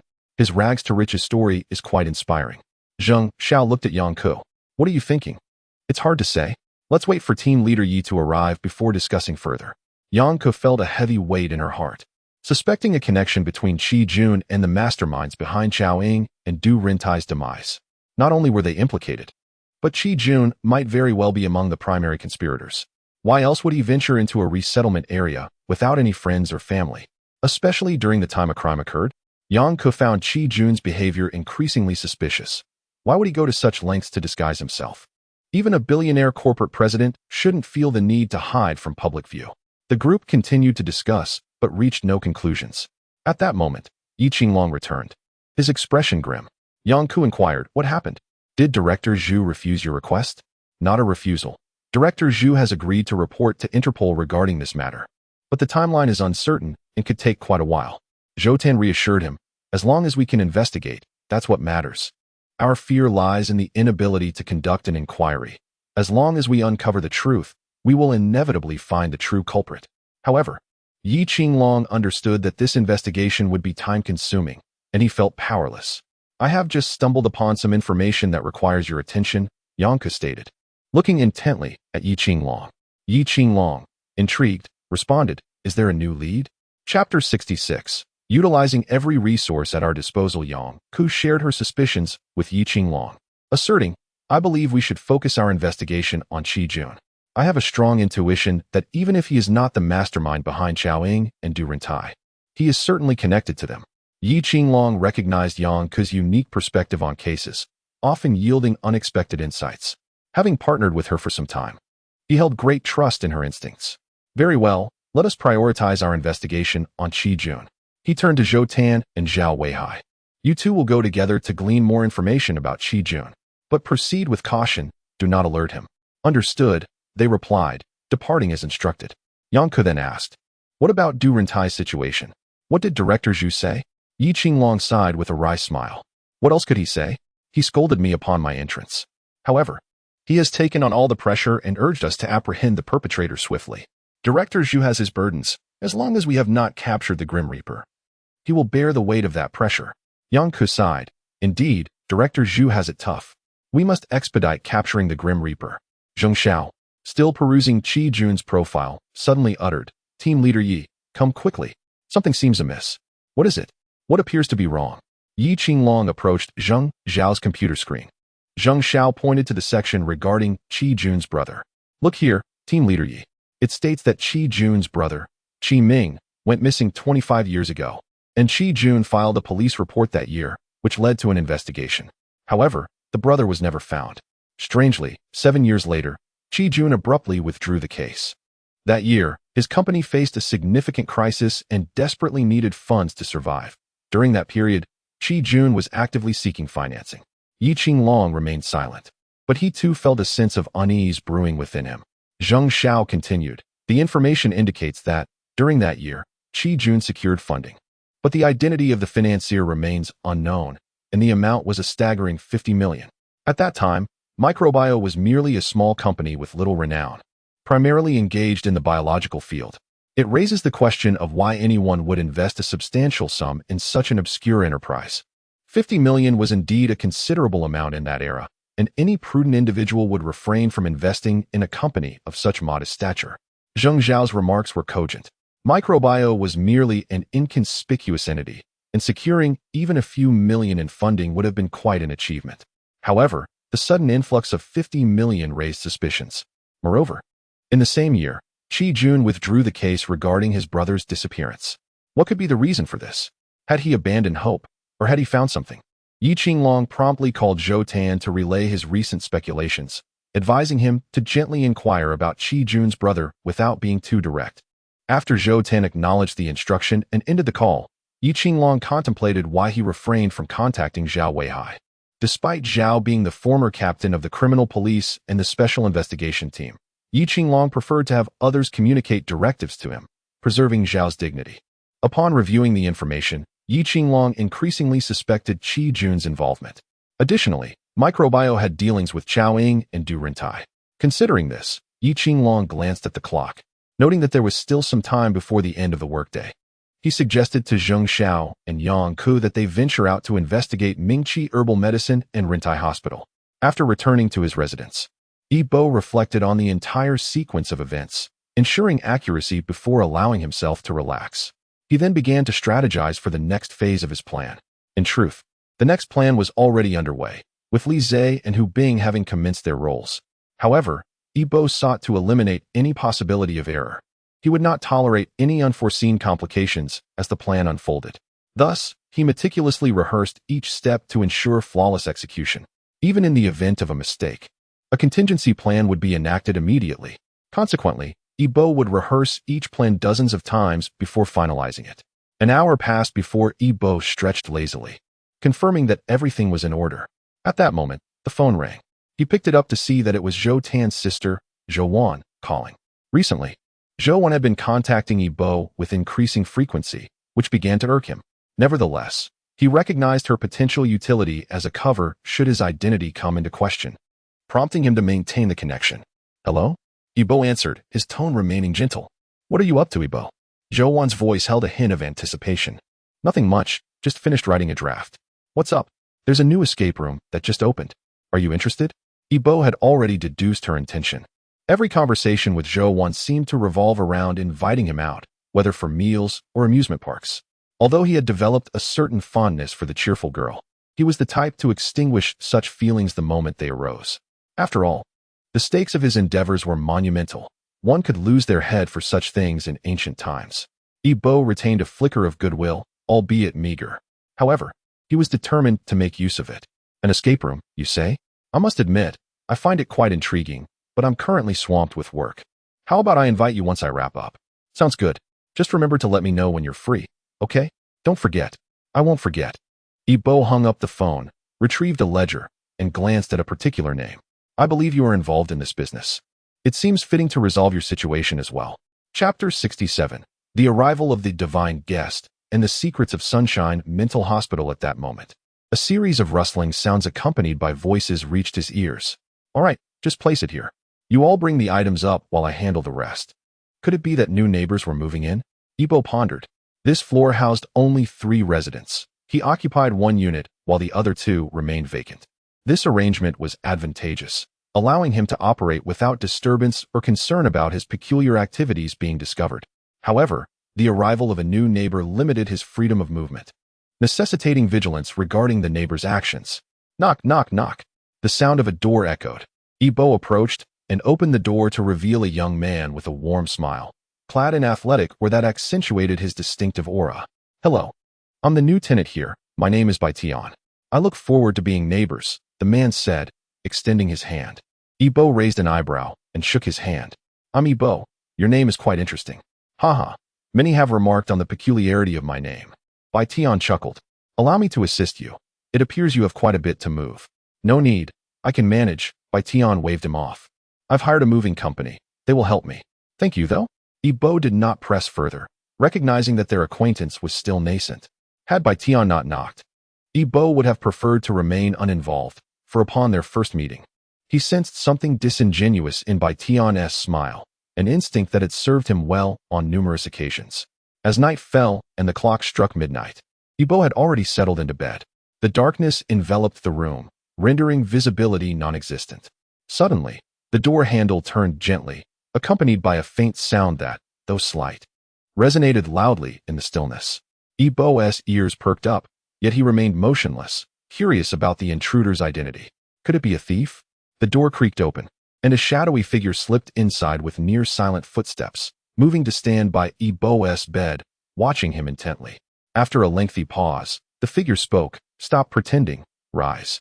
With a tone laced with disdain, it added, with your level of skill, you think you can toy with me? You're still too green. Ibo opened his eyes, and upon recognizing the figure's face, he tensed instinctively before relaxing. What brings you here? The organization has a task for you. This mission is critical. The figure seemed to merge with the darkness, creating an unsettling atmosphere, as if Ibo were conversing with the void itself. Upon hearing about the mission, Ibo's expression grew serious. What is the task? Who am I to eliminate? Patience, the figure replied, pulling a chair beside him and sitting down casually. How many have you dispatched? 13. Your pace is too slow, the figure responded with dissatisfaction. It's been 3 months. How could you have only eliminated 13? Your efficiency is lacking. At this moment, Ibo resembled a wayward child, bowing his head and earnestly admitting his fault. Yes, I recognize my mistake, and I shall expedite my efforts. The shadowy figure, stern in demeanor, gazed at Ibo and admonished. You are a product of my joint mentorship with several esteemed elders. You must not falter. I am a dignified divine guest, and should one of my prot-gs be outperformed by others, where would my honor reside?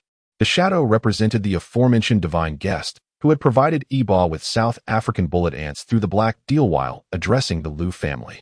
This divine guest was someone Ibo had encountered during his confinement in the Sunshine Mental Hospital. The hospital was indeed a treasure trove of talent, and the assertion was not mere hyperbole. You may perceive them as mentally ill, yet they too might regard you as such. Besides the divine guest, there were 2 others named Unpredictable and Phantom.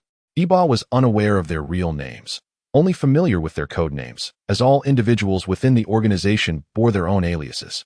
Together, these 3 had nurtured Ibo, shaping him into the individual he was today. Additionally, their assistance had been pivotal in his escape from the Sunshine Mental Hospital. Ibo still held the belief that the institution was far from ordinary, yet its security measures were exceedingly stringent, akin to a military fortress, with guards stationed every 10 paces and sentries every 5. Upon his initial incarceration, Ibo had contemplated escape daily, but discovery meant severe retribution. The punishments were not merely physical beatings, but included torture as well. The facility resembled a miniature palace, where the director played the role of emperor. The vice director served as chancellor, and the various departmental heads acted as ministers, while the attendants and custodians functioned as soldiers. Ibo still shuddered at the thought of his life within those walls. Being part of this organization meant that his only path to freedom was through their ranks, with the initiation rite being murder. One fateful day, in a concealed basement of the mental hospital, Ibo personally executed a randomly captured vagrant. The man had incessantly begged for mercy, his eyes filled with the fervent hope of survival. Yet, in his desperate bid for vengeance and escape, Ibo took the man's life.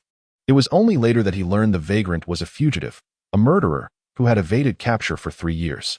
From that day forth, Ibo, profoundly traumatized, developed a brutal alter ego. He turned to the divine guest and inquired, "What is this mission?" The brother of Chi Jun, the president of Microorganism Bio Company, Qi Ming possesses a USB drive. Eliminate him and retrieve the drive. I am aware that Qi Ming is your adversary, so it serves a dual purpose.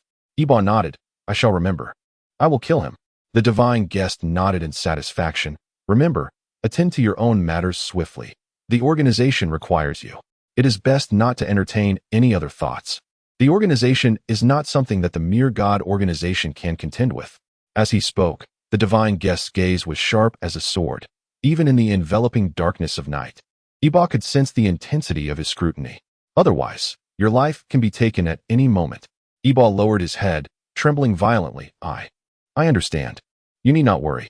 Very well. The divine guest retracted his gaze with a smile. There is no need for such fear, as long as you perform your duties diligently. The organization will not neglect you. I shall take my leave now. I will return another time. Iba kept his head lowered. Understood. Take care. Only after the figure had vanished did Iba slowly raise his head, a flicker of resentment glinting in his eyes.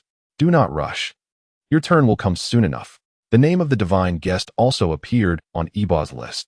The following morning, Yi Qinglong arrived at the police station and, upon seeing Detective Zhou, urgently inquired, "What is the situation? Did you not locate Qi Jun yesterday?" Captain Yi.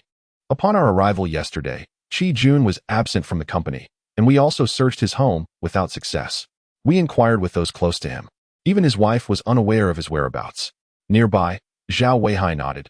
We questioned nearly everyone associated with Qi Jun last night, yet none knew where he had gone, as if he had vanished from existence. Yi Qinglong pondered for a moment before gesturing for them to carry on. Please, attend to your tasks. I need to review the entire situation.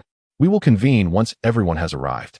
Zhou and Zhao exchanged glances and, understanding it best to leave Yi to his thoughts, departed. While Yi was deep in contemplation, Yang Ku approached and asked, "What is the matter?" Yi Qinglong relayed the findings of Zhou and Zhao's investigation to Yang Ku. Do you believe he fled out of fear of prosecution? Yang Ku did not directly answer, but instead furrowed her brow and countered. Do you believe in my hypothesis from yesterday? Yi Qinglong recalled her assertions regarding Qi Jun's significant suspicions. However, where was the evidence? As police officers, we must adhere to the principle of evidence. Even if I trust your hypothesis, what then in the absence of proof? Yang Ku gently shook her head. Evidence is unnecessary. Extraordinary times call for extraordinary measures. That is your own maxim. Yi Qinglong paused, then gave a wry smile. Your words make me feel somewhat constrained. Yang Ku reassured him. I understand your concerns regarding Director Chu, which is why you feel restricted. Yi Qinglong fell silent, genuinely troubled for Director Chu. The matter concerning the Grim Reaper remained unresolved. And who knew the immense pressure Director Chu had borne on their behalf? Moreover, Yi Qinglong was one of the primary investigators on the Grim Reaper case. Yet 3 months had passed without any leads. Should this continue, Director Chu's tenure as chief would be in jeopardy, a fact that weighed heavily on Yi Qinglong's conscience. Yang Ku smiled. You know, Director Chu has the highest expectations for you. He believes you can resolve the Grim Reaper case. Yang Ku presented a cup of coffee to Yi Qinglong. Having spent time with Director Chu, I have come to understand his character, and I trust you have as well. He does not concern himself with your worries. He only wishes for you to apprehend the Grim Reaper swiftly, providing the citizens of Pingjin with closure. Yi Qinglong exhaled deeply, his gaze growing resolute. I understand. Thank you.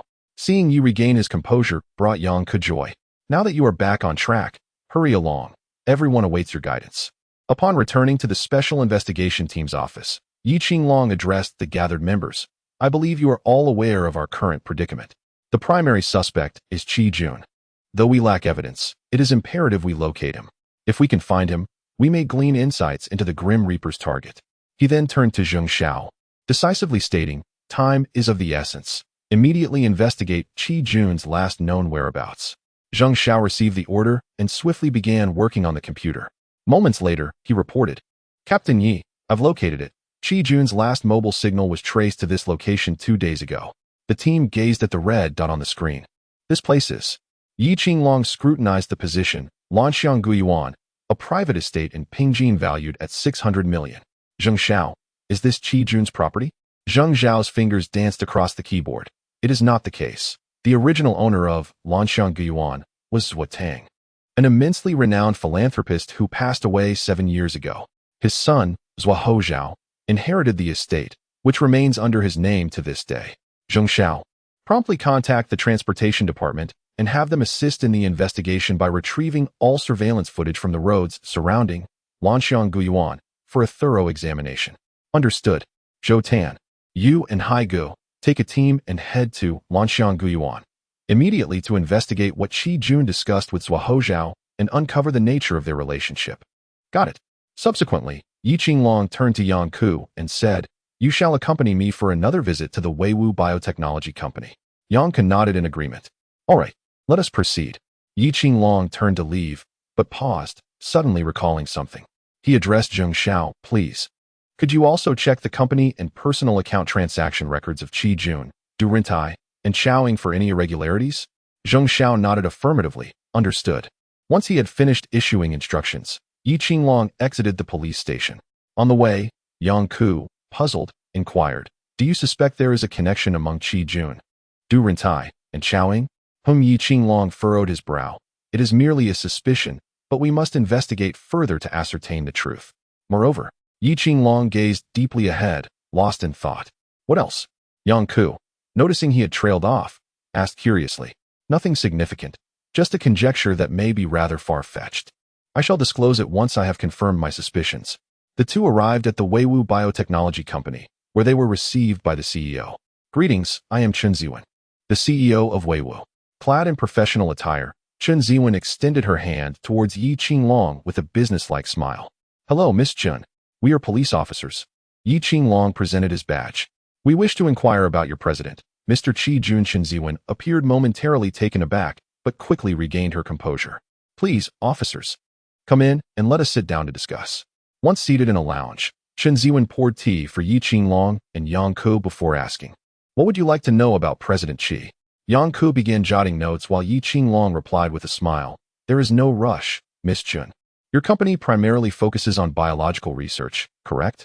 "Indeed, our primary focus is biological research, particularly in the field of biopharmaceuticals." Chen Ziwen maintained her professional smile. "Our developed medications have already been successfully launched, available for sale at Rintai Hospital. You may verify this if you wish." Yang Ku chuckled lightly, scrutinizing Chen Ziwen closely. "Miss Chen, we did not inquire about that. We were simply asking about your company's research direction." "Why the sudden tension?" Chen Ziwen awkwardly laughed, her demeanor slightly uneasy. "Oh, is there? It may be due to the recent troubles facing the director of Rintai Hospital, which has inadvertently affected our company's products, causing me some anxiety." Yang Ku exchanged glances with Yi Qinglong, who encouraged, "Miss Chen, there is no need for concern. We merely have a few questions." Chapter 69, a minor obstacle initially. Yi Qinglong had stated they were merely asking about Qi Jun, but now he had shifted to a more general inquiry. Chen Ziwen's demeanor suggested that there were significant issues between Weiwu and her, and Yi Qinglong was determined not to alert her to any suspicions. Any hint of awareness could jeopardize their investigation. "Miss Chen, aside from your collaboration with Rintai Hospital, what other companies do you partner with?" "Oh, there are many. We have at least 100 partners. I cannot recall them all." Chen Ziwen replied with an embarrassed smile. "That is quite all right. You must have a list of your partners. Could you share that with us?" "That is no problem. Shall I fetch it now?" Yi Qinglong raised a hand to halt Chen Ziwen, who was about to rise. "No need to rush. We can look at it later." "Does President Qi come to the office daily?" Chen Ziwen tucked a strand of hair behind her ear. "Not frequently. He often attends various events and social gatherings. Sometimes, he may only visit the office once a month." "When did you last see President Qi?" Chen Ziwen pondered for a moment. "Oh, the most recent time was about a week ago. He held a shareholders' meeting that day and left afterward." "Miss Chen, can you recall if there were any unusual occurrences during that meeting?" After a long contemplation, Chen Ziwen shook her head. "Nothing unusual. President Qi seemed quite pleased that day." Yang Ku paused her note-taking and asked, "Could you disclose the contents discussed at the meeting?" Chen Ziwen offered an apologetic smile. "I'm afraid I cannot divulge that without President Qi's consent." The two continued to pose questions before taking their leave. Back in the car, Yi Qinglong asked, puzzled, "What was your intent in requesting the shareholder list?" Yang Ku perused the list as she replied, "Consider this. Qi Jun's company received a substantial infusion of 50 million during its most challenging times. The source must hold shares as well, making them one of the shareholders. I wanted to ascertain if that individual is present among them." Yi Qinglong chuckled. "You need not look further. They most certainly are not." "How can you be so certain?" Yang Ku glanced up at Yi Qinglong. Yi Qinglong merely smiled in response. It was not until Yang Ko had thoroughly examined the shareholder list that she found no mention of the individual responsible for the 50 million infusion. The names listed had only begun investing in the past decade. Yang Ko muttered to herself. Could it be that the individual behind the 50 million infusion is Qi Jun himself? How could he have acquired such funds through another identity? And what could his motive be? She then looked at Yi Qinglong. You must have formulated a theory by now. What do you suspect? Yi Qinglong leaned closer to Yang Ko, whispering his thoughts. Yang Ko's eyes widened in shock. Your theory is utterly outrageous. Yi Qinglong's expression grew serious as he gazed out at the bustling street. Let us hope I am mistaken. Inside the CAF, a subtle aroma of coffee wafted through the air, with soft light bathing the wooden tables and chairs, creating a tranquil and cozy ambience. Ibo sat before a cup of coffee, his long fingers delicately gripping the handle as he took a sip, casting a glance at Zhou Wan across from him. Though his gaze occasionally drifted outside. Ibo, this is your first time inviting me for coffee, Zhou Wan remarked, her cheeks slightly flushed, nervously fiddling with the hem of her clothing beneath the table. Ibo smiled softly. I've been busy with writing deadlines lately, so I haven't had much time. Regarding that escape room you mentioned, I can only join you once I complete my work. I thought I'd take a break this afternoon and invite you here for coffee. Thank you. Zhou Wan's heart swelled with joy. Ibo had always oscillated between showing interest and indifference. She had feared he did not reciprocate her feelings and even considered giving up on him. However, his invitation made her feel that perhaps he harbored some affection for her. As for Ibo's reason for bringing Zhou Wan here, it was because an important event was set to unfold in half an hour, and he needed her to be a witness. Otherwise, the police might very well turn their attention towards him, albeit the possibility was slight. In the interest of prudence, Ibo sought to eliminate any potential unforeseen incidents. One person appeared flushed, entirely focused on Ibo, while another, despite engaging in light-hearted banter, maintained an unwavering gaze outside. Ibo raised his hand to check the time, realizing he had reached the appointed hour. Let me create a minor obstruction for you. There's no need to rush. No need to rush. Ibo cast an unusual glance out the window. Ibo, what's wrong? What are you looking at? Zhou Wan inquired, having noticed his preoccupation with the view outside. Her curiosity was piqued when she caught a glimpse of a man in a black trench coat emerging from a building across the street. After surveying the surroundings, he swiftly concealed his face and hurriedly departed. However, Zhou Wan paid little heed to this individual. Ibo snapped back to reality, offering a smile. It's nothing. Well, Zhou Wan was about to continue when a sudden scream erupted from outside the CAF, followed by a flurry of commotion. What is happening out there? Zhou Wan asked, puzzled as she looked towards the crowd. Many rushed into one of the buildings, only to re-emerge moments later, their faces pallid. There has been a death. Someone's dead. Quick, call the police. The news of a fatality jolted Zhou Wan, prompting her to rise with a grave expression. Ibo also stood, reassuring her, It's all right. It's all right. The police will be here shortly. We should leave this place for now. Zhou Wan hesitated, casting an apologetic glance at Ibo. I'm sorry, Ibo, but I can't leave. My brother will definitely come. I need to tell him what I saw. There are witnesses. They surely have a more comprehensive view than you. Zhou Wan shook her head. No, it's not the same. I just saw a man in a black coat come out of the building. I don't know if he is the perpetrator, but I must inform my brother. It might aid him in solving the case. Very well. Then I shall wait with you. Ibo feigned reluctance, yet a somewhat wild thought blossomed within him.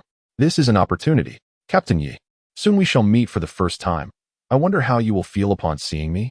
Chapter 70. The first encounter between the Grim Reaper and Yi Qinglong. Ibo and Zhou Wan waited for a while until the police finally arrived. After establishing a cordon, some officers began questioning nearby witnesses while others investigated the cause of death. Ibo noticed that the special investigative team had nearly all arrived. Brother, Zhou Wan called out as she spotted Zhou Tan stepping out of the vehicle, rushing towards him with Ibo leisurely trailing behind. Excuse me, miss, this is a crime scene. Entry is prohibited for the time being. An officer tasked with maintaining order stepped forward to block her. That is my brother. I need to find him. Zhou Wan exclaimed, urgency evident in her voice. Brother, it's me, Zhou Wan. Zhou Tan, hearing someone call his name in a familiar tone, turned in surprise. Wan, what are you doing here? He was taken aback, fearing that his sister might be involved in the case. If that were the case, he would have to withdraw, as their sibling bond would cloud his judgment. The obstructing officer, recognizing Zhou Wan as Zhou Tan's sister, glanced at him, who nodded in affirmation. let them through. Zhou Ten acknowledged Yibo, giving him a slight nod before turning back to Zhou Wan with concern. How did you end up here? You're not involved in this case. Are you? I'm not. Brother, what are you talking about? You're a police officer. How could I possibly be entangled in a homicide? Zhou Wan rolled her eyes, slightly annoyed. That's good to hear. So, how did you end up here? Yibo invited me for coffee, and I never expected such an incident to occur, she replied. Yibo interjected, actually, Officer Zhou Wan mentioned she saw a suspicious individual and wanted to report it to you. It might assist in your investigation. Zhou Tan turned to Zhou Wan, his expression becoming serious. What did you see?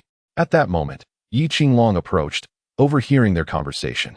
Upon his first glance at Yibo, he felt as though his soul had been struck, the presence before him looming like an insurmountable mountain. Yibo noticed Yi Qinglong's scrutiny and smiled, nodding in acknowledgement before redirecting his attention to the Zhou siblings. Yi Qinglong stood frozen, perplexed by the inexplicable sensation that washed over him. Despite this being their first encounter, he felt an overwhelming sense of inadequacy. His breaths quickened, and a heaviness settled in his chest.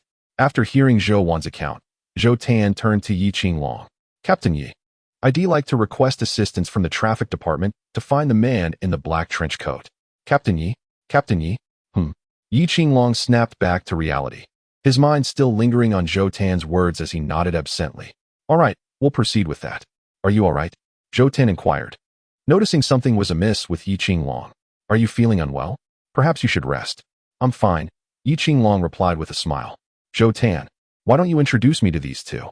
Captain, this is my sister, Zhou Wan. Zhou Tan gestured towards her. She once aspired to be a police officer, but our parents disallowed it, leaving only me to pursue that path. And this gentleman? Yi Qinglong sought to know more about Yibo, interrupting before Zhou Tan could finish. Oh, that's Yibo. He is a friend of mine. Zhou Tan chuckled awkwardly. He was the one who gifted me that bright red robe last time. Interestingly, it was Wan who met Yibo first. I was quite startled when I saw them dining together. Yibo greeted warmly. Hello, officer. Zhou Wan turned to her brother. Brother, is there nothing else we need to address? If not, we should take our leave. Zhou Tan pondered for a moment. For now, there's nothing pressing. But if you uncover any leads, make sure to inform me immediately. Understood, then we shall take our leave. Yibo smiled at Yi Qinglong and Zhou Tan, saying, until we meet again. The last four words seemed to carry a peculiar significance, though none noticed. Zhou Tan remained focused on the clues Zhou Wan had mentioned, while Yi Qinglong was lost in contemplation of the overwhelming sensation Yibo had evoked. Once the two had distanced themselves, Yi Qinglong regained his composure. Let us proceed to the scene. The crime scene was located on the 17th floor of the building. The deceased, known as Zhuo Lin, lived alone, and the cause of death was a stab wound to the heart. Upon entering the scene, Yi Qinglong was met with a gruesome sight. Blood splattered across the area. The victim lay face up on the floor, eyes wide open in a final expression of terror. Nearby, a chair lay overturned, and various women's garments were strewn across the bed, the bedding stained with dark splotches, exuding a musty odor, suggesting it had not been cleaned in quite some time. The floor was littered with discarded takeout containers, some emitting a foul stench due to neglect. Those present covered their noses, grimacing at the unbearable scent. What have we gathered so far? Yi Qinglong inquired, turning to Yang Ku. The door bore no signs of forced entry, thereby ruling out the possibility of the murderer having broken in. Additionally, a set of incomplete footprints was discovered along the window ledge. Yet these footprints proved insufficient for identifying the assailant. Were there any other findings? Fingerprints or the murder weapon? Yang Ku shook her head slightly. No, nothing else was found. I suspect the murderer entered through the window and fled through the door after committing the act. However, the scene was remarkably clean, apart from the deceased's own fingerprints. No useful prints were collected. Yi Qinglong scrutinized the room's environment, yet the odor was indescribable. The two proceeded to the corridor outside. Do you believe this to be the work of the Grim Reaper? Yi Qinglong furrowed his brow in contemplation before nodding. I believe so. Yet, this time the Grim Reaper did not make the so-called death call, and the presence of the footprints indicates that such a grave error is unlikely. Yi Qinglong shook his head. No, you are mistaken. What do you mean by that? Yang Ku inquired, puzzled, as she reflected on the scene, struggling to pinpoint her error. Yang Ku felt a twinge of defiance, firmly convinced of her correctness. Chapter 71. Zhou Tan's initial suspicion. You must understand that the Grim Reaper is no longer a solitary figure. they have gradually evolved into a team. Although this incident was not orchestrated by the Grim Reaper, I am convinced there is a scheme at play.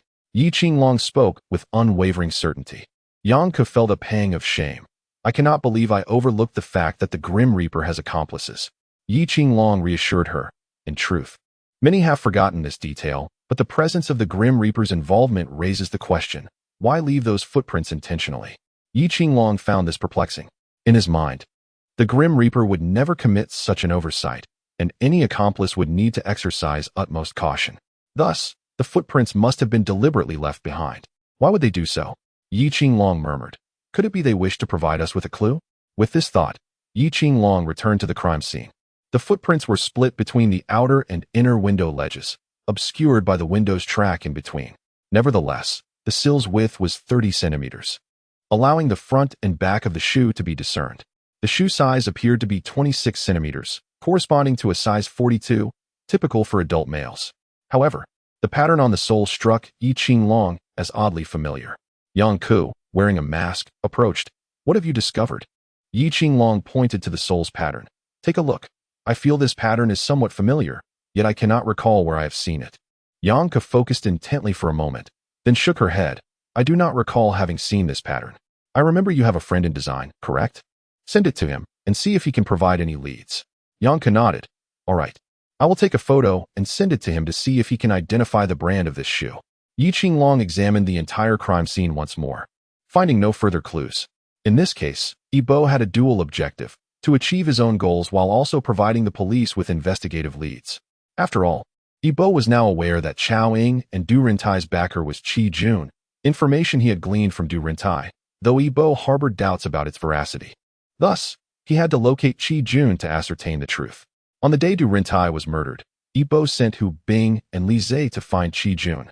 Yet they arrived too late. The man had vanished as if into thin air. With no means to locate him in the short term and unable to directly breach the public security system, Yibo had to rely on the police for assistance.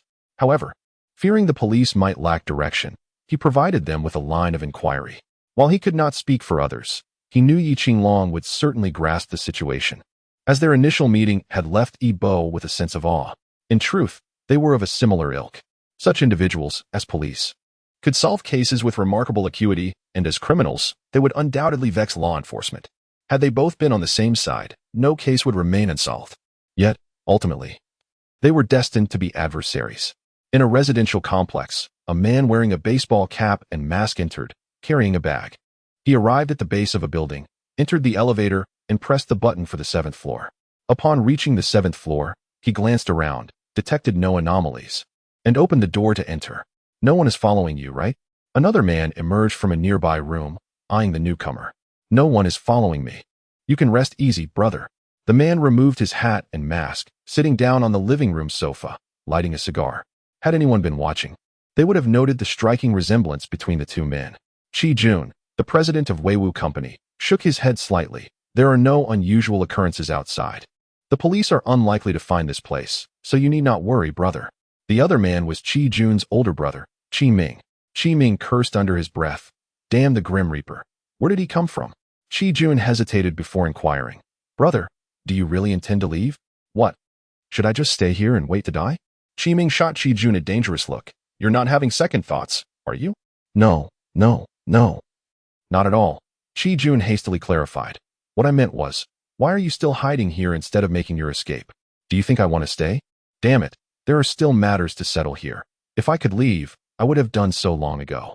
If I don't clean up these issues, even if I leave, I would still be in danger. Qi Ming instructed Qi Jun, keep a close watch on the situation outside, and inform me immediately if anything arises. Let me tell you, what you've done here will certainly lead to a death sentence in the country, but once we're abroad, the law there cannot touch you. With the money we've earned, we can live quite well overseas. All right, I understand. Qi Jun replied, his tone somewhat subdued, but who could truly discern his thoughts? At the Public Security Bureau, Yi Qinglong sat in a chair, observing the information displayed on the screen. Let us discuss everyone's thoughts on this case. Yang Ke stood up to respond. I will start with details about the deceased. The deceased, named Zhuolin, was 42 years old, hailing from Yongli County in Pingjin City, and was a web novelist. A web novelist? From Yongli County? Zhou Tan was taken aback. suddenly recalling that Yi Bo was also a web novelist. He then shook his head in self-deprecation. How could I have drawn that connection? At the time of the incident, he was with Wanwan. Zhou Tin merely heard web novelist and immediately associated it with Yi Bo, but upon remembering Yi Bo's alibi, he dismissed his suspicions. Yang Ku continued. Zhuolin previously worked at a newspaper in Yongli County, but with the advent of the internet era, he transitioned to writing web novels. According to statements from neighbors and the landlord, we learned that Zhuolin was single, somewhat reclusive, and rarely ventured outside. The landlord had repeatedly asked him to clean his room, but he was quite lazy and refused to listen. Were it not for the fact that he paid a year's rent in advance, the landlord would have evicted him.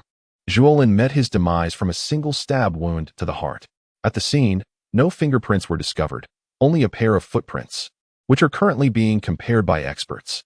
Yi Qinglong nodded in acknowledgement, then turned his gaze towards Detective Zhou. Did your sister not provide a clue? Have they located the suspect? Zhou shook his head, not yet apprehended, but we have tracked their movements. I recognized this suspect's silhouette from the surveillance footage. Recognized? Yi Qinglong inquired, astonished. Could it be someone previously involved in another case? Chapter 72, Darkness Beneath the Light. The resume of Chao and Detective Zhou. Bring that person in immediately. We must extract information from him, Yi Qinglong commanded sternly.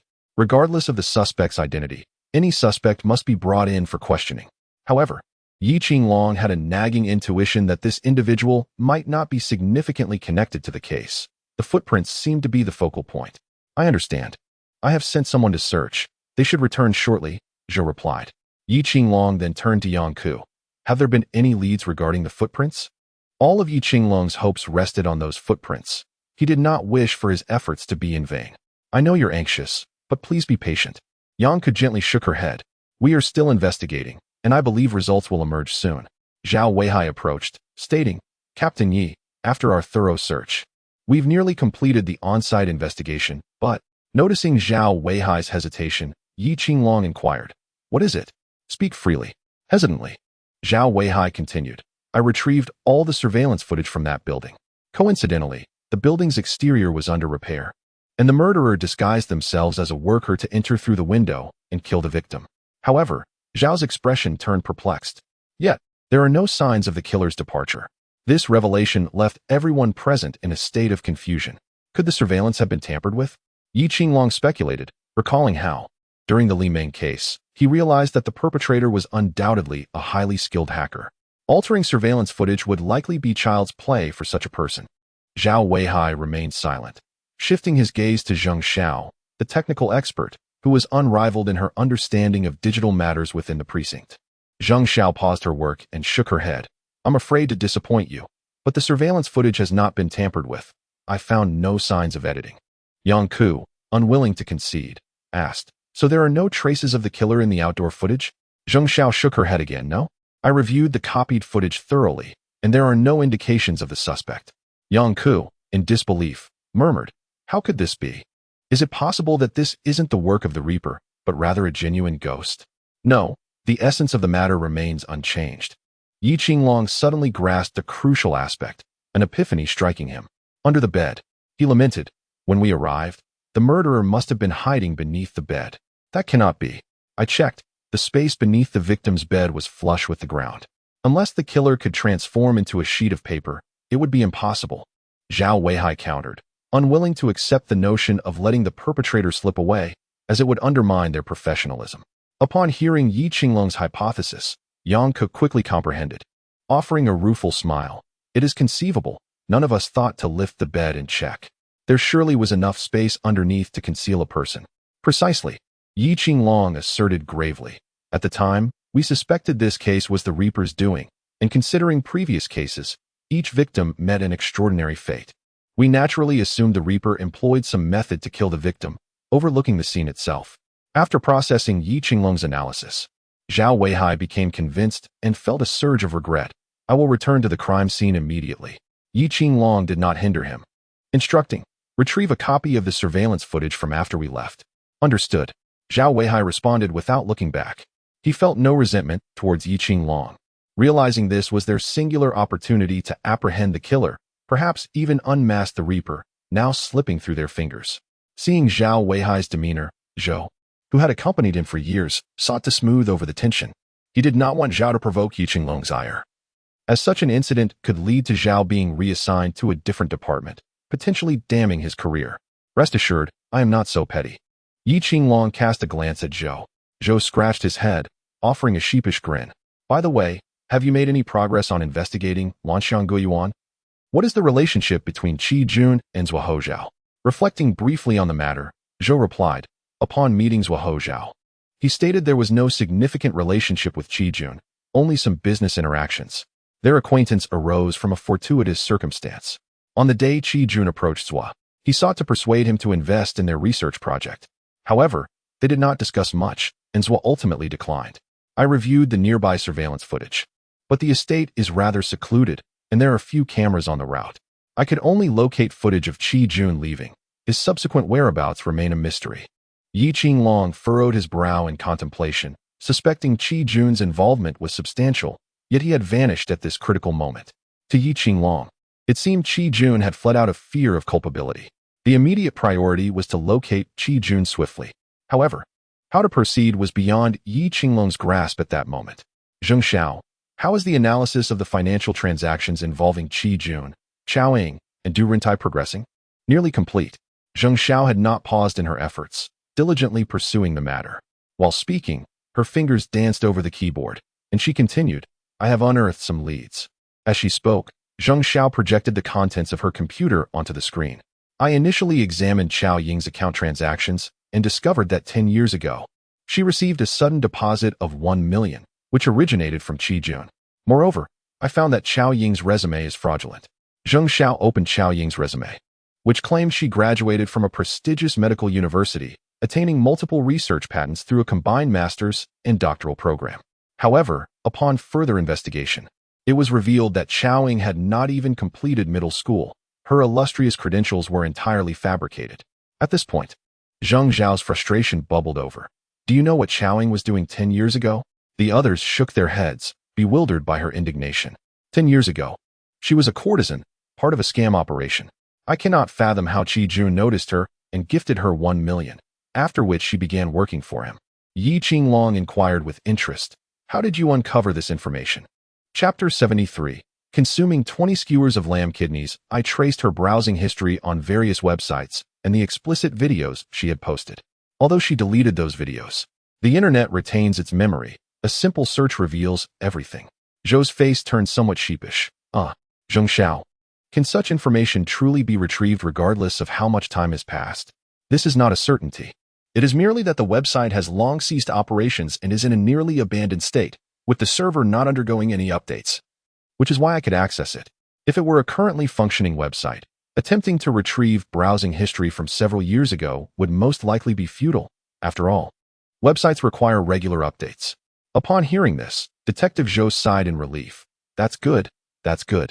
Observing Zhou's demeanor, Zheng Xiao squinted her eyes, a smirk playing on her lips. What websites have you been visiting? Do you need me to help you find them? No need, absolutely none. I am a righteous gentleman. Only browsing websites with positive content. Zhou declared with a look of righteous indignation. I don't believe that. Zheng Xiao scoffed, turning her attention elsewhere. So, what else did you discover? Yi Qinglong pressed her. Zheng Xiao resumed her focused narrative. Seeing that Chao Ying has such significant issues, it stands to reason that Du Rentai would not fare much better. She then meticulously investigated and confirmed that Du Rentai indeed had major problems. With that, Zheng Xiao produced a photograph revealing Du Rentai, albeit from his middle age, appearing to be in his 50s. However, in the photo, Du Rentai was clad in prison garb. His expression one of utter despair. Du Rentai has served time? Zhou gasped in shock. How could he have become the director of Rentai Hospital after that? Zhou exclaimed in outrage. Is this old scoundrel's resume also fabricated? Zheng Xiao sighed, feeling somewhat exhausted. Indeed. She then pulled up Du Rentai's resume, which indicated that he graduated from a medical university with a master's degree and was an overseas returnee. After returning to the country, he worked for a well-known domestic company conducting research on pharmaceutical components. Not long after, he partnered with others to establish Rentai Hospital. Zheng Xiao continued. I found that 18 years ago, Du Rentai's private account also had a mysterious deposit of 1 million. However, the truth of Du Rentai's background was that after graduating from university, He worked in a small clinic and eventually opened a traditional Chinese medicine clinic, only to be reported for selling counterfeit drugs and subsequently imprisoned. At that time, a mysterious benefactor hired the best lawyer for Du Rentai's defense, and inexplicably, those who had accused him of selling counterfeit drugs retracted their statements, claiming it was a misunderstanding. However, one policeman remained fixated on the case, ultimately leading to Du Rentai's 1-month detention before his release. Zhang Zhao's throat felt dry as she took a sip of water before continuing. The identity of that mysterious benefactor remains untraceable, but I have uncovered the account that transferred money to Du Rentai. It belongs to someone named Qi Fengwang. At this point, Zhang Xiao tantalizingly teased, "Why don't you all take a guess at who Qi Fengwang might be?" Zhou scratched his head. "Could it possibly be Qi Jun?" No. Zhang Xiao shook her head, her expression suggesting that they would never guess correctly. Yi Qinglong pondered for a moment. "Is it Qi Jun's brother, Qi Ming?" "Wow." Zhang Xiao stared at Yi Qinglong, astonished. "How did you figure that out?" "Quite simply," Yi Qinglong replied, counting on his fingers. "You mentioned 18 years ago. And 25 years ago, Qi Ming went missing. Qi Jun reported it, but there were no leads. And then 7 years later, Qi Jun withdrew the case, so the timeline fits.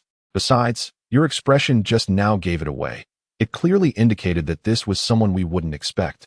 Coupled with my deduction, it's not surprising that I guessed Qi Ming." Zhang Xiao gave a thumbs up. "Impressive." Yi Qinglong basked in the compliment, tossing his slightly disheveled hair. Of course, such a simple deduction would stump only a fool. "Zhou?" Zhang Xiao displayed a photograph of Qi Ming, exclaiming, "These two brothers are strikingly alike, as if carved from the same mold." She then showed a picture of Qi Jun. Upon comparison, one could easily mistake them for the same person if not scrutinized closely.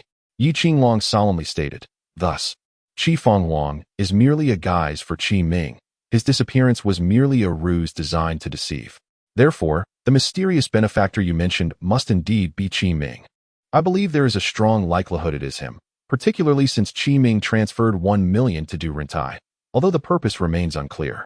However, given the extensive operations he has established in recent years, his intentions must be anything but simple." Zhang Xiao continued.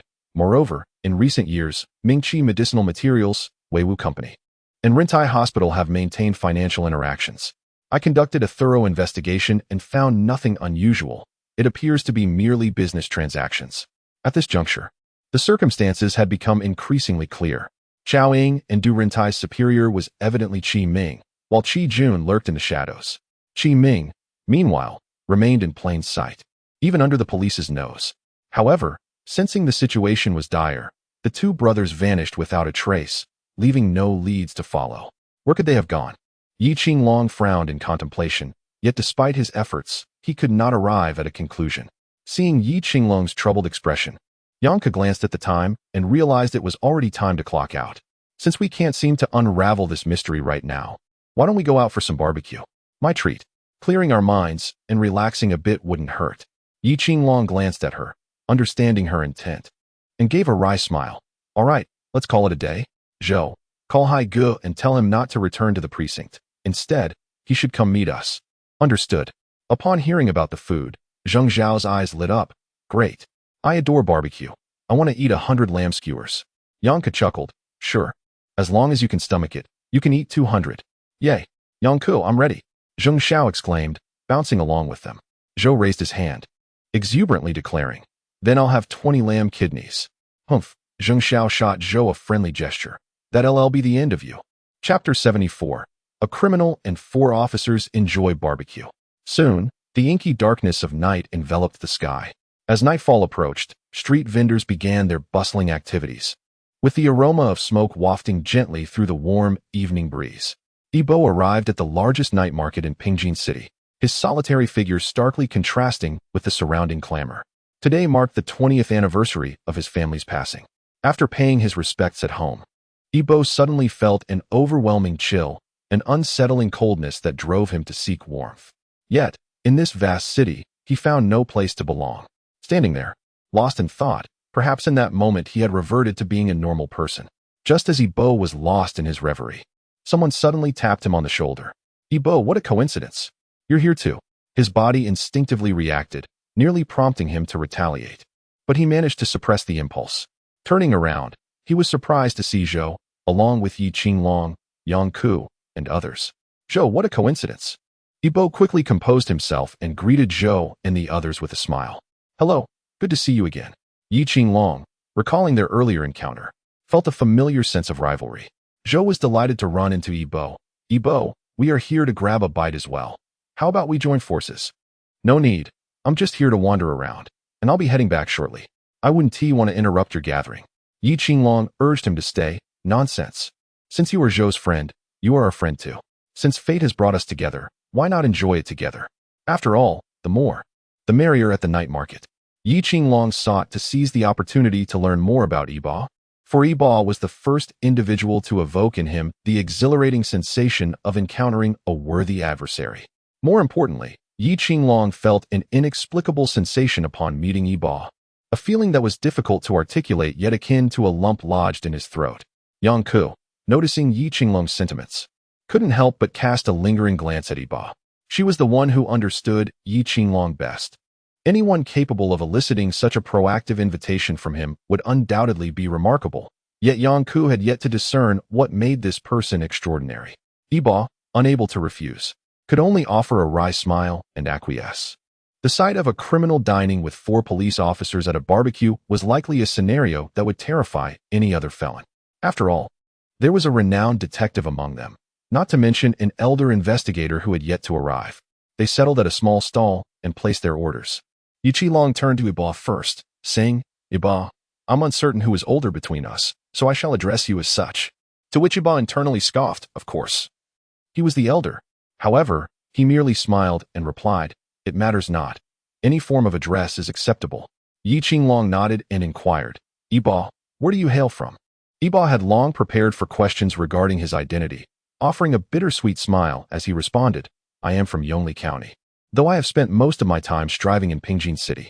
The mention of Yongli County momentarily stunned everyone, including Detective Zhou, who recalled having asked Iba about his origins upon their first meeting. However, at that time, Yongli County had not been brought up, and over time, Zhou had forgotten the detail.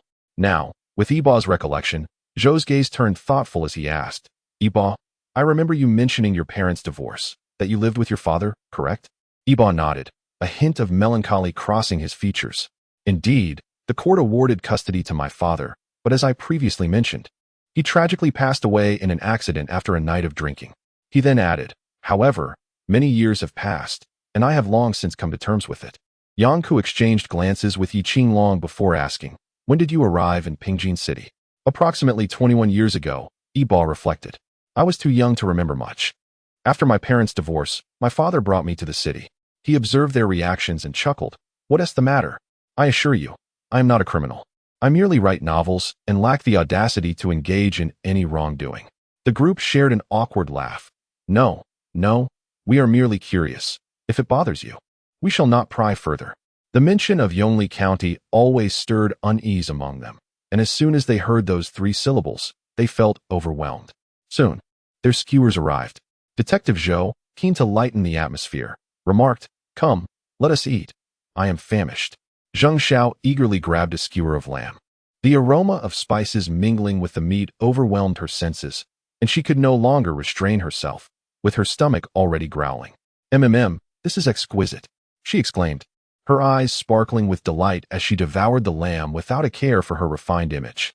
Iba remained quiet, content to eat and listen to their conversations, occasionally chiming in with a word or two. By the way, Iba, you mentioned you are a writer. What novels have you penned? Surely, you must have gained some acclaim. Yi Qinglong inquired after finishing a couple of skewers and lighting a cigarette. Iba set his skewer down and humbly replied, I merely scraped by. It hardly qualifies as anything of significance. Moreover, I am not a true author. Those of us who write online novels are more aptly called writers. To claim the title of author would be presumptuous. Zhou, intrigued, pressed further, what is the title of your novel? I would like to read it during my spare time. The title is Another Me Residing Within My Body, Iba replied. It's merely a hobby, not anything noteworthy. Well then, I shall surely seek it out, Zhou said, raising his beer to clink with Iba's. However, Iba only took a small sip, for his body lacked the enzymes necessary to metabolize alcohol. For him, consuming alcohol would lead to a flushed face, and in severe cases, could even pose a life-threatening risk. Thus, Those who blush upon drinking are not necessarily adept drinkers, but rather unable to tolerate it. Iba had explained this earlier, and the group refrained from pressing him to drink, simply wishing to enjoy the occasion. As they continued to revel in their conversation, Zhao Weihai approached, complaining, "I just checked. And there really is." Before he could finish, Yu Qilong silenced him with a glance. Zhao Weihai noticed Iba and narrowed his eyes upon seeing his face. "You are." Chapter 75. Yi Qinglong grows suspicious. "This is Zhou's friend, Iba," Yi Qinglong introduced. Iba smiled at Zhao Weihai and said hello. With an outsider present, Zhao Weihai refrained from discussing the case further, yet he harbored a poor impression of Iba. Even feeling a sense of aversion without understanding why he felt this way toward a person he had just met. Zhao Weihai merely grunted coldly and began to eat heartily from the barbecue on the table. The others were bemused by Zhao Weihai's demeanor. Zhou, feeling awkward, attempted to diffuse the tension. "Iba, do not take it to heart. He is generally like this, cold and distant, not just toward you, but to all of us." Iba shook his head and replied with a smile, "It's quite all right. This merely reflects his genuine nature, and I am not one to hold grudges." At that moment, Iba exuded an air of scholarly elegance, calm and poised. This was the impression he wished to convey to the officers. Yet, he couldn't help but wonder why Zhao Weihai regarded him in such a manner. In the ensuing moments, Zhao Weihai continued to observe Iba with a scrutinizing gaze. Zhou felt displeased. Iba was his friend, and Zhao Weihai's attitude was disrespectful. Consequently, Zhou chose to ignore Zhao Weihai's inquiries, leading to an awkward atmosphere among the group, which even the oblivious Zheng Xiao sensed. Before long, they had all eaten their fill. "Thank you for your hospitality today," Iba expressed gratefully. Zhou felt a pang of guilt. Iba was his friend, and yet he had been subjected to such treatment without any sign of anger. "Iba, well, let me take you out another day." As a form of apology, Iba waved his hand dismissively. "No need. Perhaps my presence as an outsider has disrupted your enjoyment. I apologize for that." His words made them feel somewhat embarrassed. "Shall I accompany you home?" Zhou offered. "It's not far from where we both reside." "No, thank you. I believe you have more to discuss." "I shall take my leave," Iba politely declined. After bidding them farewell, he turned to leave, but as he did, the smile on his face transformed into a sinister grin, tinged with a hint of hidden rage. Was it intuition? After Ibo left, Zhouting could no longer contain his anger and questioned Zhao Weihai vehemently. "Brother Hai, Ibo is my friend, and you treated him like that just now." Zhao Weihai interrupted Zhou Tan's inquiry. "I apologize, Zhou Tan. It was not my intention." From the moment I laid eyes on him, an inexplicable anger surged within me, a feeling that was almost uncontainable. Zhao Weihai sighed bitterly. "I cannot fathom why. It feels as if he is my sworn enemy. But that is merely your subjective perception, isn't it? Could it be that the pressure has gotten to you?" "Perhaps not." Yi Qinglong gazed in the direction Ibo had departed. His eyes clouded with complexity. "From the very first moment I saw him today, I felt a strange sense of rivalry, as if we were destined adversaries." Zhou Tan was taken aback. If Zhao Weihai felt this way, it was one thing, but now even Yi Qinglong echoed his sentiments. "Captain Yi, could it be that you are mistaken?" Yi Qinglong continued. "This evening marks my second encounter with him. This time, he struck me as a worthy opponent in a game of chess. I find him inscrutable. Why do I not feel the same?" Zhou Tan scratched his head, puzzled. Yang Ke cast a deep glance toward the direction Ibo had left, then turned to scrutinize both Yi Qinglong and Zhao Weihai, a flicker of contemplation crossing her eyes, as if she were pondering something profound. Upon returning home, Ibo lay on his bed, reflecting on the day's incidents. The Zhuolin case must have been thoroughly investigated by now. However, the perpetrator was likely still at large. Otherwise, Zhao Weihai would not have merely mentioned the space beneath the bed.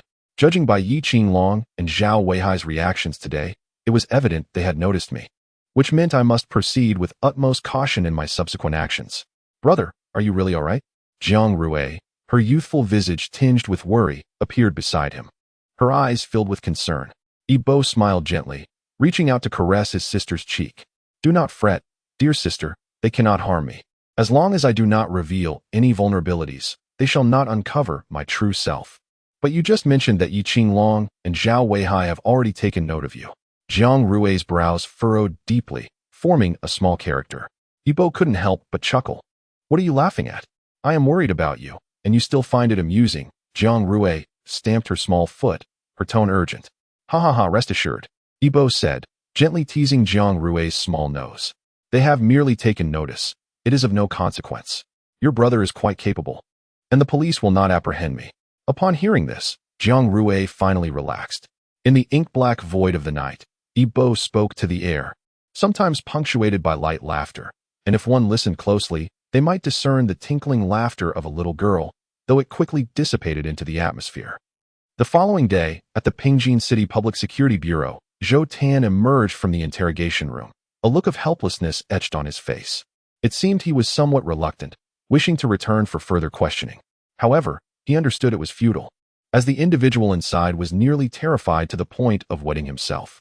Entering the Special Investigation Team's office, he slumped into a chair, rubbing his temples, a frown marring his features. Yi Qinglong approached and inquired, "How did the interrogation go?" Zhou Tan sighed. "It was just a petty thief. This lad broke into Zhuo Lin's home, and upon discovering a corpse, he fled. As for why he was bundled up in a black trench coat, it is merely a sign of guilt. I barely had to intimidate him before he spilled everything. He seems to be a habitual offender. Unfortunately, I had hoped for some leads, but it appears all was in vain." Yi Qinglong scrutinized the records Zhou Tan provided, and suddenly, a particular statement captured his attention. The thief said, "As soon as I pushed open the door, I saw a dead body. I nearly died of fright." Zhou Tan asked, "What did you see at that moment?" The thief replied, "I saw a dark object on the floor, and then the corpse." Zhou Tan pressed, "The dark object? What do you mean by that?" The thief responded, "I don't know. The sun was quite fierce outside. It was probably just the shadow of something reflecting the sunlight." Yi Qinglong pondered this statement. Shadow, shadow. Suddenly, realization dawned upon him. "I understand. Captain Yi, what have you discovered?" Zhou Tan inquired, curiosity piqued. "We arrived at the crime scene around 3 in the afternoon, correct? We spent about 20 minutes there.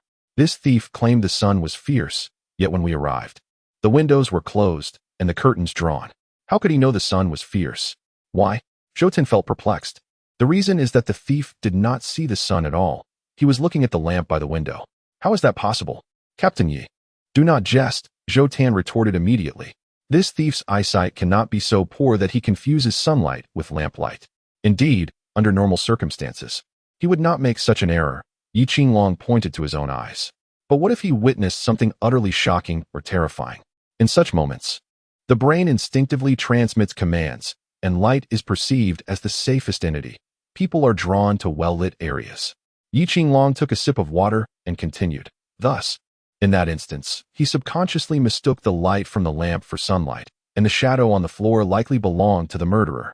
I deduced that the murderer had just committed the act, and in a panic, the thief looked up at the ceiling. The shadow on the floor was cast by the murderer under the lamp's light. At that moment, Zhou Tan's focus diverged from others. "Captain Yi, how do you know all this?" Yi Qinglong shot him an exasperated glance. "These are merely common sense."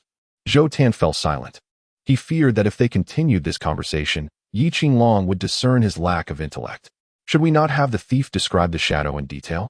That way, we can ascertain the perpetrator's physique." Yi Qinglong contemplated briefly. "Fine, you handle it. Try to get the thief to provide a detailed description." "All right, I shall do so at once." Zhou Tan turned and returned to the interrogation room. The thief, agitated and gesticulating, exclaimed, "Am I not entitled to a name? You keep calling me thief." However, once the interrogation concluded, and based on the thief's account, the police sketch artist rendered the shadow and presented it to Yi Qinglong. Upon seeing the large, indistinct dark mass before him, Yi Qinglong was dumbfounded. "What is this?"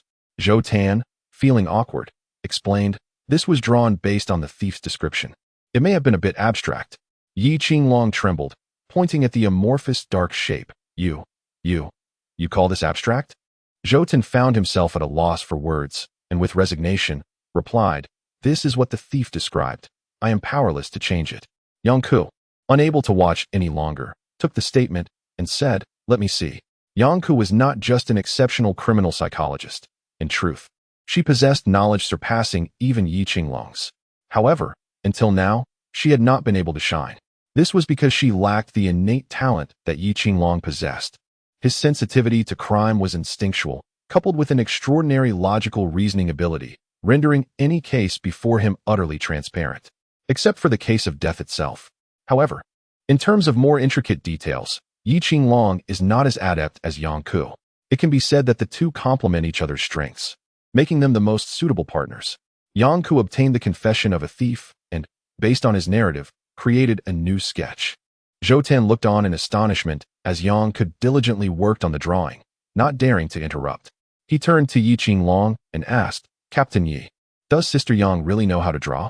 Yi Qinglong smiled knowingly. Yang Ku's abilities have yet to be fully revealed. You will be astounded when they are.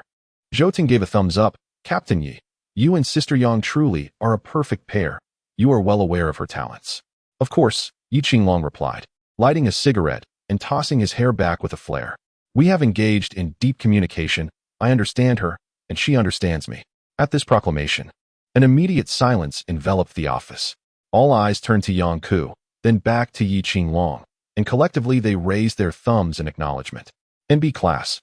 Yi Qinglong quickly realized the ambiguity of his previous statement and waved his hands in clarification. Hey, don't misunderstand. We've merely had conversations, nothing more." Yet, the more he explained, the further the misunderstanding grew. Everyone wore knowing expressions, and their gazes toward the two were tinged with ambiguity. Yang Ku's face flushed with embarrassment as she glared at her colleagues. "Are you all so idle?" Seeing Yang Ku on the verge of a meltdown, everyone hurriedly returned to their tasks, pretending as if the earlier incident had never occurred. Yang Ku turned back, her eyes dangerously fixed on Yi Qinglong, silently scrutinizing him. Zhou Tan swallowed hard and chuckled nervously. You all carry on. I'm thirsty. I'll go get some water." With that, he dashed away. Yi Qinglong, unable to withstand Yang Ku's piercing gaze, hurriedly explained, "That was just a slip of the tongue.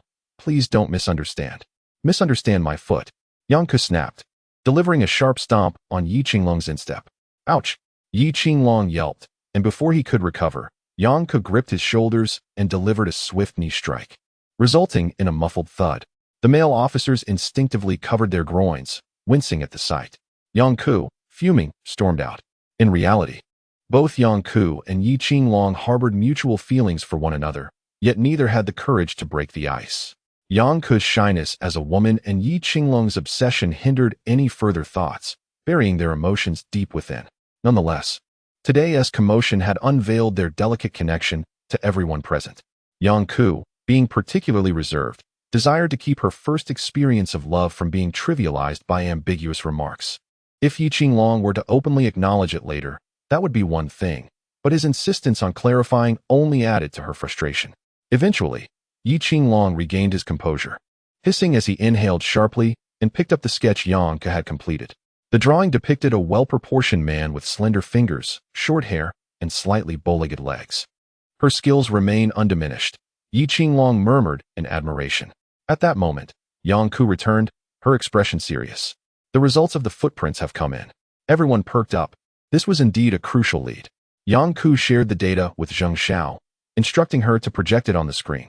The sole pattern of the shoe had been identified as a creation of the domestic designer Luo Shun, with only 100 pairs produced last year. The unique sole design meant that if they could ascertain who had purchased these shoes, they could narrow down the suspect. Zhou Tan mumbled, "I've never heard of this designer before." Zheng Xiao shot him a glance. "While there are many luxury brands abroad, don't assume that our country lacks its own. It's just that most ordinary people may not have even heard of them." "All right, let us get to work," Yi Qinglong interjected. "Zhou Tan, you and Haiga should take the effort to investigate. Typically, designers keep records of their buyers' information.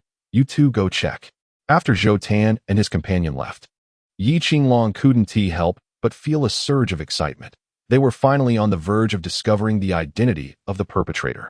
By the afternoon, Zhou Tan sent the buyer information acquired from Luo Shun to Zheng Xiao for further investigation.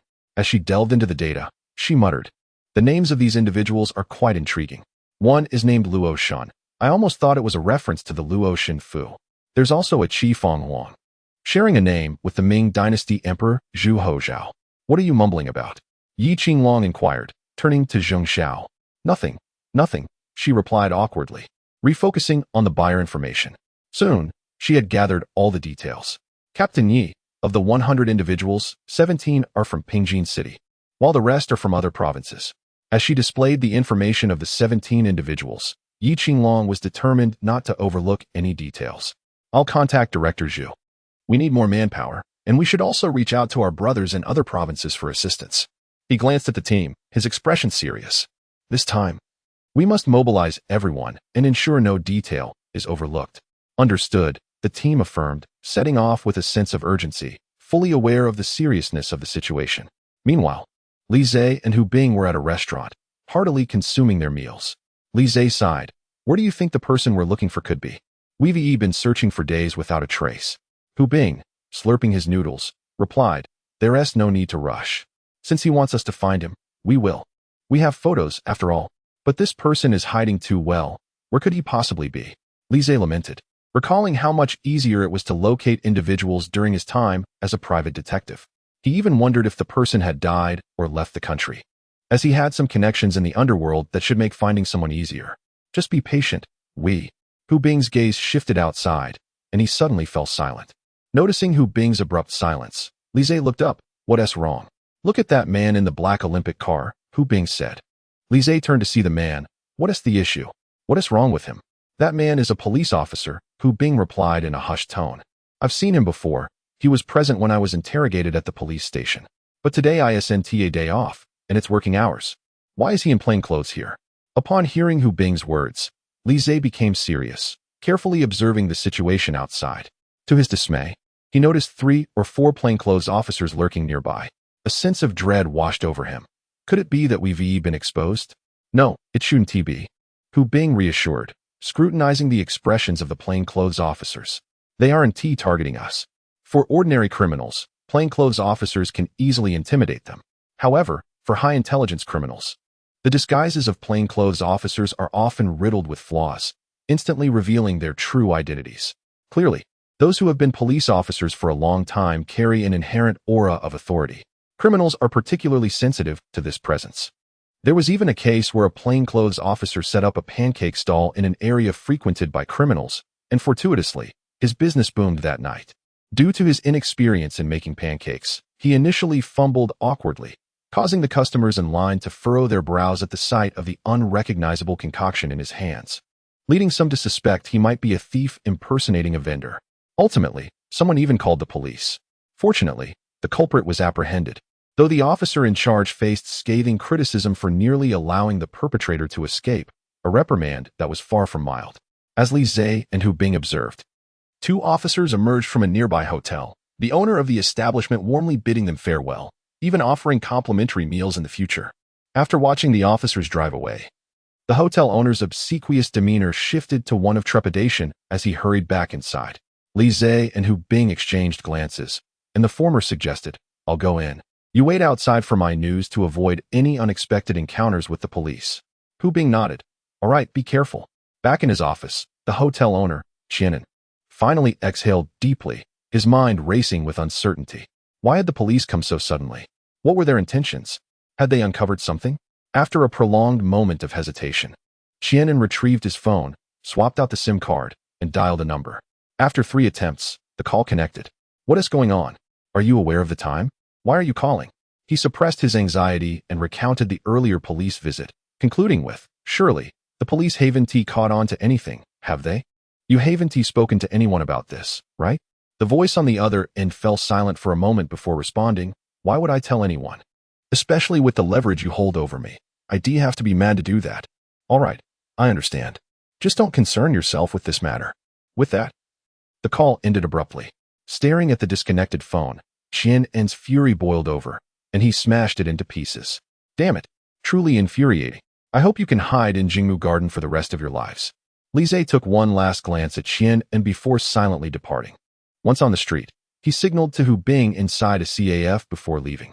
Hu Bing understood, lingering a moment longer to settle the bill before joining him. The pair returned to the house they had rented earlier, where Li Zhe recounted his findings to Hu Bing.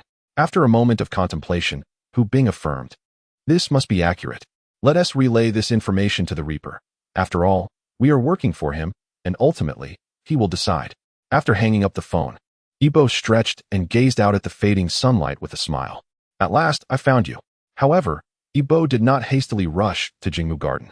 The large complex would make locating Qi Jun and his companion a daunting task. Moreover, he held no expectations that the property management would register their real names. Pondering this, Yibo hacked into the property management system of Jingmu Garden, but after searching thoroughly, he found no records of Qianan. This indicated that Qianan had not purchased property there. How astute of him. Yibo scoffed, then let us draw the snake out of its hole. Yi Qinglong listened intently to the reports from Zhou Tan and others. Once they concluded, he summarized. So, it appears that currently, only Qianan and Wang Gui are under suspicion in Pingjin City. Zhou Tan nodded, affirming, indeed. The returning team reported that Qianan accidentally stained his shoes with ink, and he discarded them. Wang Gui's shoes, however, have gone missing. What do you mean by discarded? Did he throw them away? Yi Qinglong inquired. Yes, he disposed of them quite some time ago. Although he considered salvaging them, Qianan's ostentatious nature led him to simply discard them. What about Wang Gui's shoes? When did they go missing? According to Wang Gui, they vanished 5 days ago, and he reported it immediately, as the shoes were quite valuable, justifying a case. I also verified the police records, confirming his statement. Yi Qinglong regarded Zhou Tan. If that is confirmed, why do you still suspect Wang Gui? Actually, it's because Wang Gui had no alibi during the incident. He left, and no one knew his whereabouts. He claimed to have gone to a tea house. But our investigation of the tea house's surveillance yielded no evidence of his presence. Zhou Tan explained. As for Qianan, the timeline for when he discarded the shoes stretches back far enough that we can no longer trace it. Yi Qinglong lit a cigarette and, after finishing it, stated, 2 things. Everyone, listen closely. The group sat up straight, ready to heed his orders. First, bring Wang Gui back for questioning to clarify the sequence of events. Second, investigate Qianan's whereabouts over the past 3 days thoroughly. Report back to me as soon as you have clarity. After issuing the directives, Yi Qinglong wore a furrowed brow, his nerves taut. Yang Ku observed his demeanor, sighed, and exited to conduct the investigation. With a lead now in hand, the officers accelerated their efforts. By mid-afternoon, Wang Gui's questioning concluded, and Qianan's recent movements were clarified. Zhou Tan presented the interrogation report, stating, Captain Yi, we have confirmed that Wang Gui has a classic nouveau riche mentality. He was out on a date with his mistress that day, which is why no one knew his whereabouts. Moreover, she bore him a son. However, Wang Gui is also notably henpecked, going to great lengths to hide his tracks to avoid his wife discovering the affair. His account corroborates with our findings, showing no inconsistencies. Yi Qinglong nodded. Very well. Since Wang Gui's suspicion has been cleared, release him. Zhou Tan acknowledged and turned to facilitate Wang Gui's release. Yi Qinglong then inquired of Zhang Xiao, what about your end? Any leads? Zhang Xiao displayed the surveillance footage on the screen. Captain Yi, take a look.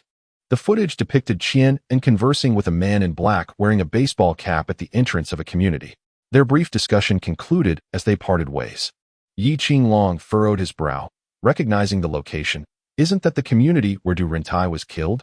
Qi Jun and his companion were hiding there? Cursing under his breath, Yi Qinglong chastised himself. The most dangerous place is often the safest. I never anticipated Qi Jun would be hiding in the same community where Du Rentai lost his life. Not only had he failed to foresee this, but even the Reaper had not. Had it not been for Li Zhe and his companion inadvertently capturing the scene of the police interacting with Qianan, the whereabouts of Qi Jun and his partner would likely remain elusive. Which building does the individual conversing with Qianan reside in? Yi Qinglong pointed at the black-clad man wearing a cap on the surveillance monitor and said, this individual is exceedingly cunning. After he entered the community, he avoided the blind spots of the cameras. Aside from the few monitors at the entrance that captured his figure, we have lost all trace of him. However, Yi Qinglong was unwilling to concede defeat and scrutinized all the surveillance footage repeatedly.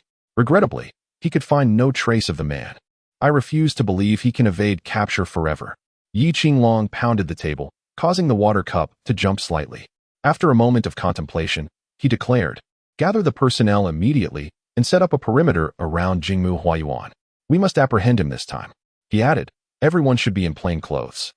We must not alert the prey, but if the target appears, seize him at once. Once the arrangements were complete, Yi Qinglong wasted no time and set off. Determined to capture the elusive suspect, he firmly believed that these two individuals were linked to the Grim Reaper, and perhaps through them, he could uncover the identity of this sinister figure. Yet, speculation remained just that, speculation. Yibo arrived at the entrance of Jingmu Huayuan, meticulously observing the surrounding environment. Familiarizing himself with the locale would enhance the likelihood of successfully executing his plan. However, He was yet unaware of which building or floor Chi Jun and his companion occupied. As Yi Bo pondered, a vibrant young female college student approached, her ponytail swinging. "Hey there, come check out our escape room. It's incredibly fun." Yi Bo took the flyer she offered, noticing its slightly reddish hue and unsettling imagery. Nevertheless, the promotional text was compelling, proclaiming, "The world's most difficult escape room. Seek the strongest mind. Grand opening, all items at half price." Upon flipping the flyer, he was taken aback by the manager's name. He thought to himself, what a serendipitous turn of events. If that's the case, everything is fate. To ensure the smooth execution of my plan, it's time for you to have tea with the King of Hell.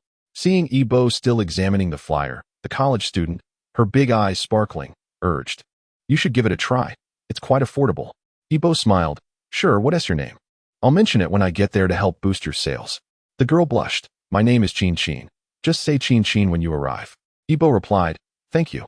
After expressing his gratitude, he headed toward the escape room, simultaneously pulling out his phone to dial a number. As for thanking her, Yi Bo felt grateful for the inspiration she provided. His boss would soon be relegated to underground operations.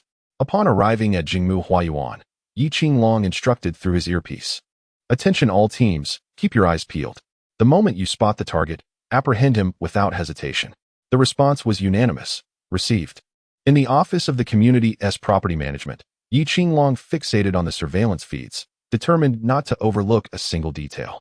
Victory was tantalizingly close, and he could not afford to let this lead slip away. He understood that the Grim Reaper's targets were also Chi Jun and his accomplice. Now, it was a race against time to see whose methods would prove more adept. Yi Qinglong was resolute. With over 150 officers deployed, the entire community was encircled. Surely they could not fail to apprehend the two men. For individuals had taken over the security guard positions at the main entrance, meticulously inspecting every person and vehicle entering and exiting. More than 40 officers were stationed at various other entrances and fire exits, while the remaining personnel conducted thorough checks on residents' information.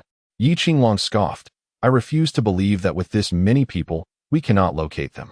Zheng Xiao, typing away at her keyboard, offered reassurance. "Captain Yi, don't be so anxious.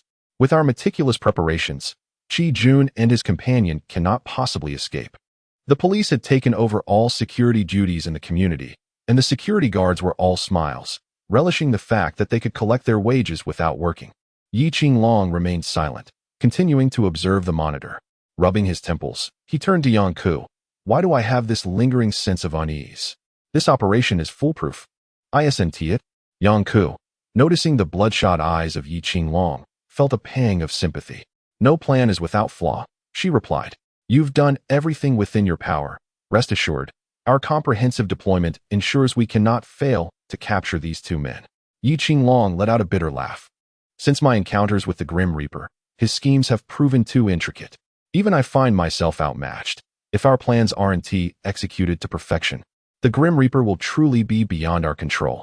Yang Ku understood the weight of Yi Qinglong's burden, aware that the Grim Reaper loomed like an insurmountable mountain in the minds of many. From the initial incident involving the principal of Xinguang Middle School to the current case of the Chi Jun brothers, they had always been one step behind. It often felt as though they were merely cleaning up after the Grim Reaper's deeds. Many officers shared this sentiment, though few dared to voice it. Do not lose heart. The Grim Reaper, no matter how formidable, is ultimately just a man, Yang Ku encouraged, patting Yi Qinglong's shoulder. "We, as officers of the law, embody justice. I believe that one day we will capture the Grim Reaper and bring him to justice." Just then, Yi Qinglong's phone rang, a call from an officer. "Captain Yi, trouble. A homicide has occurred nearby." Realizing that most of his personnel were already on his orders, Yi Qinglong replied, "I understand. I'll head there immediately. Provide me with the location." After hanging up, he instructed, "Gather a dozen officers to accompany me to the scene. Yang Ku, you stay here." Yang Ku nodded, understanding Yi Qinglong's intention to maintain control of the situation. Without delay, Yi Qinglong dispatched further instructions and hurried out. Yi Qinglong, accompanied by Zhou Tan and Qin Chuan, rushed toward the crime scene, discussing the situation en route. The victim was named Zhou Jianxin, a local from Pingjin City and the owner of a nearby escape room, which had just opened. 10 minutes prior, someone had reported that the club owner was found dead inside the escape room. Zhou Tan questioned, "Wait a minute. If the club owner was found dead inside the room, Wasn't there anyone else present at that time? The club had just opened. Surely it was crowded. If it were a murder, someone must have witnessed it. Yet if it were an accident, there should have been a scream. What did the precinct say? Yi Qinglong shook his head. Let us assess the scene first. He pondered, why today? And why near Jimuhuayuan? Could this be the Grim Reaper's doing? However, he kept these doubts to himself and sent a message to Yang Ku, urging her to remain vigilant. Meanwhile, Qi Jun and his companion watched the police bustling about below with grave expressions. With their keen eyes, they could easily discern that many were plainclothes officers. Cold sweat trickled down Qi Jun's forehead, leaving him feeling increasingly disoriented. Brother, what should we do? Why are the police here? Silence. Qi Ming scolded. What's the matter with you? The police haven't even searched our building yet, so why panic? However, if we are caught, everything will be over. Brother, you must think of a way. Qi Ming commanded. Pack your things. We must leave immediately. The car is in the underground garage, right? Qi Jun nodded. Yes. The car is in the underground garage. Then hurry and gather your belongings. Destroy anything that can be destroyed, and let us retreat swiftly. Seeing Qi Jun's panic, Qi Ming could not help but feel a surge of anger and slapped him. Qi Jun dared not retaliate and hurriedly obeyed Qi Ming's orders. For without Qi Ming's guidance, he would soon be apprehended. Staying with Qi Ming offered him a glimmer of hope for escape. What Qi Jun did not realize was that Qi Ming was already contemplating abandoning him. After all, nothing was more precious than one's own life. And the money he had abroad was more than sufficient to ensure a comfortable life for the rest of his days. Qi Ming struggled internally for a long moment before finally, sighing deeply. Have you finished packing? Hurry up. All right, I'm coming. Qi Jun replied as he destroyed some important documents and gathered a few other items. The two of them took the stairs down to the underground garage on the second basement level, found the car, and got inside. At that moment, Qi Jun suddenly recalled. Brother, what if we can't get out through the community gate? There must be police at the entrance. Qi Ming's expression turned fierce. If there's no other way, we'll have to force our way out. I've arranged for a helicopter to be at the helipad on the rooftop of Weiwu Company. Once we reach there, we'll be safe. Upon hearing this, Qi Jun felt a slight sense of relief, though he remained in a state of disarray. Both men disguised themselves. Their skin appeared darker than before. Qi Jun sported a fake beard on his chin and a wig atop his head. Qi Ming did not require much disguise, merely donning a pair of sunglasses, as he had not been in the public eye for quite some time. And his appearance had changed enough that he was not worried about being recognized. They parked the car at the community gate, where a delivery station was located, often bustling with vehicles picking up parcels. Thus, Qi Ming's decision to stop there did not seem out of place. The two men observed the security guard at the entrance, and Qi Ming silently cursed. Damn it, how could we be exposed? Thinking this, he glanced at Qi Jun, then shook his head. It's impossible. Xiao Jun would never betray me. He knows that only by relying on me can he survive, unless he no longer wishes to live. However, this was not the time for such considerations. Qi Ming pondered silently how they might escape. Outside the community, a woman wearing sunglasses passed by the entrance, carrying various bags. At that moment, the aroma of pancakes wafted through the air, capturing her attention. This was a breakfast stall. By the time morning passed, they had sold out of breakfast items and started selling pancakes in the afternoon, remaining busy without a moment's respite. The police were helpless, for the vendor was operating right outside his own shop, not occupying public space. Forcing him to stop would undoubtedly create a scene, and if it startled the criminals, it could lead to disastrous consequences. I'll have a pancake, the mixed variety, the woman stated as she approached the stall. Certainly, the vendor replied, skillfully pouring the batter and expertly spreading the pancake. He was somewhat obsessive-compulsive, quickly mending any irregularities that appeared. Soon, a mixed pancake was ready. Here you go, miss. That'll be 28 yuan, the vendor said, handing the pancake to her. The woman paid and prepared to leave, but suddenly stumbled, feeling dizzy, and collapsed to the ground, unconscious. The pancake vendor was taken aback. No, miss, my pancake isn't poisoned. A nearby plainclothes officer rushed over, inquiring, what happened? Is she all right? The vendor, flustered, stammered. It's nothing to do with me. She just fainted unexpectedly. Yanka, observing the situation on the monitor, quickly asked, what is going on? However, the earpiece signals of the plainclothes officers inquiring about the situation were disrupted, rendering them unable to hear Yang Ku's questions. Yang Ku turned to Zheng Xiao and Zhao Weihai, saying, you two stay here and keep an eye on things. I'll go take a look. Meanwhile, Inside the community, Qi Jun and Qi Ming noticed the security guard at the entrance had suddenly moved away amidst a slight commotion. Qi Ming's heart leapt with excitement. A golden opportunity. They drove the car up to the entrance, swiped the access card, and boldly exited the community. With the urgency of the situation compounded by the surrounding onlookers, chaos ensued outside. The plainclothes officers were oblivious to a vehicle slowly departing from the community. When Yang Ku arrived at the community entrance from the property management office, the car had already driven away. Despite Zheng Zhao's desperate calls to Yang Ku, she did not respond. Realizing something was amiss, Zheng Zhao quickly dashed out. While he grabbed his phone to try and contact Yang Ku again, but still received no answer. Anxious, Zheng Zhao called Yi Qinglong. Yi Qinglong and Zhou Ten had just arrived at the escape room club, where the owner had been stuffed into a wooden box, curled up, lifeless, with black blood oozing from his mouth and nose. He died from poisoning, Qin Chuan declared upon his first glance. Yi Qinglong felt a chill run down his spine, knowing that death possessed a toxin capable of killing a person in a short time.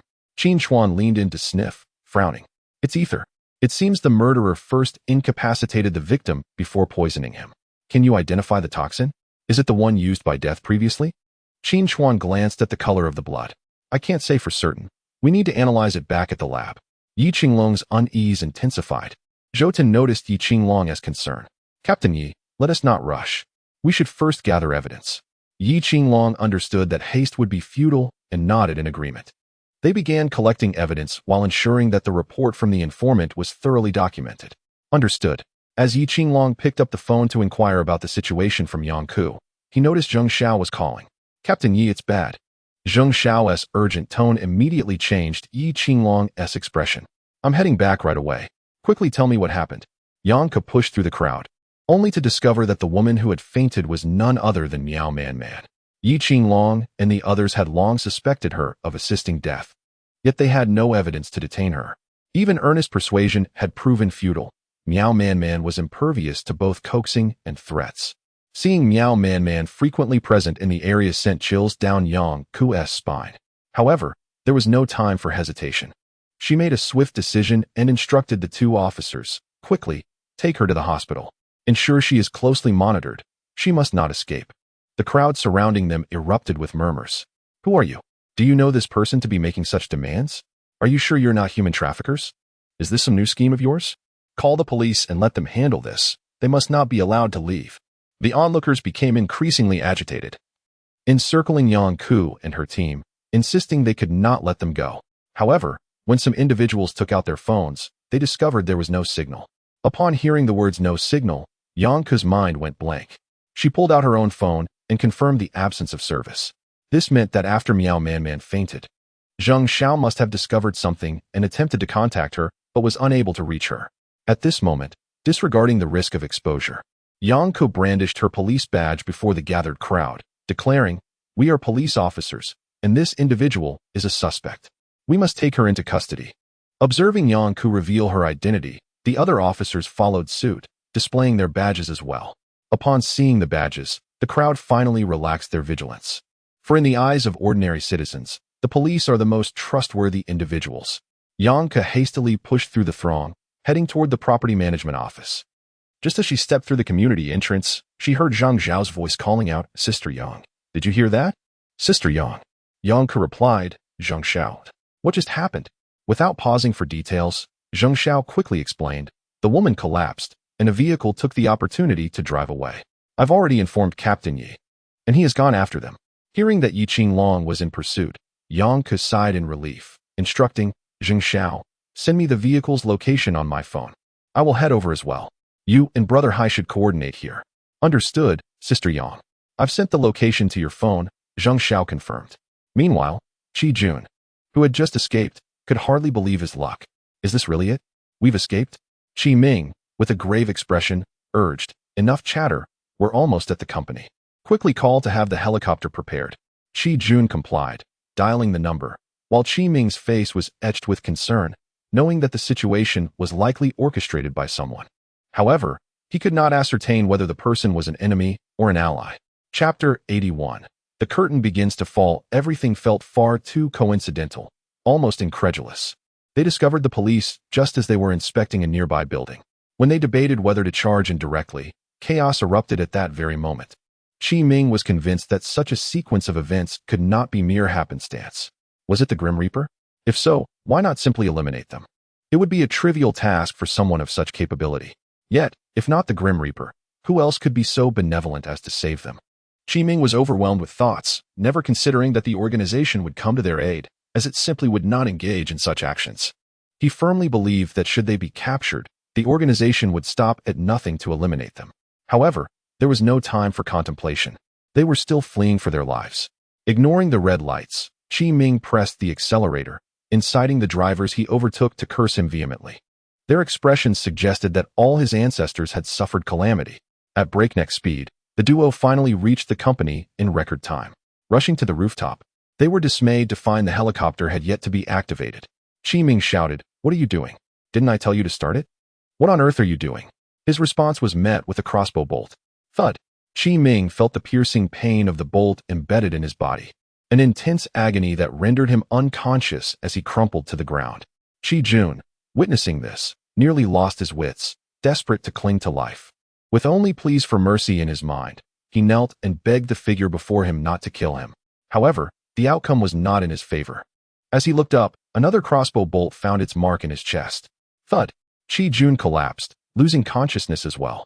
Blood oozed from their wounds. Yet neither paid it any heed. The two were unceremoniously tossed into the helicopter, which ascended into the sky, vanishing moments later. On the other side, Yi Qinglong, following Zheng Zhao's coordinates, nearly careened into a canal, narrowly avoiding disaster by slamming on the brakes. "Zheng Zhao, what on earth is going on? You didn't send me the wrong location, did you?" He growled, smoke dangling from his lips, on the verge of eruption. "Captain Yi, that's impossible. According to your phone's GPS, you should be right on top of that vehicle's location. Did you not see it?" Zheng Zhao replied. Yi Qinglong scanned his surroundings, realizing he was indeed at the edge of a canal. "You can't be saying they drove the car into the water?" he exclaimed. "What? The canal?" Zheng Zhao stammered.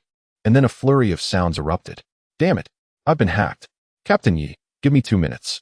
Yi Qinglong, speechless, understood the urgency of Zheng Zhao's skills. After 2 minutes, Zheng Zhao stuttered, "See, Captain, are you by the riverbank?" "Yes, indeed. How far am I from that vehicle?" Yi Qinglong recognized it was too late. The perpetrators had surely escaped. "Why you re over 40 kilometers away from that vehicle?" Yi Qinglong could hardly believe his ears. 40 kilometers? Where the hell did you get that information? Zheng Zhao quickly apologized, her voice trembling. "I'm so sorry, it was my mistake." Yi Qinglong interrupted, "Enough. We'll discuss this later. Send me the vehicle's location again. I need to investigate if there are any useful clues." "Captain, the vehicle is now at the entrance of the microbiological company. I've sent the position to your phone," Zheng Zhao informed him. Yi Qinglong sighed, realizing that once again, fate had eluded him. At that moment, clarity dawned upon him. He clenched his fists in anger. "Grim Reaper, you've enlisted us to find your quarry. I will not let you escape so easily. We shall see who prevails." At this juncture, Yi Qinglong fully comprehended that he had been manipulated by the Grim Reaper. Since the case of the recluse Zhuo Lin, the Grim Reaper had been setting traps for him. The footprints, the trail of Qianan, the lost shoes of Wang Gui, and now the events at Jingmua Garden, culminating in the death of the escape room owner. All of it was orchestrated to aid him in locating Qi Jun and Qi Ming. Yet, Yi Qinglong was resolute. He would not concede defeat. He called Yang Ku, instructing her to wait for him at the microbiological company before departing himself, his speed increasing as if to vent his pent-up frustration. The helicopter hovered above a desolate stretch of road, lowering Qi Jun and Qi Ming with ropes. Li Zhe followed suit, advising Hu Bing, "Clean up thoroughly, leave no trace."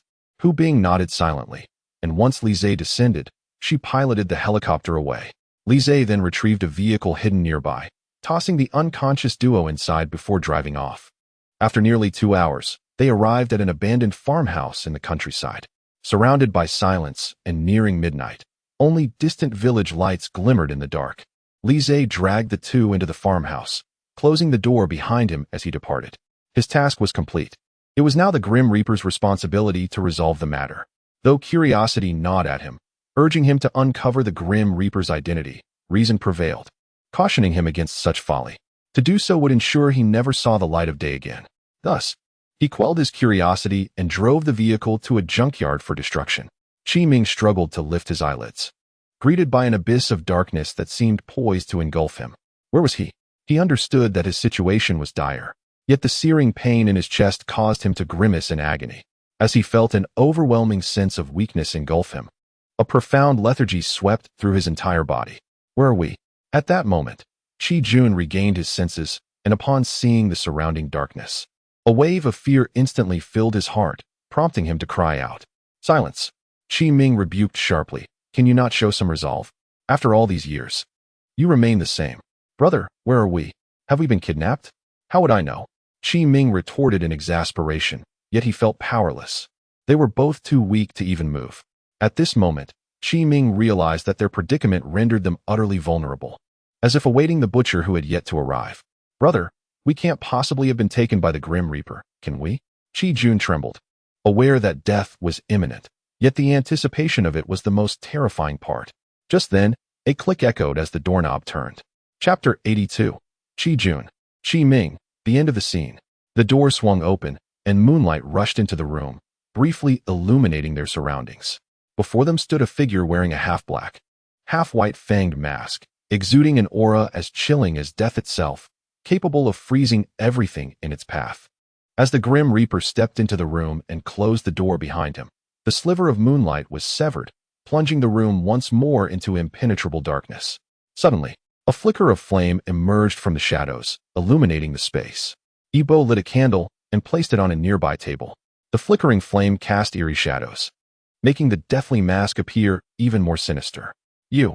Qi Ming swallowed hard, attempting to speak, but a frigid gaze from Yibo stifled his words. Yibo looked down upon the two helpless figures, his murderous intent intensifying, struggling to maintain his composure. Taking a deep breath, he regarded them with a gradually mocking expression, his body trembling slightly. Ha ha ha ha. Yibo initially chuckled softly, then erupted into raucous laughter. Ha! This maniacal laughter only deepened Qi Jun's fear. Grim Reaper, spare me my life. I do not wish to die. Xiao Jun you. Qi Ming glared at Qi Jun in disbelief, shocked that his brother would so readily plead for mercy. Qi Ming stared defiantly at Yibo. Grim Reaper. Who exactly are you? I cannot have wronged you. So why this relentless pursuit? After a lengthy pause, Yibo finally ceased his laughter, echoing Qi Ming's question. You have not wronged me. He chuckled darkly, looking at Qi Ming with a glint of malice in his eyes. Should I call you Qi Ming? Or the Eastern King? You. Qi Ming gasped. Who are you? Who am I? Yibo's eyes flared with profound hatred. You killed my entire family. I am merely a soul risen from hell, seeking revenge. Qi Ming could hardly believe it. You are from the Jiang family? You are Jiangmu. You have not perished. Qi Jun, confused, asked which Jiang family. Qi Ming had never disclosed this matter to Qi Jun, as he had vanished 25 years ago, a time before Yibo's birth.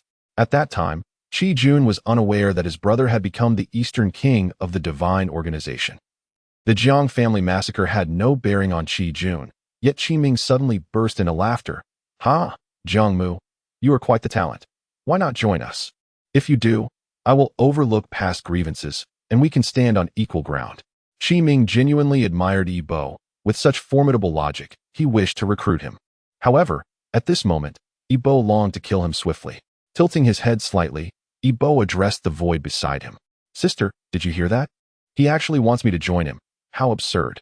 Jiang Rue scoffed. He killed our family, and now expects us to work for him. Brother, let me handle this. I yearn to slay him myself. No, allow me, dear sister. Yibo smiled gently. Such scum is not worthy of your hands. I will ensure they experience endless suffering before their demise. Qi Ming and Qi Jun stared in shock at Yibo, as though he were a monster. Qi Jun stuttered. Who are you talking to?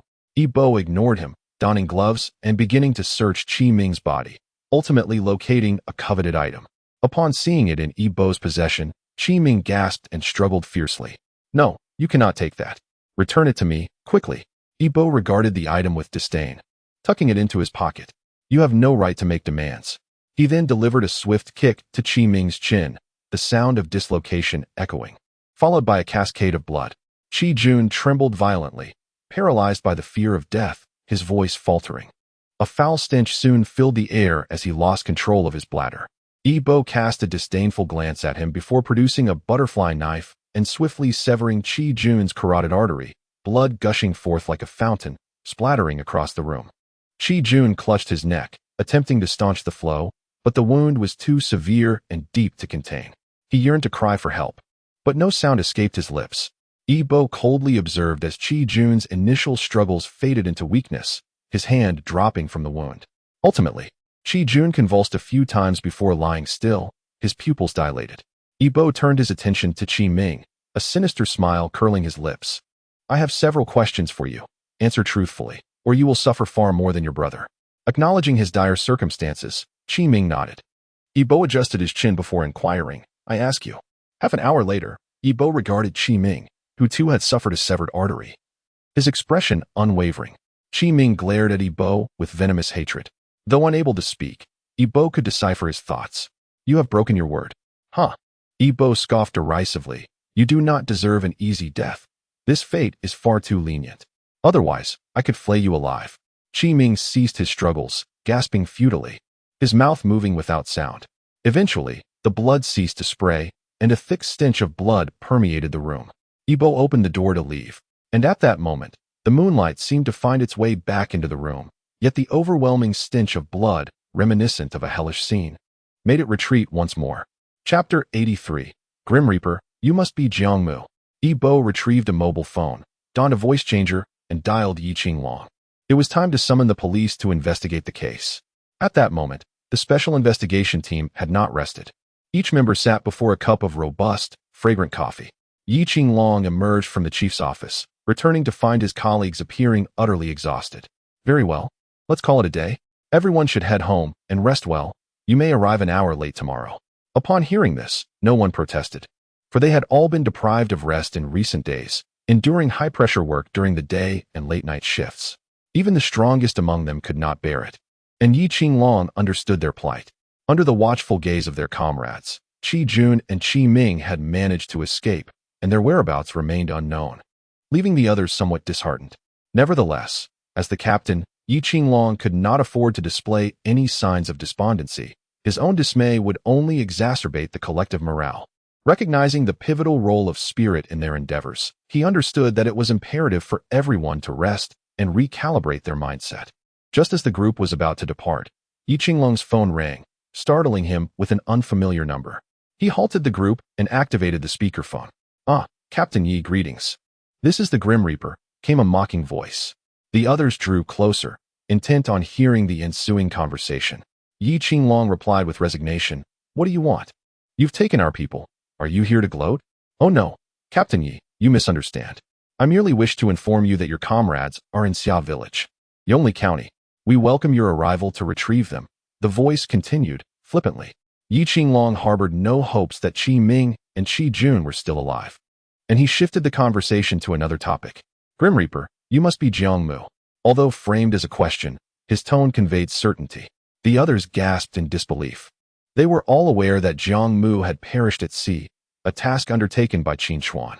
Yi Qinglong had tasked Qin Chuan to coordinate with the marine rescue team to search for Jiang Mu's remains, hoping to find even a fragment of bone to quell his doubts. Yet, nothing was discovered. Despite Qin Chuan's explanation that the alkaline sea water and time would have completely consumed the body, Yi Qinglong had outwardly conceded but inwardly harbored suspicion about Jiang Mu's fate. This intuition was merely a sixth sense, a speculation he chose not to voice, fearing it might convey distrust towards his team. Yet, his recent assertion had left everyone astonished. With a sinister chuckle, the Grim Reaper retorted, Jiangmu? Captain Yi, such baseless accusations are not in your character. Yi Qinglong, unfazed, simply responded, I understand, and promptly ended the call. He then turned to his team, apologizing, I am sorry, everyone. We must press on. The group accepted his apology, though they found his earlier comment rather perplexing. Zhou Tan rubbed his eyes and asked, Captain, are you implying that the Grim Reaper is Jiangmu? The same Jiangmu from the annihilated Jiang family in Yongle County? Yi Qinglong nodded, glancing at Qin Chuan. Qin Chuan, I do not doubt your findings. I just sensed something amiss.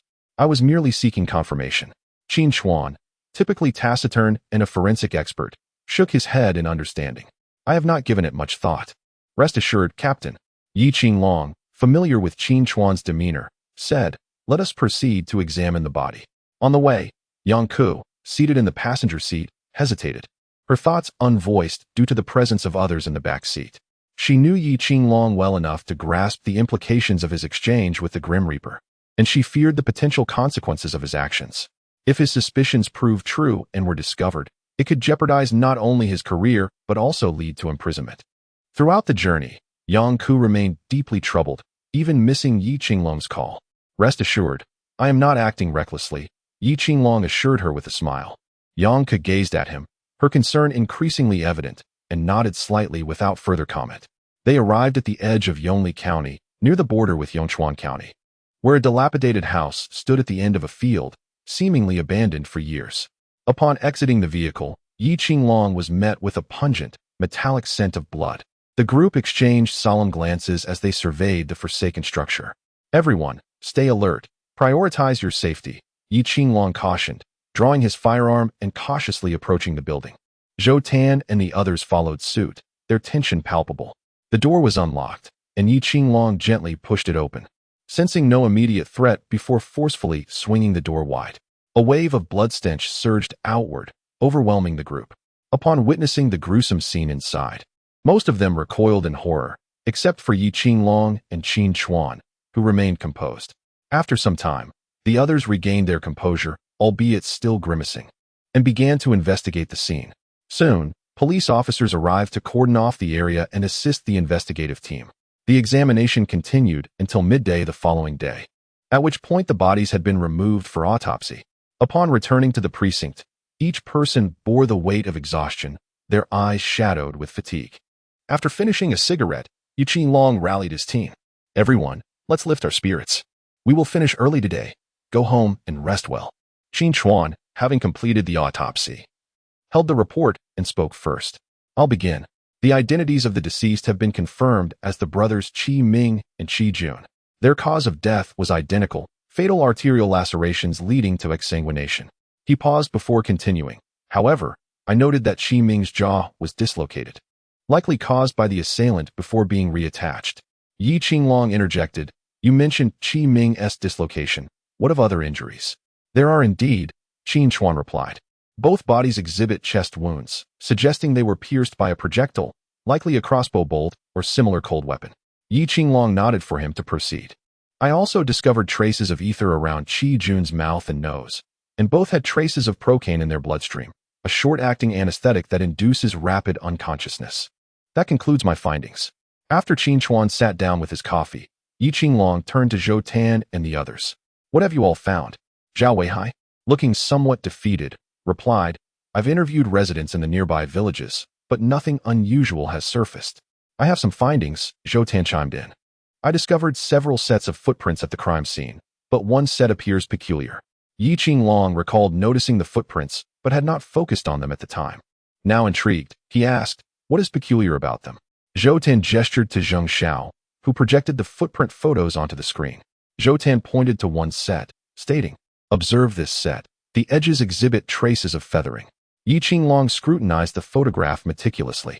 The impression depicted was unmistakably that of an adult's footprint. However, it was conspicuously wider than usual. The typical width of an adult shoe ranges from approximately 8.9 to 10.2 centimeters, whereas the shoe in the photograph measured a staggering 14 centimeters. This peculiarity was indeed perplexing.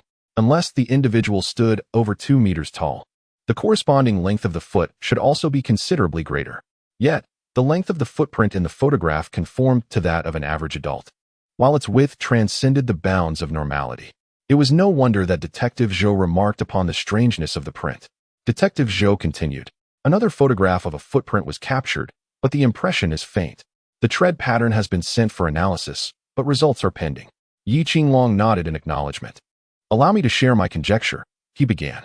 The group sat upright, aware that Yi Qinglong's hypotheses were approaching the heart of the matter.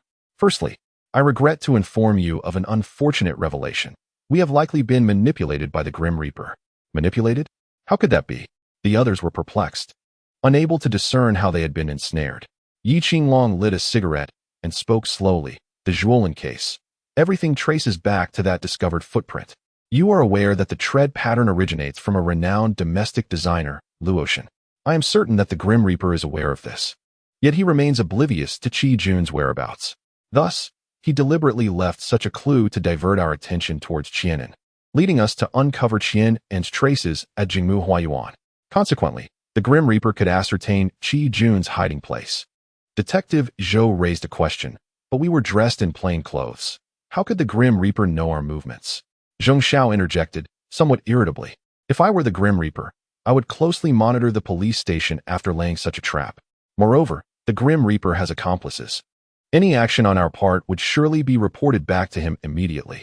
Yang Ke suddenly grasped the situation. So the incident that occurred yesterday was merely a ploy to divert you? Yi Qinglong nodded. Precisely. The Grim Reaper aimed to draw me away to prevent me from seeing through his scheme. In fact, Miao Manman's presence was a crucial element of his plan. She must have been equipped with a miniature signal jammer to disrupt our communications, rendering us temporarily unreachable. I reviewed the surveillance footage from the community, and Qi Jun and his accomplice were poised to make a forceful exit. However, Miao Manman's arrival inadvertently aided them. Yang Ku recalled, at that moment, Miao Manman collapsed, and chaos erupted outside the community. No one noticed the car exiting. Yi Qinglong agreed. Once the Grim Reaper discerned our direction, he had already arrived at the location, prepared to execute his plan. His target was precisely the owner of the nearby escape room club, allowing him to eliminate his objective while simultaneously diverting me and furthering his agenda. Yi Qinglong lowered his eyelids, his voice somber. A masterful stratagem, indeed. Yet, we scoured the scene and found no trace of a miniature signal jammer. Zhao Weihai voiced his doubts. Moreover, I reviewed the surveillance at the entrance and found no unusual behavior from Miao Manman. She collapsed without warning. And what of Miao Manman now? She remains in the hospital as a significant suspect. I have assigned personnel to monitor her around the clock. Should we not interrogate her? Yi Qinglong contemplated before replying. No, we lack any evidence to substantiate that she aided the Grim Reaper. Forcing an interrogation would only invite scrutiny from the press, and once their reports circulate, we would find ourselves embroiled in a media storm. Are we to simply stand by and watch her evade justice? Zhao Weihai's agitation was evident. Yi Qinglong's expression darkened as he raised his voice for the first time at Zhao Weihai. What solutions do you propose? Can you guarantee the discovery of evidence? The Grim Reaper's case is already precarious. If you persist in this manner, your position may very well be at stake.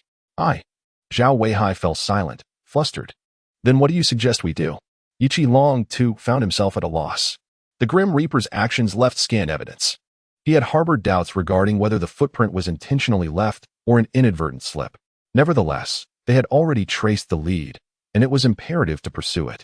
After all, they could not simply disregard it without explanation to the outside world. Yi Qinglong turned to Zheng Xiao. What progress has been made on the matters I assigned you? Zheng Xiao nodded. I have confirmed that a helicopter indeed appeared at Weiwang Company yesterday afternoon. Many employees reported hearing the sound of the rotor blades. I also contacted the aviation authorities, who confirmed that a helicopter was registered for yesterday, destined for a northern city. The registrant was Qi Jun, who purchased the helicopter under his own name. And what of the helicopter's flight path? Zheng Xiao gestured to the screen. This is its trajectory, departing from Pingjin City and heading north, traversing several provinces. However, the helicopter deviated from its course from the outset. The aviation authorities attempted to reach it multiple times, but received no response. The last known signal was in a neighboring province, after which it vanished. Notably, the helicopter lingered in this area for over 10 minutes. Zheng Xiao pointed to a specific location on the screen. This is a national road in Yongchuan County, leading to an undeveloped tourist site, largely untraveled due to the lack of development. Somehow, the other party managed to erase the helicopter's signal.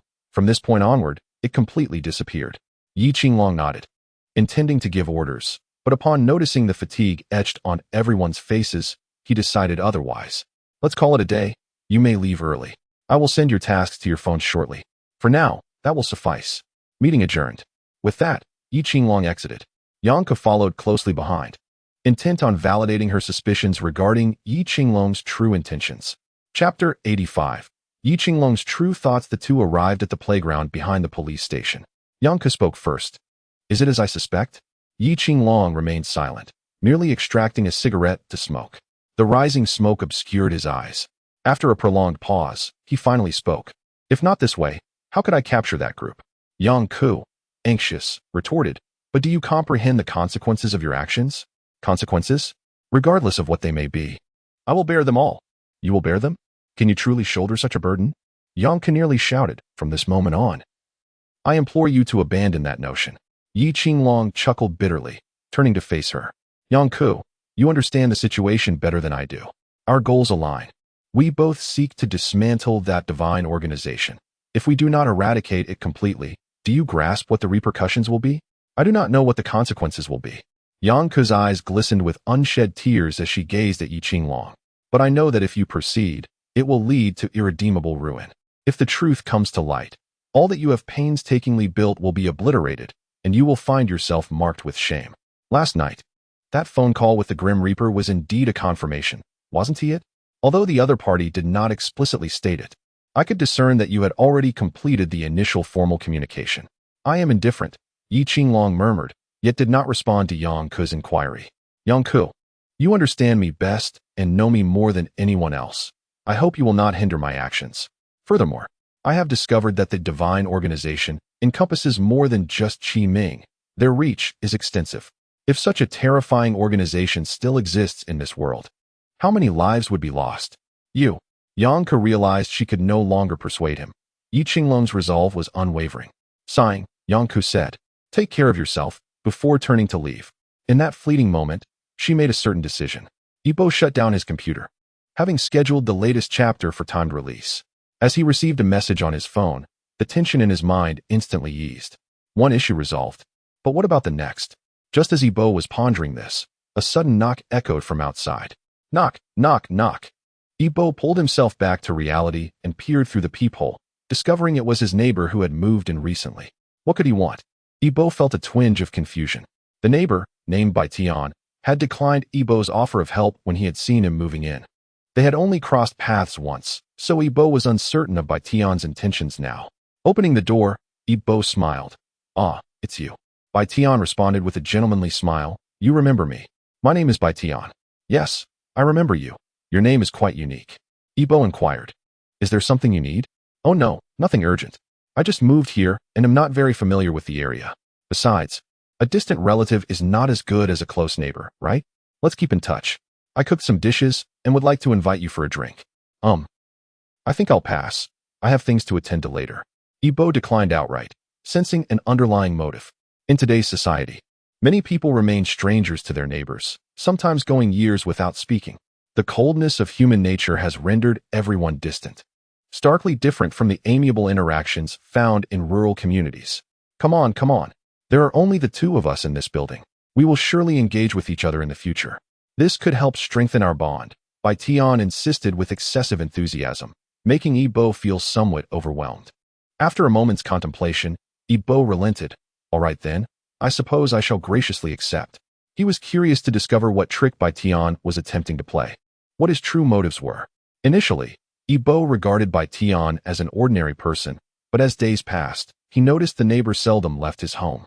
Even when he did, it was typically at night, returning only at dawn. Once, Yibo had waited up late, hoping to ascertain Bai Tian's activities. But nothing seemed amiss upon his return. Yibo temporarily set aside his suspicions, yet Bai Tian's overt friendliness today rekindled his doubts. They hardly knew each other. Having met only once, such behavior was decidedly unusual. Invited by Bai Tian, Yibo stepped into his home. Bai Tian's abode was quite tidy, with clean floors and orderly furniture. At the center of the living room stood a tribute photo of an elderly woman with a warm smile. Adorned with offerings and 3 incense sticks, their smoke wafting upwards. The dining table was already set with 4 dishes and a bottle of liquor. Yibo remarked with a hint of a smile, "You've gone to great lengths. I had hoped to showcase my culinary skills, but it appears you have already prepared everything." Bai Tian paused momentarily before laughing heartily. "Not at all. These dishes are quite simple to prepare. Please, have a seat." As they settled down, Bai Tian poured Yibo a glass of wine, but Yibo covered his glass with his hand, saying, "I apologize, but I never drink. Perhaps we could have tea or a soft drink instead." "No wine." "That's fine," Bai Tian replied. "Just a small glass. We won't overindulge." Yibo reiterated, "I truly do not drink. I'm sorry." Bai Tian, seeing his determination, did not press further and retrieved a bottle of juice from a cupboard. Handing it to Yibo, "My apologies, I didn't realize. I shall drink wine while you enjoy the juice." Their conversation meandered aimlessly. And after Bai Tian had a drink, he became more talkative, clapping Yibo on the shoulder. Brother, what do you do for a living? I rarely see you out and about. Yibo frowned, feeling discomfort with such invasive curiosity, subtly shifting away. I write novels to supplement my household income. How about you? With your demeanor, I suspect your profession is rather extraordinary. Bai Tian waved his hands dismissively. Don't be ridiculous. My job is quite mundane. I'm merely a taxi driver who often works night shifts. Yibo raised an eyebrow.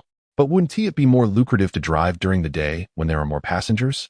Bai Tian sighed. If only I could. I have to paint during the day and simply lack the time. Paint. Yibo expressed astonishment. You're an artist? Oh no, I wouldn't call myself that. It's merely a hobby. Yibo nodded, refraining from further inquiries. He had not seen any of Bai Tian's artwork in his home. Perhaps it was stored away. Yet Yibo respected the privacy of others and chose not to pry. Their meal lasted nearly an hour, with Bai Tian persistently engaging Yibo in conversation. Feeling overwhelmed, Yibo considered making an early exit, for Bai Tian was quite the chatterbox, freely expressing every thought without hesitation. Yibo suspected that Bai Tian's invitation was not merely a gesture of neighborly goodwill. As Chapter 86 unfolds, the topic shifts dramatically to the notorious Grim Reaper. Bai Tian, having consumed a fair amount of wine, appeared slightly flushed. Yibo, have you heard about the recent commotion surrounding the Grim Reaper? Yibo chuckled. How could I not? The Grim Reaper has claimed numerous victims in Pingjin City. I dare say many are aware of his presence. What prompted you to bring this up? Do you know who the Grim Reaper is? Bai Tian waved his hands nervously, his expression awkward. Please, do not speak so lightly. I don't know the Grim Reaper at all. Bai Tian sighed. Let me put it this way. I don't believe the police will ever catch him. Why do you say that? Yibo inquired, surprised. They say the police have gathered solid evidence, and it's just a matter of apprehension. Bai Tian scoffed. Evidence? Just listen to their bluster. I'd wager the police have no concrete evidence at all. If they did, they would have made a public announcement. Yet, look around, no such announcement exists. Doesn't that raise suspicion? Yibo feigned contemplation, then feigned epiphany. You make an intriguing point. I hadn't considered it that way. Bai Tian chuckled before continuing. In truth, I would prefer the Grim Reaper to remain at large. Yibo was taken aback. Oh, why is that? Look at the type of people the Grim Reaper targets. They are all individuals steeped in malevolence, truly deserving of their fate. During the day, he spoke of them with an expression of reverence, as though the Grim Reaper were his idol. He continued, stating that the longer such individuals remain free, the more victims they will claim. Hold on, Yibo interrupted, cutting through the indignation and frustration of the other. Are you not afraid that I might report what you've just said to the police? Yibo gazed at him with a mocking smile. The man hesitated, his demeanor shifting in surprise. You wouldn't tell anyone, would you? Clearly, he had not anticipated Yibo's response and suddenly realized his drunken indiscretion. Yibo waved his hand dismissively. I was just joking. I won't say anything. However, it would be prudent for you to refrain from making such statements in the future. Otherwise, you might find someone else overhearing and reporting you, and then you shall truly regret it. The man chuckled awkwardly. Thank you for that. I was merely speaking out of turn due to the drink. Just pretend you didn't hear it. Yibo shrugged with indifference. Well, I must take my leave now. I have matters to attend to. The man made no attempt to hold him back, responding, All right then, let us keep in touch. Once Yibo returned home and closed the door, a cold smile spread across his face. Bai Tian, he mused, is merely a devil donning the guise of a human. As Bai Tian observed the slowly closing door, his smile gradually faded. What a wicked person, he thought. But it mattered little. After all, he was merely a neighbor, and one never knows when they might need assistance. In the dead of night, Yibo lay resting in bed when the door suddenly swung open without a sound. A shadow slipped into the room, quietly closing the door behind it. Turning to gaze at the sleeping Yibo, hey, wake up, a dry voice whispered into Yibo's ear. Instantly, Yibo's hair stood on end as he shot up, kicking towards the figure. The shadow effortlessly caught Yibo's leg and retorted, It's me. Recognizing the voice, Yibo snapped. Must you always appear so suddenly? What an odd habit you have, coming to my bedside in the middle of the night. Enough chatter, the guest interrupted. Did you retrieve the items? Yibo nodded, rising to approach his desk, pulling open a drawer to reveal a hidden compartment. He retrieved the item from the compartment and handed it over to the guest, curiosity piqued. What does this contain? Less inquiry. There are things you do not need to know, the guest replied coldly. Remember, complete your tasks swiftly. Those above are growing impatient. Ibo nodded. By the way, having completed my assignment, is there no reward? Your reward is to perish. Do you wish for that? The guest scoffed, taking the item and disappearing through the door. Ibo's expression grew serious as he glanced at the drawer he had just opened. Following the demise of Qi Ming and his accomplice, the crimes they committed became public knowledge.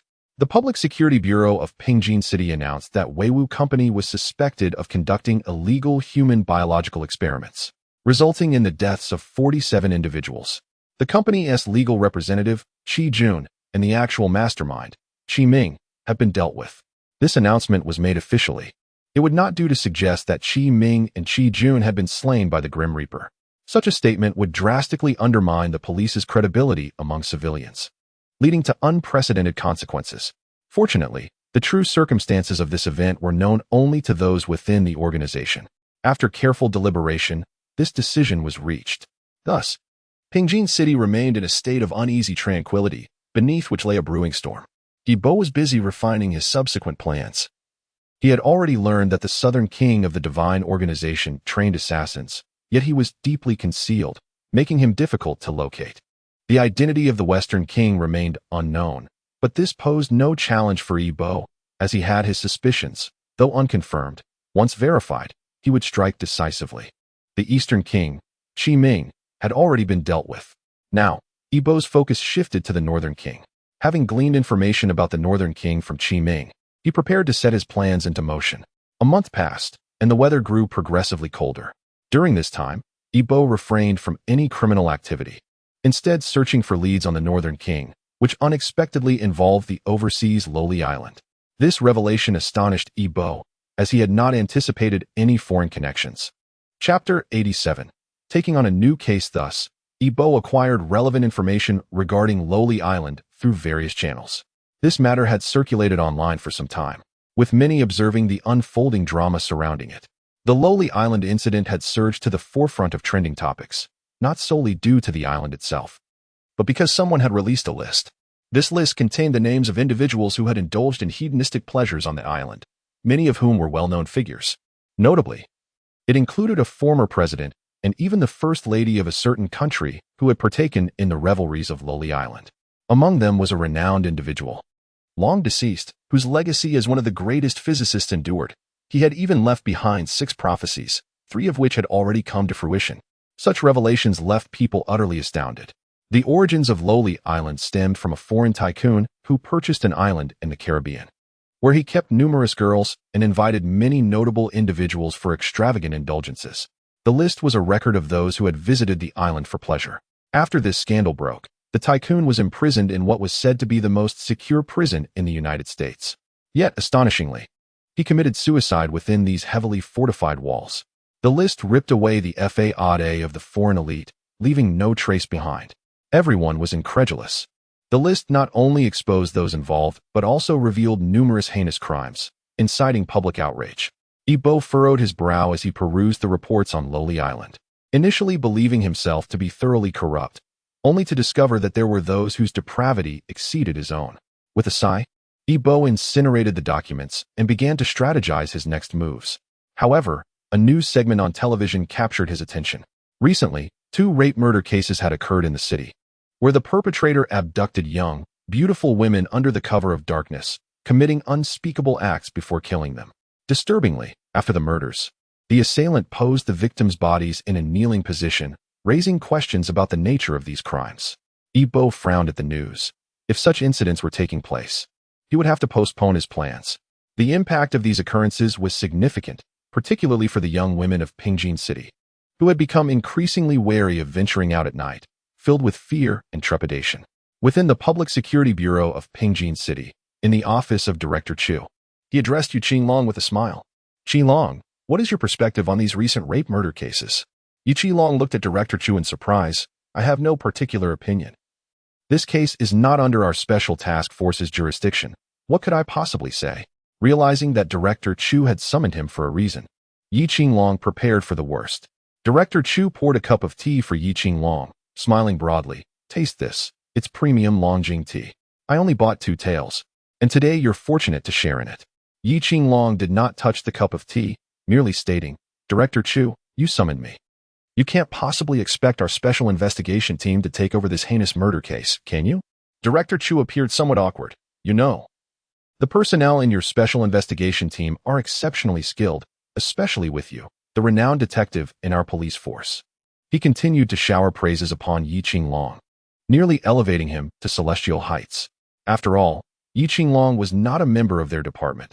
The formation of the special investigation team was ordered from above, and its leader was also appointed by higher authorities. Director Chu felt powerless in this regard and could only subtly offer encouragement. Yi Qinglong responded with a wry smile. Director Chu, you are aware that the cases we handle in our special investigation team are already burdensome enough, especially now that the Grim Reaper case has entangled us with that divine organization. We are currently overwhelmed and have little bandwidth to focus on other cases. Director Chu handed Yi Qinglong a cigarette. I understand your hardships, but the criminal investigation team is at a loss with this case. They have yet to uncover any leads. They are genuinely in need of assistance, and I thought it best to ask for your collaboration. Although Yi Qinglong was the team leader, he deemed it necessary to consult his colleagues and gauge their opinions. Furthermore, fostering good relations with coworkers was essential, as there might come a time when their assistance would be required. Additionally, since Director Chu had lowered his status to discuss this matter, Yi Qinglong felt he should extend some courtesy to him, especially since the Grim Reaper case had drawn considerable pressure from above onto Director Chu. I will discuss this matter with the other members of the special investigation team. If they agree, I have no objections. Director Chu smiled. Excellent, that poses no problem. After a moment, he added, let me have Pan Yu come to you. You can have a thorough discussion regarding the case. Yi Qinglong nodded and exited the director's office. Upon reaching the special investigation team's office, he relayed the recent developments to his colleagues. What do you all think about this? Should we take it on or not? Zhou Tan was the first to speak. Captain Yi, just make the decision. We will follow your lead. The others nodded in agreement. As their leader, Yi Qinglong's decisions were always supported by the team. However, he shook his head slightly. First and foremost, we are a collective, without you all. I am but a solitary individual unable to solve any cases. Moreover, the Grim Reaper case has already weighed heavily on us for quite some time, and your workload is already substantial. I would rather not increase your burden. Let us decide this matter through a vote. Yi Qinglong looked at everyone. Feel free to express your thoughts. I welcome open discussion. I do not operate in a dictatorial manner. Yang Ku was the first to voice support. I am in favor. This matter was raised by Director Chu, who has shouldered much pressure from above on our behalf. It would be a way to show him some respect. Yang Ku, understanding Yi Qinglong well, took the lead in expressing his stance. With Yang Ku's endorsement, the others also voiced their support. Seeing the consensus, Yi Qinglong nodded. Since everyone agrees, I will contact the head of the criminal investigation team to share the case details with us. Just as he reached the door, he noticed a man in his 40s standing at the entrance. The man had short hair, wore a crisp police uniform, and held a case file in his hands. Appearing conflicted, upon seeing Yi Qinglong emerge, he immediately approached with a smile, extending his hand. Captain Yi, Yi Qinglong was surprised by the man's prompt arrival and, after shaking hands, said, Captain Pan, why are you still standing at the door? Come in quickly. As he invited Pan Yu inside, he called out to Zhou Tan. Zhou Tan, hurry and brew some tea. Zhao Weihai, upon seeing Pan Yu, patted his shoulder, praising him. Well done, kid. Keep up the good work. Zhao Ai. Pan Yu instinctively felt a sense of respect towards his former captain. But before he could finish, Zhao Weihai interrupted. Don't call me Captain Zhao anymore. I'm no longer the head of the criminal investigation team. From now on, just call me Brother Hai. All right, Brother Hai. After Pan Yu took a seat, Zhou Tan placed a cup in front of him and exchanged knowing glances. So Pan Yu. Captain Pan. How does it feel to be the esteemed head of the criminal investigation team? Pan Yu sighed. Don't even get me started. When I was with Brother Hai, the team just had to focus on their work, but I never anticipated the workload would be so overwhelming. It feels as if I've been thrust into this position against my will. It seems like I was never meant to sit in the captain's seat. Zhao Weihai waved his hand dismissively. Don't lose heart. With your qualifications, you are more than capable of being the head of the criminal investigation team. You just need time to adjust. Yi Qinglong introduced Pan Yu to the others, though it was largely unnecessary as they were already acquainted. After some casual exchanges, Yi Qinglong inquired, Captain Pan, what exactly is the situation with this murder case? How has it become so complicated? Upon mentioning the case, Pan Yu couldn't help but sigh. Initially, we believed this was just an ordinary murder, but after investigation, it became clear that the situation is far more complex. This case is actually a series of murders, and the perpetrator exhibits a strong anti-detection awareness, evading all surveillance and remaining in blind spots, which significantly complicates our efforts. What about the crime scene? Were there any findings? Yi Qinglong asked. Pan Yu opened the case file and handed it to Yi Qinglong. This contains the results of the scene investigation and the autopsy. We collected human tissue at the crime scene, and the killer's fingerprints were found on the victim's handbag. However, this individual is not in the biological database, and we cannot locate any information about them. The revelation caused the others to exchange puzzled glances. The absence of biological records indicated that this person lacked a birth certificate or identification. In this information-driven society, lacking an ID is tantamount to being incapacitated. Yi Qinglong perused the case file meticulously. The first victim was murdered on the 3rd of this month around 1 in the morning in a small alley near her home, with the report made by a sanitation worker. During the police's interview with the victim's family, her mother's responses struck Yi Qinglong as peculiar. My daughter is dead. Well, I understand. You ask why I'm not heartbroken? Of course, I'm heartbroken. She is my daughter. How could I not be? My heart is not made of stone. The second incident occurred 2 weeks later at midnight, with the victim killed on her way home from work. The murder site was the staircase of a building's basement, an area typically devoid of foot traffic except for daytime cleaning staff, who would never venture there at night. The report was filed by a cleaning person from the building. Yi Qinglong noted that the statements from the girl's colleagues were all normal. However, the testimony from the girl's mother was deeply emotional, yet the written account showed no abnormalities. The only commonality between the two cases was that both girls had been bound with wire after death, and not just any wire, but one covered in sharp spikes. Furthermore, both victims were found facing west, kneeling in supplication. Yi Qinglong shared the case with the others, immersing himself in contemplation for a long while. Pan Yu remarked, currently, this is all we know. Aside from the fact that the deceased share a similar posture in death, all were bound with wires adorned with sharp spikes. Kneeling with their faces towards the west, there are no other commonalities. The growing public interest in this matter has instilled fear in many young girls, who now hesitate to step outside. The scrutiny upon us is relentless. This investigation has consumed me to the point of losing considerable hair. I felt compelled to seek your assistance, Special Investigation Team. Zhao Weihai consoled him, do not fret. We have agreed to take over the case, and will devote ourselves wholeheartedly. Yi Qinglong observed that the others had finished reviewing the case file, and said solemnly, let us share our findings. The group exchanged glances, all shaking their heads. The scant details in this file do not reveal much. We must visit the crime scene and analyze the clues to reconstruct the case. Yang Ku turned to Pan Yu. Captain Pan, what was the family's reaction upon learning of the first victim's death? Pan Yu reflected, their reaction was undoubtedly one of sorrow. Was it solely sorrow? Were there no other sentiments? Perhaps a sense of relief or the lifting of a heavy heart. Yang Ku's probing elicited a pause from Pan Yu, who then reached for his phone. I shall call Xiao Wang. He recorded the statements and is most informed. Shortly after, a clean-cut young man approached. Captain Pan, did you call for me? Pan Yu nodded. Xiao Wang, when you took the statement from Feng Lily's family, what was their reaction? What reaction? Xiao Wang pondered. I found it peculiar. Feng Lily seemed to have little emotional connection with her mother, who reacted to Feng Lily's death with an unsettling calmness, as if receiving mundane news. Pan Yu was momentarily stunned, then erupted with anger. Why did you not mention such a crucial detail? Xiao Wang replied sheepishly. You are aware of my recent circumstances. It completely slipped my mind.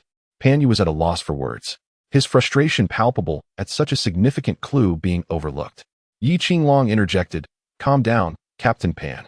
Our immediate priority is to locate Feng Lily's mother and assess her demeanor. He then turned to Xiao Wang, and regarding the second victim, Lu Rian, did you also take her family's statements? Xiao Wang nodded, indeed. Their reaction was quite normal. They were profoundly grief-stricken, nearly fainting from sorrow. Pan Yu was taken aback, looking to Yi Qinglong. Captain Yi, this. Yi Qinglong stated, let us set aside those thoughts for now. Captain Pan, please lead the effort to bring both victims' families to the precinct for questioning. We will analyze any findings before proceeding with case discussions. Pan Yu acquiesced. Understood. I shall attend to it immediately.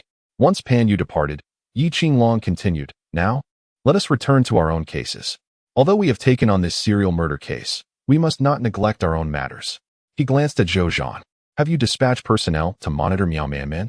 What are the results? Zhou Zhan shook his head. There have been none since her return home. Her routine has been quite regular, with no signs of abnormality. Continue the surveillance.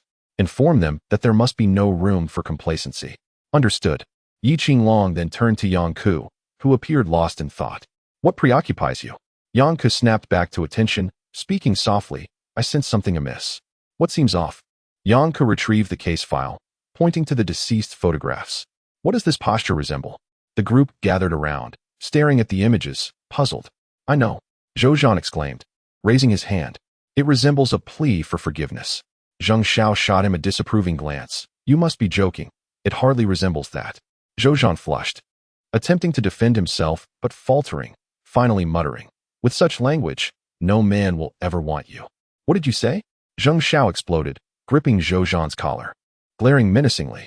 Enough of this commotion, Yi Qinglong interjected. Zheng Xiao reluctantly released Zhou Zhan, yet Yang Ke looked at Zhou Zhan in surprise. In truth, he is not entirely incorrect. What do you mean? Yang Ku affirmed. This indeed resembles a plea for forgiveness, albeit in the killer's twisted interpretation. As they assist these women in atoning, the notion sparked clarity in Yi Qinglong's eyes. Are you implying? Precisely. Yang Ke pointed to the spiked wires adorning the victims. These wires are akin to thorns, and with both victims facing west, in a kneeling posture, it signifies atonement. Atonement? Zhao Weihai murmured. Why would the perpetrator seek to facilitate their atonement? No, you misunderstand. The killer perceives them as guilty, and thus, they are merely aiding them in this manner to seek redemption. Yi Qinglong posited. So you believe the assailant is a Buddhist? Yang Ku affirmed, indeed. The perpetrator is a Buddhist, and the western direction aligns with the Great Sound Temple, the abode of Buddha. Yi Qinglong nodded in agreement. Coupled with the reactions of the victims' families, it is evident that the deceased must have committed some transgression that drew the killer's attention. Yang Ku replied. Now we await Captain Pan's return with the families for questioning. Due to the recent string of violent crimes, young girls have become increasingly hesitant to venture out at night, particularly those living with their parents, who have strictly forbidden nighttime outings. This has hindered Yibo's plans. He seethed with frustration at the perpetrator for striking at such a critical juncture. However, all plans are inherently flawed. Even Yibo's meticulous strategies are susceptible to unforeseen complications. For the time being, he chose to clear his mind, balancing his interactions with Zhou while investigating the identity of the assailant. Yibo resolved to neutralize the threat before it spiraled further out of control. That evening, Yibo arrived at an abandoned construction site. Once the largest development project in the area, now stalled due to financial woes faced by the developer. Insufficient funds meant the construction crew could not be compensated, leading to a collective strike by the workers demanding their wages, which garnered significant public attention. Consequently, the project was halted under government intervention. The night offered a rare moment of solitude. Yibo entered a section marked with cautionary signs, where he discovered a black bag beneath one such sign. Within this bag lay the detailed case files regarding the serial murders, as requested from Li Zhe. The contents bore little difference from what Pan Yu had shared with Yi Qinglong and the others. As a remarkable private detective, Li Zhe maintained connections with law enforcement. Provided he refrained from recklessly disclosing these files, no one would suspect their release. Furthermore, due to Li Zhe's reputable standing and established trust with police personnel, along with monetary incentives, acquiring these documents was relatively effortless. Upon returning home, Yibo meticulously examined the files. After reviewing all the information, he began to immerse himself in the mindset of the killer, pondering what motives might drive such actions. After contemplating the case repeatedly, Yibo suddenly noticed an inconsistency in the statement of the first victim's family. Reflecting on the entire progression of the case, he chuckled softly. So that's it. I believe you've come to the same conclusion. Yibo was referring to Yi Qinglong, and as two equally matched adversaries. He naturally considered that this matter might fall under the jurisdiction of the Special Investigation Team. Yibo understood that relying solely on the Criminal Investigation Unit would not suffice to deduce the murderer's motive. So, who was his next target? At this moment, Yibo found himself at a loss. A person not registered in the National Biological Information Database could not be easily tracked through surveillance alone. In fact, it could hinder the police's investigative approach. Although Yibo was akin to the Grim Reaper, he was still human. No matter how formidable his logical reasoning skills or meticulous his thought processes, he could not rely solely on the scant information within the case files to identify a target. Ultimately, Ibo was just an ordinary person. He could not outmatch the sophisticated equipment of the police.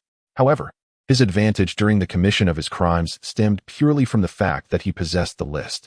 With that list in hand, Ibo could take the initiative and commit his acts before the police could intervene. Yet, once the police obtained that list, the difficulty of his vengeance would escalate dramatically. Although this would not deter him, Ibo preferred to avoid such complications.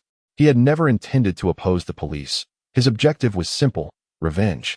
Chapter 90. Inhumane Ibo, have you arrived? Zhou once spoke on the phone, scanning the surroundings in search of the person she longed to see. Right behind you, came Ibo's voice from behind her. Zhou Wan turned, spotting Ibo in casual attire standing there. When did you come up behind me? I didn't even notice. Ibo chuckled warmly. That's because your attention was focused on the street. He then presented a bouquet of tulips to Zhou Wan. Here, for you. I know you adore tulips, and I specifically chose the ones with the most fragrant blooms. Wow. Thank you, Ibo. You remembered I like tulips. Zhou Wan's eyes sparkled with joy, her radiant smile blooming. And in that moment, Ibo felt a sense of healing wash over him, rendering him momentarily speechless. I'm glad you like them, he said with a smile. Let us go. There's a highly anticipated movie that just premiered. Zhou Wan was indifferent to the movie. As long as she could be with Ibo, any activity would bring her joy. She glanced at the movie ticket in Ibo's hand, gasping in excitement. Wow. Wow. This is the Neza movie. I've been dying to see it, but it's been so popular that tickets are sold out. I can't believe you managed to get some. Ibo smiled. I put in considerable effort to snag these 2 tickets. I guessed you would be interested, so I made it happen. In truth, it required no effort at all. Ibo had simply hacked into the cinema's system, displacing the reservations of others. Those 2 unfortunate souls whose tickets he commandeered were likely in despair at that very moment. Thank you, Ibo, Zhou Wan exclaimed, her excitement palpable as she took his hand. Let us hurry inside. Once they entered, they found their seats in the perfect central location. The film was captivating, signifying that the domestic animation industry had become quite competitive with other nations. The dialogue, characters, and personalities were vividly portrayed. Zhou Wan reveled in the experience, her hand never leaving Ibo's, gripping it tightly throughout the film. When the movie concluded, she reluctantly exited the cinema, a hint of disappointment lingering in her demeanor. Ibo chuckled. Let us catch another film when one comes out in a while. Zhou Wan nodded, eager to speak but interrupted by the rumbling of her stomach. Feeling somewhat embarrassed, Ibo laughed heartily. Shall we grab a bite? I'm starving too. As they prepared to leave, a commotion erupted nearby, accompanied by shouts of anger. You old fool, what are you doing here? You're making me lose face. Ibo and Zhou Wan exchanged puzzled glances, wondering what was unfolding. Upon approaching, they discovered a man violently assaulting an elderly man, hurling insults as he struck him. The elderly man groaned in pain, curled on the ground, and the bloodstains on the floor indicated he had been severely beaten. Yet, the surrounding crowd merely watched, showing no intention of intervening. One man even pulled out his phone to record the scene, angrily exclaiming, "People like him don't deserve to live. I'll share this online for everyone to condemn him." However, despite the incessant insults, there was no sign of anyone stepping in to help. Witnessing this, Zhou Wan's fury ignited, and she shouted, "Stop it!" The man attacking the elderly man paused, turning to Zhou Wan with a menacing glare. "Get lost, little girl. This is none of your business. If you meddle again, I'll make sure to deal with you too." Fearlessly, Zhou Wan stepped forward, emboldened by years of influence from her brother. "You need to stop. If you don't, I'll call the police." The man halted, sneering, "You little brat. This is a family matter. Even if the police come, they want to interfere. Who do you think you are to meddle in my affairs?" With that, he broke free from Zhou Wan's grasp and raised a hand to strike. Zhou Wan gasped. Though her sense of justice was strong, she was still just a girl, and this man was physically superior. Just as his hand was about to connect with her face, Ibo intervened, catching the man's wrist and coldly stating, "Are you seeking death? Where did you come from?" The man roared in anger, attempting to wrench his hand free. Yet, Ibo's grip was like a vice, tightening with increasing strength. The man's initial bravado vanished, replaced by agony and desperation. "I'll let go. You're going to break my hand." Ibo tightened his grip even further, as though genuinely intending to crush the man's wrist. Only when beads of cold sweat appeared on the man's forehead did Ebo finally release him. The freedman clutched his wrist, glaring menacingly at Ebo and Zhou Wan, threatening, "You'll regret this. I want to let you off easy." He then fled the scene. As he disappeared, Zhou Wan rushed to assist the beaten elderly man, her concern evident. "Are you all right?" The elderly man shook his head, his white hair disheveled and blood trickling from the corner of his mouth. "Let us take you to the hospital for a checkup. It's better to be safe. You might have lingering effects." The elderly man declined, gratefully stating, "Thank you, but it's unnecessary. I know my own body. I'm fine."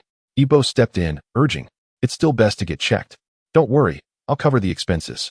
"Really, it's not needed," the elderly man insisted, picking up the vegetables scattered on the ground before turning to leave. Seeing this, Ebo chose not to press further. He was not a do-gooder. He had made his intentions clear.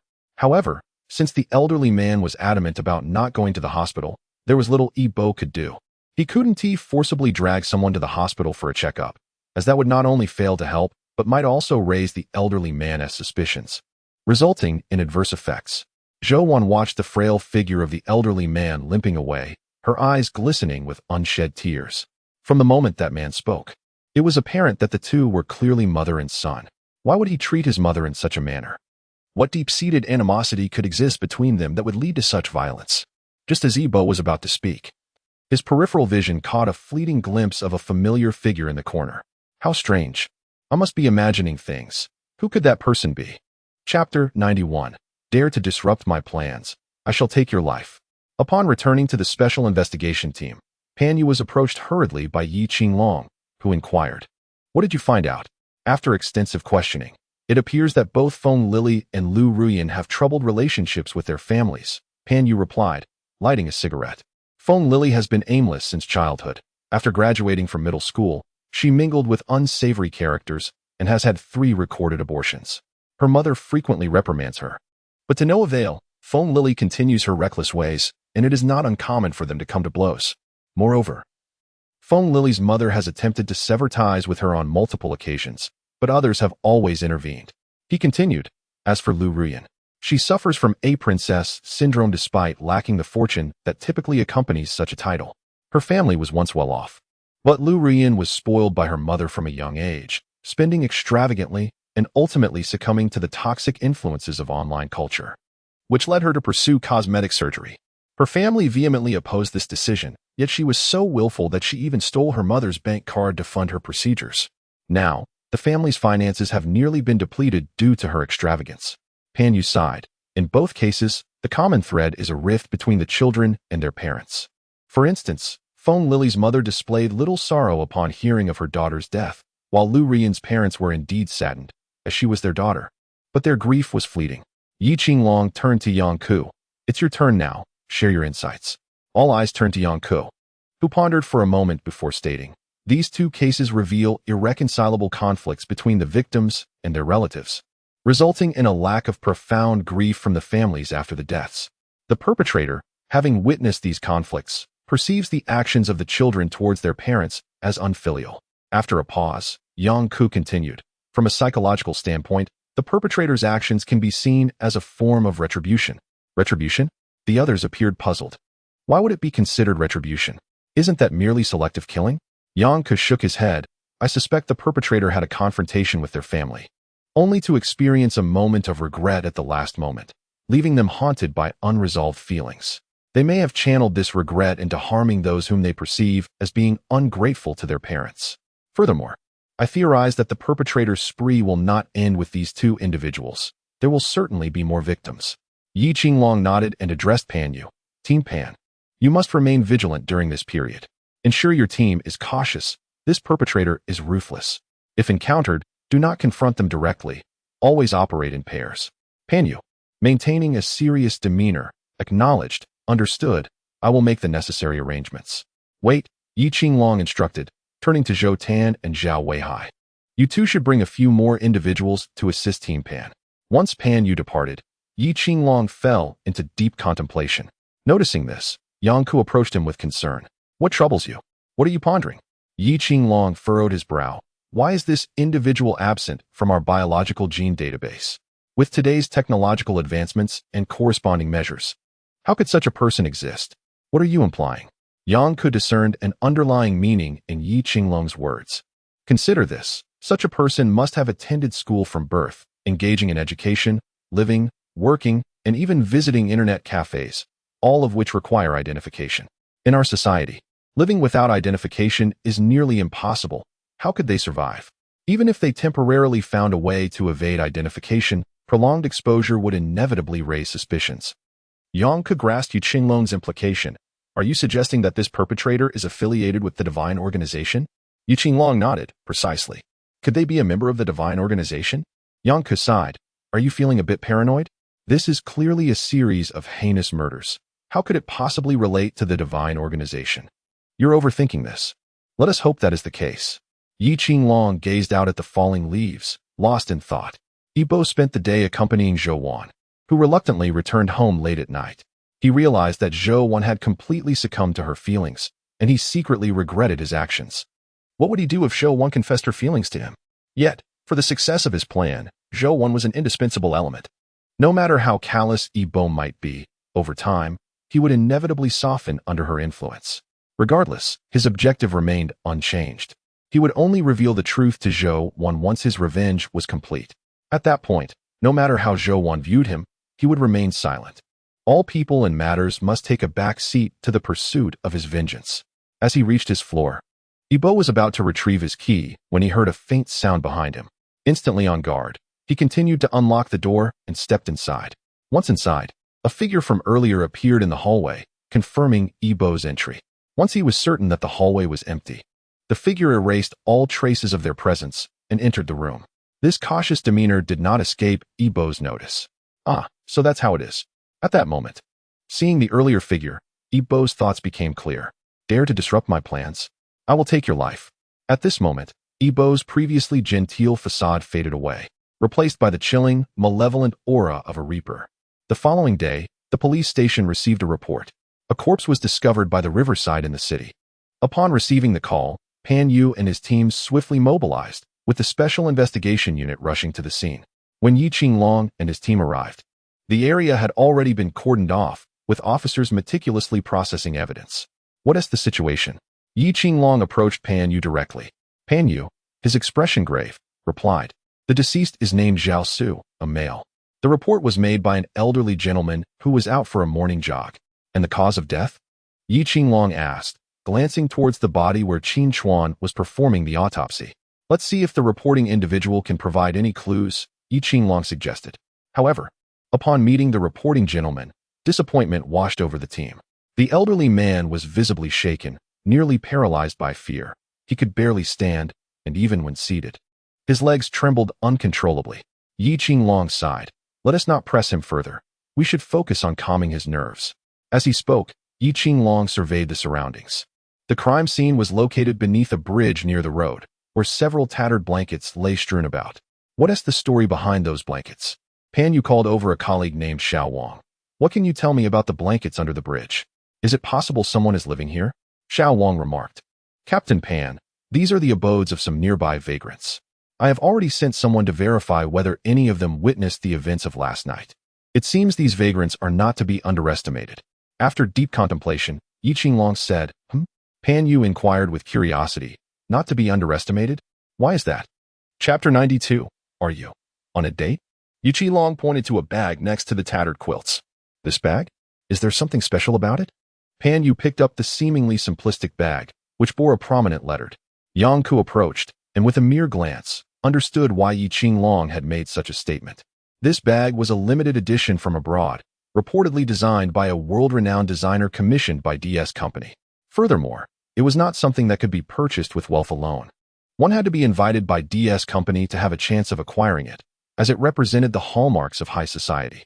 Pan Yu was taken aback. Just this shabby bag?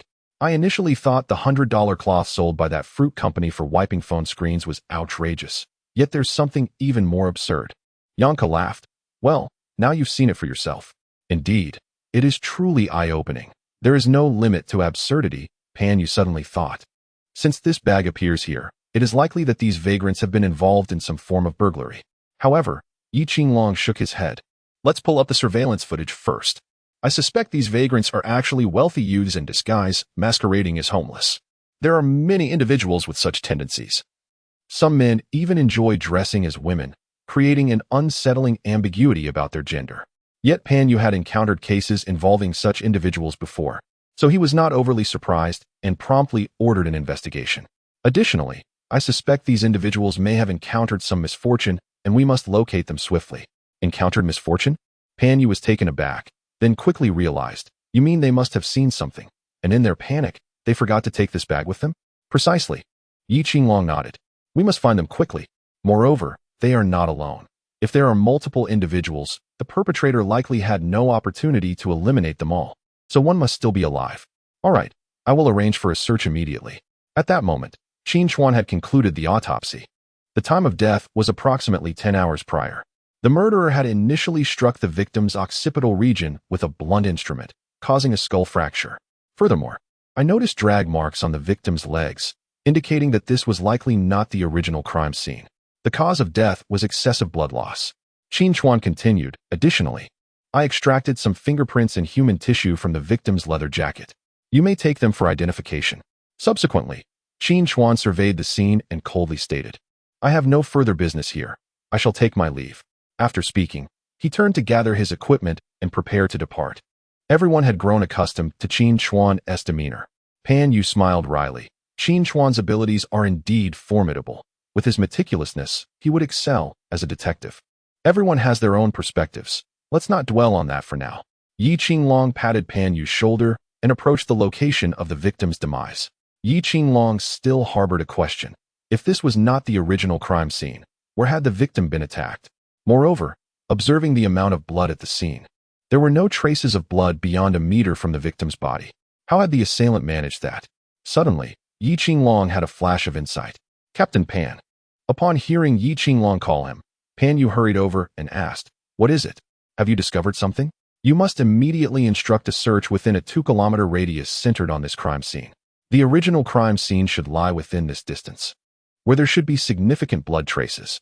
Once found, confirm with nearby residents if they've noticed anything unusual and retrieve all surveillance footage.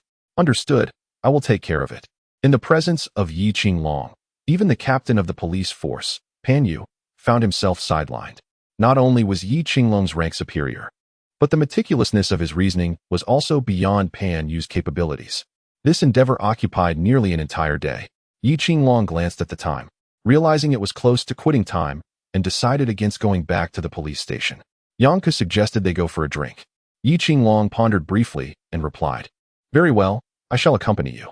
I am not a gentleman. I am a lady. Yang Ke shot him a glance, turning to drive. The pair arrived at a bar named Qinglu, which was relatively obscure until a stunning bartender graced its presence. Coincidentally, this was the very bar where Yi Bo and Miao Man Man had their first encounter. Upon entering, Yi Qinglong and Yang Ke took a seat at the bar. Yi Qinglong addressed the bartender, who was bending over to tidy up. Hello, beautiful. Could we have a glass of your signature cocktail? Miao Man Man felt the voice sounded familiar, and upon looking up, was astonished to see Yi Qinglong and Yang Ke. Officer Yi, Officer Yang, what brings you here? Miao Man Man. Yi Qinglong and Yang Ke exchanged glances, the latter quickly adding, You work here as a bartender? Yes, Miao Man Man confirmed, then assured them, How did you find me here? I haven't done anything wrong. Besides, the last time you sent 2 officers to monitor me around the clock. Do I really seem like a criminal? Yang Ke replied coolly, Whether you are guilty or innocent, you know in your heart. Furthermore, we are not here specifically to find you. We merely came for a drink. Don't think too highly of yourself. Yang Ke's words were laden with hostility, leaving even Yi Qinglong, who was familiar with her, puzzled about her sudden shift in demeanor. What is wrong with you? That doesn't sound like your usual style. Yi Qinglong whispered to Yang Ke. Why are you whispering? Can't we speak openly? Yang Ke retorted angrily, her temper flaring inexplicably upon seeing Miao Man Man. Yi Qinglong was bewildered, unsure of her sudden irritability. Has her cycle gone awry again? He muttered under his breath. What did you say? Yang Ke glared at Yi Qinglong. Nothing, nothing, he replied awkwardly, waving his hands. Miao Man Man feigned realization, her expression teasing, You two are on a date. She winked at Yi Qinglong. Yang Ke's face flushed instantly, her demeanor growing shy. In contrast, Yi Qinglong's emotional intelligence seemed remarkably low. If his intellect was as high as the Himalayas, his emotional quotient was as deep as the Mariana Trench. He waved his hands repeatedly, flustered. What are you joking about? We are not on a date. We are merely here for a drink, so don't overthink it. Chapter 93. The mysterious organization necklace appearing at Pingjin City University. Hearing Yi Qinglong's words, Yang Ku felt a wave of disappointment wash over her. Her eyes filled with melancholy. TSK, TSK, TSK. Miao Man regarded Yi Qinglong with a peculiar gaze. Officer Yi, your emotional intelligence is truly. Yi Qinglong shot her a glare. Stop with the nonsense. We are here simply to drink. Hurry up and make the cocktails. Miao Man, feeling slighted, began preparing the mixology tools. Yi Qinglong smiled awkwardly, muttering, Haha, well, she was just spouting nonsense earlier, don't take it to heart. Not take it to heart. How could I possibly do that? Yang Ku cursed Yi Qinglong in her mind, casting her a fierce glare before turning away, unwilling to engage in conversation. Yi Qinglong, bewildered, could not comprehend her sudden shift in demeanor. Fortunately, the drinks were ready. Miao Man placed 2 glasses before Yi Qinglong and Yang Ku, announcing, Try our newly launched specialty, Green Wild Fantasy. Miao Man would never dare serve them the same drink she had given Yibo. If they recognized it and made connections, not only would Yibo be exposed, but she herself would come under strict scrutiny. That would only solidify her involvement in aiding the Grim Reaper. Miao Man was not foolish enough to jeopardize herself. The 2 raised their glasses and took a sip. It was quite pleasant. Yanka praised. It truly has a refreshing aroma of herbs and a smooth texture. It suits my palate perfectly. Yi Qinglong downed his drink in one go, savoring it as he echoed her sentiments. I share the same opinion. Miao Man burst into laughter at Yi Qinglong's comment, bending over with mirth. Her uniform inadvertently revealed a generous cleavage. Haraha. Officer Yi, you crack me up. I remember a bearded man once said the same thing to you. Huh? Yang Ku, perplexed by Miao Man's sense of humor, was about to inquire about Yi Qinglong when she noticed him fixated on Miao Man's exposed skin. At that moment, Yang Ku's eyes seemed to blaze with fury. Is it nice? She gritted her teeth, glaring at Yi Qinglong. She swore that if Yi Qinglong's words displeased her, a slap would be inevitable, at least 2. Yi Qinglong snapped back to reality, noticing Yang Ku's fierce gaze, which sent a shiver down his spine. I wasn't looking at her. Huh. Men, Yang Ku scoffed, glancing at Yi Qinglong. Dare to act, but not to own up? It's not what you think, Yi Qinglong hurriedly explained. As the misunderstanding deepened, he solemnly silenced Miao Man's laughter, stating, Miao Man, stop laughing. I have something to ask you. After struggling to contain her laughter, Miao Man, seeing Yi Qinglong's serious expression, found another reason to laugh uncontrollably. Her infectious laughter quickly spread among the patrons of the bar, each face lighting up with smiles, though they couldn't pinpoint the cause.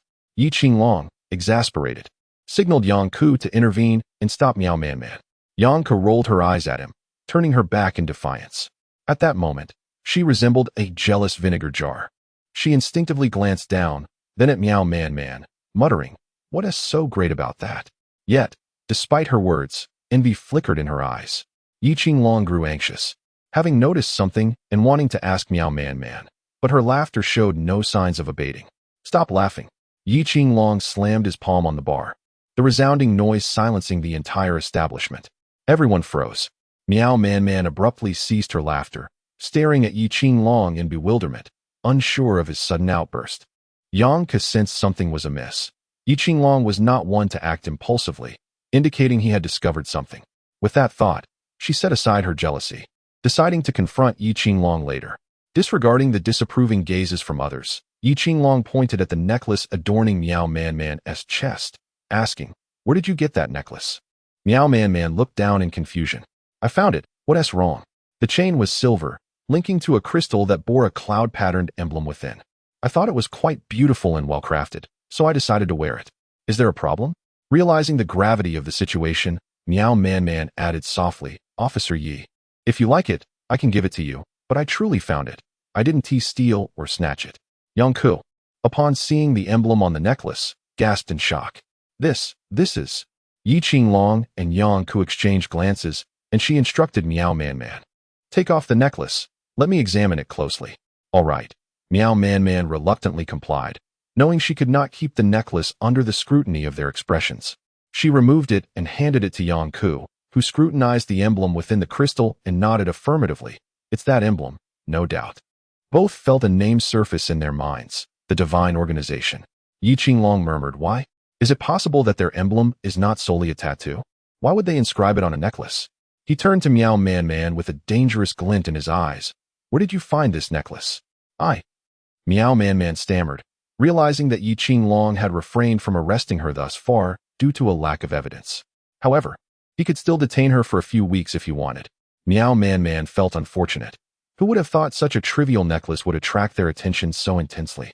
All right, I'll tell you, she yielded under Yi Qinglong's stern gaze. I found it near a university. Which university? What is its name?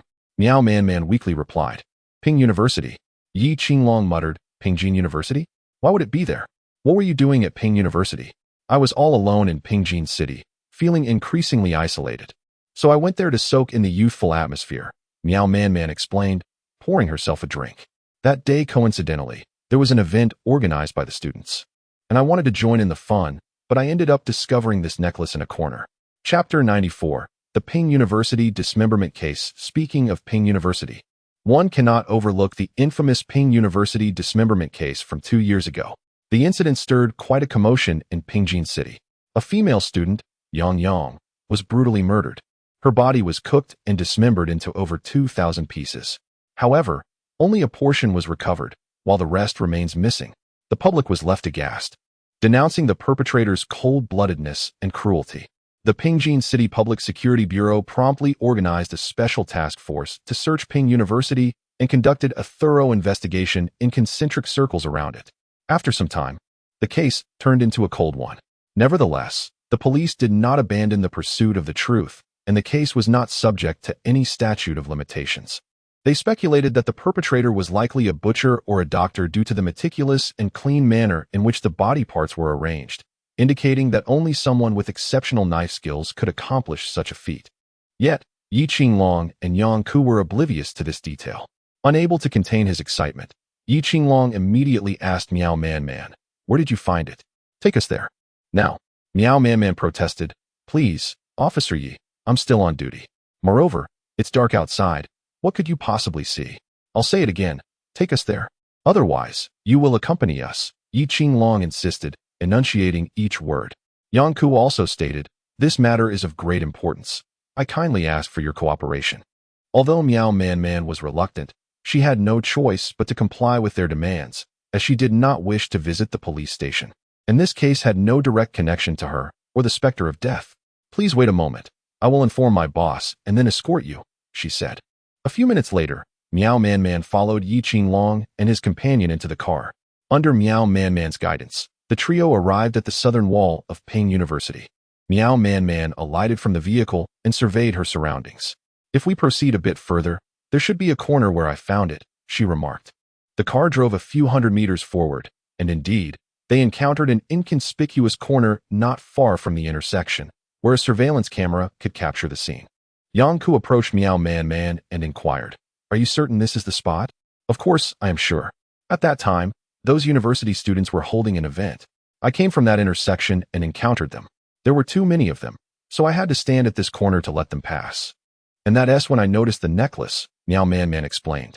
Throughout her account, Yi Qinglong maintained a steady gaze upon her eyes, confirming her honesty. However, Meow Man Man remained a suspect in their eyes, and thus, their trust was not absolute, necessitating careful verification. The place appeared utterly mundane, devoid of any peculiarities. Yi Qinglong mumbled. Could it be that the necklace was simply discarded here? He looked around, unable to find anything amiss, and sighed, let us return, Yang Ku. Yang Ku nodded. Upon our return, please have Zheng Xiao contact the traffic police department to check the surveillance footage at this location, to see if we can identify who discarded it here. As she watched Yi Qinglong and his companion depart, Meow Man Man finally exhaled a sigh of relief. Upon reflection, however, she found their behavior markedly unusual, as they seemed entirely unlike the composed and astute Yi Qinglong she had once known. Back at home, Meow Man Man retrieved an old mobile phone from a hidden compartment beneath her bed, following the Qi Jun and Qi Ming case. Ebo had provided her with this device for timely communication, to ensure Meow Man Man did not unwittingly reveal any incriminating details. Ebo had also implanted a virus within the phone. Should the police discover it and Meow Man Man press the power button twice, the virus would activate, erasing all data within the device. Meow Man Man dialed the number, and just as the call was about to disconnect, the other party answered without uttering a word. Aware that she had only 20 seconds, she hastily conveyed the events she had just experienced to Ebo. "I understand," he replied, promptly terminating the call. Meow Man Man glanced at the time. 19 seconds had passed. She hoped this information would be of assistance to him. After hanging up, Ebo reflected on the information Meow Man Man had provided. Ping University. Huh. Let Officer Yi assist me with this lead. After all, I have a significant gift to present him. With that, Ebo cast a glance toward the entrance, specifically at the individual lurking outside. Despite the person's cautious footsteps, Ebo sensed that they were listening intently to the activities within. His demeanor shifted to one of icy resolve, as a malevolent intent brewed in his eyes. "If you seek death so eagerly, do not blame me." Outside, the individual confirmed that Ebo was silent before confidently heading toward the elevator. Tonight marked their hunting hour. However, unbeknownst to them, a venomous serpent lurked behind, its cold gaze fixated on its prey, waiting for the opportune moment to strike. Late at night, the moon hung high in the sky, casting silvery threads of light that illuminated the previously dark alleyway. Guosong staggered home, clutching a bottle of liquor, grumbling curses under his breath. "Damn old fool, still hiding money. It's a miracle I haven't killed you yet." At that moment, Guosong was utterly unguarded, oblivious to the shadow that trailed him. In a moment of drunken clumsiness, Guosong stumbled over a stone scattered on the ground and fell face first into the dirt. "Damn it, what a stroke of bad luck. Ouch, that hurts." As he grumbled, he scrambled to his feet. Suddenly, a voice rang out from behind him. "So you're Guosong, huh? Which bastard are you?" Guosong turned to see a wooden stick suddenly loom before him. Bang! The stick struck his head, splintering upon impact. Guosong collapsed, blood flowing from his wound. The assailant discarded the broken stick and drew a knife from his person. The villain knows well that the loquacious often meet their demise. Without hesitation, he plunged the blade into Guosong's heart. After dealing with the blood on his hands, he bound the corpse with wire, positioning it to face west in a bowing posture, signifying the completion of his grim task. Just as he intended to leave, he turned and encountered a figure wearing a half-black, half-white Grim Reaper mask. The sight caused his pupils to constrict, and an involuntary shiver ran down his spine.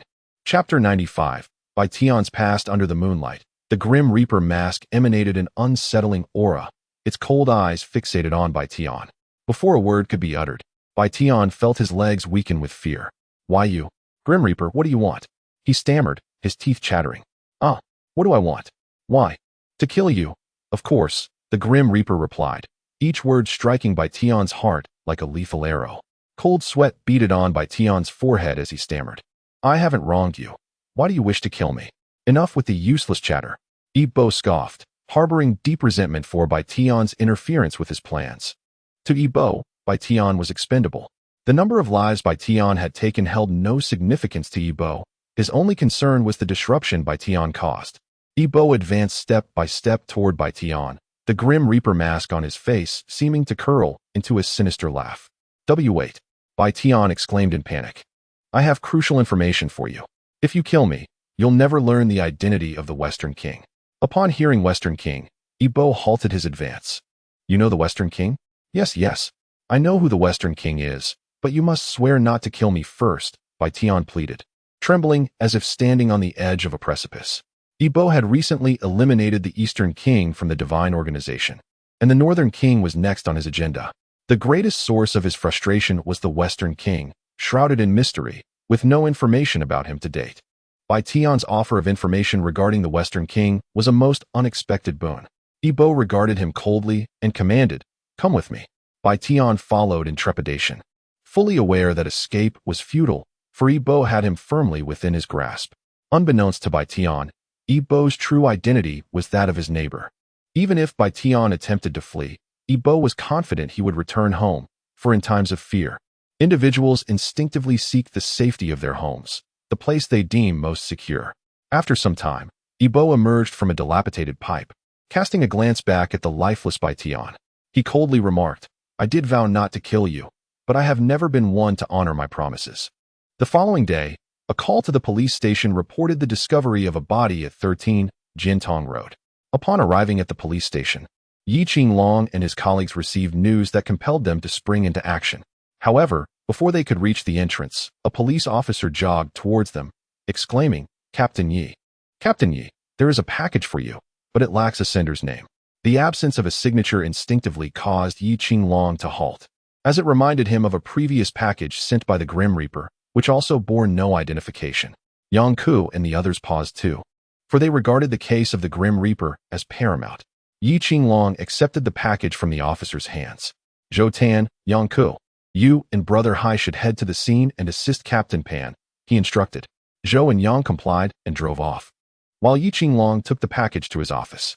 Upon opening it, he discovered a USB drive. Zheng Xiao was reviewing surveillance footage from Pingda when Yi Qinglong handed her the USB drive and requested her to play it. As she connected the USB to the computer, the screen illuminated with a video.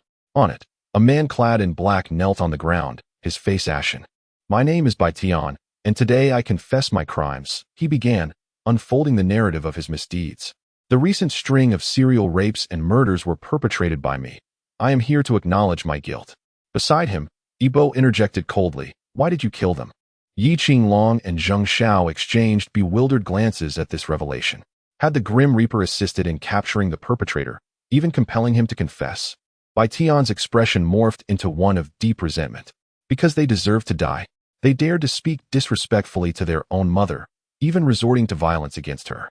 Such unfilial beings, if they were unwilling to end their own lives, then it fell upon me to do so. Yibo regarded Bai Tian with a piercing gaze. "What is your true motive? It cannot solely stem from indignation." Yi Qinglong too was intrigued by this inquiry. What drove Bai Tian to murder? Bai Tian's countenance darkened with sorrow. "When I was young, my mother divorced my father, and I was awarded to him by the court. After that, I never saw my mother again. Subsequently, my father fell to his death in an accident when I was merely 7 years old, leaving me utterly alone. With the help of societal benefactors, they eventually located my mother. You cannot imagine the cold, unfeeling look she cast upon me when we met." Bai Tian paused to collect himself, continuing. "She took me to my stepfather's home, where he resented my presence. His 2 sons would beat me mercilessly, and my mother merely observed in silence, indifferent to my suffering. I would intentionally provoke them to inflict greater harm, hoping to showcase my injuries to my mother, but she would turn away, retreating to her husband's room." Hearing this, Zheng Xiao felt a flicker of sympathy for Bai Tian. How could a mother treat her child this way? Were they truly mother and son? Tears brimmed in Bai Tian's eyes. "I could not endure it any longer, so I fled from my stepfather's house and wandered alone for over 20 years. When I returned home, my mother had aged, my stepfather had died, and his sons had cast her out to fend for herself at a vegetable market." As Bai Tian recounted this, he could no longer contain his grief. Sobbing, "I was inhuman. I spoke to my mother so cruelly. I asked her why she didn't just die, how she could give birth to me yet abandon me. In that moment, I saw tears in her eyes. And in a fit of rage, I overturned her stall, scattering vegetables everywhere. Yet I still felt an insatiable fury, demanding to know why she had brought me into this world."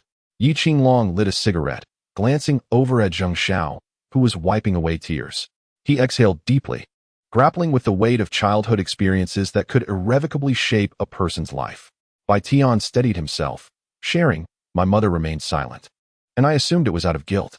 Just as I was about to approach her, several people pulled me away. I could not fathom why my mother treated me so. But eventually, I understood." Chapter 96. Bai Tian's past too. That day, my mother called me, expressing a desire to return home to visit my father's grave. I wiped my tears away, refusing her request. Why should I take her? She had abandoned both me and my father to live with another man. I believed her current plight was entirely of her own making. Upon hearing of my refusal, a neighbor chastised me, calling me heartless and worse than an animal. I could not comprehend why my mother acted as she did, and I yearned to understand everything. In time, I relented. I drove her to the countryside, first to my stepfather's former home, which had now been inherited by his sons. They were far from welcoming, and a confrontation ensued. Bai Tian's tears flowed anew as he choked out. That was the first time my mother defended me. She shielded me, confronting my stepfather's sons, declaring, "Your father promised me that as long as I served as your family's maid and his mistress, he would ensure my son received food. I was taken aback, unable to believe that my mother had been nothing more than a servant in that household, enduring for my sake. Zheng Xiao could no longer contain her tears. Paper tissues accumulating on the table. Bai Tian pressed on. My mother shielded me as we left my stepfather's home. On the way, I questioned her silence. She explained that she was old and nearing death, and did not wish for me to endure the hardships she had faced. I suddenly realized how little I knew of my mother's past, and my resentment began to dissipate. I brought her back to our hometown, only to find our old house had vanished, leaving only my father's grave in solitude. Bai Tian's tear-streaked face revealed his anguish. That day, my mother opened her heart to me. She had lost her loved ones at a tender age, facing a life of hardship alone. After years of struggle, she met my father, and I was born. In her memories, being able to eat was the greatest happiness. In that moment, all my anger and confusion toward her vanished. But her health was failing. I exhausted my savings, yet her illness persisted. Bai Tian's eyes reddened as he recounted, before she passed. Her last words were for me to eat well. To her, being full was synonymous with happiness. I begged her to open her eyes and see me, pleading for her not to leave. But she could no longer hear me. Bai Tian's grief rendered him nearly voiceless. After a lengthy pause, he continued. Every time I reflect on how I treated my mother, I feel less than a beast. Those people had the best mothers, yet they failed to cherish them, failing to show filial piety. Such individuals are better off dead, and thus I killed them. In the video, Yibo exhaled, Officer Yi. Now you understand his motives for murder, I presume? Consider this a gift from me. Yibo erupted into laughter. Ha! Likewise, be diligent in your investigations. Do not let me down as a detective. As he finished speaking, a glint of a blade flashed in Yibo's hand. Yi Qinglong instinctively shouted, Stop! Don't! Only then did he realize that this was merely a recording from Yibo. A deep gash appeared on Bai Tian's neck. A torrent of blood gushed forth, momentarily blurring the lens. Huh! In his final moments, Bai Tian's eyes were filled with disbelief. You are untrustworthy. With those words, Bai Tian's head tilted, and he breathed his last, his body continuing to convulse. Yibo wiped the lens, emitting a series of eerie chuckles. Officer Yi, do take your investigation seriously. Haraha. The video abruptly ended there. Yi Qinglong maintained a solemn expression, fully aware of the meaning behind the last message from the Grim Reaper urging him to conduct a thorough inquiry. The moment he spotted the necklace that Miao Man had found, Yi Qinglong contemplated involving the Grim Reaper in the investigation. Thus, he had not shied away from Miao Man. Rather, he intended for her to relay this matter to the Grim Reaper. To his astonishment, the Grim Reaper had apprehended the true perpetrator of the serial rapes and offered it to him as a grand gift. With the Grim Reaper returning the ball, Yi Qinglong could no longer remain composed. He had not anticipated that the Grim Reaper would incur no losses whatsoever.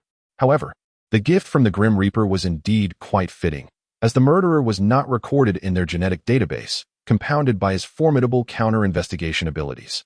Capturing him would indeed require significant effort from Yi Qinglong and his team. Immediately, Yi Qinglong contacted Pan Yu, instructing him to retrieve the murderer's corpse. Upon hearing the news of the murderer's demise, Pan Yu's mind momentarily short-circuited. They had painstakingly searched high and low for the murderer, only to discover that the Grim Reaper had already dealt with him and expected them to recover the body. Pan Yu felt a wave of frustration and kicked over a nearby trash bin at the crime scene. The others looked at Pan Yu in confusion, unsure of what had come over him. Yang Ku approached to inquire, and Pan Yu relayed Yi Qinglong's words to her. After hearing this, Yang Ku wore a wry smile. Captain Pan, now you understand the immense pressure we face, don't you? This Grim Reaper is simply too formidable, always a step ahead of us. Pan Yu sighed. You special investigation team have it tough as well. He then led his team to Bai Tian's place of death. By the time they returned to the police station, it was already 4 in the afternoon. Yang Ku replayed the video from the mental hospital, and everyone was left in a state of contemplative silence. At that moment, Yang Ku discovered another issue. How had the Grim Reaper located the murderer? This question left everyone present momentarily stunned. Indeed, how had the Grim Reaper managed to identify the perpetrator? Yang Ku speculated. There are 2 possibilities. One is that the Grim Reaper observed these cases and deduced the murderer's logic, then attentively watched for clues, eventually tracking him down. This seemed exceedingly difficult. Besides, had he truly found him in just a few days? Zhou Tan was skeptical. Unless the murderer has spies throughout Pingjin City, Reporting any acts of filial disrespect he witnesses directly to the Grim Reaper. That explanation is rather far-fetched. Thus, only the second possibility remained. The Grim Reaper was either in close proximity to the murderer, perhaps in the same neighborhood or company, implying frequent interactions. After listening to Yang Ku's analysis, Yi Qinglong promptly commanded, "Activate the Tianyin system immediately and locate Bai Tian's movements based on his appearance. We must uncover his trajectory." Chapter 97 Yibo What? Bai Tian is dead. The aroma of cooking wafted from the kitchen, blending with the sounds of sizzling food. Zhou Wan couldn't help but take a deep breath, exclaiming, "It smells delightful. Yibo, your culinary skills are truly exceptional." Yibo turned with a smile. "Is that so? Then you must indulge a bit more later." Zhou Wan nodded earnestly. "Is there anything I can assist with?"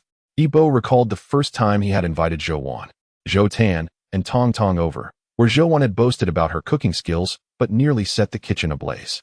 Yibo politely declined. "The oil smoke in the kitchen is quite heavy. Perhaps you should enjoy some fruit outside while the meal finishes." All right, then Zhou Wan returned to the living room, feeling a bit dejected, recalling her earlier bravado about cooking, which left her feeling awkward.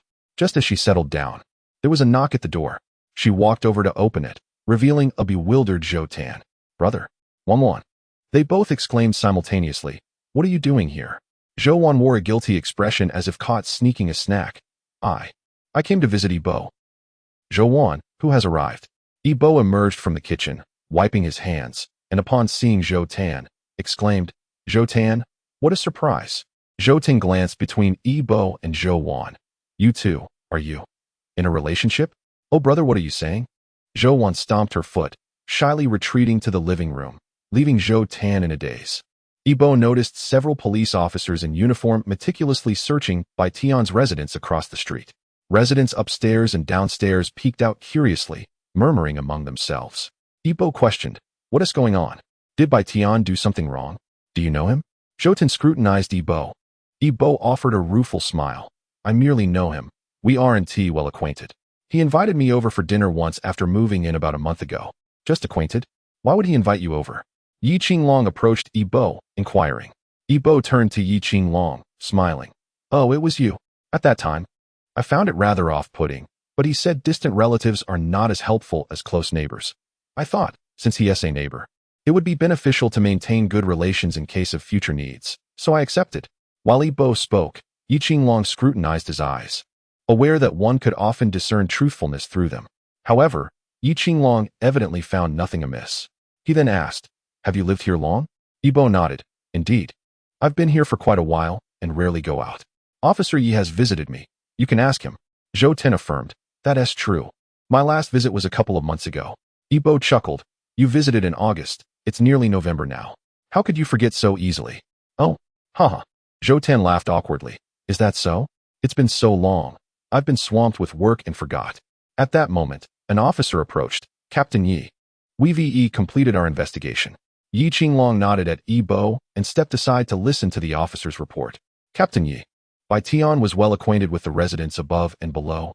Many knew him, and he was very warm, having invited neighbors for meals." Yi Qinglong inquired about the residents' impressions. "What do they think of Bai Tian?" They all say he has a great personality and is very friendly. Many give him a thumbs up when they speak of him." "All right, I understand. You may return to your duties." Yi Qinglong sighed and called out, "Yang Ku, come here." Yang Ku, who was searching Bai Tian's room, approached Yi Qinglong and asked, "What is up?" "Please take a statement from Yibo." Yang Ku glanced at Yibo, who smiled and nodded in response. "Do you suspect this individual?" Yang Ku inquired. Yi Qinglong shook his head. "I don't know. He just seems a bit odd to me. Please probe him and observe his reactions." "Understood," Yang Ku replied, moving to Zhou Tan's side. "Zhou Tan, you go to Bai Tian's home and see if you discover anything. I'll take care of things here." Zhou Tan understood that since he was acquainted with Yibo, he could not be the one to investigate these matters, as his subjective emotions would inevitably be affected. Zhou Tan said to Yibo, "I have work to attend to this time. I shall visit you again next time." He then introduced Officer Yang to Yibo, requesting his cooperation. Yibo nodded, assuring, "Rest assured, I am a law-abiding citizen. It is my duty to assist the police."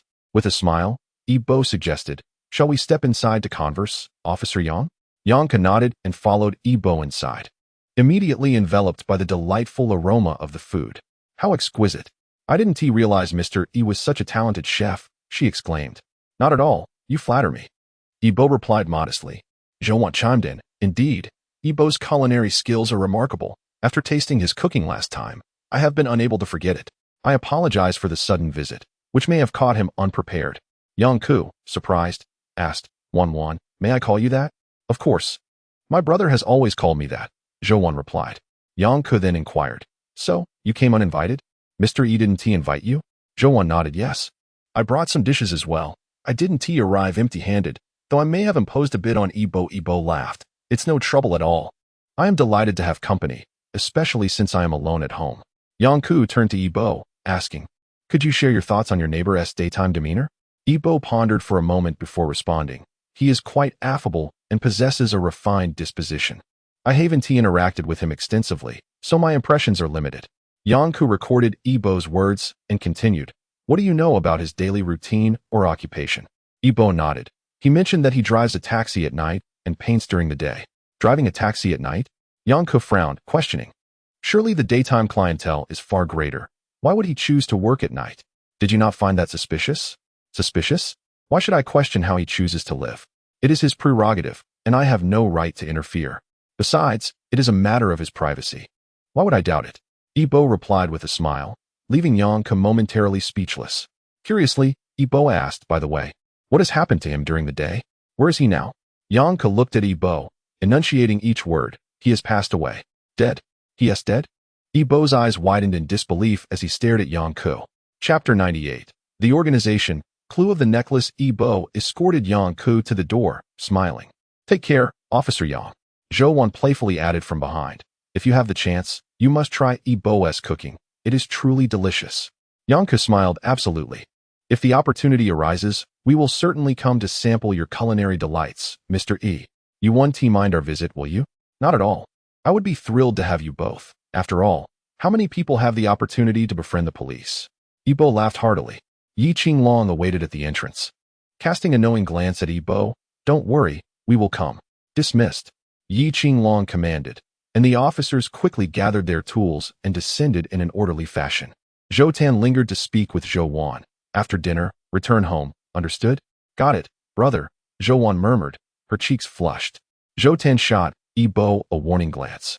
Ibo, I consider you a friend, but do not overstep with Zhouwan, or else. He raised his fist, his tone threatening, his gaze stern.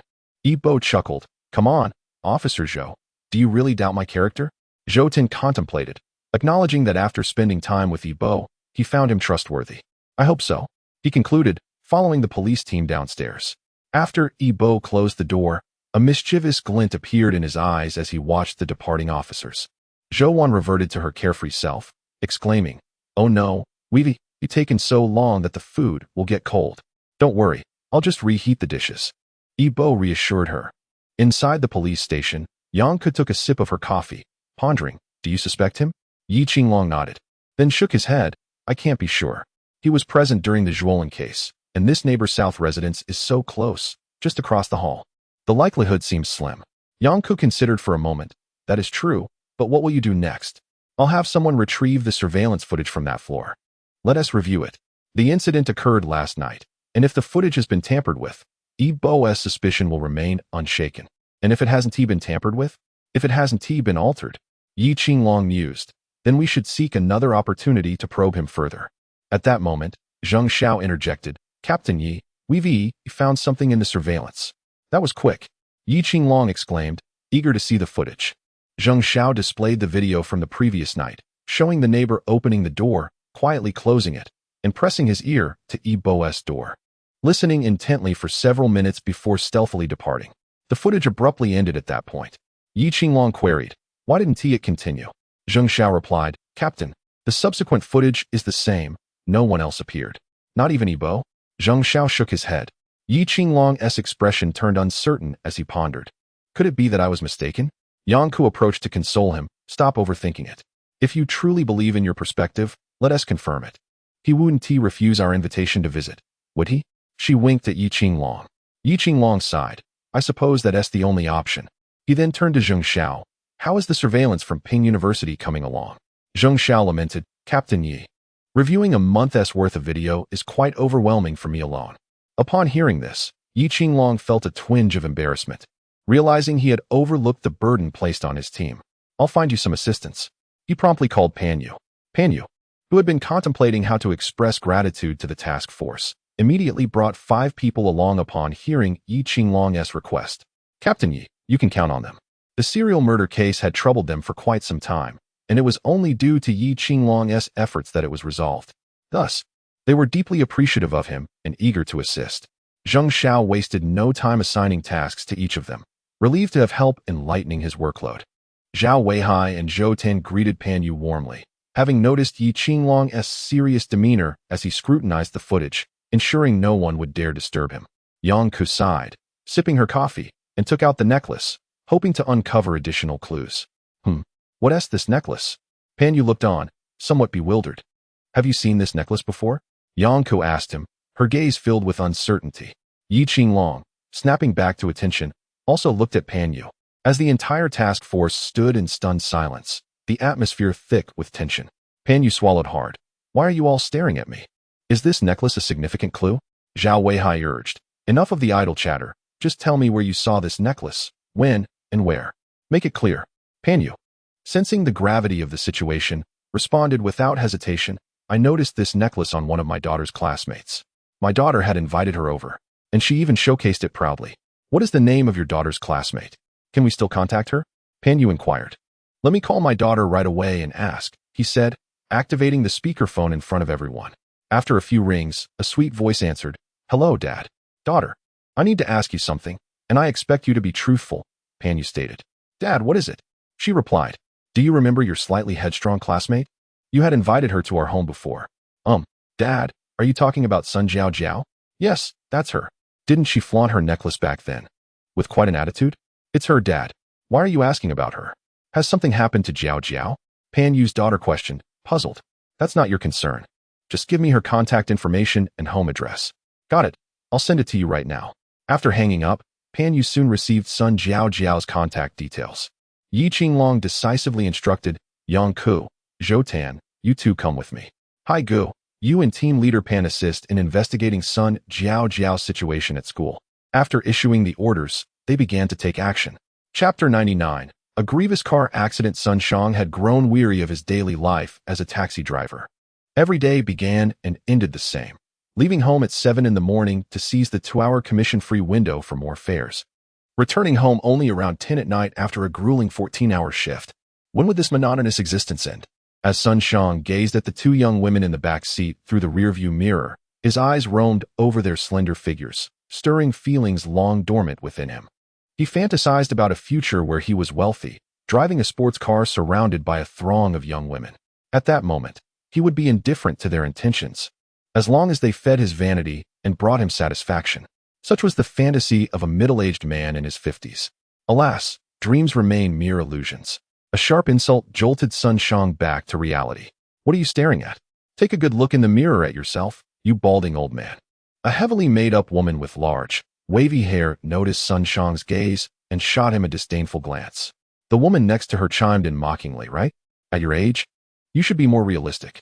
If you have no money, just accept it. Sun Shang's face turned crimson with embarrassment as he stammered. Why you? What are you talking about? I wasn't looking at you. Oh really? How do you know we were talking about you? The wavy-haired woman taunted. If you weren't feeling guilty, why are you stuttering? Humiliated, Sun Shang found himself at a loss for words, feeling as if his fantasies had been exposed. Frustrated, he slammed the accelerator, and the car roared to life, propelling forward at an alarming speed. The 2 women were terrified as the vehicle sped up, their faces paling. Driver, slow down. We were wrong. We shouldn't have said that. Let us out. The wavy-haired girl pleaded, trembling. The other girl echoed, please, we're sorry. We want to get out right now. Seeing the 2 once arrogant women now cowering in fear, Sun Shang felt a release of pent-up frustration. He sneered. Weren't you just so good at insulting? Now you have nothing to say? I was looking at you, so what? You dress like this to be seen, don't you? Spare me the act. You'll gladly jump into bed with anyone who pays you a little. The 2 girls were incensed by his words, recognizing the truth in them. Their profession was indeed questionable, but being openly humiliated by Sun Shang left them furious, yet silent. fearing further provocation might escalate the situation. As Sun Shang relished their discomfort, he prepared to ease off the gas. However, in the next moment, his expression turned pale with dread. The accelerator did not respond. Instead, the car continued to accelerate uncontrollably. The two women were now terrified. "Driver, please spare us. We were wrong. We want to get out," the wavy-haired girl sobbed. Sun Shang's face grew grim, his already frazzled nerves fraying further at the girl's cries. "Shut up," he bellowed. "If you don't want to die, just be quiet." His panic escalated as he struggled to comprehend the situation. How could this be happening? He had just serviced the car last month. How could the brakes fail? But it was too late. A deafening crash reverberated through the street, followed by a small mushroom cloud rising into the air. Nearby businesses and even residential windows shattered under the impact. Many bystanders were startled by the sudden explosion, while vehicles behind swerved frantically to avoid the wreckage. The scene descended into chaos, with debris and human remains scattered about. Yi Qinglong and his companions emerged from Sun Jiaojiao's residence, their faces marked with disappointment. She was not home, but her mother confirmed that Sun Jiaojiao indeed had a spoiled temperament, often clashing with family and rarely calling unless she needed money. Consequently, they were left waiting for news from Zhao Weihai. However, instead of news from Zhao Weihai, Yi Qinglong received a call from the police station.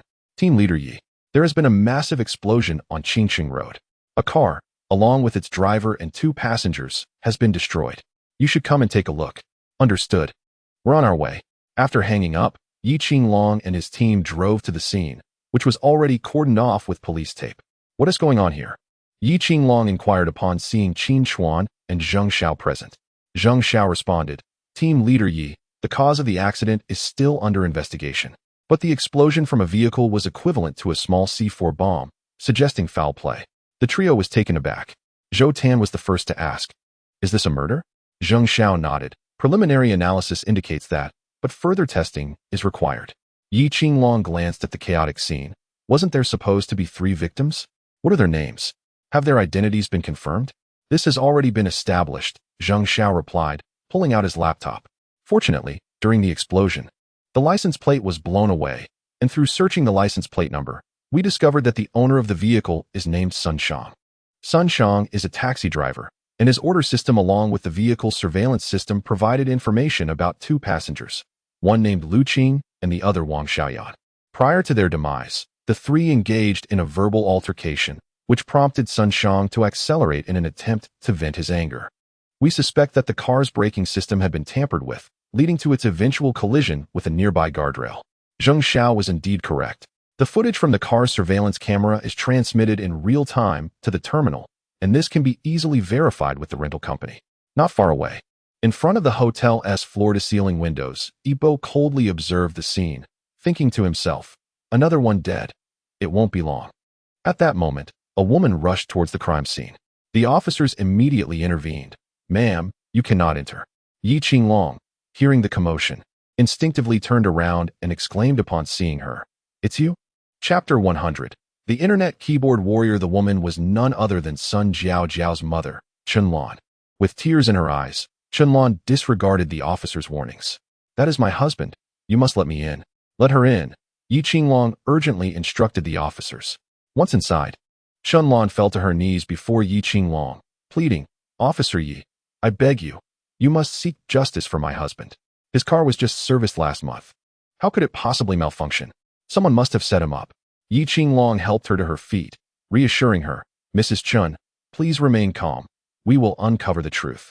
He exchanged a knowing glance with Yang Ku, who took Chunlan aside to comfort her.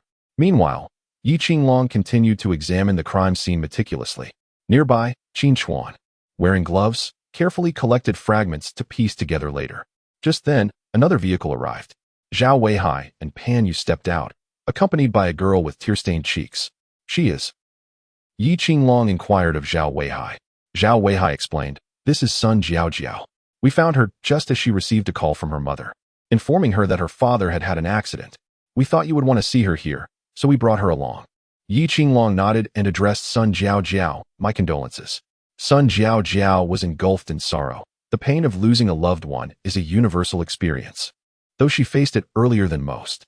Upon seeing her daughter, Chunlan could no longer contain her grief, and the two embraced, weeping uncontrollably. The atmosphere was heavy with mourning, affecting everyone present. As their cries intensified, Yang Ke rushed over with several female officers to offer comfort. Yi Qinglong turned to Qin Chuan, asking, "What have you discovered?" "It's no use. The damage at the scene is too extensive to find any useful clues." However, Qin Chuan paused. "I detected the faint scent of plastic explosives." "Plastic explosives?" Yi Qinglong was taken aback. "Are you certain you didn't misidentify it?" "I am certain. Although it is quite subtle, I trust my sense of smell.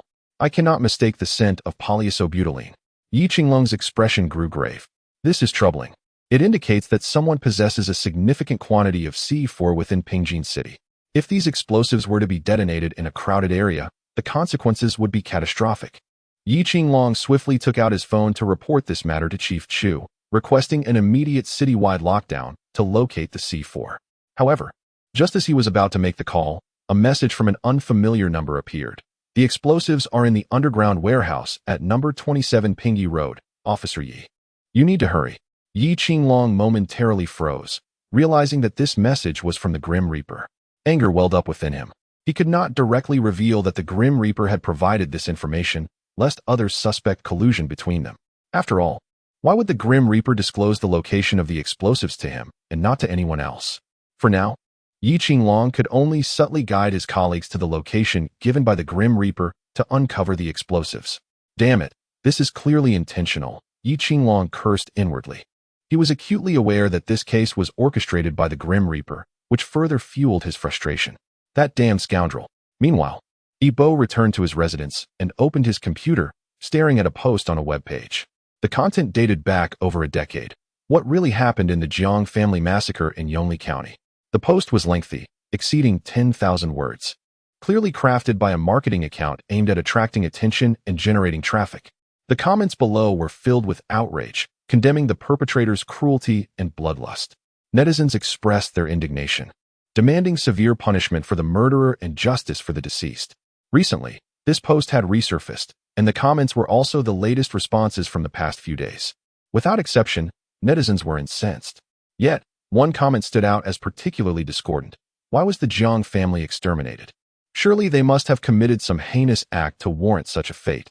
Otherwise, why would the killer target their entire family instead of others? This statement ignited a firestorm of outrage among netizens, who quickly retaliated below this comment. Indeed, wait until your entire family is slaughtered before you speak such words. Do you have no humanity? Their family is gone. The deceased deserve utmost respect. How can you be so heartless? The author of the comment remained undeterred, countering every criticism with fervor. The post had devolved into a battleground of words, with both sides exchanging heated barbs. Eventually, the author of the controversial comment was doxxed. It was none other than Sun Jiao. She remained oblivious to the fact that she had been exposed, still lost in her grief over the loss of her loved ones. Little did she know that Yi Bo had set his sights on her. Yi Bo would not permit anyone to speak so callously about his family. This is a death wish. Beside him, Zhang Miao spoke with a chilling tone. "Brother, kill her, kill her." Yi Bo glanced at Sun Jiao's photo on the computer, a cold smile creeping across his face. "Rest assured, she won't live much longer. Brother, can I watch while you kill her?" No. Yi Bo did not want his sister to witness such a bloody scene. "Please, brother." Zhang Miao's voice was filled with despair. "My hatred is no less than yours. If I do not see our enemies dealt with, I will never find peace in this life." Yi Bo fell silent. Indeed, only the two of them had survived from their family. While he had been the one seeking revenge all along, Zhang Rui had often wished to share the burden with him, pleading multiple times. Each time, Yi Bo had callously refused, not wanting his sister to witness the brutality. Yet, he had overlooked Zhang Rui's own feelings. With a sigh, Yi Bo relented. "Very well. But you must prepare yourself mentally and not regret it." Zhang Rui's gaze was resolute. "Brother, you can rest assured, I will not regret it. Since the day our parents died, the innocent Zhang Rui has been no more." Rui. Yi Bo looked at Zhang Rui with concern. "You can trust me. I will do everything in my power to protect you and ensure you never suffer harm again." In the mirror behind Yi Bo, he found himself alone, engaged in a dialogue with an invisible presence. In the desolate room, the solitary figure conversing with himself was truly chilling. Chapter 101. The latest clue in recent days. Sun Jiao, having received comfort from Yang Ku, had managed to stabilize her emotions considerably. although still engulfed in sorrow. She was much better than she had been a couple of days prior. Officer Yang, when will you apprehend the murderer? Sun Jiao, her expression weary and eyes bloodshot, gazed at Yang Ku. Yang Ku momentarily hesitated, contemplating whether or not to disclose the details of the situation to Sun Jiao. She feared that revealing the truth might overwhelm her. Despite the fact that Sun Jiao's relationship with her mother was strained, her bond with Sun Shang, however, had always been exceptionally strong. It is often said that a doting mother can spoil her child, and Sun Jiao's current headstrong demeanor was certainly a product of Sun Shang's indulgence. Each month, he would provide her with extra funds for her university expenses, encouraging her to spend freely without concern. This had led to several heated arguments between Chun Lan and Sun Shang. Meanwhile, Yi Qinglong had been listening intently from outside the room. However, given the pressing circumstances, he felt compelled to inform Sun Jiao of the truth and thus pushed the door open. Sun Jiao, I have come to clarify the facts of the situation. Yang Ku gasped, Qinglong, you. Yi Qinglong shook his head slightly. Let me handle this matter. Yang Ku, please fetch Chun Lan. They have the right to know. Yang Ku sighed. All right, I understand. Sun Jiao observed Yi Qinglong's grave demeanor, sensing that the matter was undoubtedly serious. Officer Yi, what exactly is going on? Is it about my father? Yi Qinglong nodded. You will find out shortly. After you and your mother learn the details, I would like to hear your perspectives. Sun Jiao nodded in agreement. Before long, Yang Ku returned with Chun Lan. The two women took their seats on the sofa, while Yi Qinglong stood before them and began to speak slowly. First, I must inform you that Sun Shang's death is the work of the Grim Reaper. Upon hearing this, both Sun Jiao and Chun Lan were taken aback. They had some understanding of who the Grim Reaper was, given the recent commotion in Pingjin City. Sun Jiao, in disbelief, exclaimed, Officer Yi, please do not jest. Why would the Grim Reaper target my father? They had no connection. Chun Lan nodded in agreement. Could there be a mistake? There is no error, Yi Qinglong asserted firmly. We have had multiple encounters with the Grim Reaper, and we are certain of this fact. But why would the Grim Reaper want to kill my father? In Sun Jiao's eyes, Sun Shang was the epitome of a good father, never having raised his voice at her. How could such a virtuous man attract the attention of the Grim Reaper? Yang Ku, lowering her gaze, added. The reason for the Grim Reaper's frequent attacks has not been disclosed to the public, as we fear it may incite panic. She glanced at Yi Qinglong, who nodded slightly, allowing her to continue. Yongle County is a jurisdiction under Pingjin City.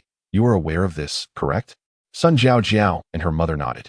Yes, but what does this have to do with the Grim Reaper and my father? Yi Qinglong interjected. 20 years ago, the Jiang family in Yongle County was slaughtered entirely. And the Grim Reaper is the sole survivor of the Jiang family. His existence is driven by vengeance. Sun Jiao's complexion turned pale. Her hands clenched tightly as her body trembled slightly. Yi Qinglong assumed her reaction stemmed from fear of the Grim Reaper's notoriety. Do not be afraid, he reassured them. The Grim Reaper will not involve family members in his killings, and I will arrange for police protection for you. We have examined Sun Shang's personal records. He is 51 years old, but all his history is rooted in Pingjin City. I must inquire, did Sun Shang travel to Yongle County 20 years ago? Yi Qinglong looked at Chun Lan, seeking a definitive answer. After a moment of silence, Chun Lan nodded gently. Yes, he did indeed go to Yongle County 20 years ago. Chun Lan reminisced. We had just recently married, and he mentioned needing to visit Yongle County for an inspection related to a project. I was thrilled, as he was always so ambitious, and I was filled with hope for our future. However, he returned unexpectedly after 6 months, and when I asked if the inspection was successful, he refused to discuss Yongle County. If I pressed him, we would end up in a heated argument. Tears streamed down her face as she continued, seeing him so tight-lipped. I began to wonder if he had been involved in something illicit while in Yongle County. Eventually, he warned me never to mention that he had been there. Days passed, and life gradually returned to normal, so I ceased to bring up the subject. With this revelation, Yi Qinglong's expression darkened. Let me make it clear. Sun Shang was directly or indirectly involved in the massacre of the Jiang family in Yongle County, which is why the Grim Reaper has targeted him. That is impossible, Chun Lan exclaimed, her emotions flaring. You must apprehend this Grim Reaper immediately. Why are you fixating on whether my husband visited Yongle County? He is deceased. You cannot unjustly assign blame to the dead. Chun Lan's voice rose in frustration. Yang Ke hurried to soothe her. Mrs. Chun, please remain calm. We are actively pursuing the Grim Reaper, but he is exceedingly cunning. If you have any information, please Please share it with us. The more leads we possess, the more likely we are to capture him. I do not know anything else. I have told you all that I know. Qianlan, exhausted, sank into the sofa, feeling as if the very foundation of her existence had crumbled with the loss of her husband. Yang Ku and Yi Qinglong exchanged glances, both letting out a sigh. At that moment, Sun Jiao weakly raised her hand. I might be able to provide a clue, but you must protect me. The three of them paused in surprise. Yi Qinglong exclaimed, "What clue? Please, tell us." Sun Jiao reluctantly retrieved the post regarding the Jiang family's massacre, lamenting, "Had I known the Grim Reaper was the sole survivor of the Jiang family, I would never have uttered those words." Yi Qinglong regarded Sun Jiao silently, feeling that any further words would be futile. Nevertheless, this clue was a significant breakthrough for him. "Sun Jiao, the information you have provided is incredibly valuable to us. However, you must accompany us now." Chapter 102. The origin of the necklace, surprisingly related to the spirit of the pin. On what grounds? At that moment, Qianlan, like a protective tigress, stood in front of Sun Jiao, baring her teeth at Yi Qinglong with a fierce glare. What crime has my daughter committed that warrants her arrest? Having already lost her husband, Qianlan would not allow any further harm to come to her daughter. Despite their previous strained relationship, Sun Jiao was still her child. What mother could harbor resentment toward her daughter for a lifetime? Yi Qinglong was taken aback by the magnitude of Qianlan's reaction to his mere words. Yang Ke shot him a disapproving glance and admonished, "You must clarify your statements. Misunderstandings could lead to dire consequences." Yi Qinglong awkwardly chuckled, "My apologies, I misspoke. What I meant to say is that Sun Jiao is likely under threat from the Grim Reaper, and we must do everything in our power to ensure her safety." Upon hearing Yi Qinglong's words, Qianlan finally breathed a sigh of relief. "Officer Yi, please be more explicit next time. I thought my Jiao had done something wrong." Sun Jiao stood motionless behind Qianlan, observing her mother. It had been a long time since she had witnessed such fierce protection from her mother. In that fleeting moment, Sun Jiao experienced an overwhelming surge of maternal love. For someone who had scarcely felt such affection, this sensation left her feeling somewhat disoriented. "We should not delay. Let us depart swiftly," Yang Ku suggested, aware that every moment spent outside increased their peril. "Wait a moment," Yi Qinglong interjected, his gaze fixed on Sun Jiao. "I require an explanation regarding the origin of this necklace." He produced the necklace, inscribed with the emblem of the divine organization. His expression grave. Sun Jiao examined it closely, and suddenly recalling something, she gasped in astonishment, her face turning pale. "How is it that this necklace is in your possession?" Yi Qinglong and Yang Ku exchanged concerned glances, sensing something was amiss. Why was Sun Jiao so terrified of this necklace? Yi Qinglong pressed, "What is the matter? Please clarify, and if you encounter any difficulties, confide in us. We shall assist you." Sun Jiao seemed to have recollected a troubling memory, her body trembling slightly as she recounted the events. "I attend Ping University, where 2 years ago, a horrific incident occurred. A girl was brutally dismembered. You must be aware of this?" Yi Qinglong nodded. "Our police department assigned specialists to this case, and while we are familiar with the incident, we lack detailed knowledge as it was not under our jurisdiction." With a bitter smile, Sun Jiao continued. "The girl's remains were discovered in a storage room on campus, with additional fragments retrieved from the artificial lake. The uproar surrounding this incident left us female students too fearful to venture out at night." She sipped her tea and elaborated. "The storage room is just around the corner from our dormitory in a faculty office building. One particularly bold girl, Yi-Wen, suggested we invoke the spirit of the pen." Yang Ku, visibly irritated, exclaimed, "Knowing the sinister history of that storage room, how could you even consider going there? Are you all so audacious or simply reckless?" Sun Jiao replied, "Initially, I was reluctant, but Yi-Wen insisted we would be ridiculed if we refused. All the others agreed, and I feared alienation if I opposed them. In truth, the dynamics within the female dormitory resembled a palace intrigue, where superficial harmony masked deep-seated animosities. Rivalries, comparisons, and cliques were rampant, with some girls ostracizing others. Although similar occurrences happened in male dormitories, they were less common, as conflicts often erupted into physical altercations, only to be resolved days later as if they were brothers." Yi Qinglong, unfamiliar with the intricacies of dormitory life, listened intently, while Yang Ke empathized with Sun Jiao's plight. To avoid isolation, Sun Jiao felt compelled to join them. The storage room. deemed ominous due to the discovery of human remains, was left untouched by the students. When they arrived, Yuan produced candles and the necessary items for the summoning ritual. They began to chant the incantations circulating online, but after a quarter of an hour, the pin remained still, dispelling their hopes and leading Yi Wen to curse the originator of the game. Sun Jiao sighed in relief. Her initial fears alleviated by the realization that it was all a ruse. Eventually, they prepared to leave, with Sun Jiao trailing behind. As she glanced back, she noticed a reflective object in the corner. Approaching it, she discovered a necklace, which instantly captivated her. She believed it to be abandoned and felt a pang of regret at its wastefulness. The following day, her peers admired the necklace, their eyes filled with envy. And in that moment, her vanity swelled with satisfaction. She wore it proudly, showcasing it wherever she went, relishing the compliments and holding her head high in pride. When questioned about its origins, she exaggeratedly claimed it was a rare piece from an esteemed international designer, of which only 100 existed globally, and she possessed one. Yi Qinglong, bemused, thought her claims absurd. Surely no one would believe such fabrications. Yet they did. Sun Jiao asserted. And then what happened? Why did you discard it? Yi Qinglong inquired, noticing her face growing pale. Later, I sensed that someone was following me, no matter where I went. Chapter 103. A curse?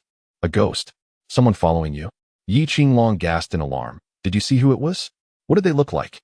Sun Jiao shook her head. I cannot tell. I merely felt a presence behind me whenever I left the dorm. Yet, upon turning around, I found nothing but emptiness. It terrified me. Once, while studying late in the library, I distinctly felt someone tailing me, hearing footsteps drawing nearer.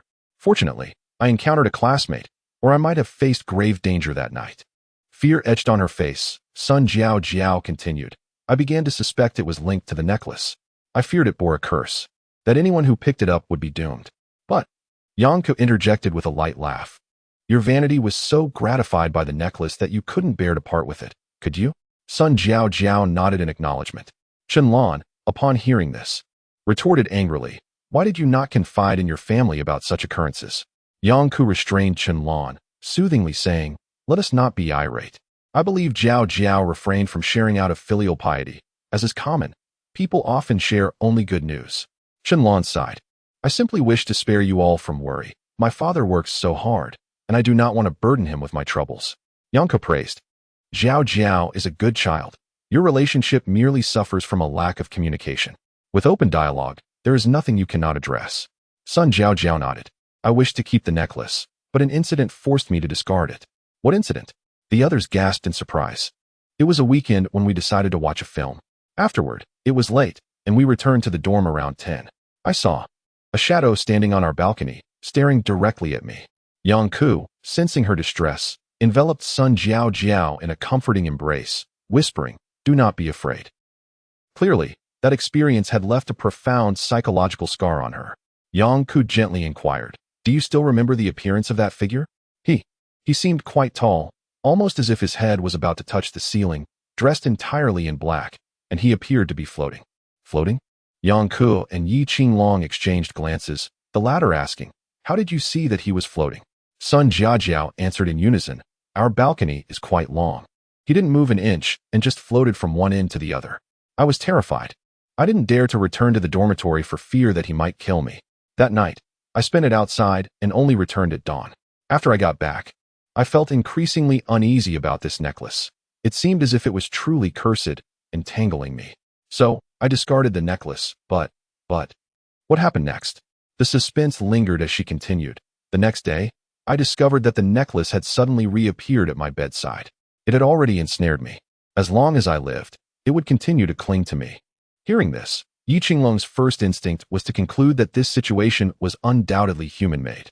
As an avowed atheist, he had no belief in the existence of malevolent spirits. With this thought, Yi Qinglong asked, have you offended anyone? Sun Jiao hesitated. My relationship with the people in my dorm isn't particularly good. They envied me for having a beautiful necklace. Yuan even wanted to buy it from me. But I refused to sell. Officer Yi, are you suggesting that what I've seen is all a result of human actions? Yi Qinglong nodded, stating, there is absolutely no such thing as ghosts. But what about the apparition I witnessed? It was something I saw with my own eyes, and at that moment, I was the only one who saw it. No one else did. Yi Qinglong pondered for a moment. We will investigate this matter further. Now, let's move on to the next topic.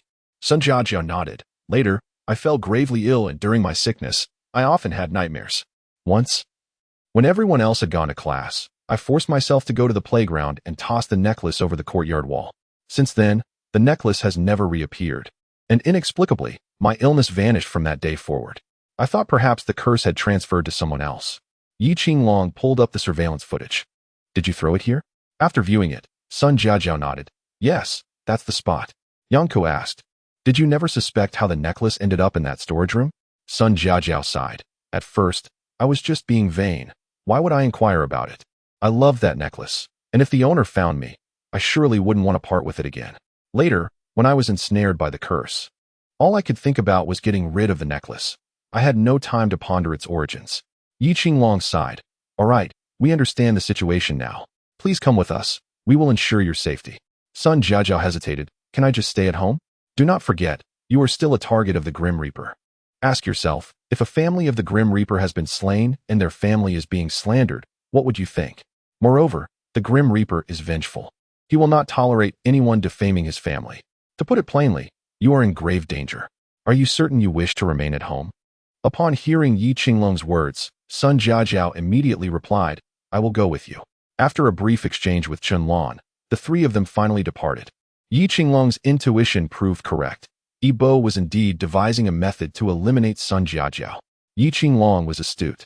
She would certainly learn what Sun Jiajiao had done and would protect her. Yi Bo pondered for a long while, murmuring, if we were to protect her, where would we place her? On Yi Bo's desk lay a structural diagram of the police station.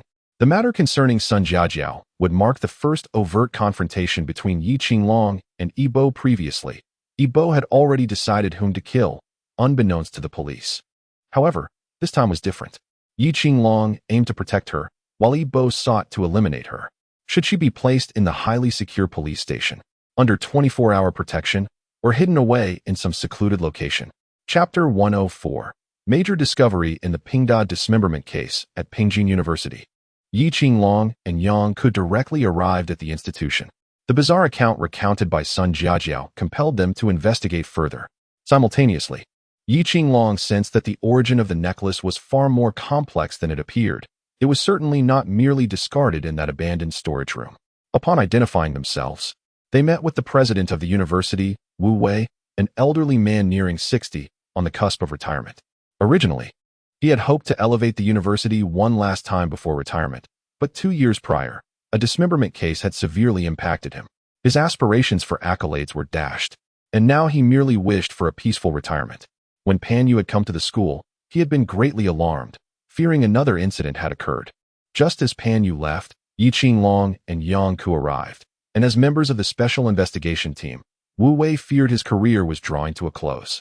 A tranquil retirement now seemed unattainable. Upon meeting Yi Qinglong and Yang Ku, Wu Wei had already begun contemplating early retirement. Unaware of Wu Wei's thoughts, they exchanged pleasantries. Yi Qinglong then got straight to the point. President Wu, we wish to inspect the storage room where the dismemberment case occurred 2 years ago. Wu Wei gasped, his heart sinking. The police had yet to apprehend the murderer, and now they were revisiting the crime scene. Was it possible they had discovered a new lead? Not exactly. Yi Qinglong clarified, we are here for an entirely different case. We kindly ask for your cooperation. Seeing this, Wu Wei did not resist, calling the vice president over. The vice president was a middle-aged woman in her 40s, with a bob haircut and rimless glasses perched on her nose. Although her face bore wrinkles, her unique aura remained undiminished. Upon her arrival, Wu Wei introduced her. Ling and I, these are officers Yi and Yang from the Public Security Bureau. They wish to revisit that storage room. Please escort them. The vice president nodded and turned to Yi Qinglong and Yang Ku, smiling. I am Zhao Ling and I will take you both there. Thank you. Yi Qinglong and Yang Ku expressed their gratitude before bidding farewell to Wu Wei and following Zhao Ling and I. Wu Wei sighed, gazing out the window, lost in thought. Meanwhile, the three of them arrived at the storage room, where Zhao Ling and I awkwardly smiled. Officers, this is the place. You may enter. Yi Qinglong nodded, refraining from suggesting she join them. After all, Zhao Ling and I was not a police officer, and even though 2 years had passed, he was still uneasy about allowing her inside. Moreover, Zhao Ling and I seemed somewhat apprehensive about the location, given the nature of the incident that had transpired there. Upon opening the door, they found a space of approximately 30 square meters, filled with unused desks, chairs, office supplies, and discarded old books. A thick layer of dust covered the floor, indicating it had been ages since anyone had cleaned it. In the center of the room, there were clear, disorderly footprints, suggesting this was likely where Sun Jiaojiao had summoned the spirit. Qinglong, come quickly and take a look. Yang Ke seemed to have discovered something as he called out to Yi Qinglong. Upon approaching, Yi Qinglong noticed a patch on the ground beneath the discarded tables and chairs, the color of which was distinctly lighter than the surrounding dust. Evidently, this was the spot where Sun Jiaojiao had found the necklace. However, the more Yi Qinglong examined the area, the more he sensed something was amiss. This position feels off, doesn't it? Yang Ke remarked, looking at him. Yi Qinglong nodded in agreement, stating, the arrangement of these tables and chairs is quite haphazard. Unless someone deliberately placed the necklace here, it would not be in this position. Yang Ke concurred, pointing to the table directly above the necklace's location. But look at this table. Bending down, Yi Qinglong observed that the table's drawer was slightly slanted downwards. Are you suggesting? He began. I believe the necklace fell from this drawer, he concluded. Yet, as soon as he said it, Yi Qinglong retorted. That's impossible. These tables and chairs have been here longer than the time of the dismemberment case. If it had fallen then, the investigating officers would have certainly noticed it. That made sense, but the thin layer of dust beneath the necklace indicated that it had been here for quite some time, further complicating the mystery. Both men felt perplexed. Yi Qinglong, deciding to put aside his thoughts, stood up and pulled the table out. This sudden action startled Yang Ke. What are you doing? She exclaimed. I'm simply removing the table. What else would I do? Yang Ke sighed. Even if you pull it out, what is the point? Are you implying that there is some hidden secret within the drawer? How would we know unless we look? Yi Qinglong replied nonchalantly, feeling that with 2 years having passed since the case, any potential clues would likely have vanished. After extracting the table and turning the drawer upwards for inspection, he found nothing unusual at first glance. Well? Yang Ke inquired. Yi Qinglong shook his head. I found nothing. Could this truly be an ordinary table? As he reached inside to probe further, he discovered a tiny crack, indicating the presence of a hidden compartment. When he brushed his fingers across it, a sound emerged. They exchanged glances, both eyes sparkling with excitement. Finally, a clue had been uncovered. Yi Qinglong requested Zhao Lingni to fetch a screwdriver or similar tool to dismantle the table. Intrigued by the unfolding mystery, Zhao Lingni brought the screwdriver and watched closely. As Yi Qinglong removed the tabletop, he revealed that the drawer's interior was indeed smaller than usual. Within its walls lay a hidden compartment, which, due to the passage of time, had become somewhat decayed. It was certainly large enough to conceal the necklace. Yang Ke noticed a name etched on the inner wall, Wei Qingqing. Turning to Zhao Lingni, she asked, Deputy Director Zhao, could you please check which grade and class Wei Qingqing was in? Zhao Lingni, now sweating profusely, replied, Wei Qingqing was the victim of the dismemberment case from years ago. What? Both Yi Qinglong and Yang Ke gasped in shock.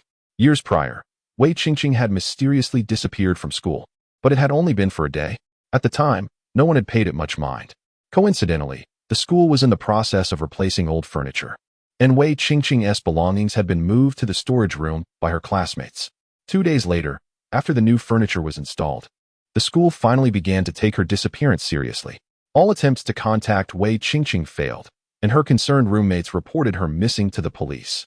A search was launched, but it was as if she had vanished without a trace.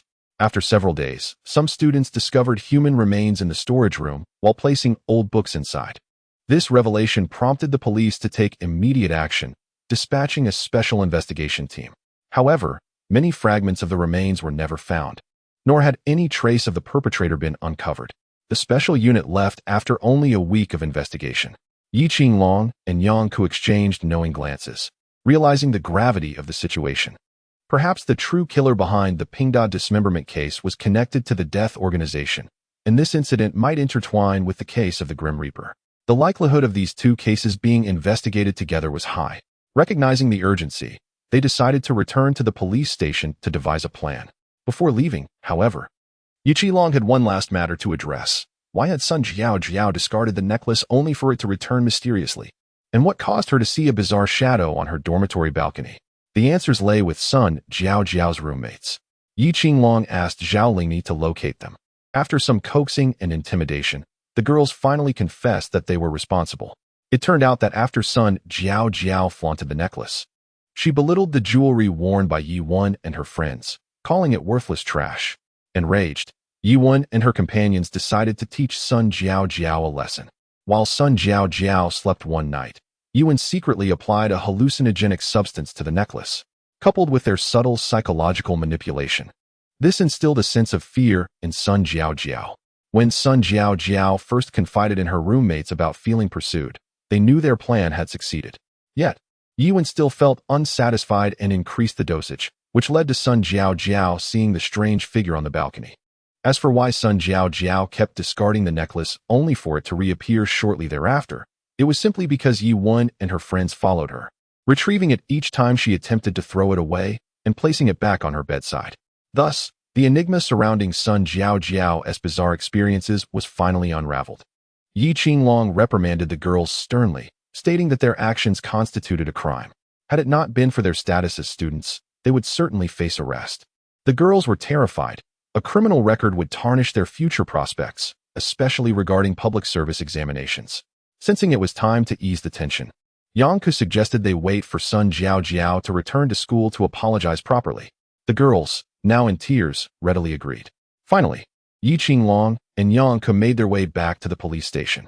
Meanwhile, Yibo learned through an informant in the police station that Sun Jiao was not present.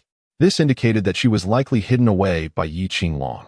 As a seasoned officer, it was easy for Yi Qinglong to conceal someone without detection.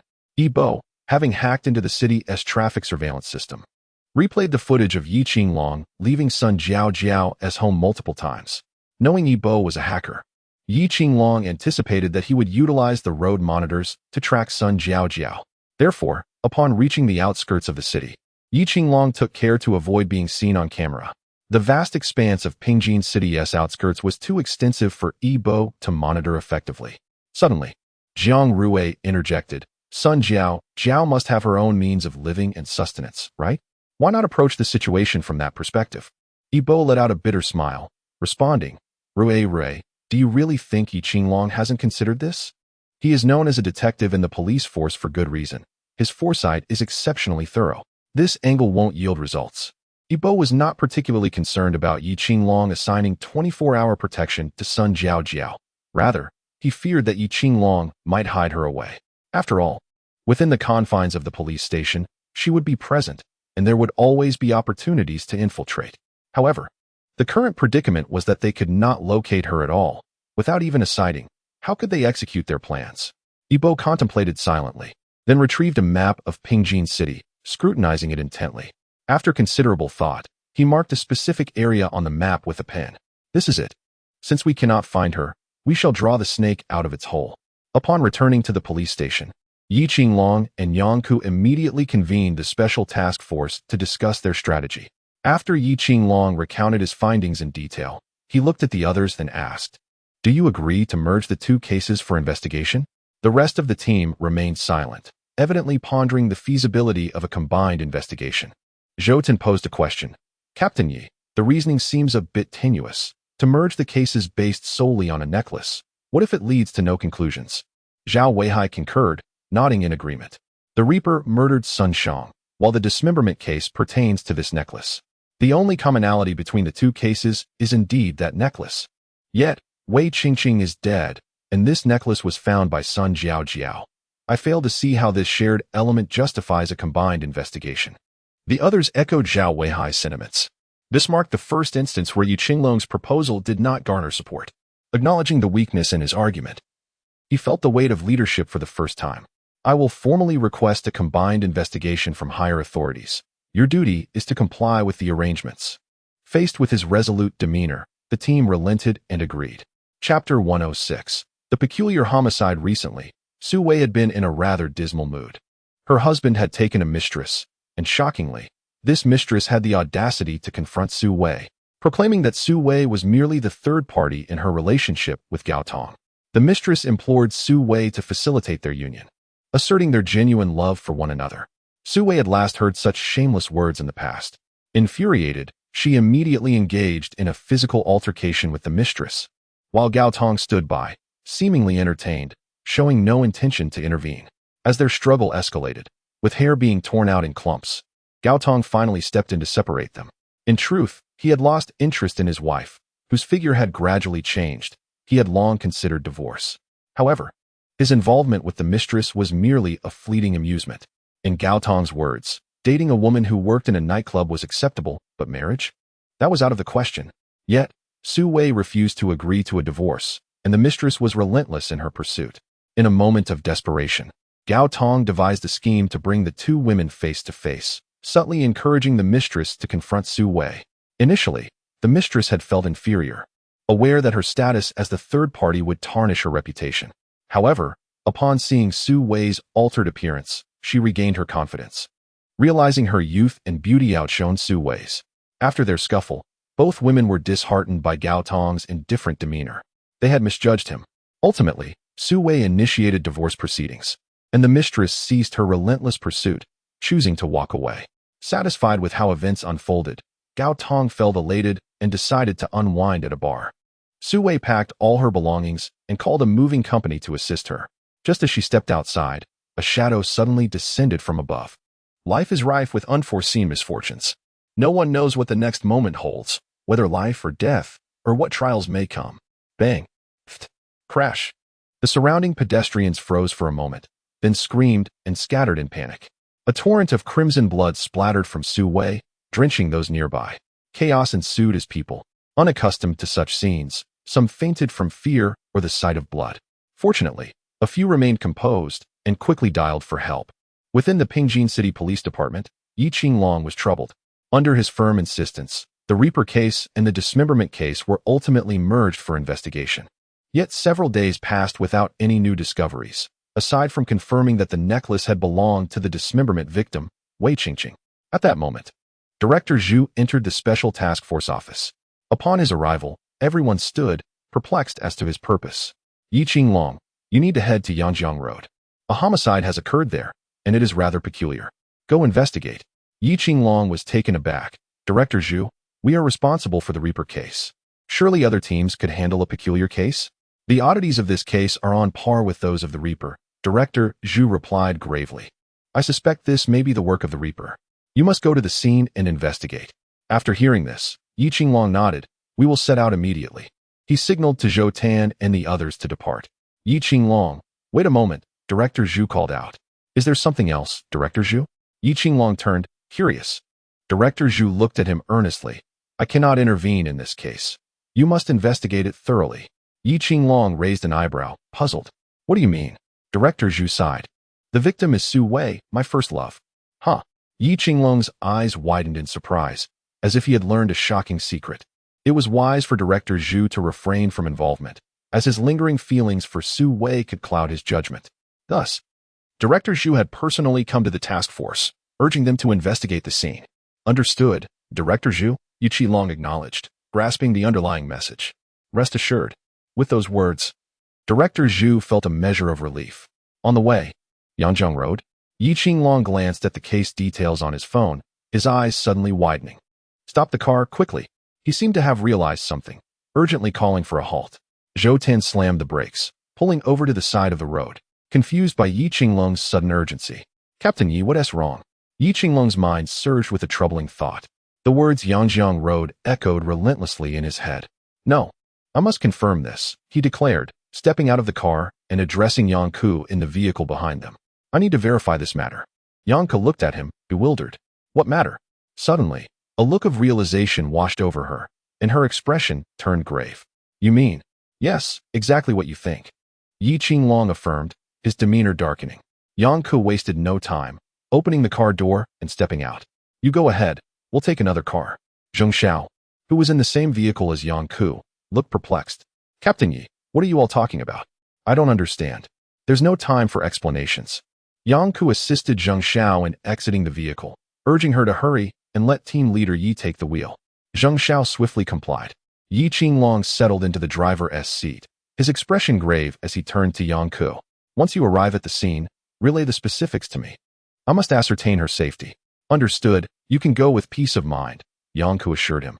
With a swift press on the accelerator, Yi Qinglong sped away, his vehicle disappearing in a blur of increasing velocity. Zheng Xiao, still somewhat dazed, struggled to comprehend the gravity of the situation.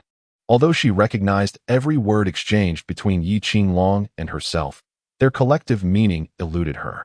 Let us discuss it on the way. Yang Ke said as they entered the vehicle with Shou Tan and the others.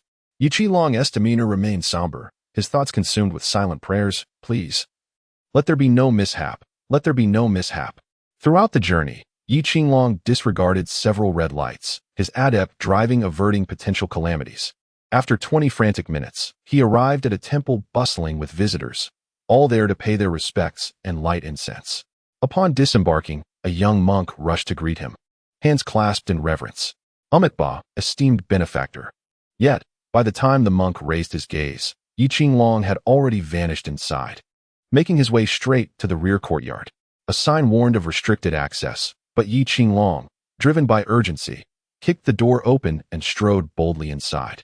Chapter 107. Between truth and illusion, the bamboo leaves, tinged with yellow, fluttered down like snowflakes in the autumn breeze. Yi Qinglong paused at the entrance of a secluded meditation room, observing the tranquil interior where a figure was busily engaged in some task. The young monk, clad in robes, hurriedly caught up to him, his tone stern. Amitabha, esteemed benefactor, this area is not open to the public. Please leave. Yi Qinglong flashed his police badge before the monk. I am a police officer here to investigate a matter. Please summon your abbot and inform him that my surname is Yi. The monk, hands still clasped, recited a prayer. Please wait a moment. With that, he turned and departed to fetch the temple's abbot. I've been deceived. The singular thought consumed Yi Qinglong's mind. I've inadvertently led death itself here. A cold sweat broke on his brow as his complexion paled slightly. The figure within was none other than Sun Jiao. Days prior, Yi Qinglong had learned of her inappropriate comments under a post regarding the Jiang family massacre. Realizing she could be in grave danger, he understood that she might become a target. Having encountered death on numerous occasions, he recognized the profound emotional ties it held to its family. The anguish of having lost his entire family left death twisted with pain and resentment. Why had Sun Jiao made such comments beneath that post? The Jiang family must have committed some heinous act, provoking their annihilation. Otherwise, why would the assailant target them specifically? Such remarks had led to a wave of online harassment directed at her, catching the attention of death itself. Upon learning of her statements, Yi Qinglong immediately sought to shield her, ensuring she would not be given another chance to fall victim. He knew death would be aware of the post and her words. Thus, he initially considered taking her to the police station for round-the-clock protection. However, he soon realized that, even there, she would not be entirely safe, as death could exploit any oversight to infiltrate the station and harm her. But what if she simply vanished? If no one could find her, how could death strike? Consequently, Yi Qinglong chose this temple as her refuge. Despite the bustling activity, the rear courtyard was off-limits to outsiders, creating an illusion of safety. As long as Sun Jiao stayed away from the front courtyard, she would be secure. After conferring with the temple's abbot, they reached an agreement. To minimize the risk of discovery, Yi Qinglong restricted her use of mobile devices, well aware that death was also a skilled hacker. Yet, in a twist of fate, an incident occurred on Yangjiang Road, which, according to Chief Chu at the police station, bore the hallmarks of death's handiwork. Yi Qinglong's instincts flared with suspicion. Why would death choose that location? Reflecting on his encounter with Qi Jun, he recalled how death had orchestrated a murder to lure him away, allowing Qi Jun and Qi Ming to escape.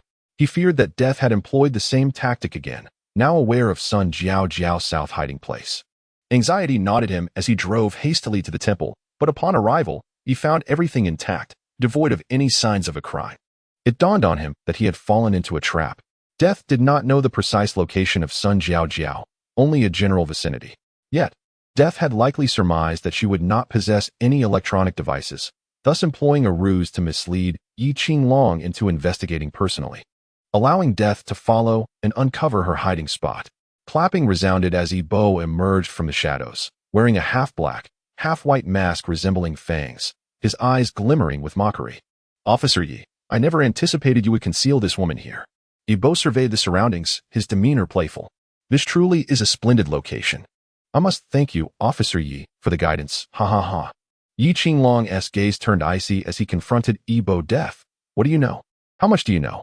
Yi Qinglong's inquiry pertained to the God organization. Yibo smirked. What I know is my own business. Why would I divulge anything to you? You are merely playing with fire. And you are not? Yibo countered. Yi Qinglong fell silent. I cannot let you have this person. I cannot allow you to take a life in my presence. In response, Yibo erupted into laughter. Ha ha ha. Officer Yi, do you truly believe you can prevent this? You may attempt it. Yi Qinglong remained undaunted. Death, or rather, Jiangmu. If you continue down this path, there will be no turning back. Upon hearing his name, Yibo's eyes flickered. From the moment I survived, I have had no path of retreat. Yibo raised a hand. Officer Yi, it would be wise for you to take a moment to rest. Yi Qinglong sensed danger, attempting to evade, but felt a sharp pain in his back. You. Yi Qinglong glared at Yibo, demanding, what do you want? His words were cut short as he succumbed to unconsciousness, a tranquilizer needle embedded in his back. On a nearby rooftop, Hu Bing concealed his tranquilizer gun and vanished from sight. Yibo regarded Yi Qinglong's motionless form with a hint of melancholy. If you were not a police officer, and I were not deaf, we could have been the best of friends. He then turned his gaze toward the meditation room, a glimmer of malice flashing in his eyes. Since you have shown no mercy, you shall join your father in the depths below. The autumn breeze rustles softly, causing the bamboo to sway as if bidding farewell to departed souls. On the ground, Yibo, who had fainted, awakens to find himself in a hospital. You are awake. Qinglong, do you feel any discomfort? Yang Ku, standing anxiously beside the bed, gazes at him with red-rimmed eyes. Qinglong shakes his head slightly, indicating that he is fine. Chapter 108. A surprising gift. What exactly happened? Yang Ku's face reflects her concern as she looks at Qinglong, unsure of what to do. With a bitter smile, Qinglong focuses his gaze again. I was completely at the mercy of death, with no ability to resist. How could this be? Yang Ku exclaims, unable to comprehend. What on earth is going on? Qinglong recounts the entire sequence of events. After listening, Yang Ku falls silent, the tension in the room palpable. Moments later, she speaks slowly, truly. Extraordinary circumstances. The doctor has examined you, she continues. You were administered an anesthetic, and its effects have not yet worn off. So you must rest for a while. Qinglong nods, then inquires, what about the case on Yangjiang Road? What is so peculiar about it? Yang Ku's expression turns strange. It appears to be an accidental death. Accidental death? Qinglong is taken aback. Then why did Director Chu say this case is unusual? It's complicated. Let me show you the road surveillance footage, she replies, pulling out her phone to display the video. The footage reveals Su Wei moving, with many of her belongings already loaded into a vehicle. Just as she steps out, a metal spike suddenly falls from above, piercing her neck as she looks up. The scene devolves into chaos, blood splattering everywhere. Qinglong turns his head away in distress. Yang Ku retrieves her phone, offering a pained smile. This is the surveillance footage. The spike was actually a rusted railing from the rooftop, which inexplicably fell. Qinglong closes his eyes, replaying the horrific images in his mind. Have you investigated? Why did that metal spike fall? We have, but there are no leads. The footprints on the rooftop are too numerous to compare. After a moment of contemplation, Qinglong suggests, investigate that metal spike for fingerprints or any other evidence. Understood, I will do so immediately. Yang Ku stands but hesitates, and Qinglong perceives her inner turmoil. Rest assured, I am fine. I just need to recuperate, he reassures her. Yang Ku nods. I'll have Detective Zhou come by to look after you. You shouldn't be alone. Qinglong, feeling reluctant to accept, softens at her earnest gaze. Very well, but do keep me informed of any developments in the case. Yang Ku agrees and exits the room. Qinglong refrains from inquiring about Sun Jiao, for he believes her fate is sealed, rendering any questions moot. The responsibility of comforting Sun Jiao's mother now falls to other officers, hoping they can ease Chunlan's grief. After losing her husband, the pillar of her family, and now her daughter, one can only wonder how she will cope with such profound sorrow. Sighing, Qinglong realizes that healing takes time. He resolves to visit Chunlan once he is discharged. In a Western restaurant, Zhou Wan and Yibo sit across from each other, sharing amusing anecdotes. Under Yibo's subtle guidance, the conversation shifts to Tong Tong. Previously, Yibo encountered a robber impersonating the Grim Reaper at Suzhou Park. However, the situation turned dire when Detective Zhou intervened, prompting the robber to take Tong Tong hostage. Yibo heroically rescued her. Later, when Zhou Wan and Detective Zhou first visited Yibo's home for a gathering, Tong Tong was present. It was during Zhou birthday that Yi Bo and Tong Tong met again, leading to Tong Tong secretly harboring feelings for Yi Bo, who remained oblivious as he shifted his focus to her parents. Recently, Tong Tong has been quite busy, having just returned from a business trip to another province last month. Zhou remarks, "She has been mentioning you a lot, saying she would love to taste your cooking again." Yi Bo smiles. "Sure, whenever you have time. You can come over. I've been experimenting with a new dish, and you both could serve as judges." Zhou glances at Yi Bo. "Do you genuinely want Tong Tong to come?" Yi Bo feigns ignorance. "Isn't she your close friend? If she wishes to dine, I would be delighted to prepare a meal for her. It's no trouble at all." Zhou finds his response satisfactory. In her eyes, Yi Bo belongs to her alone, leaving no room for the slightest rivalry, not even from her best friend. "Perhaps we should wait a couple of days. Tong Tong's parents are returning from abroad and may not have time." Yi Bo nods in understanding. "No worries, just let me know when she wishes to come." At last, the day arrives for Qing Long's discharge. Although he could have left as soon as the anesthetic wore off, Yangku insists he rest for 2 more days due to her firm stance. Ultimately, Qing Long concedes and spends an additional 2 days in idleness. On the day of his release, Yangku is on her way to fetch him. Just as he finishes packing his belongings, his phone rings. "Hello? Who is this?" "Officer Yi, it seems your recovery is going well. Discharged today?" Yi Bo's teasing voice resonates. "Death." Qing Long's tone darkens upon recognizing the caller. "Why are you calling me? Please, let us not harbor such hostility. I merely wish to congratulate you on your discharge." "Jiangmu," Qing Long bellows angrily. "You've taken so many lives. When do you intend to cease?" "Cease?" Yi Bo scoffs. "Without me, you will never uncover the divine organization. You think you're clever, but those are merely the praises of yourself and those around you. In truth, I have been lenient with you only because you still hold some usefulness to me." Qing Long's face darkens. "What do you mean?" "I have a parting gift for your discharge." Yi Bo chuckles. "What kind of gift?" Qing Long tenses, fearing Yi Bo has struck again. "You've been unable to find any leads on the victim Wei Qingqing from the ping to dismemberment case. Haven to you? I'm offering you a hint." He pauses dramatically. "Investigate her boyfriend. You may find a surprising revelation." He laughs heartily. Chapter 109. The Butterfly Effect. Wei Qingqing has a boyfriend? How do you know this? Don't concern yourself with how I know. I possess knowledge that far surpasses yours. This is your chance. Whether you seize it or not is up to you. What do you? Before Qing Long can finish, the call disconnects. Furious, he curses. That bastard. He views me as a mere tool. Yet, despite his anger, Qing Long is compelled to investigate. Aware that this is a trap, he cannot resist taking the bait, for both he and Yi Bo share a common desire, the complete eradication of the divine organization.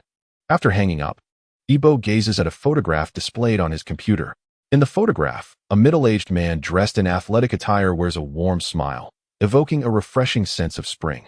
However, few would suspect that this very individual belongs to the elusive divine organization. Yi Bo instructed Yi Qing Long to investigate these matters, intending to disclose a modicum of information to him. Relying solely on his own capabilities, Yi Bo knew he could not accomplish this task. Moreover, the intricacies of the situation were too extensive. A single misstep could reveal his whereabouts. Only someone like Yi Qing Long, with connections to the police system, could effectively navigate this scenario. Next, Yi Bo needed to deal with 2 individuals, Tong Tong's parents, Tong Hai and Jiang Yin.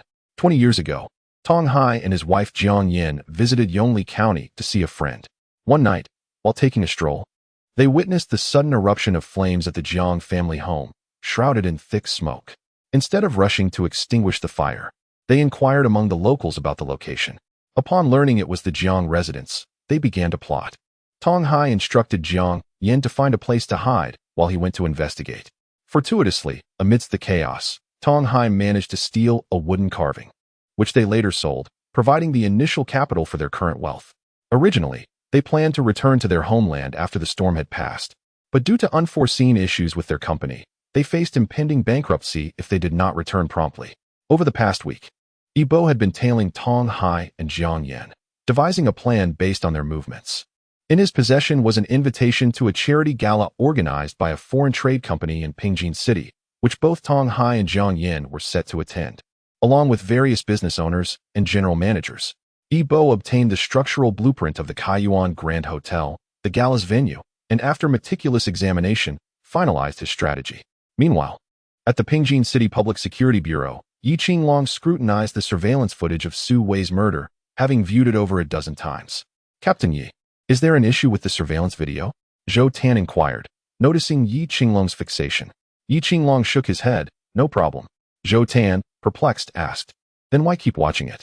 Yi Qinglong turned to Zheng Xiao and requested, please retrieve the rooftop surveillance footage for me. Zheng Xiao complied and brought up the relevant video.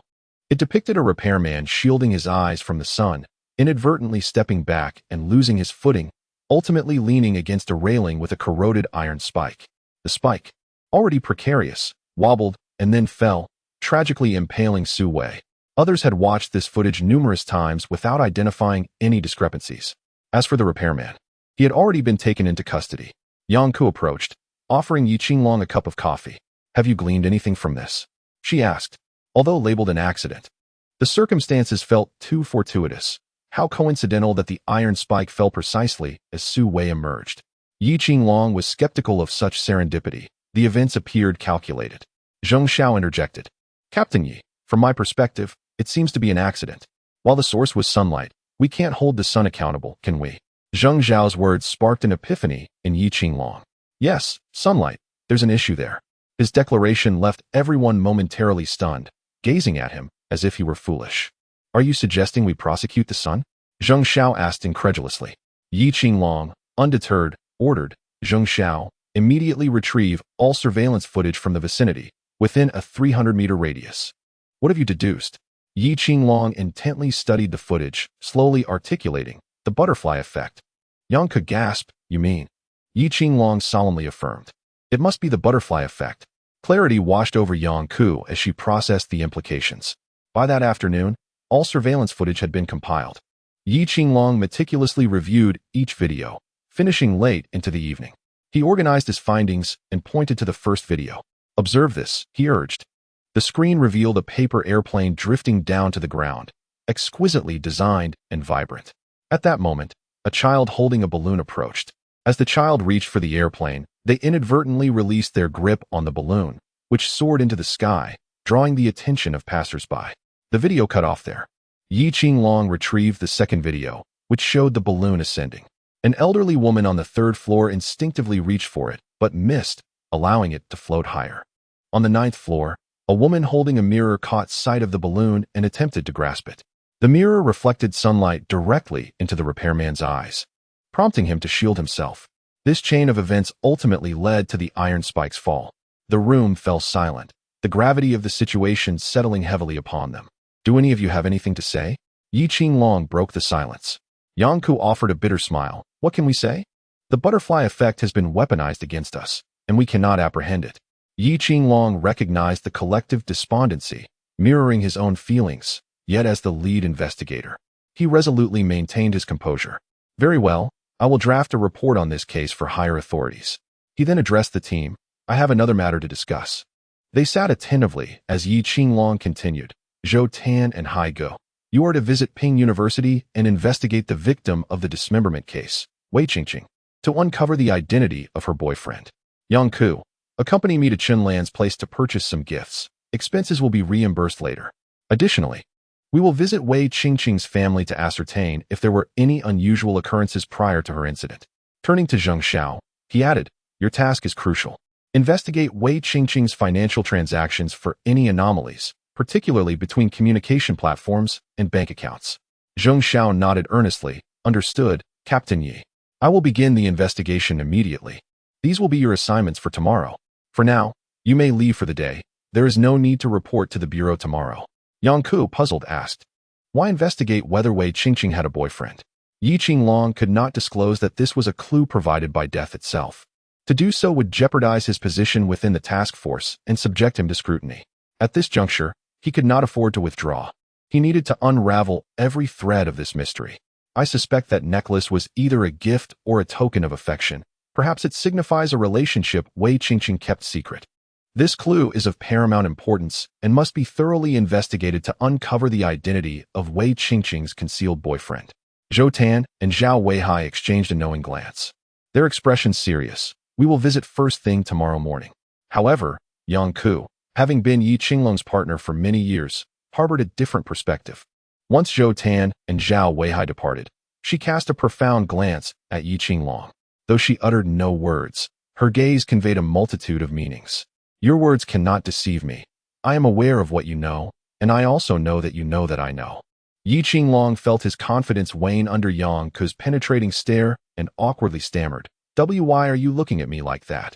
Humph, Yang Ke scoffed, striding out of the office.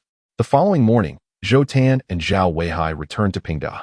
This time, they bypassed the principal and went directly to the head teacher and Wei Qingqing's advisor from her time at school to gather information. Inside the office, the four took their seats.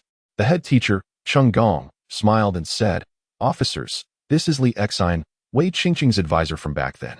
May I inquire what guidance you seek from us? Zhao Weihai replied solemnly, We are not here for guidance, merely to gather further information. Li Exine promptly assured them, Please, if there is anything you wish to know, I will share all that I can. Zhou Tan took notes as the conversation unfolded. What was Wei Qingqing's reputation like among her peers? Li Exine recalled, her social standing was rather average. She was not particularly fond of speaking. Did she have any close friends or confidants? Li Exine awkwardly shook his head. It has been so long, I cannot recall clearly. To my knowledge, she did not have any. However, it would be prudent to inquire with those who shared her dormitory. They might have more insight. Zhao Weihai asked, Are they still at the school? No, they have graduated. It has been 2 years since they were all in their second year. Very well. Please provide us with their contact information. Li Exine nodded. That can be arranged. By the way, Li, did Wei Qingqing have a boyfriend? Zhao Weihai inquired, his gaze penetrating. I truly do not know, Li Exine replied with a wry smile. After all, during university, even if students date, we advisors are often oblivious. They don't share such matters with us. However, Li Exine's tone shifted. I do recall an incident where a man, around 30 years of age, visited the school looking for her while she was studying in the library. He fortuitously encountered me. What did this man look like? Li Exine shook his head. I cannot recall. I only remember he appeared to be in his 30s. As for his features, it has been so long that I genuinely do not remember. Zhao Weihai discerned that Li Exine was genuinely unaware, thus refraining from pressing further. After a few more questions, the two departed. They proceeded to locate those who had shared a dormitory with Wei Qingqing, as per Li Exine's suggestions. By the time the clock struck 4 or 5 in the afternoon, several individuals gradually returned. Yi Qinglong spoke first. Let me share our findings. Today, Yang Ke and I visited Sun Jiaojiao's mother, Chen Lan, and later, we went to Wei Qingqing's mother's residence. Yi Qinglong exchanged glances with Yang Ke. Our investigation revealed that Wei Qingqing, having lost her father at a young age, endured a challenging childhood, which strained her relationship with her mother.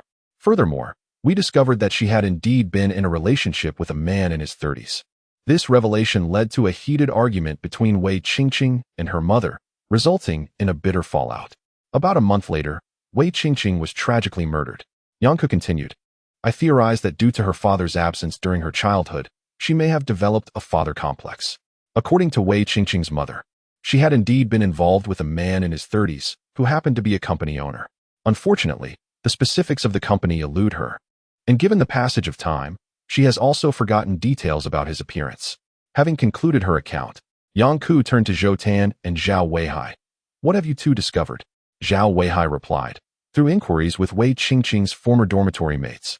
We confirmed that she did have a boyfriend, but we lack information regarding his appearance or identity.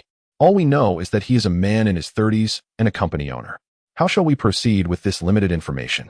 Yi Qinglong directed his attention to Zheng Xiao. Zheng Xiao, have you made any discoveries? Indeed. Chapter 111. Farewell Tong Tong. I have traced a transaction made by Wei Qingqing abroad.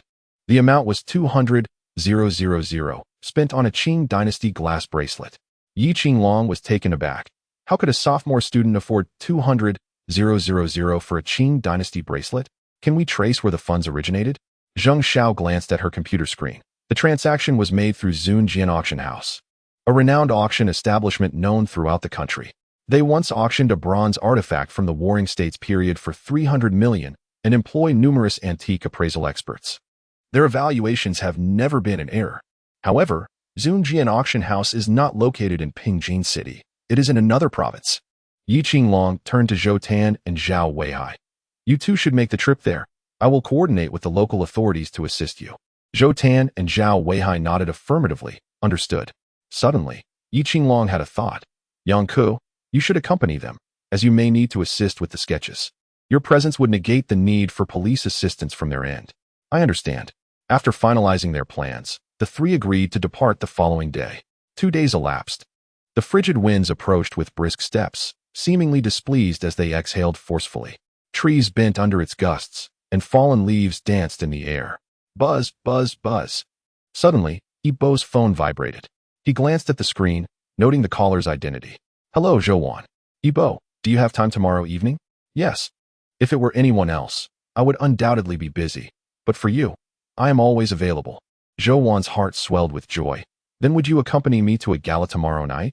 Would that be agreeable? Certainly. Should I dress formally? Yes. A formal attire would be appropriate. Very well. I shall be ready. I will pick you up around 6 tomorrow evening, and we will go together. Agreed. It's a promise. A promise indeed. Yibo hung up the phone, glancing at a small vial in his hand. A sinister smile creeping across his face. The countdown to death has begun. Haraha. Time swiftly passed, and it was now the afternoon of the second day. At 6 o'clock, Yibo stood at the entrance, clad in an elegant black suit. His tall stature, sharply tailored outfit, and chiseled features drew admiring glances from every girl passing by. A sleek black sports car pulled up before him.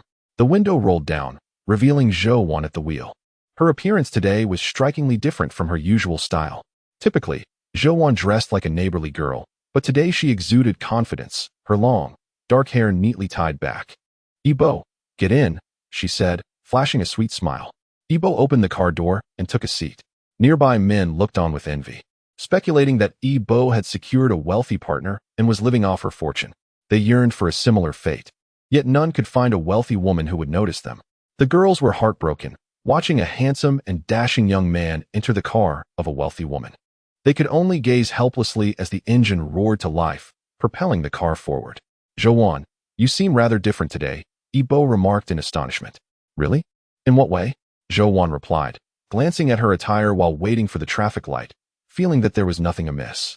Today, you resemble a formidable businesswoman who rides motorcycles, Yibo concluded, finding the description apartment dressed in formal attire.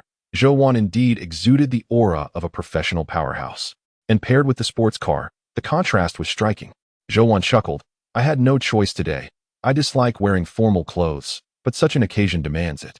Yibo, feigning ignorance, asked, what occasion are we attending? Zhouwan explained, we are going to a charity gala. My parents are abroad, and my brother is on a business trip and hasn't returned yet, so I have to attend.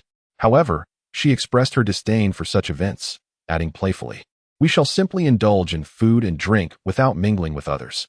Upon their arrival, Zhouwan adeptly tossed her keys to the guard, instructing him to park her car. It was evident that she had attended numerous such events before. Linking arms with Yibo, she presented the invitation and entered the venue. The gala was held in a grand hall on the top floor, dominated by a magnificent crystal chandelier that cast a soft, dazzling glow through its facets. The surroundings were opulent, adorned with a plethora of sumptuous food. Groups of elegantly dressed individuals conversed animatedly, wine glasses in hand. Yibo surveyed the scene, absorbing the ambience. When Zhouwan suddenly exclaimed, Tong Tong, a girl with a cherubic face turned at the sound of her name, her face lighting up upon seeing Zhouwan. Wan Wan, what a surprise. What brings you here? Their reunion filled them with joy. I had no choice, with my parents away and my brother on a business trip. Who else would come? Zhouwan raised her hands in exasperation. If it weren't for my brother's call, I wouldn't have come at all. Tong Tong, equally exasperated, replied. I had no choice either. My father insists I accompany him to inherit his company, claiming he wants to introduce me to successful individuals. It's dreadfully boring here. But thankfully you're here. She then noticed Yibo and greeted him. Initially, Tong Tong had harbored feelings for Yibo, but after last night, her affections had deepened, prompting her to gradually abandon her hopes. Unbeknownst to her, Yibo was the harbinger of death, with his sights set on her parents. In his eyes, nothing could deter his obsession with revenge. Yibo excused himself momentarily, fully aware of the venue's layout. He hadn't seen Tong Tong's parents and presumed they were at the back of the hall. Indeed, he found them conversing with others, and as they finished, they approached him. Oh, I'm terribly sorry, Yibo exclaimed, accidentally spilling red wine on Tong Hai. Tong Hai, displeased, retorted, watch where you're going. I'm sorry.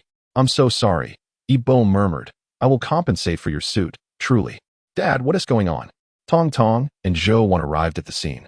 Witnessing Tong Hai's anger directed at Ibo, Tong Hai assumed an altercation had occurred. Tong Tong, do you know this person?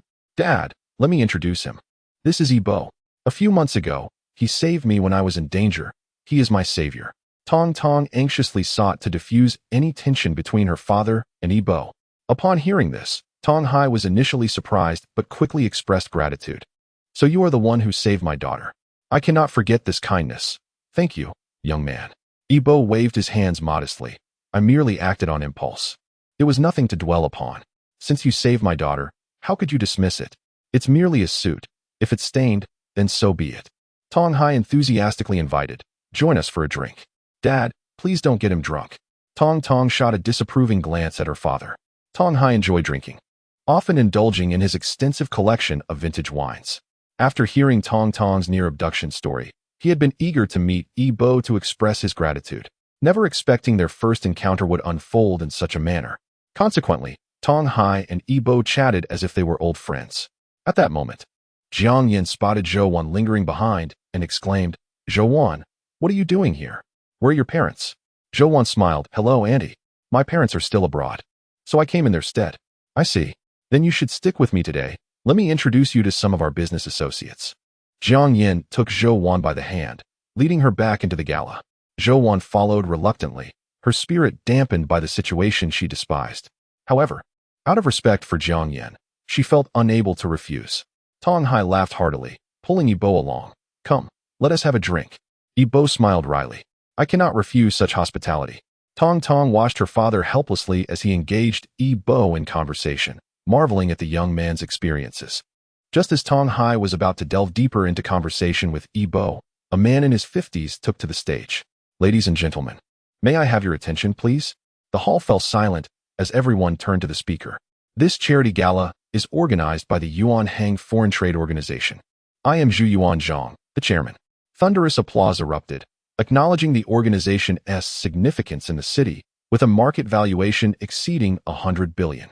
Zhu Yuan Zhang bowed deeply. First, I would like to thank you all for attending this charity event amidst your busy schedules. On behalf of the children in impoverished mountain areas, I extend my heartfelt gratitude. Ibo found it impossible to endure such hollow rhetoric, filled with grandiloquent platitudes. If this charity event was truly intended for the underprivileged, why were those who had once received aid still in tatters, trekking miles to school? The reality was that a select few had embezzled these funds, leaving a mere fraction to reach the children in need. Zhou Wan, listening to Zhu Yuan Zhang's lofty speech, couldn't help but scoff, hypocritical. What is the matter? Can't bear to listen? Ibo chuckled. I can no longer endure this. It feels akin to brainwashing. Zhou Wan, in exasperation, remarked, I cannot stay here for even a minute longer. I'll go to the restroom. Let us depart shortly. Ibo, feigning the need to relieve himself, exited the venue. The plan was about to unfold. At that moment, all attendees were gathered in the conference hall, with no one backstage. As Ibo entered the restroom, he cast a fleeting glance at the door's surveillance camera, a barely perceptible smile gracing his lips. After some time, he returned to the hall. Zhou Wan whispered to him, Let us leave. I feel quite uncomfortable here. Very well, let us depart, Ibo agreed. And Zhou Wan nodded in affirmation. Just as they were about to exit, the lights in the hall abruptly went dark. Instantly, the entire space was engulfed in darkness, causing many to react in instinctive panic. The attendants at the entrance, startled by the situation, quickly retrieved their walkie-talkies to report the incident. Fortunately, the venue was equipped with a backup power supply. Once activated, the lights flickered back on, and many attendees instinctively closed their eyes against the sudden brightness. A piercing scream shattered the eerie silence. There are dead bodies. A wealthy woman clad in a mink coat shrieked, pointing at the two lifeless forms on the ground. Chaos erupted in the hall. Dad, Mom. Tong Tong's heart-wrenching cries filled the air as she collapsed over the motionless bodies of her parents. Tong Hai and Jiang Yin. Zhou Wan was taken aback. She never anticipated that the deceased would be Tong Tong's parents. Some individuals, gripped by fear, hurried to flee.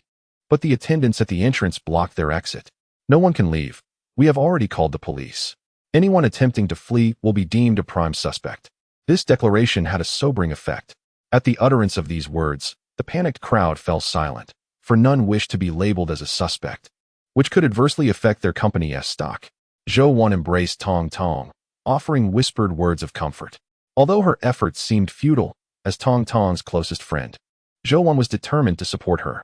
Shortly thereafter, Yi Qinglong arrived with his team in response to the emergency call. As Zhou Tan and his colleagues were absent, this time Yi Qinglong and Pan Yu led the investigation, accompanied by Qin Xuan. Upon entering, Yi Qinglong observed the distressed crowd and the two bodies in the center of the hall, their throats slit. Yibo stood nearby, offering solace to Zhou Wan and Tong Tong. Upon spotting Yibo, Yi Qinglong expressed his surprise. "You, what are you doing here?" "Ah, Officer Yi," Yibo replied, equally astonished. "What brings you here?" Yi Qinglong inquired solemnly. His lingering suspicion towards Yibo was palpable, though he could not quite articulate why. "What is it?" Pan Yu approached, noticing Yi Qinglong's demeanor and casting a scrutinizing gaze at Yibo. "It's nothing. You may attend to other matters. I will handle this," Yi Qinglong instructed Pan Yu. "All right, call for me if needed." The scene required control. Each individual in the hall needed to be questioned, which entailed a considerable workload. Yi Qinglong then asked Yibo, "How did you come to be here?" "I came with Zhou Wan," Yibo responded. Yi Qinglong turned to Zhou Wan, who nodded. "Officer Yi, my parents are abroad and unable to return, and my brother is on a business trip. I am here on behalf of my parents. I am not fond of such gatherings, so I invited Yibo to accompany me. We encountered Tong Tong as parents here." "Who is Tong Tong?" Yi Qinglong interrupted.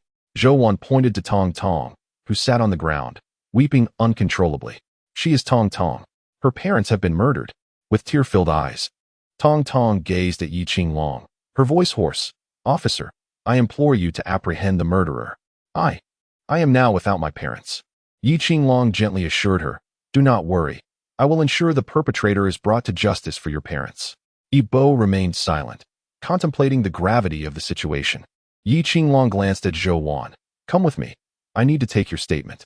Zhou Wan looked at Yibo, urging him to care for Tong Tong, then followed Yi Qinglong to a quieter area to recount the events without any omissions. Yi Qinglong's intense gaze bore into Zhou Wan, making it difficult for her to meet his eyes. "What is this fuss about?" Zhou Wan muttered softly. She then recounted the events in detail to Yi Qinglong. Meanwhile, a female officer led Tong Tong aside to offer her comfort.